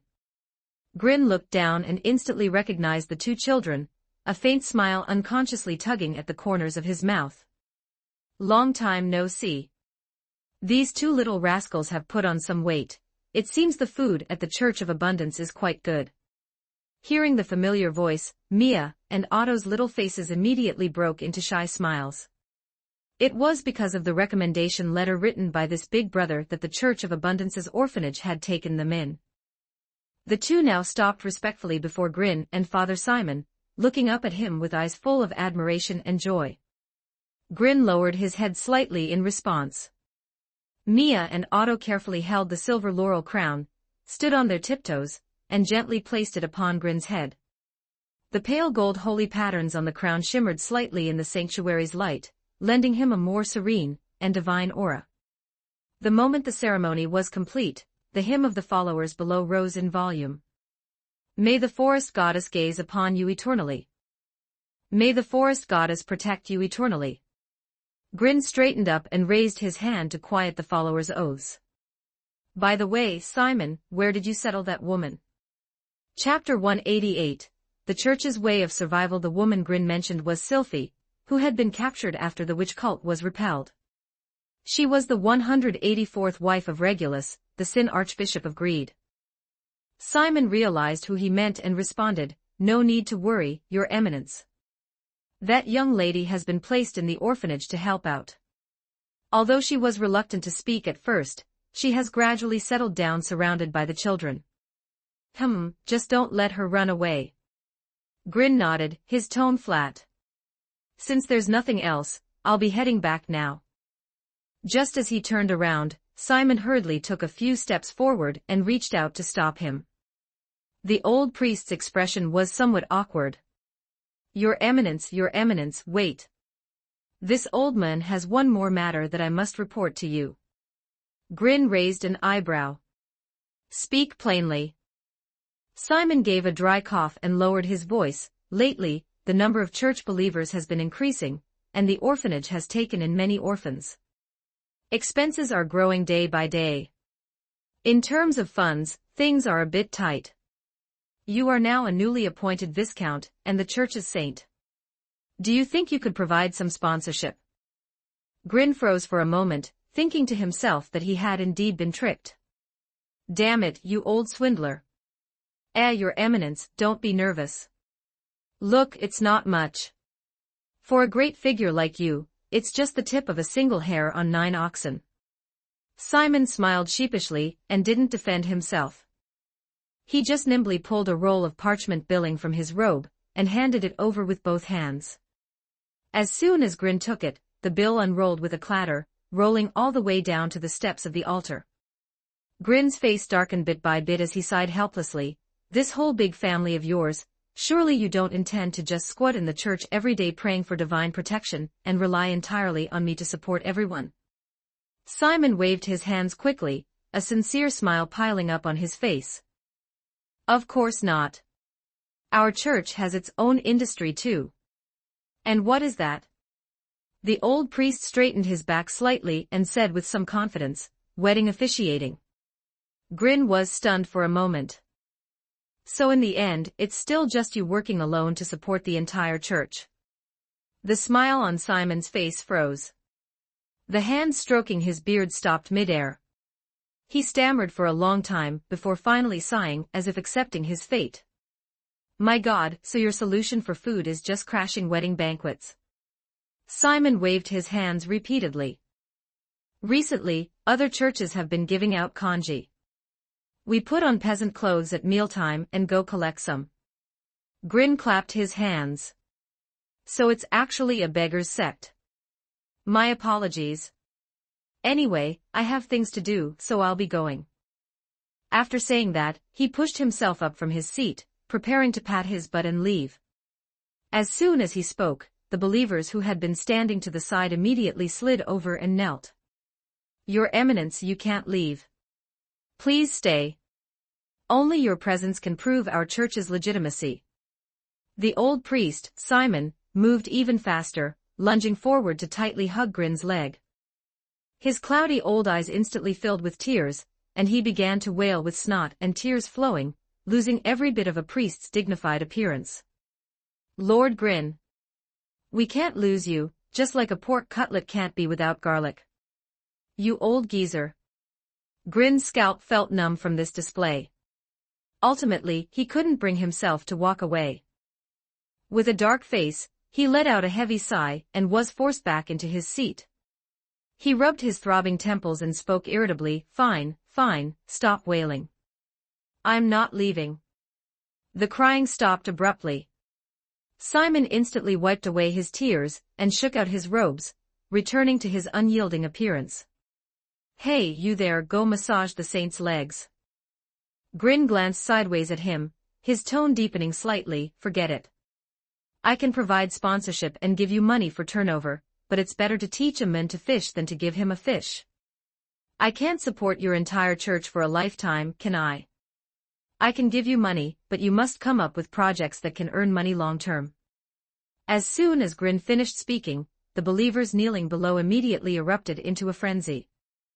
Each scrambled forward, fearing they'd miss the chance to show off.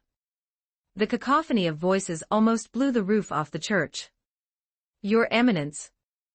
I have a project. I have a great project. Mine is a guaranteed profit. 100 times more reliable than wedding officiating. Lord Saint, listen to mine. It will definitely let the church rake in gold every day. Grin rubbed his brow and waved his hand, coldly pointing at a tall, thin believer who was being the most active. You speak. That believer looked as if he had been graced by holy light, jumping up from the crowd with a face full of pride. Your Eminence, we can start a merchant guild responsible for pet transportation. Grin's eyes suddenly lit up upon hearing this. He leaned forward slightly, his tone carrying a hint of anticipation. Interesting. Pet transportation. That's quite novel. Tell me specifically how you plan to do it. This kid has a future. His thinking is very avant-garde, actually coming up with the idea of a pet shipping business in this other world. Seeing the saint place such importance on him, the believer's ego soared. He stood tall and spoke eloquently. First, we buy a large dragon carriage, the cabin capacity must be huge. Then we buy a strong earth dragon, the speed must be fast. And then. Grin pressed for more, his eyes full of approval. The believer chuckled and lowered his voice, with a hint of self-righteous shrewdness. Then we move out at night, specifically heading to the countryside. We stand at the back of the dragon carriage and swing our lassos with all our might, inviting all the dogs and cats by the roadside onto the carriage. Finally, we transport them all at once to the royal capital to sell. We'll make a huge profit. As soon as these words came out, the entire hall fell into a dead silence. The anticipation on Grin's face froze bit by bit. His mouth twitched repeatedly. After 2 seconds of silence, his tone became terrifyingly flat as he slowly uttered, "Oh, so that's the kind of transportation you mean." The next second, Grin's face darkened abruptly. He slammed his hand on the armrest of his chair and shouted sternly, "Someone, take this thieving scoundrel and hang him up." Several believers nearby swarmed forward. Ignoring the tall, thin believer's wails and pleas, they dragged him straight toward a pillar outside the church.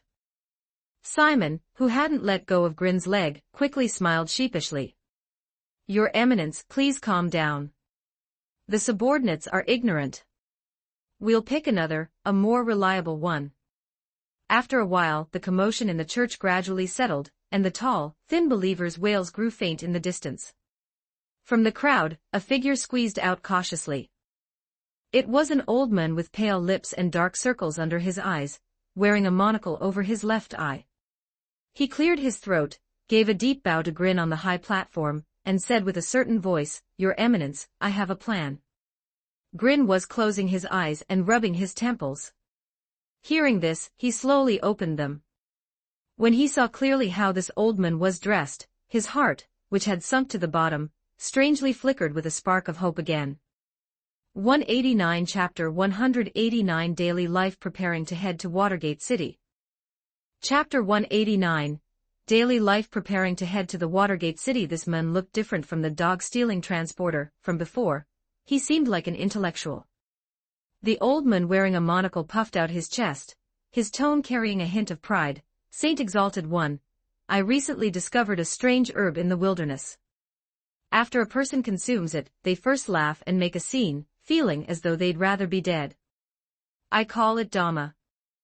If it were made into incense for sale, it would surely attract people to buy it in droves. By then, we would have a continuous stream of wealth. Grin was dumbfounded, frozen in place for a long while before coming to his senses. After a moment, he turned his head numbly and said faintly to Simon, Hang this person up as well, upside down. The pride on the monocled old man's face instantly froze. Before he could even defend himself, several cultists stepped forward quickly and neatly twisted his arms behind his back. Exalted One, spare me. This is a guaranteed profitable business. The old man's face turned pale as he cried out and struggled with all his might. Grin narrowed his eyes, get someone else to give him a few lashes with a whip. The cultists followed the order. While dragging the old man out of the hall, someone immediately went to fetch a leather whip and followed them. Spare me, Saint Exalted One. The sharp crack of the whip and the old man's wails drifted in intermittently from outside the church, making the cultists inside the hall shrink back in fear. Each one buried their head almost to the ground, even deliberately lightening their breathing for fear of provoking Grin's anger. Grin looked at this group of people who only came up with terrible ideas, and a feeling of helplessness and frustration washed over him. He raised his hand and rubbed his face hard, his tone full of exhaustion. "Please, is there a single normal person here?" Seeing Grin like this, old Simon nearby suddenly raised an index finger. Exalted One, how about we go busking?" Grin gave him a sidelong glance. "And what do you mean by that?" "Of course, it's not simple busking." Old Simon kept him in suspense. "We can adapt your heroic deeds into picture book performances. You are now a hero of the kingdom, many people will surely buy into it." Grin stroked his chin, his tense expression finally softening slightly as a hint of consideration flashed in his eyes. "That is an idea." Simon immediately followed up, saying excitedly, "Exalted One, we have to make the gimmick even bigger. Let's choose the Watergate City, Pristella, as the location. There's a bard over there who has been praising your deeds, building up momentum for you long ago. We can just go and reap the benefits." Watergate City. Grin's eyelid twitched as he repeated the name. After all, that place was a disaster area for witch cult activities. "Is there something wrong?" Old Simon scratched his head. "You start preparing first. The activity funds will be sent over shortly." After the banquet at the Milode household ended, Amelia's group stayed for over a month. They only returned after the mansion in the Mathers territory was fully renovated. In the time that followed, the outstanding deeds of the Amelia camp in the White Whale subjugation campaign and the witch cult suppression campaign began to spread throughout the kingdom. Amelia's reputation also began to rise, and many nobles and organizations began to try to establish diplomatic relations with her. Grin raised his hand and pushed open the wooden door of the mansion with a snap, stepping in with light footsteps and shouting, "Wives, I'm back." As soon as he finished speaking, a blue figure rushed over with the sound of a light breeze. Rem's eyes curved into crescents, and she happily hugged his arm, rubbing her cheek against his sleeve, saying softly, "Lord husband, welcome home." Ram, leaning against a pillar nearby, only gave Grin a faint sidelong glance, but didn't show any displeasure, only letting out a light snort in response. Amelia also slowly sat up from the sofa and smiled faintly, "Welcome home, Grin." Ram walked over with her arms crossed and said with displeasure, "The large fish tank you ordered was delivered this afternoon. Are you planning to raise a whale?" Grin turned his head and saw a huge crystal fish tank with a diameter of over 5 meters placed right in the center of the living room. The sound of light footsteps rang out. Betty walked over slowly, leading a girl with red fin ears, and complained, "It's just a new nest that idiot Grin prepared for his little pet." Of course, if a whale could turn into a girl, a certain philandering fellow might actually raise one. "Sorry for the trouble, Lord Apostle."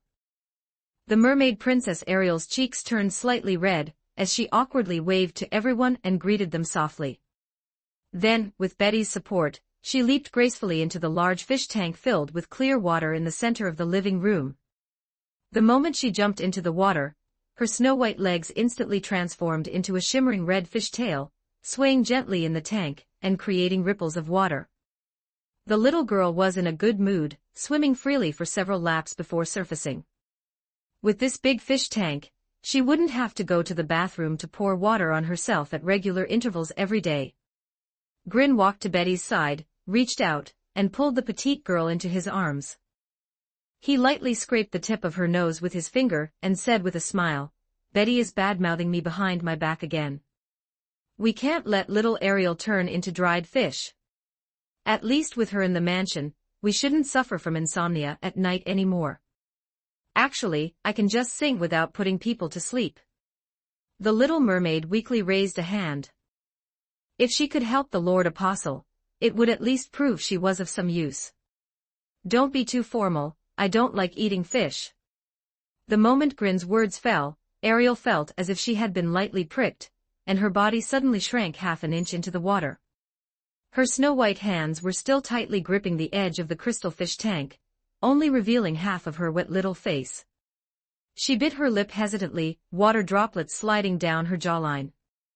Lord Apostle, actually, mermaid tail meat can extend one's lifespan. If you need it, I can. The temperature in the living room seemed to drop a few degrees instantly. Grin glanced at her as if looking at a fool. Just keep talking nonsense. Don't cry when you get targeted by others later. Ariel's fingers gripping the tank wall trembled suddenly, and she let go as if she had been burned. She shrank into the water with a splash, leaving only a circle of rapidly spreading ripples on the surface. A few muffled bubble sounds came from the fish tank. Okay, glug glug glug. Grin lay back on the sofa, and the Oni sisters tacitly massaged his shoulders. He was really a bit tired from the recent social engagements, so he simply handed everything over to Roswal and Subaru Natsuki. Since he increased Subaru Natsuki's salary, that guy has been working extremely hard. After all, he and that young lady named Sarah are developing quite well, so he needs to save some money for the future. Grin, there's a letter for you. I brought it for you. Amelia walked over with light steps, holding an envelope embossed with a golden crest. Grin took it and looked. A letter from the Royal Public Academy. Those brats were indeed sent to school by him. Melly, the younger Elsa, and that group of kids from Aram Village. It couldn't be a report card, could it? Grin chuckled twice and slowly unfolded it. Chapter 190, The Invitation from Anastasia's Camp, Dear Honorary Viscount Grim Anderson. Greetings. Thank you for your trust in the Royal Public Academy by arranging for the children to study here. However, the children you sent are truly a bit too mischievous. I hope you will take this seriously and discipline them. Melly Portroud has declared herself king in the Academy's primary department, and has now appointed the primary department's AAA student, Petra, as her queen. Do you know what title she bestowed upon me? Demonic beast pooper scooper, basically, cleaning up her familiar's waste. By the way, I should mention that I am the Dean of the Royal Public Academy. Elsa Granhiert, posing as a dwarven teacher, has been teaching assassination techniques to the noble young ladies in the etiquette elective class. Several parents have come to complain, worried their daughters will never be able to marry. Petra Leti was originally a AAA student in the primary department, and was extremely repulsed by Melly's behavior. But Melly bewitched her, saying that if she wanted to marry a noble and become a wife, she had to undergo training in advance.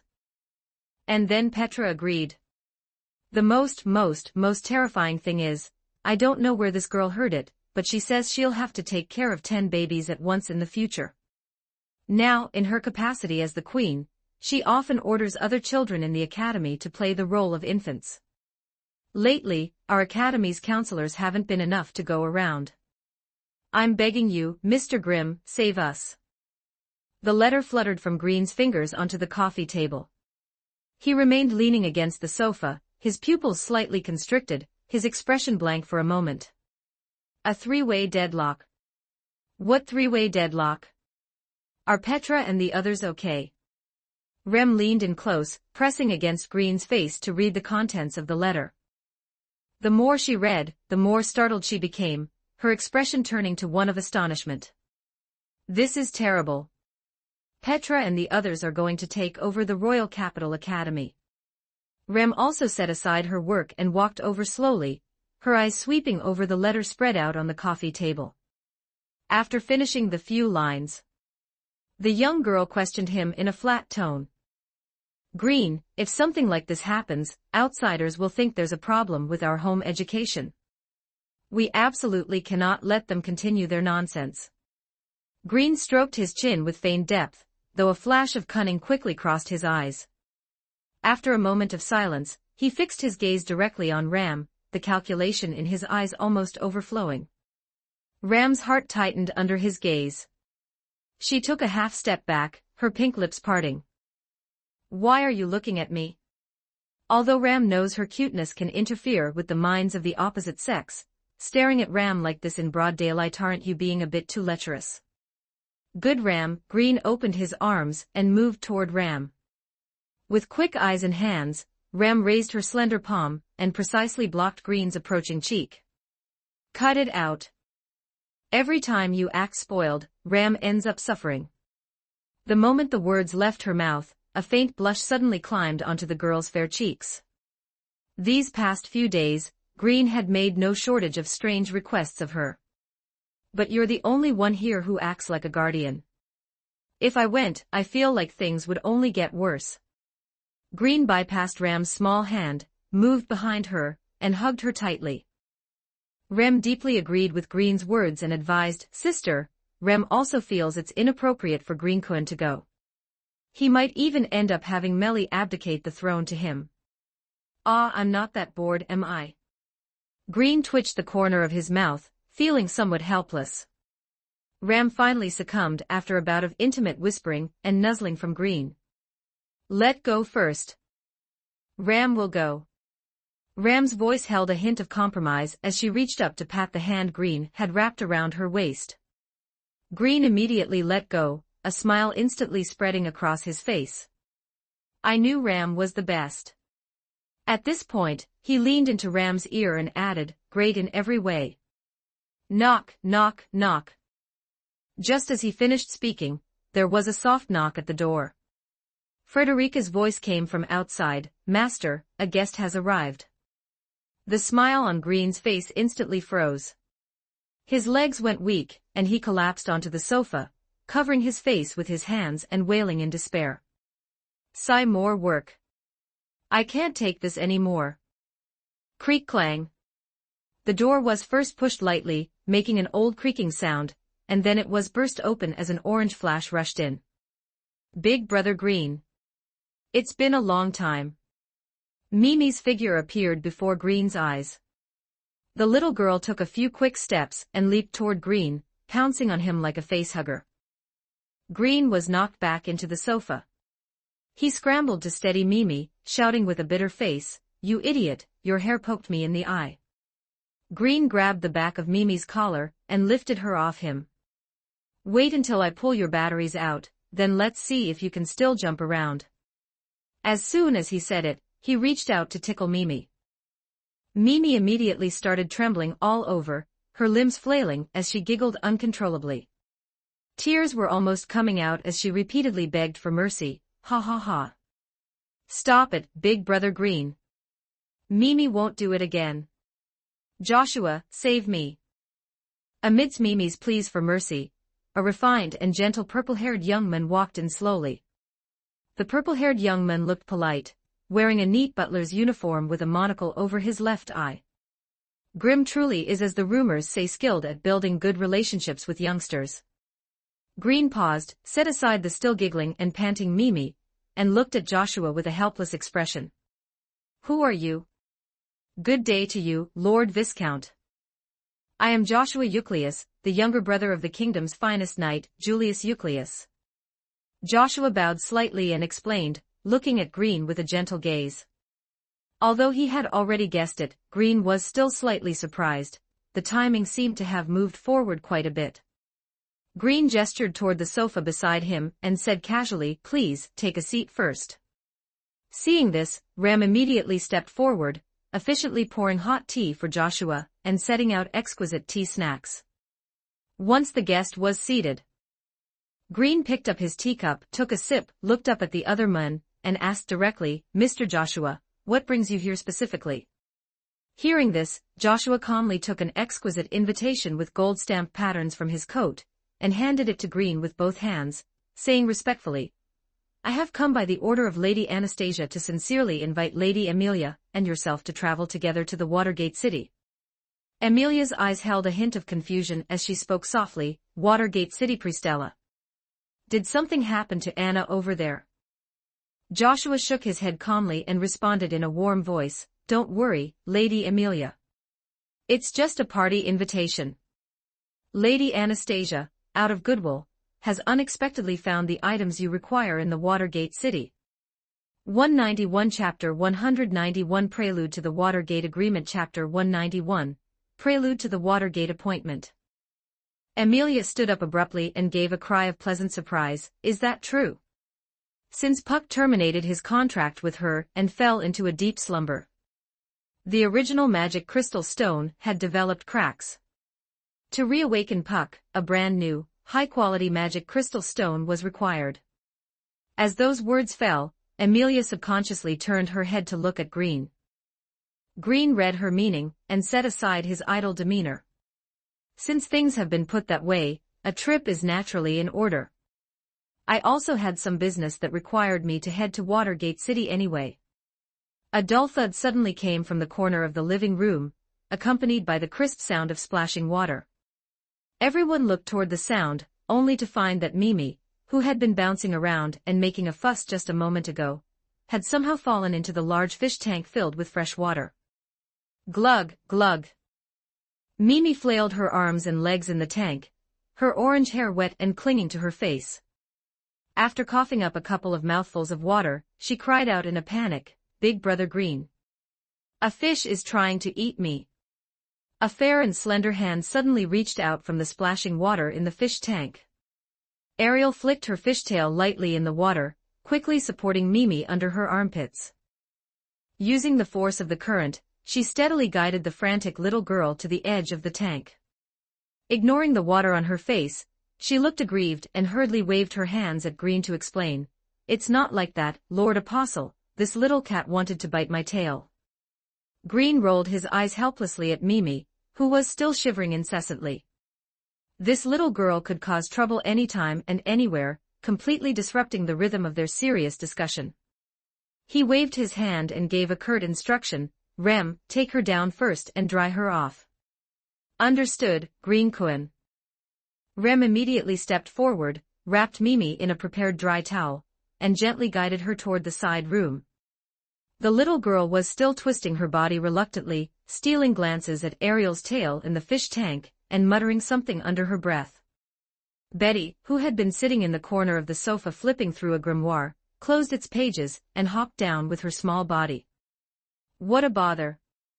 Betty will go find some fitting clothes for this noisy little cat to make do with."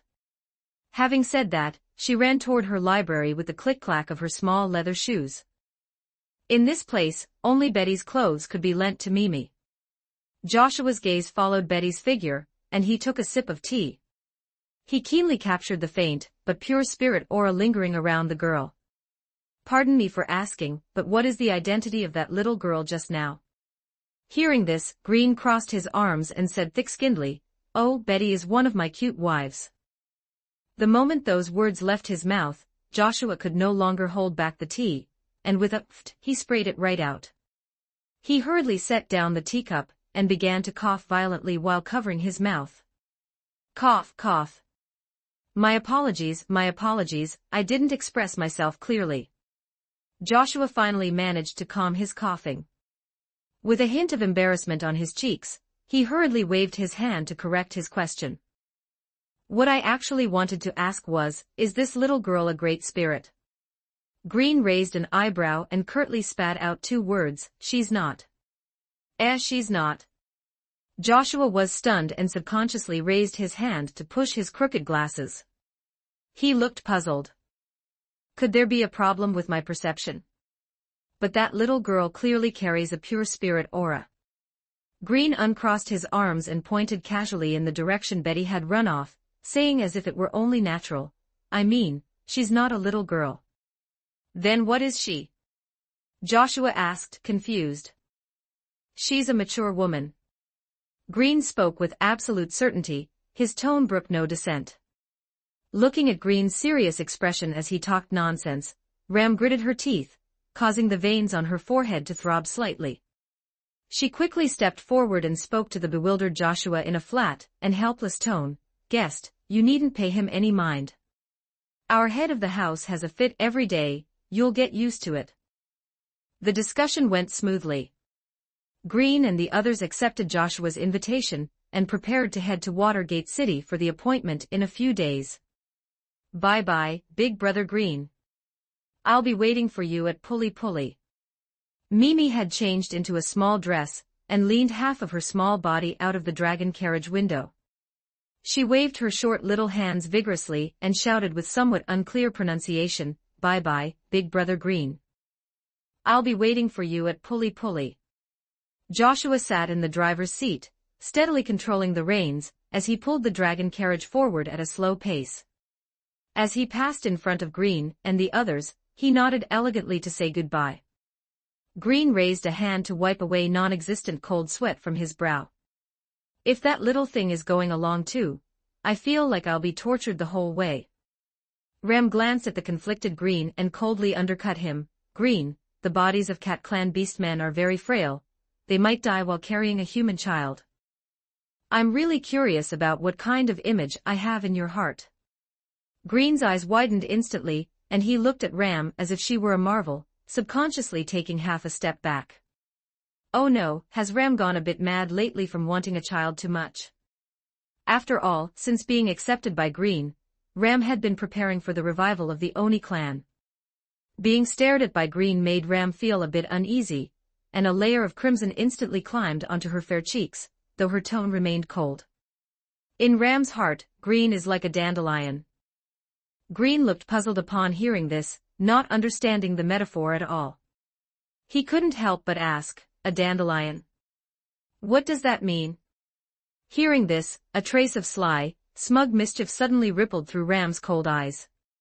Clearly, she had been waiting for Green to take the initiative and ask about the deeper meaning of her words. She tilted her chin slightly, her pink lips parting as she said slowly, word by word. Wherever you drift, your children will grow there. But if you don't give it a blow, the dandelion won't fly, right? A hint of teasing light flickered in Green's eyes.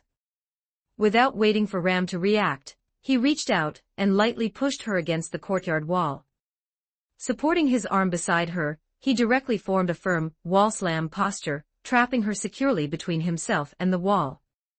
Green lowered his head, his warm breath gradually drawing close to Ram's reddening ear.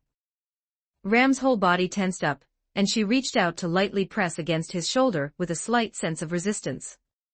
Idiot, you're not allowed to fool around here. How is this fooling around? Everything in this courtyard belongs to me, including you, Sister Sama. Green gave a low chuckle and softly blew a breath into Ram's ear. Amelia leaned against the wall on her own, standing side by side with Ram, and looked at Green with a smile. Green, it's daytime right now. She crossed her arms over her chest, her tone carrying a hint of seriousness. Rem warned me to keep an eye on you and not to spoil you too much, so please be good. Chapter 192, New Life. Leah, you're not jealous, are you? Green chuckled, intentionally lowering his voice even further. Amelia gave a soft huff. She wouldn't blush over such a small matter anymore. She leaned in mysteriously to Green's ear and said softly, you'd better not cling to Ram so much lately. Green was taken aback. He released his hand from the wall, straightened up to look at her, his eyes filled with confusion. Amelia looked left and right, and after confirming no one was eavesdropping, she lowered her voice even more, looking as serious as if she were sharing a world-shaking secret. A lesser spirit told me that Ram has a little baby now, though I don't know where Ram is hiding him. The air suddenly went still. Green froze on the spot, his eyes widening bit by bit. The playful expression he had just now vanished instantly, replaced by nothing but incredulous shock. Ram suddenly turned her head, staring intently at Amelia. A little baby. Is it true, Lady Amelia? It's true, Amelia nodded without hesitation. The lesser spirits wouldn't lie to me. That's wonderful, Ram. You're so fertile. All of Green's emotions turned into pure ecstasy. He reached out, firmly grasping Ram's waist, and with a bit of strength, he lifted her up, spinning her around lightheartedly. Her skirt billowed in the wind. Ram instinctively wrapped her arms around his neck and smiled softly. Thank you, Green. Green held Ram's body steadily, spinning once before gently setting her down. Without waiting for her to catch her breath, he cupped her cheeks with both hands, leaned down, and kissed those rosy lips several times. So what should we name our child? Green's eyes crinkled with joy, his tone filled with irrepressible happiness. We have to give our little one the most beautiful name possible. Ram had just touched the ground. She lightly tidied her skirt and calmly pulled a palm-sized notebook from her pocket. With a flick of her finger, the pages rustled, filled with dense handwriting. Ram looked up, her tone calm and matter-of-fact. You don't need to worry about that. I've already prepared over 100 names. The smile on Green's face froze instantly. His pupils shrank slightly, and a chill ran down his spine. He asked tentatively in a low voice, I say, Ram, you don't actually want that many children, do you? Ram closed the register and gave him a faint glance. Her ears were slightly red, but she wasn't flustered at all. The Oni race's population is dwindling, naturally, we must prepare more. Green gently pulled Ram into his arms, his warm palm resting steadily on her lower abdomen, and said tenderly, the revival of the Oni race is a long and arduous journey. You don't need to rush. Bearing too many children will affect your health. Ram's body went completely soft, leaning deeply into Green's warm, solid chest. Every part of her felt the laziness that comes after a heavy burden is lifted. You have a point. For now, the most important thing is ensuring the safety of our first child. Green tightened his arm around Ram, and said while stroking the girl's hair, you shouldn't go on this trip to Watergate City. I'll have Ram stay behind to take care of you as well. Ram gave Green a scrutinizing side glance, her cool eyes carrying a hint of knowing mockery as she exposed him bluntly. If neither Ram nor I are by your side, can you immature guys really manage? In front of that woman Anastasia, you're all like blank sheets of paper. Watergate City is one of the 5 major cities on the western border of the Kingdom of Lugnica, adjacent to the border of the city-states of Karraji. Anastasia's home base is in Karraji. As one of the candidates for the throne, this woman is in a competitive relationship with Lady Amelia. So why would she help Amelia, investigate the whereabouts of the magic crystal stones for her, and even specifically invite her to Watergate City? This truly made the deep-thinking Ram somewhat suspicious. Green lowered his head, and gently rubbed his forehead against Ram's. Big sister always loves to worry about us. He raised his hand and gently smoothed out Ram's furrowed brows. I know what I'm doing regarding Anastasia, so rest easy. I'll handle things there as quickly as possible, and come back immediately. I promise you. Hearing this, Ram was silent for a moment, her expression gradually relaxing. Ram understands. She spoke softly, her voice losing some of its sharp edge and gaining more of the softness and trust of a wife. Since you say so, then Ram will believe you. The night was as dark as ink. Moonlight spilled through the window lattice into the room, falling upon the bed. Green was holding Beatrice, who was curled up in his arms. His breathing was steady as he was in a light sleep. The girl's small body was huddled in his embrace like a well-behaved kitten. Her brow was still slightly furrowed, carrying a hint of lingering lethargy. Just then, the door to the room was pushed open very, very slightly. A slender figure walked in noiselessly, her movements gentle for fear of disturbing the tranquility of the room. The newcomer was Remington. She had shed her usual maid uniform, and wore only a soft, light-colored nightgown. In those sea-blue eyes, there was none of her usual submissiveness, instead, they were filled with determination and a small bit of stubbornness. The girl gently closed the door and tiptoed to the bedside. Her gaze fell on Green's peaceful sleeping face, and she stole a glance at the sleeping Beatrice in his arms. Her cheeks quietly flushed with a faint crimson. Lady Beatrice is truly enviable, being stuck to Greencoin almost every moment. Rem took a deep breath, as if she had made some monumental decision. She very lightly lifted a corner of the quilt and carefully slipped inside. She pressed tightly against Green's side, her warm body against his back, keeping even her breathing very slow. Big sister is truly amazing. Even though she got together with Greencoin later, she actually got pregnant with a baby before Remington. Rem can't fall behind either. Rem leaned close to Green's ear, her warm breath brushing against his auricle. Her voice was as soft as cotton, carrying a hint of shyness. Greencoin. Greencoin, who is it? Green slowly woke up, squinting through a narrow slit with heavy drowsiness. He instinctively gave a lazy yawn and mumbled confusedly, *yawn*, holy crap, Rem baby. Rem's cheeks instantly flushed crimson, and she wore a dreamy smile that said she was ready for the taking. She thought that was Green's blunt invitation for a duo play, and nodded firmly but slightly. If Green Kun wants to, then come. Is already prepared. The sleepiness in Green's eyes vanished instantly. His mouth twitched violently, and he was mostly awake on the spot. He hurriedly reached out to gently press Rem's shoulders, explaining with a mix of laughter and tears. Honey, that. Holy crap, it's just an exclamation.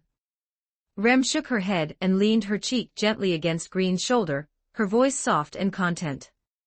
Rem originally thought our child could be the big brother or big sister of this big family, but this is also very good. Big sister had Green Kun's baby first. Rem is truly happy for big sister. It's just. Rem won't lose either. Green Kun, I love you.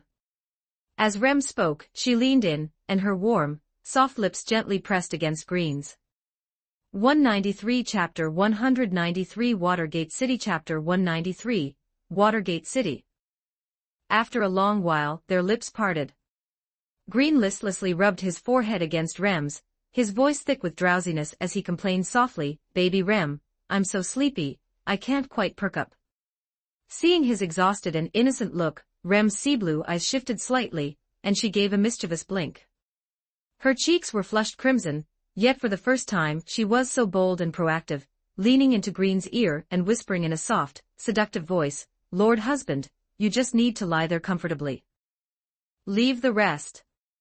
Green was momentarily stunned. Full auto. Interesting. Then he must remain as unshakable as a rock. Green let out a low chuckle, his fingertip lightly brushing Rem's reddened cheek, his voice lazy and doting. You've learned to be naughty, baby Rem. A few days later in the Watergate City Prestella. A grand parade was being carried out in an orderly fashion. Dozens of believers dressed in the uniform of the Church of Abundance worked together to push a wide platform embedded with rollers at the bottom. The wooden platform was polished to a mirror-like shine, its edges adorned with light green ribbons symbolizing abundance and holiness, as it moved slowly along the cobblestone roads of Watergate City. Father Simon, wearing church robes embroidered with the patterns of the forest goddess, stood solemnly in the center of the platform. When the platform reached the most crowded intersection, he raised his hand and slowly pulled back the heavy curtain covering the front. By forest goddess Margaret above, we follow the guidance of the saint to spread the glorious deeds of the goddess. Father Simon's voice was loud and clear, piercing through the street's clamor and causing passing residents to stop and gather around curiously. Church of Abundance. Isn't that the small church from the royal capital? Why have they come to Watergate City to proselytize? Listen to the title he mentioned, White Whale Slayer. Isn't that the hero who saved the kingdom before? Knight of Calamity's Ashes, Honorary Viscount. Is it that Lord Grim who participated in the royal selection alongside Lady Amelia? I didn't expect him to be the church's saint. Quiet, quiet. The priest is about to invite someone out. It's so lucky to see the hero in person. Seeing the crowd grow larger and the timing ripe, Father Simon spoke up again with a tone full of reverence and solemnity. Believers of the Church of Abundance from the royal capital call upon the lost lambs here. Please listen to the oracle delivered by the Saint Exalted One.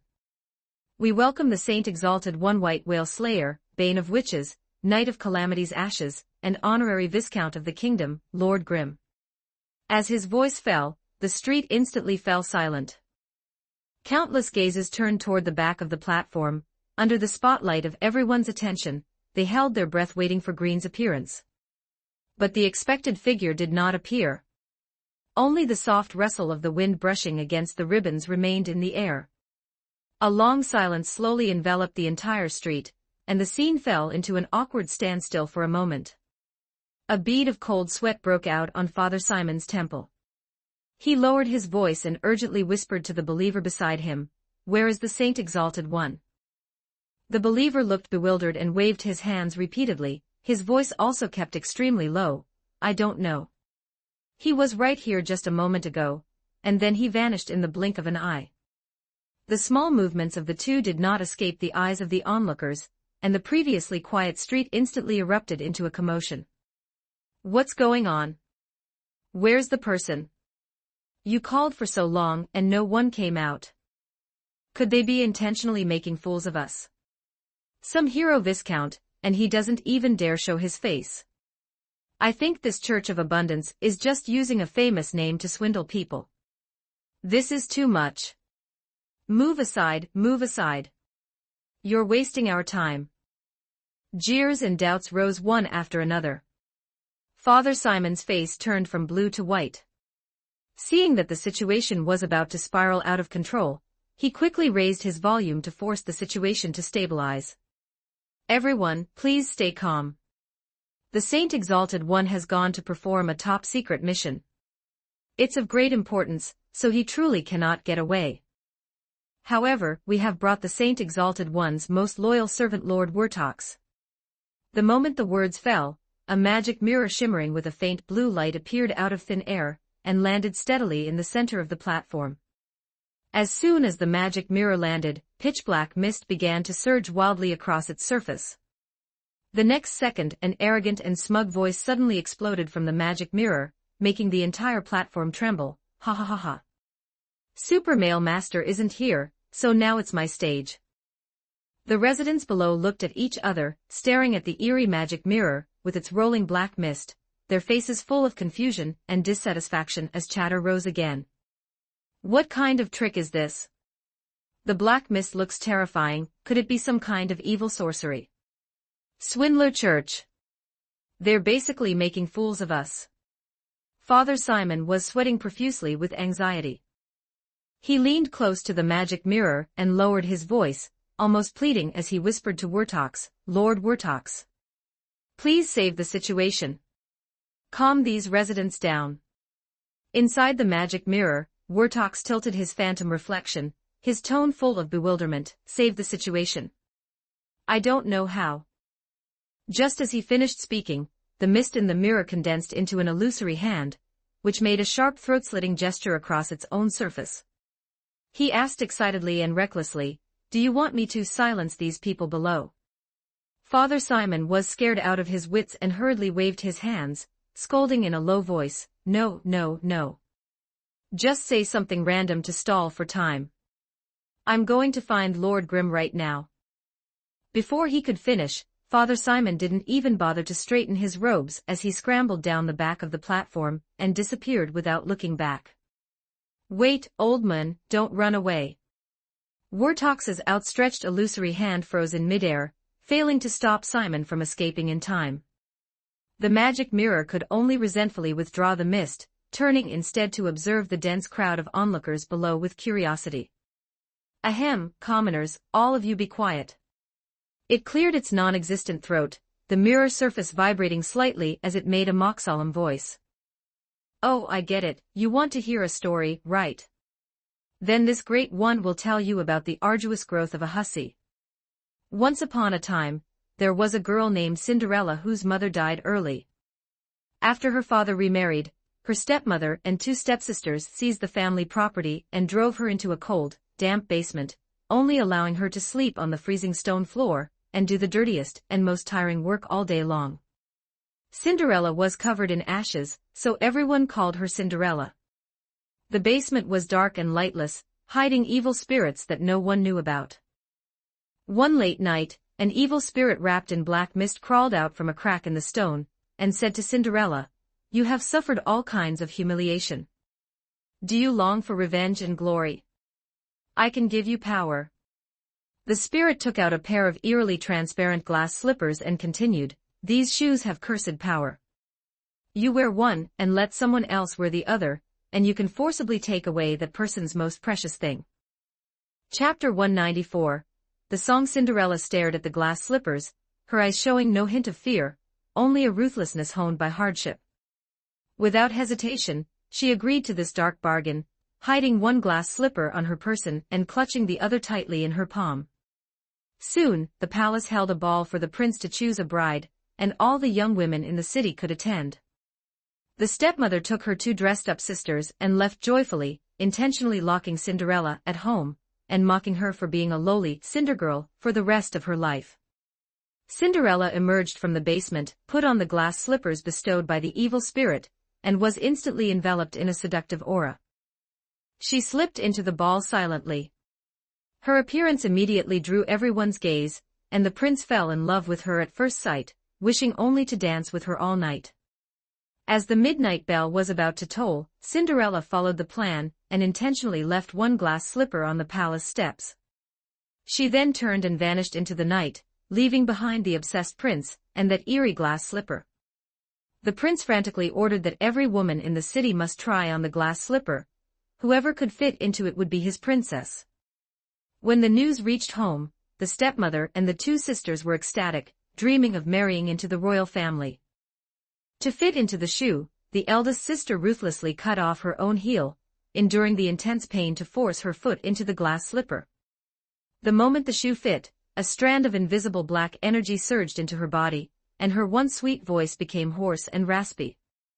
After the eldest sister failed, the second sister rushed forward. She cut off her toes to force the shoe on, and the outcome was exactly the same. Her beauty was drained by the curse of the glass slipper, all of it becoming nourishment for Cinderella. The two sisters were completely transformed into ugly, raspy monsters. The stepmother collapsed to the ground, too terrified to speak. Finally, the soldiers found the dust-covered Cinderella. She gently lifted her foot, and the lost glass slipper, as if alive, automatically and steadily slid onto her foot, fitting perfectly. Naturally, she was taken to the palace by the prince. With her peerless beauty and moving voice, she firmly captured the hearts of the prince and the entire royal family. The wedding was grand beyond measure. Stepping in those glass slippers imbued with evil power, she ascended to the throne step by step, becoming the most favored and dazzling queen.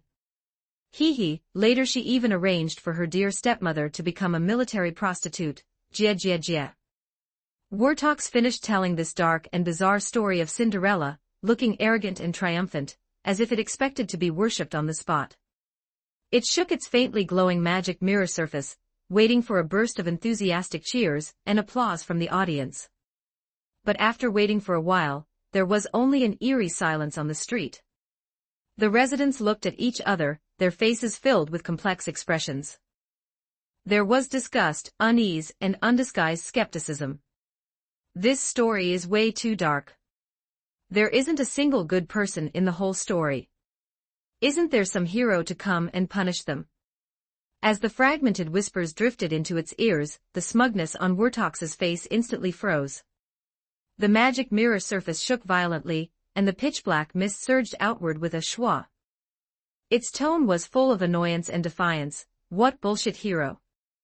This great one never cares about heroes. The dirty secrets of those wenches are much more interesting. You ignorant fools don't understand a thing. Now clap and cheer for me.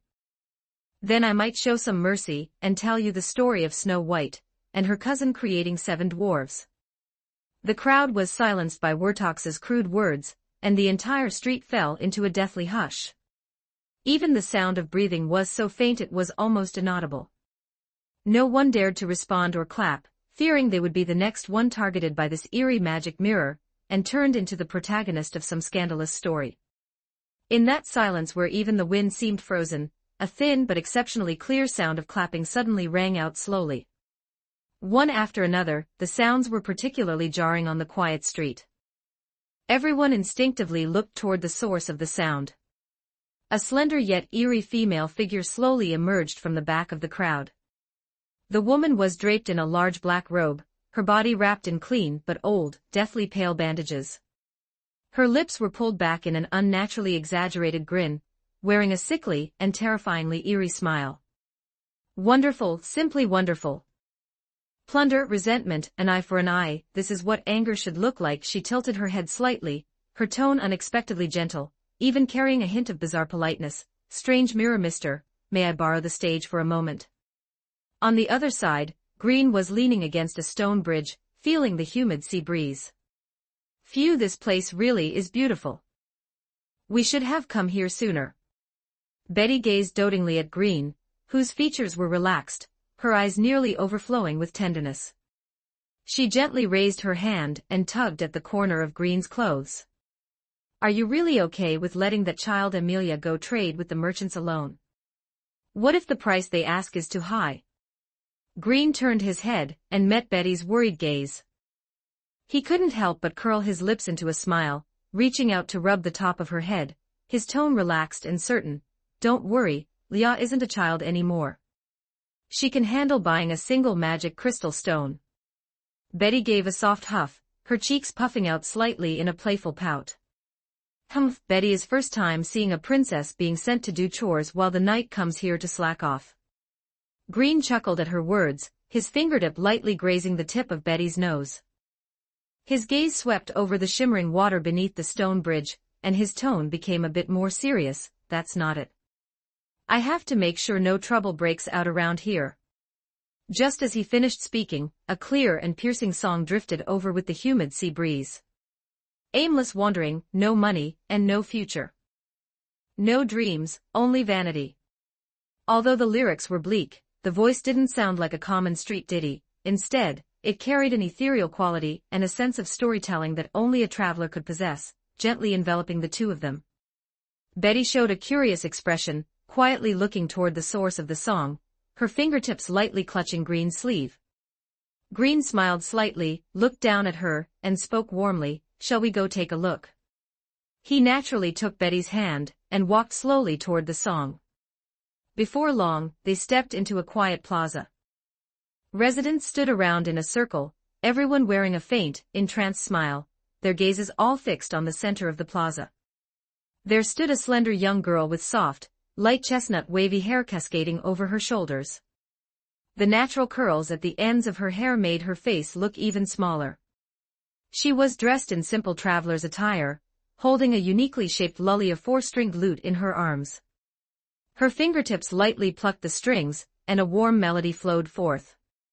The girl looked up, her gaze passing through the crowd and landing right on Green. With just that single glance, a brilliant spark suddenly flashed through her originally calm eyes. 195 Chapter 195 Liliana Chapter 195 Liliana. The strings under her fingertips paused slightly, and the melody came to a sudden halt. Without the slightest hesitation, she stepped forward half a pace, clutching her instrument, a look of genuine and bright surprise lighting up her face as she called out softly toward Green, "I have an inspiration." Immediately after, the girl's slender fingertips plucked the strings again, and her clear, resolute singing instantly echoed across the square. "O white mist that blots out the sun, shrouding the entire world. O fluff that covers the mountains and plains, devouring all life. O hero draped in long red banners, piercing through the darkness, wielding a pure white sword to drive away suffering and calamity. He brings hope and stories to the people, and he himself emerges from the stories. When you see the golden flowers in bloom, our hero has already returned in triumph." Clap, clap, clap. As the final note fell, the square was silent for a moment before erupting into enthusiastic applause and cheers. "That was wonderful, Miss Songstress." As expected of the most beautiful voice in Watergate City. Miss Songstress held her Lulier chin and bowed slightly to the surrounding residents, her voice sweet and polite. "Thank you all for listening. Today's performance ends here." The gathered crowd, looking like they wanted more, dispersed slowly in small groups while conversing in low voices. The square soon regained some of its tranquility. Green gently held Betty's hand and walked slowly up to the girl, a clear look of surprise in his eyes as he asked softly, "You seem to know me." The songstress immediately clapped her hands in delight, her bright eyes fixed on Green, her tone filled with uncontrollable excitement and admiration. "Of course, Sir Knight of Calamity's Ashes. I'm your #1 fan." The songstress quickly reined in her joyful expression and lowered her head slightly, coughing awkwardly. "Oh dear, I forgot to introduce myself. I am a bard who travels with this Lulier chin and my voice. My name is Liliana. Please take care of me from now on *crunch*. Just as the last word left her mouth, she suddenly jolted, as if she had bitten her tongue hard. A faint groan of pain escaped her throat, and a trickle of bright red blood slowly seeped from the corner of her mouth. Yet there wasn't a hint of pain on her face, Instead, she maintained that sweet smile, her eyes slightly glazed and carrying a trace of neuroticism. Betty curled her lip in distaste, reached out to tug hard on Green's sleeve, pulling him slightly behind her, and muttered in a low voice, "Stay away from her. This person is weird. If you get too close, you'll catch whatever strange sickness she has." Liliana gave a silly smile and raised her hand to gently wipe the blood from the corner of her mouth. "Ha ha, my apologies. I bit down quite spectacularly." Betty wrinkled her small nose, but then seemed to remember something. Her eyes flickered as she tentatively asked Liliana, "Could you be that songstress who's quite famous in Watergate City?" Green nodded along, his tone carrying a bit of delayed realization as he added softly, "Oh, so you're the songstress, huh?" Liliana's cheeks flushed slightly at their words. She shyly scratched her light chestnut curls, the blood from before still on the corner of her mouth, making her look both bashful and a bit eerie. "That title makes me a bit shy. But yes, that's me." Hearing this, Green looked her up and down and repeated with certainty, "You really are the songstress, huh?" Now it was Liliana's turn to be confused. A flash of bewilderment crossed her eyes, but she still nodded obediently and repeated, "Yes, I am the songstress." Betty, unable to watch any longer, rolled her eyes in exasperation and stomped lightly on Green's foot, rebuking him, "Stop saying dirty words." Caught off guard by Betty's stomp, Green hissed in pain, and instinctively hopped on one foot. "But she's the one who said it." Liliana stood dazed for a few seconds, finally catching the meaning behind Green's words. Her cute, light chestnut eyebrows drooped slightly, and she complained in a small, bashful voice, "Hero really does have a nasty personality, just like the rumors say." Liliana gently patted her cheeks, as if trying to drive away the bashfulness and daze, forcing herself to perk up. Clutching her Lulier chin, she openly extended a hand toward Green, her eyes sparkling with a mix of righteousness and a hint of mischief. "Now that you've heard the songstress's song, shouldn't you pay some fees?" Green was instantly shocked and instinctively raised his voice. "Holy crap, aren't you my fan?" Liliana puffed out her chest righteously, her golden eyes not backing down an inch. "Those are two different things. I am your fan, but right now you are my guest. You weren't planning on listening for free, were you?" Green looked helplessly at this fan who changed her tune faster than flipping a page and sighed, asking, "How much do you want?" Liliana's eyes immediately lit up. She rubbed her thumb and index finger together, smiling radiantly, "The more the better, of course." Green pretended to search his pockets seriously, grabbed at the air, and then solemnly pressed a handful of air into Liliana's open palm. Liliana stared blankly at her empty palm, her eyes filled with confusion. "Where's the money?" Green pointed at her palm with a deadpan expression, his tone incredibly serious. "What I gave you is precious air from the distant Mather's territory. You'd better take a deep breath now, or it'll be blown away by the wind in a moment." Liliana's face immediately fell, looking like she was on the verge of tears. Her voice was pitiful and heart-wrenching. "Lord Grim, you can't do this. If you keep this up, your fan is going to starve to death." Green was completely defeated by her act and waved his hand in a headache-inducing manner. "Oh, stop pestering me. I give up, all right." He sighed helplessly, pulled the inconspicuous tinderbox from his robe, and flicked it with his finger. Scritch, a faint spark flashed. The next second, a massive shadow suddenly descended upon the square. A giant hound with sharp eyes appeared out of thin air and submissively lowered its body. With a slight gesture from Green, the giant hound opened its mouth slightly, clatter. A massive pile of glittering, heavy gold coins poured from its mouth, clattering into a small mound half the height of a person. Liliana didn't even have time to feel afraid of the massive beast before her. Her gaze was instantly and completely drawn to the golden glow. Her eyes sparkled and she drooled with excitement, muttering incessantly, "So much money, so much money. My idol, are you trying to keep me?" Chapter 196, Liliana. I have inspiration. As soon as the words left her mouth, she gave a cheer, and took a headfirst dive straight into the small mountain of gold coins. But the hard, cold gold coins did not catch her like a soft liquid. With a dull thud, Liliana was sent bouncing back, and a red bump immediately swelled up on her forehead. Green glanced at her indifferently, as if looking at an idiot, his tone merciless. There really are fools who dive headfirst into piles of gold coins.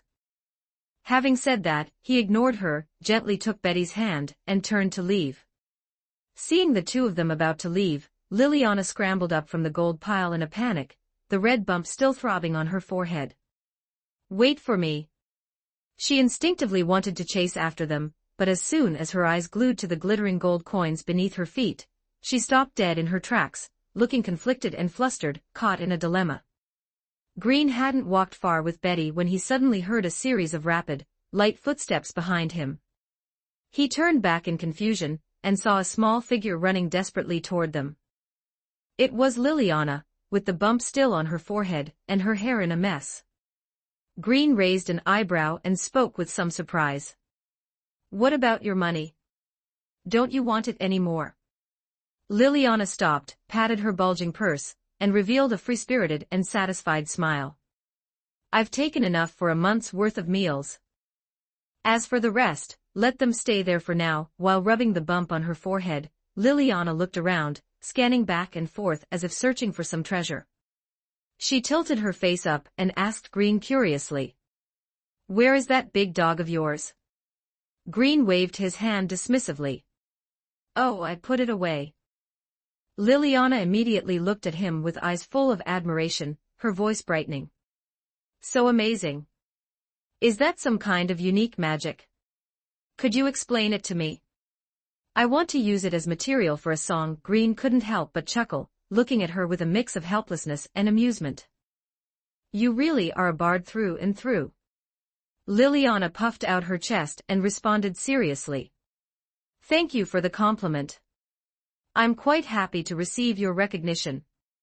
After saying that, she immediately leaned in, her eyes sparkling as she pressed further. "Is there any good material you can share with me?" Green didn't have time to answer. Seeing this, Betty immediately broke free from Green's hand, and took a step forward. The little girl stood with her hands on her hips, chin tilted up as she looked at Liliana, her tone carrying a hint of proud showing off. Storytelling is also this guy's specialty, but those stories are still too early for a little kid your age. Liliana immediately patted her somewhat childish chest vigorously, looking like she refused to back down. "No problem, I can do it. Whether it's horror stories or lewd stories, I'll take them all. I'll edit all the exciting parts into my songs." Green's lip twitched at her words, and he reached out to lightly flick Liliana's forehead. "If you want to read smutty books, go find them yourself. I don't have anything like that here." Having her forehead flicked, Liliana covered the spot and pouted aggrievely, but she had no intention of giving up. Instead, she leaned in closer, her grip tightening on the Luliachine in her arms, her expression full of persistence. All right, then tell me something else." Green took a deep breath. It had been a while since he had flipped through that book. At that thought, with a flick of his mind, he summoned the dark fairy tale book and gently turned the pages. Only then did he discover that a brand new story had quietly appeared on it. "Cinderella." Green murmured to himself, speaking that name which was both strange and familiar. He quickly scanned the contents of the story, which read, "Cinderella, unlock condition, invite a fake princess to a dance."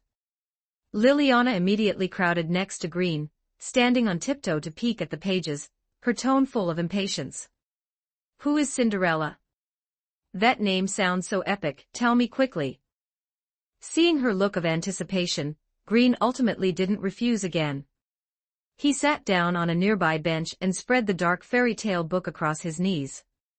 "Fine, then I'll tell it to you. Once upon a time, there was a little girl named Cinderella." After hearing the story, Liliana was slightly surprised. Heavens, why would such an evil woman become a queen? Wasn't there some hero to stop her scheme? Green rolled his eyes at her. "Why are you looking at me? There aren't that many heroes in the world." Liliana didn't seem to hear him at all. Her eyes lit up brilliantly, and she took half a step back while holding her Lulia chin, striking a pose as if about to perform. Isn't our Lord Grimm a living legend? She spoke with a smile, her fingers already resting lightly on the strings.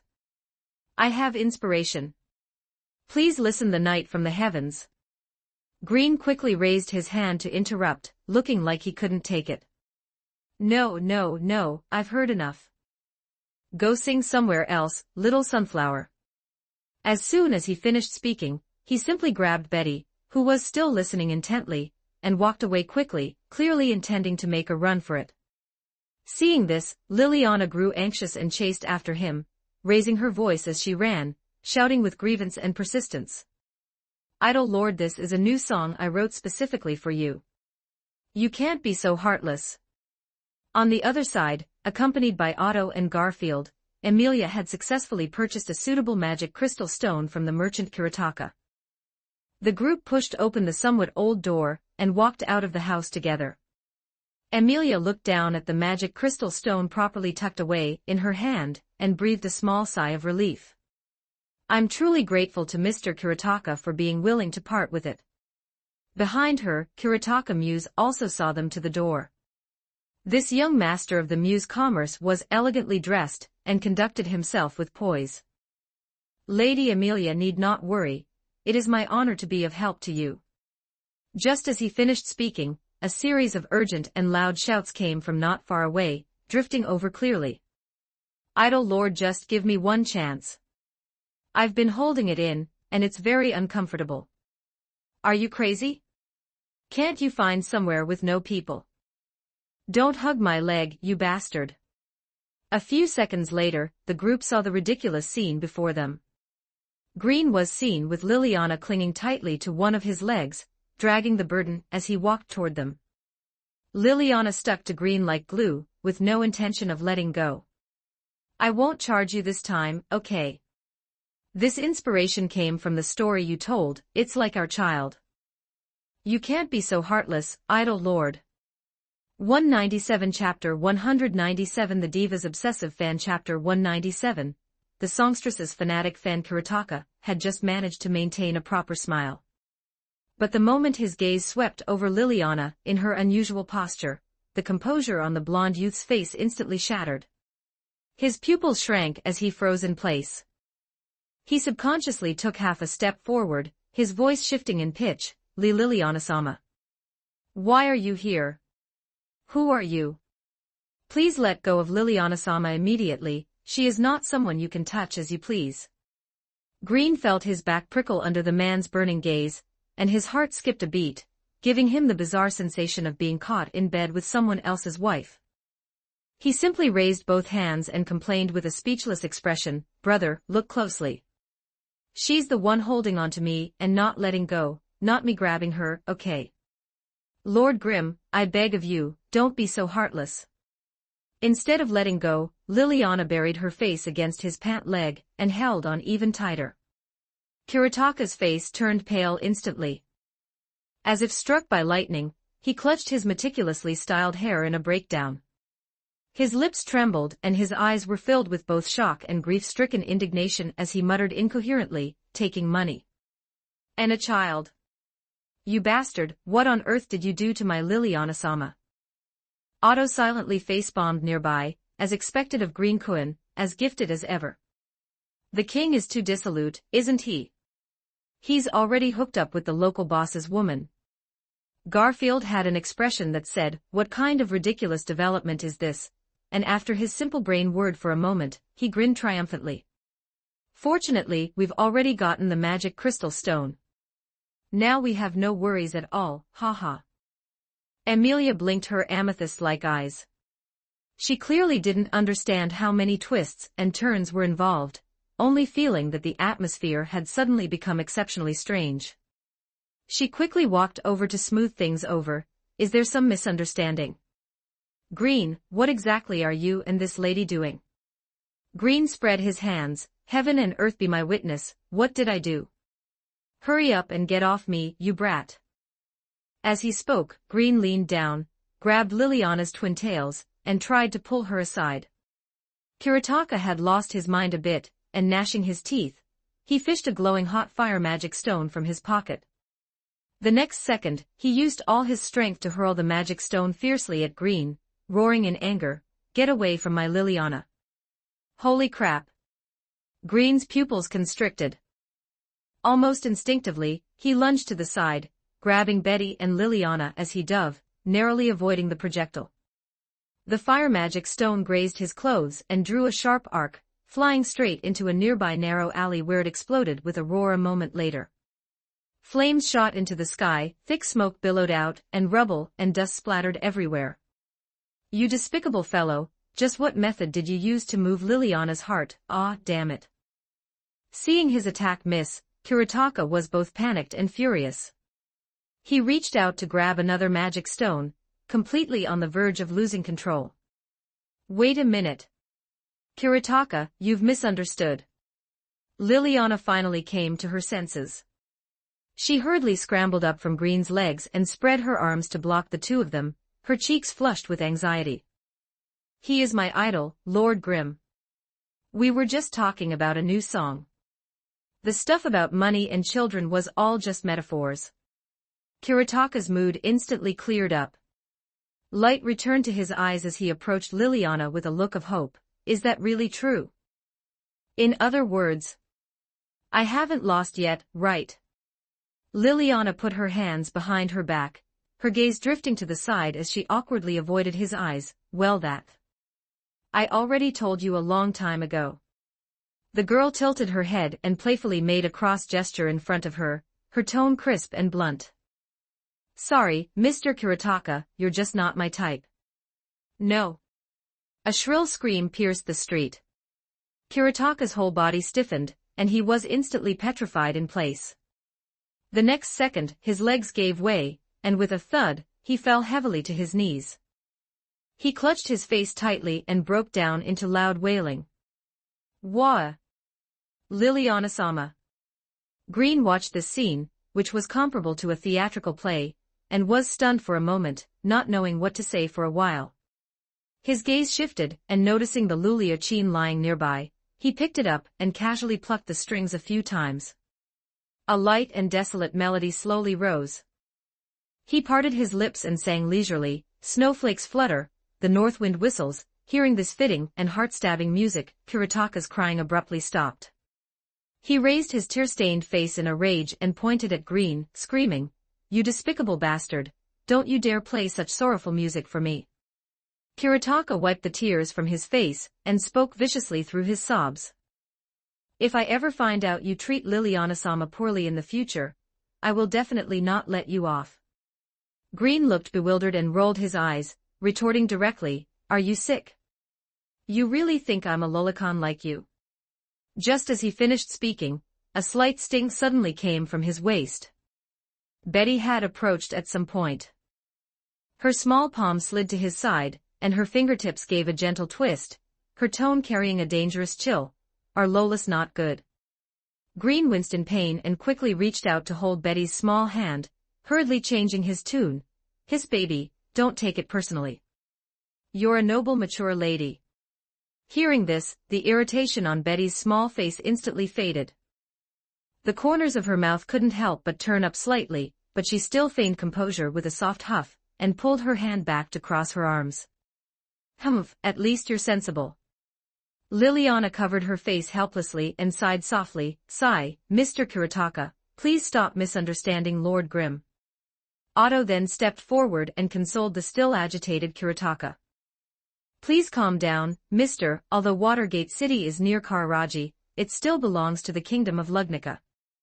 Your act of throwing a fire magic stone at Greenkuin just now is already suspected of attempted murder of a kingdom noble." Kuretaka's chaotic mind finally calmed down a bit. He clenched his fists, took several deep breaths, and managed to suppress his out-of-control emotions. He bowed his head reluctantly to Green. "I apologize, I was too impulsive." Immediately after, he raised his head again, looking at Liliana with determined eyes and a stubborn tone that refused to admit defeat. "However, since Liliana-sama has not yet made up her mind, I will absolutely not give up easily." Green looked Liliana's still childish figure up and down and spoke with a cold sneer. you're just waiting to be executed."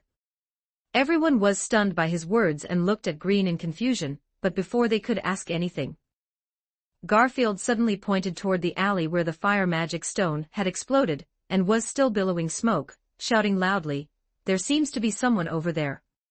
Tap, tap. Just as everyone's gaze snapped toward the alley, a figure stepped slowly out of the dust and smoke. It was a young man with white hair and golden eyes, possessing an ordinary appearance. He wore a blue earring on his left ear. Just by standing there, the atmosphere instantly became oppressive. His face bore an expression of irritation as he asked, "Who threw that fire magic stone?"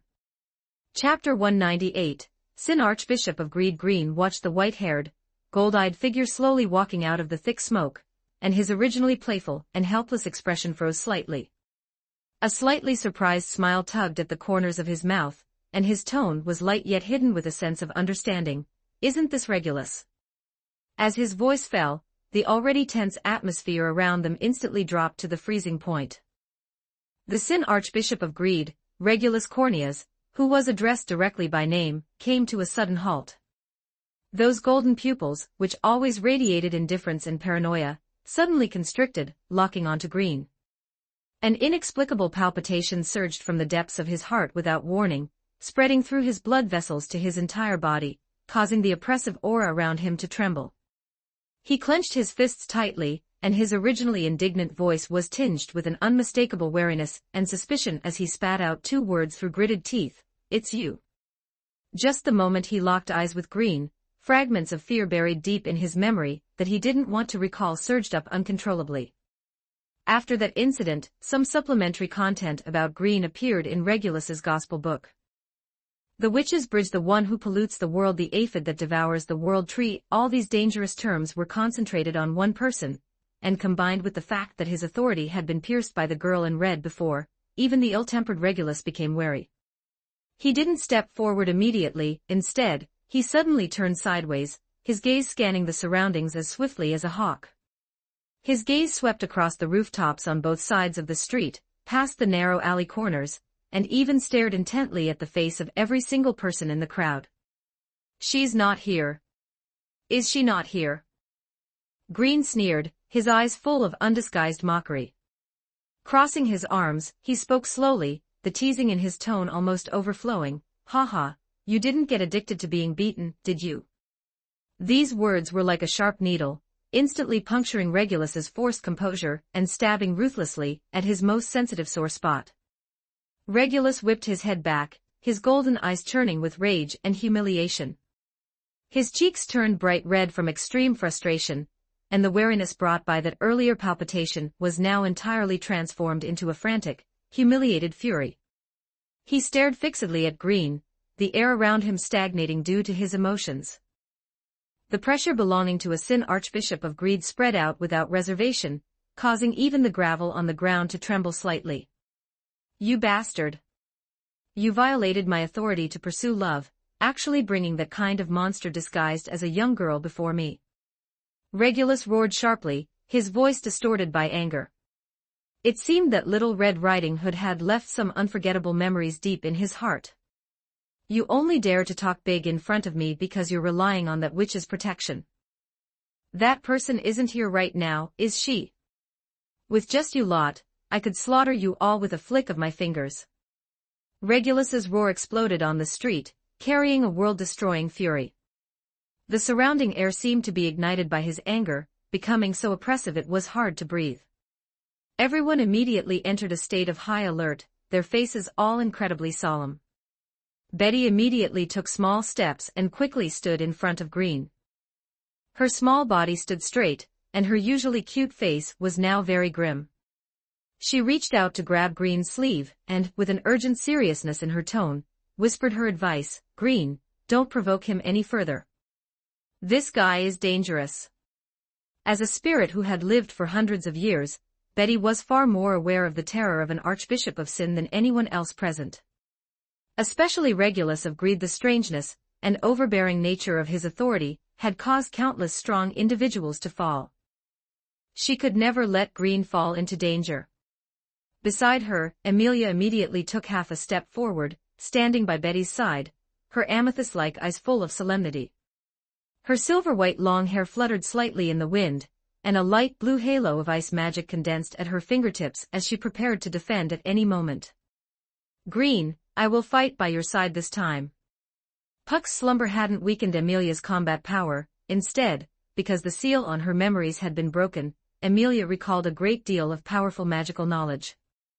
Garfield even directly assumed a combat stance, standing firm with his feet apart, as a blazing orange battle aura erupted from his body. His muscles were tense, his eyes glared fiercely at Regulus, and his hands were clenched into fists, with his knuckles cracking as he muttered indignantly, "I don't care about some Archbishop of Sin. If he dares to lay a hand on the king and Lady Amelia, I'll flatten him first." With that, he hunched his body slightly, ready to charge forward and launch an attack at any moment. Garfield was like a newborn calf that didn't fear the tiger. His only thought was, "I know you're strong, but I'm definitely stronger." Green reached out and grabbed Garfield, who was about to charge, and with a slight pressure of his fingertips, he held the restless youth in place. Garfield was stunned for a moment and wanted to struggle, but meeting the unquestionable look in Green's eyes, he could only huff indignantly. He temporarily withdrew his offensive but continued to stare fixedly at Regulus, his battle aura not diminishing in the slightest. Green patted Garfield on the shoulder, signaling everyone to stay calm. He then stepped forward a few paces alone, standing defenselessly just a few meters away from Regulus. This action instead made Regulus, who was on the verge of explosive rage, subconsciously take half a step back. His brow furrowed deeply, his golden eyes filled with wariness and confusion.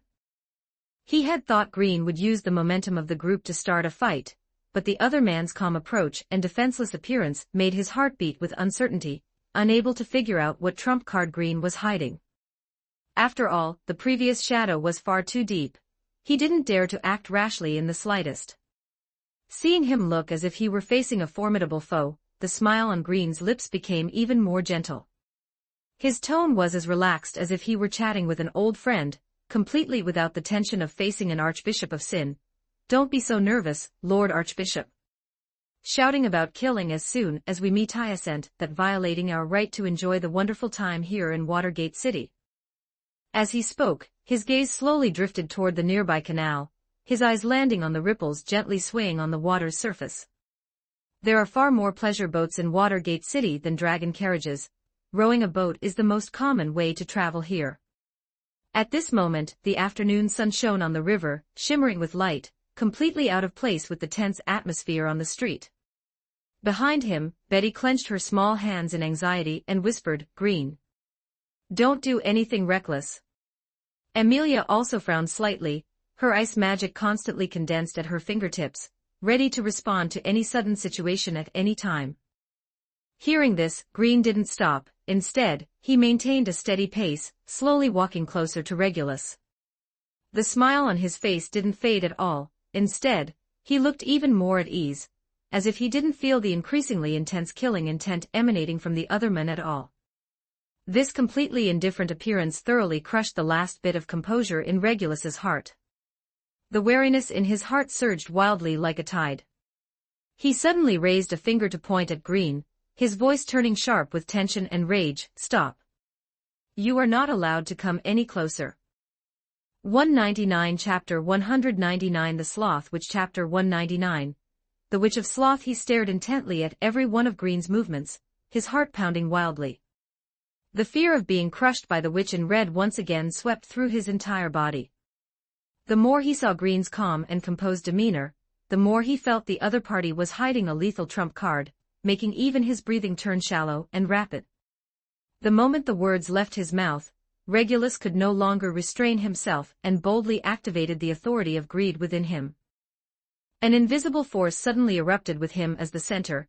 There was no blinding light or roaring sound, yet it carried a terrifying power capable of distorting space. The cobblestone path beneath his feet instantly became overwhelmed, accompanied by a sharp, ear-piercing cracking sound. Hideous fissures radiated out from his feet, spreading wildly in all directions as rubble tumbled down, turning the once level street into a pitted mess in an instant. He was ready, as long as Green took one more step closer. He would use the authority of greed to accelerate the debris on the ground to a terrifying degree and kick it toward Green. Sensing the atmosphere was off, Green immediately stopped and spread his hands innocently. "Why so hostile?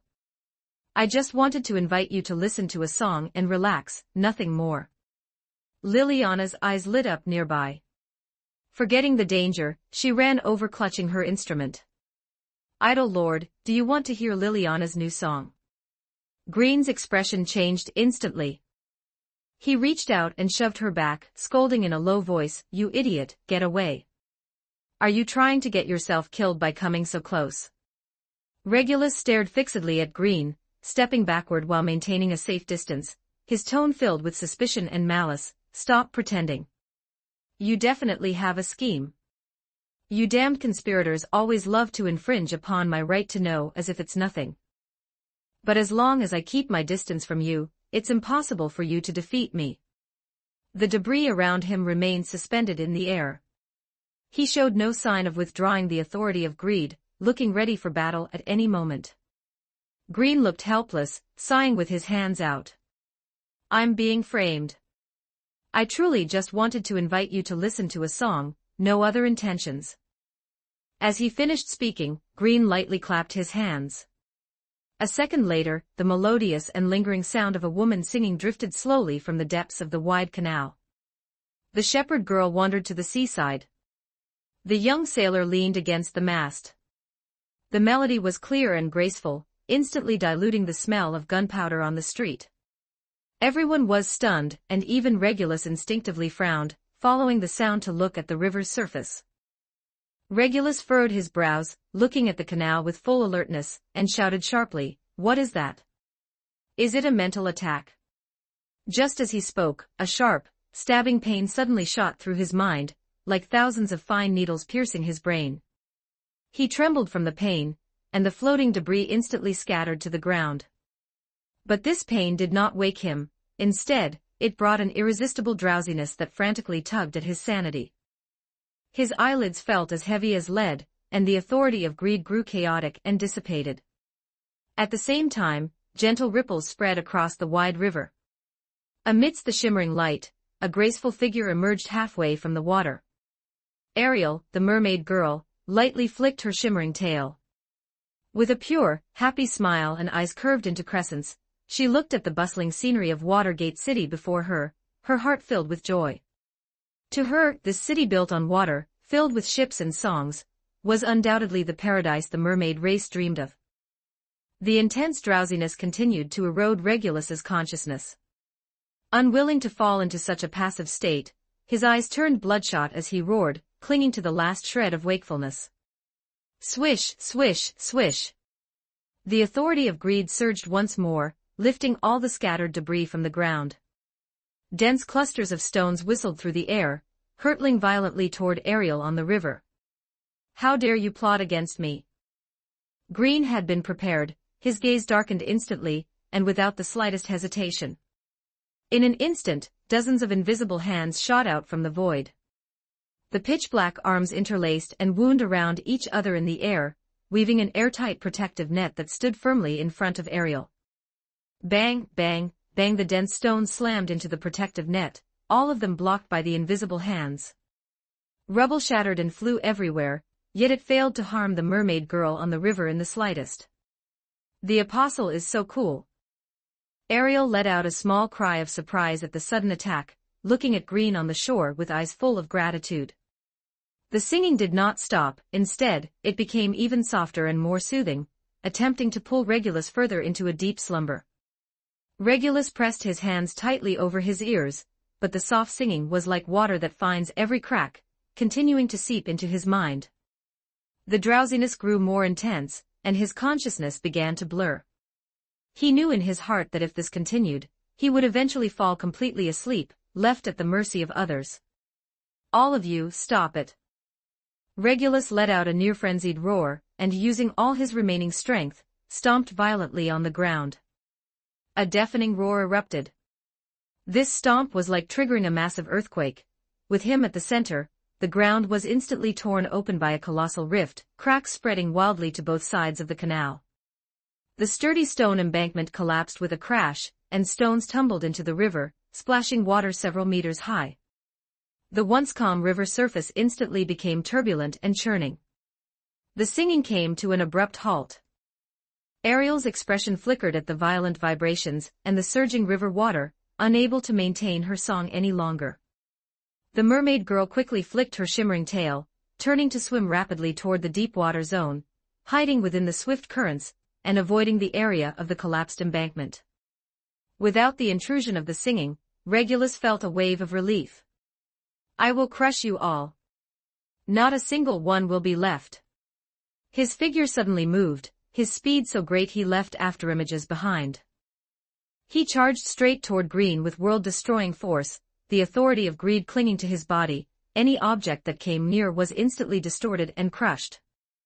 Green's gaze sharpened, not daring to be the least bit careless. Countless invisible hands instantly surged from the void, striking out toward Regulus. The pitch-black shadows collided with the violent authority of greed, producing bursts of ear-piercing whistles. Rubble flew, and the ground was left riddled with craters from the aftershocks of their battle. The two sides grappled for several rounds. Initially, they were at a stalemate, but Regulus's authority was inexhaustible, and his offensive grew increasingly fierce. Most of Green's invisible hands were gradually crushed, and his movements slowed down. Openings began to appear around him, as he clearly started to fall into a disadvantage. He knew very well that with his current power alone, he could not contend with Regulus, whose authority was nearly unsolvable. After all, this guy's authority allowed him to pause his own time, putting himself in an indestructible state. If the stalemate continued, something would likely go wrong. He manipulated the few remaining invisible hands to defend with difficulty, fending off the opponent's tempestuous assault. At the same time, he calmed his mind, blocking out the external noise, and condensed his voice into a thought, urgently transmitting it deep into his mental world. "Sekhmet, hurry and take over. I can't hold out much longer." After several breaths, that lazy voice finally echoed in the depths of his mind. "Sigh, does it have to be during my nap? Big sis, you're only awake for a few minutes a day, okay? Just how long do you plan on sleeping?"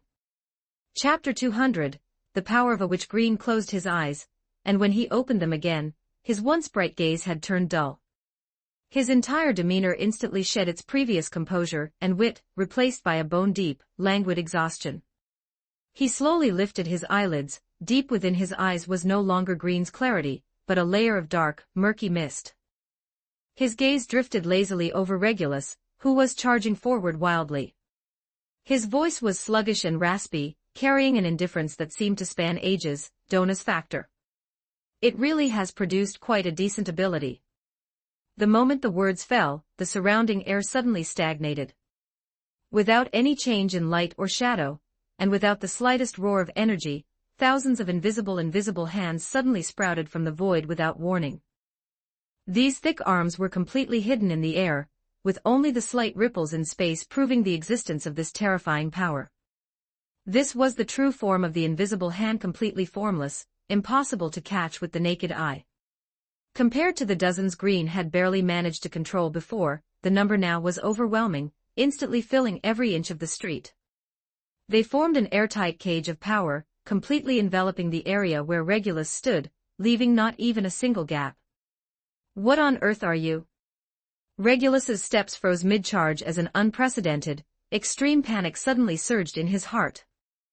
He widened his blood-red eyes, but he could see nothing. He could only sense the flawless pressure closing in from all directions. It was a power that completely transcended him, making even breathing feel suffocating. The authority of greed he took such pride in instantly ramped up to its limit, and the space around him twisted frantically in an attempt to block this sudden assault. But he had no way of knowing where the attack was coming from. He could only passively wrap his authority around himself, roaring as he pushed his power. "No matter what tricks you play, it's impossible to violate my authority again." He did his best to activate his time-stop ability, wanting to enter that indestructible, invincible state. But in the next second, thousands of invisible hands launched a saturation strike. There was no world-shaking explosion, only the continuous muffled sounds of air being violently compressed. Formless power crashed down simultaneously from above, below, left, right, front, and back. Each hand carried an irresistible, massive force, relentlessly hammering Regulus in a dense, unending barrage. Under this extreme saturation of formless attacks, the barrier of his authority of greed was like fragile thin ice, instantly developing countless cracks that it had no time to repair. Meanwhile, Green's spiritual body had already broken free from the shackles of his physical flesh, turning into a faint shadow, and diving into the deepest part of his sea of consciousness, the secret sanctuary of the witches. Within the sea of consciousness, there was no smoke or roar from the outside world, instead, it was quiet and peaceful. A faint purple mist flowed slowly, and the air carried the light scent of tea, and the ink of scrolls. Not far away, an exquisite white tea pavilion stood quietly. Vintage carved pillars supported a slightly tilted cream-colored parasol. Inside the pavilion sat a sophisticated set of bone china teaware. A warm, soft glow enveloped the entire area. This was the exclusive resting place Echidna had manifested according to her own tastes. Green wasn't reserved at all, acting completely familiar with the place as he walked quickly into the tea pavilion and pulled over a velvet high-backed chair. Ignoring etiquette, he slumped heavily into it, his back sinking deep into the soft seat as he let out a long sigh of relief. He reached out and picked up a cup of warm tea that had already been poured, taking a large gulp. The smooth tea slid down his throat, instantly dispelling his mental tension and fatigue. "Phew, I'm exhausted." "Haha, it's the first time I've seen you in such a pathetic state, little Grim." Echidna rested her chin on her hand, sitting across the tea table and chuckling, her purple eyes full of teasing. Before she could finish, the purple mist outside the pavilion was gently brushed aside. A pitch-black, elongated, coffin of 100 legs covered in fine segments slowly crawled out of the mist, its countless sharp legs moving alternately with a faint sha-sha sound. Inside the coffin, the Witch of Gluttony, Daphne, was tightly bound by black restraints, her eyes covered by a heavy blindfold, leaving only her pale, delicate face visible. As she approached the pavilion, her nose began to twitch incessantly, like a kitten finding something delicious. Her voice was soft and urgent. Green, why don't you call Daphne's name?" "Daphne smells it, there's a particularly sweet scent outside. I really want to take a bite." "Behave yourself." The Witch of Wrath, Minerva, frowned and interrupted irritably, "Ever since you came here, you've been shouting that you're hungry, and want to eat every single day. It's annoying." The coffin of 100 legs paused slightly, and Daphne pouted aggrievedly, her voice coming muffled from inside, "I can't help it. Green's spiritual world is too active. I can't sleep at all here." The Witch of Lust, Carmilla, waved her hands hurriedly, her cheeks flushing slightly as she tried to mediate in a small voice. Everyone, please don't fight. Fighting is bad." Green rubbed his throbbing temples, looking at the bickering witches.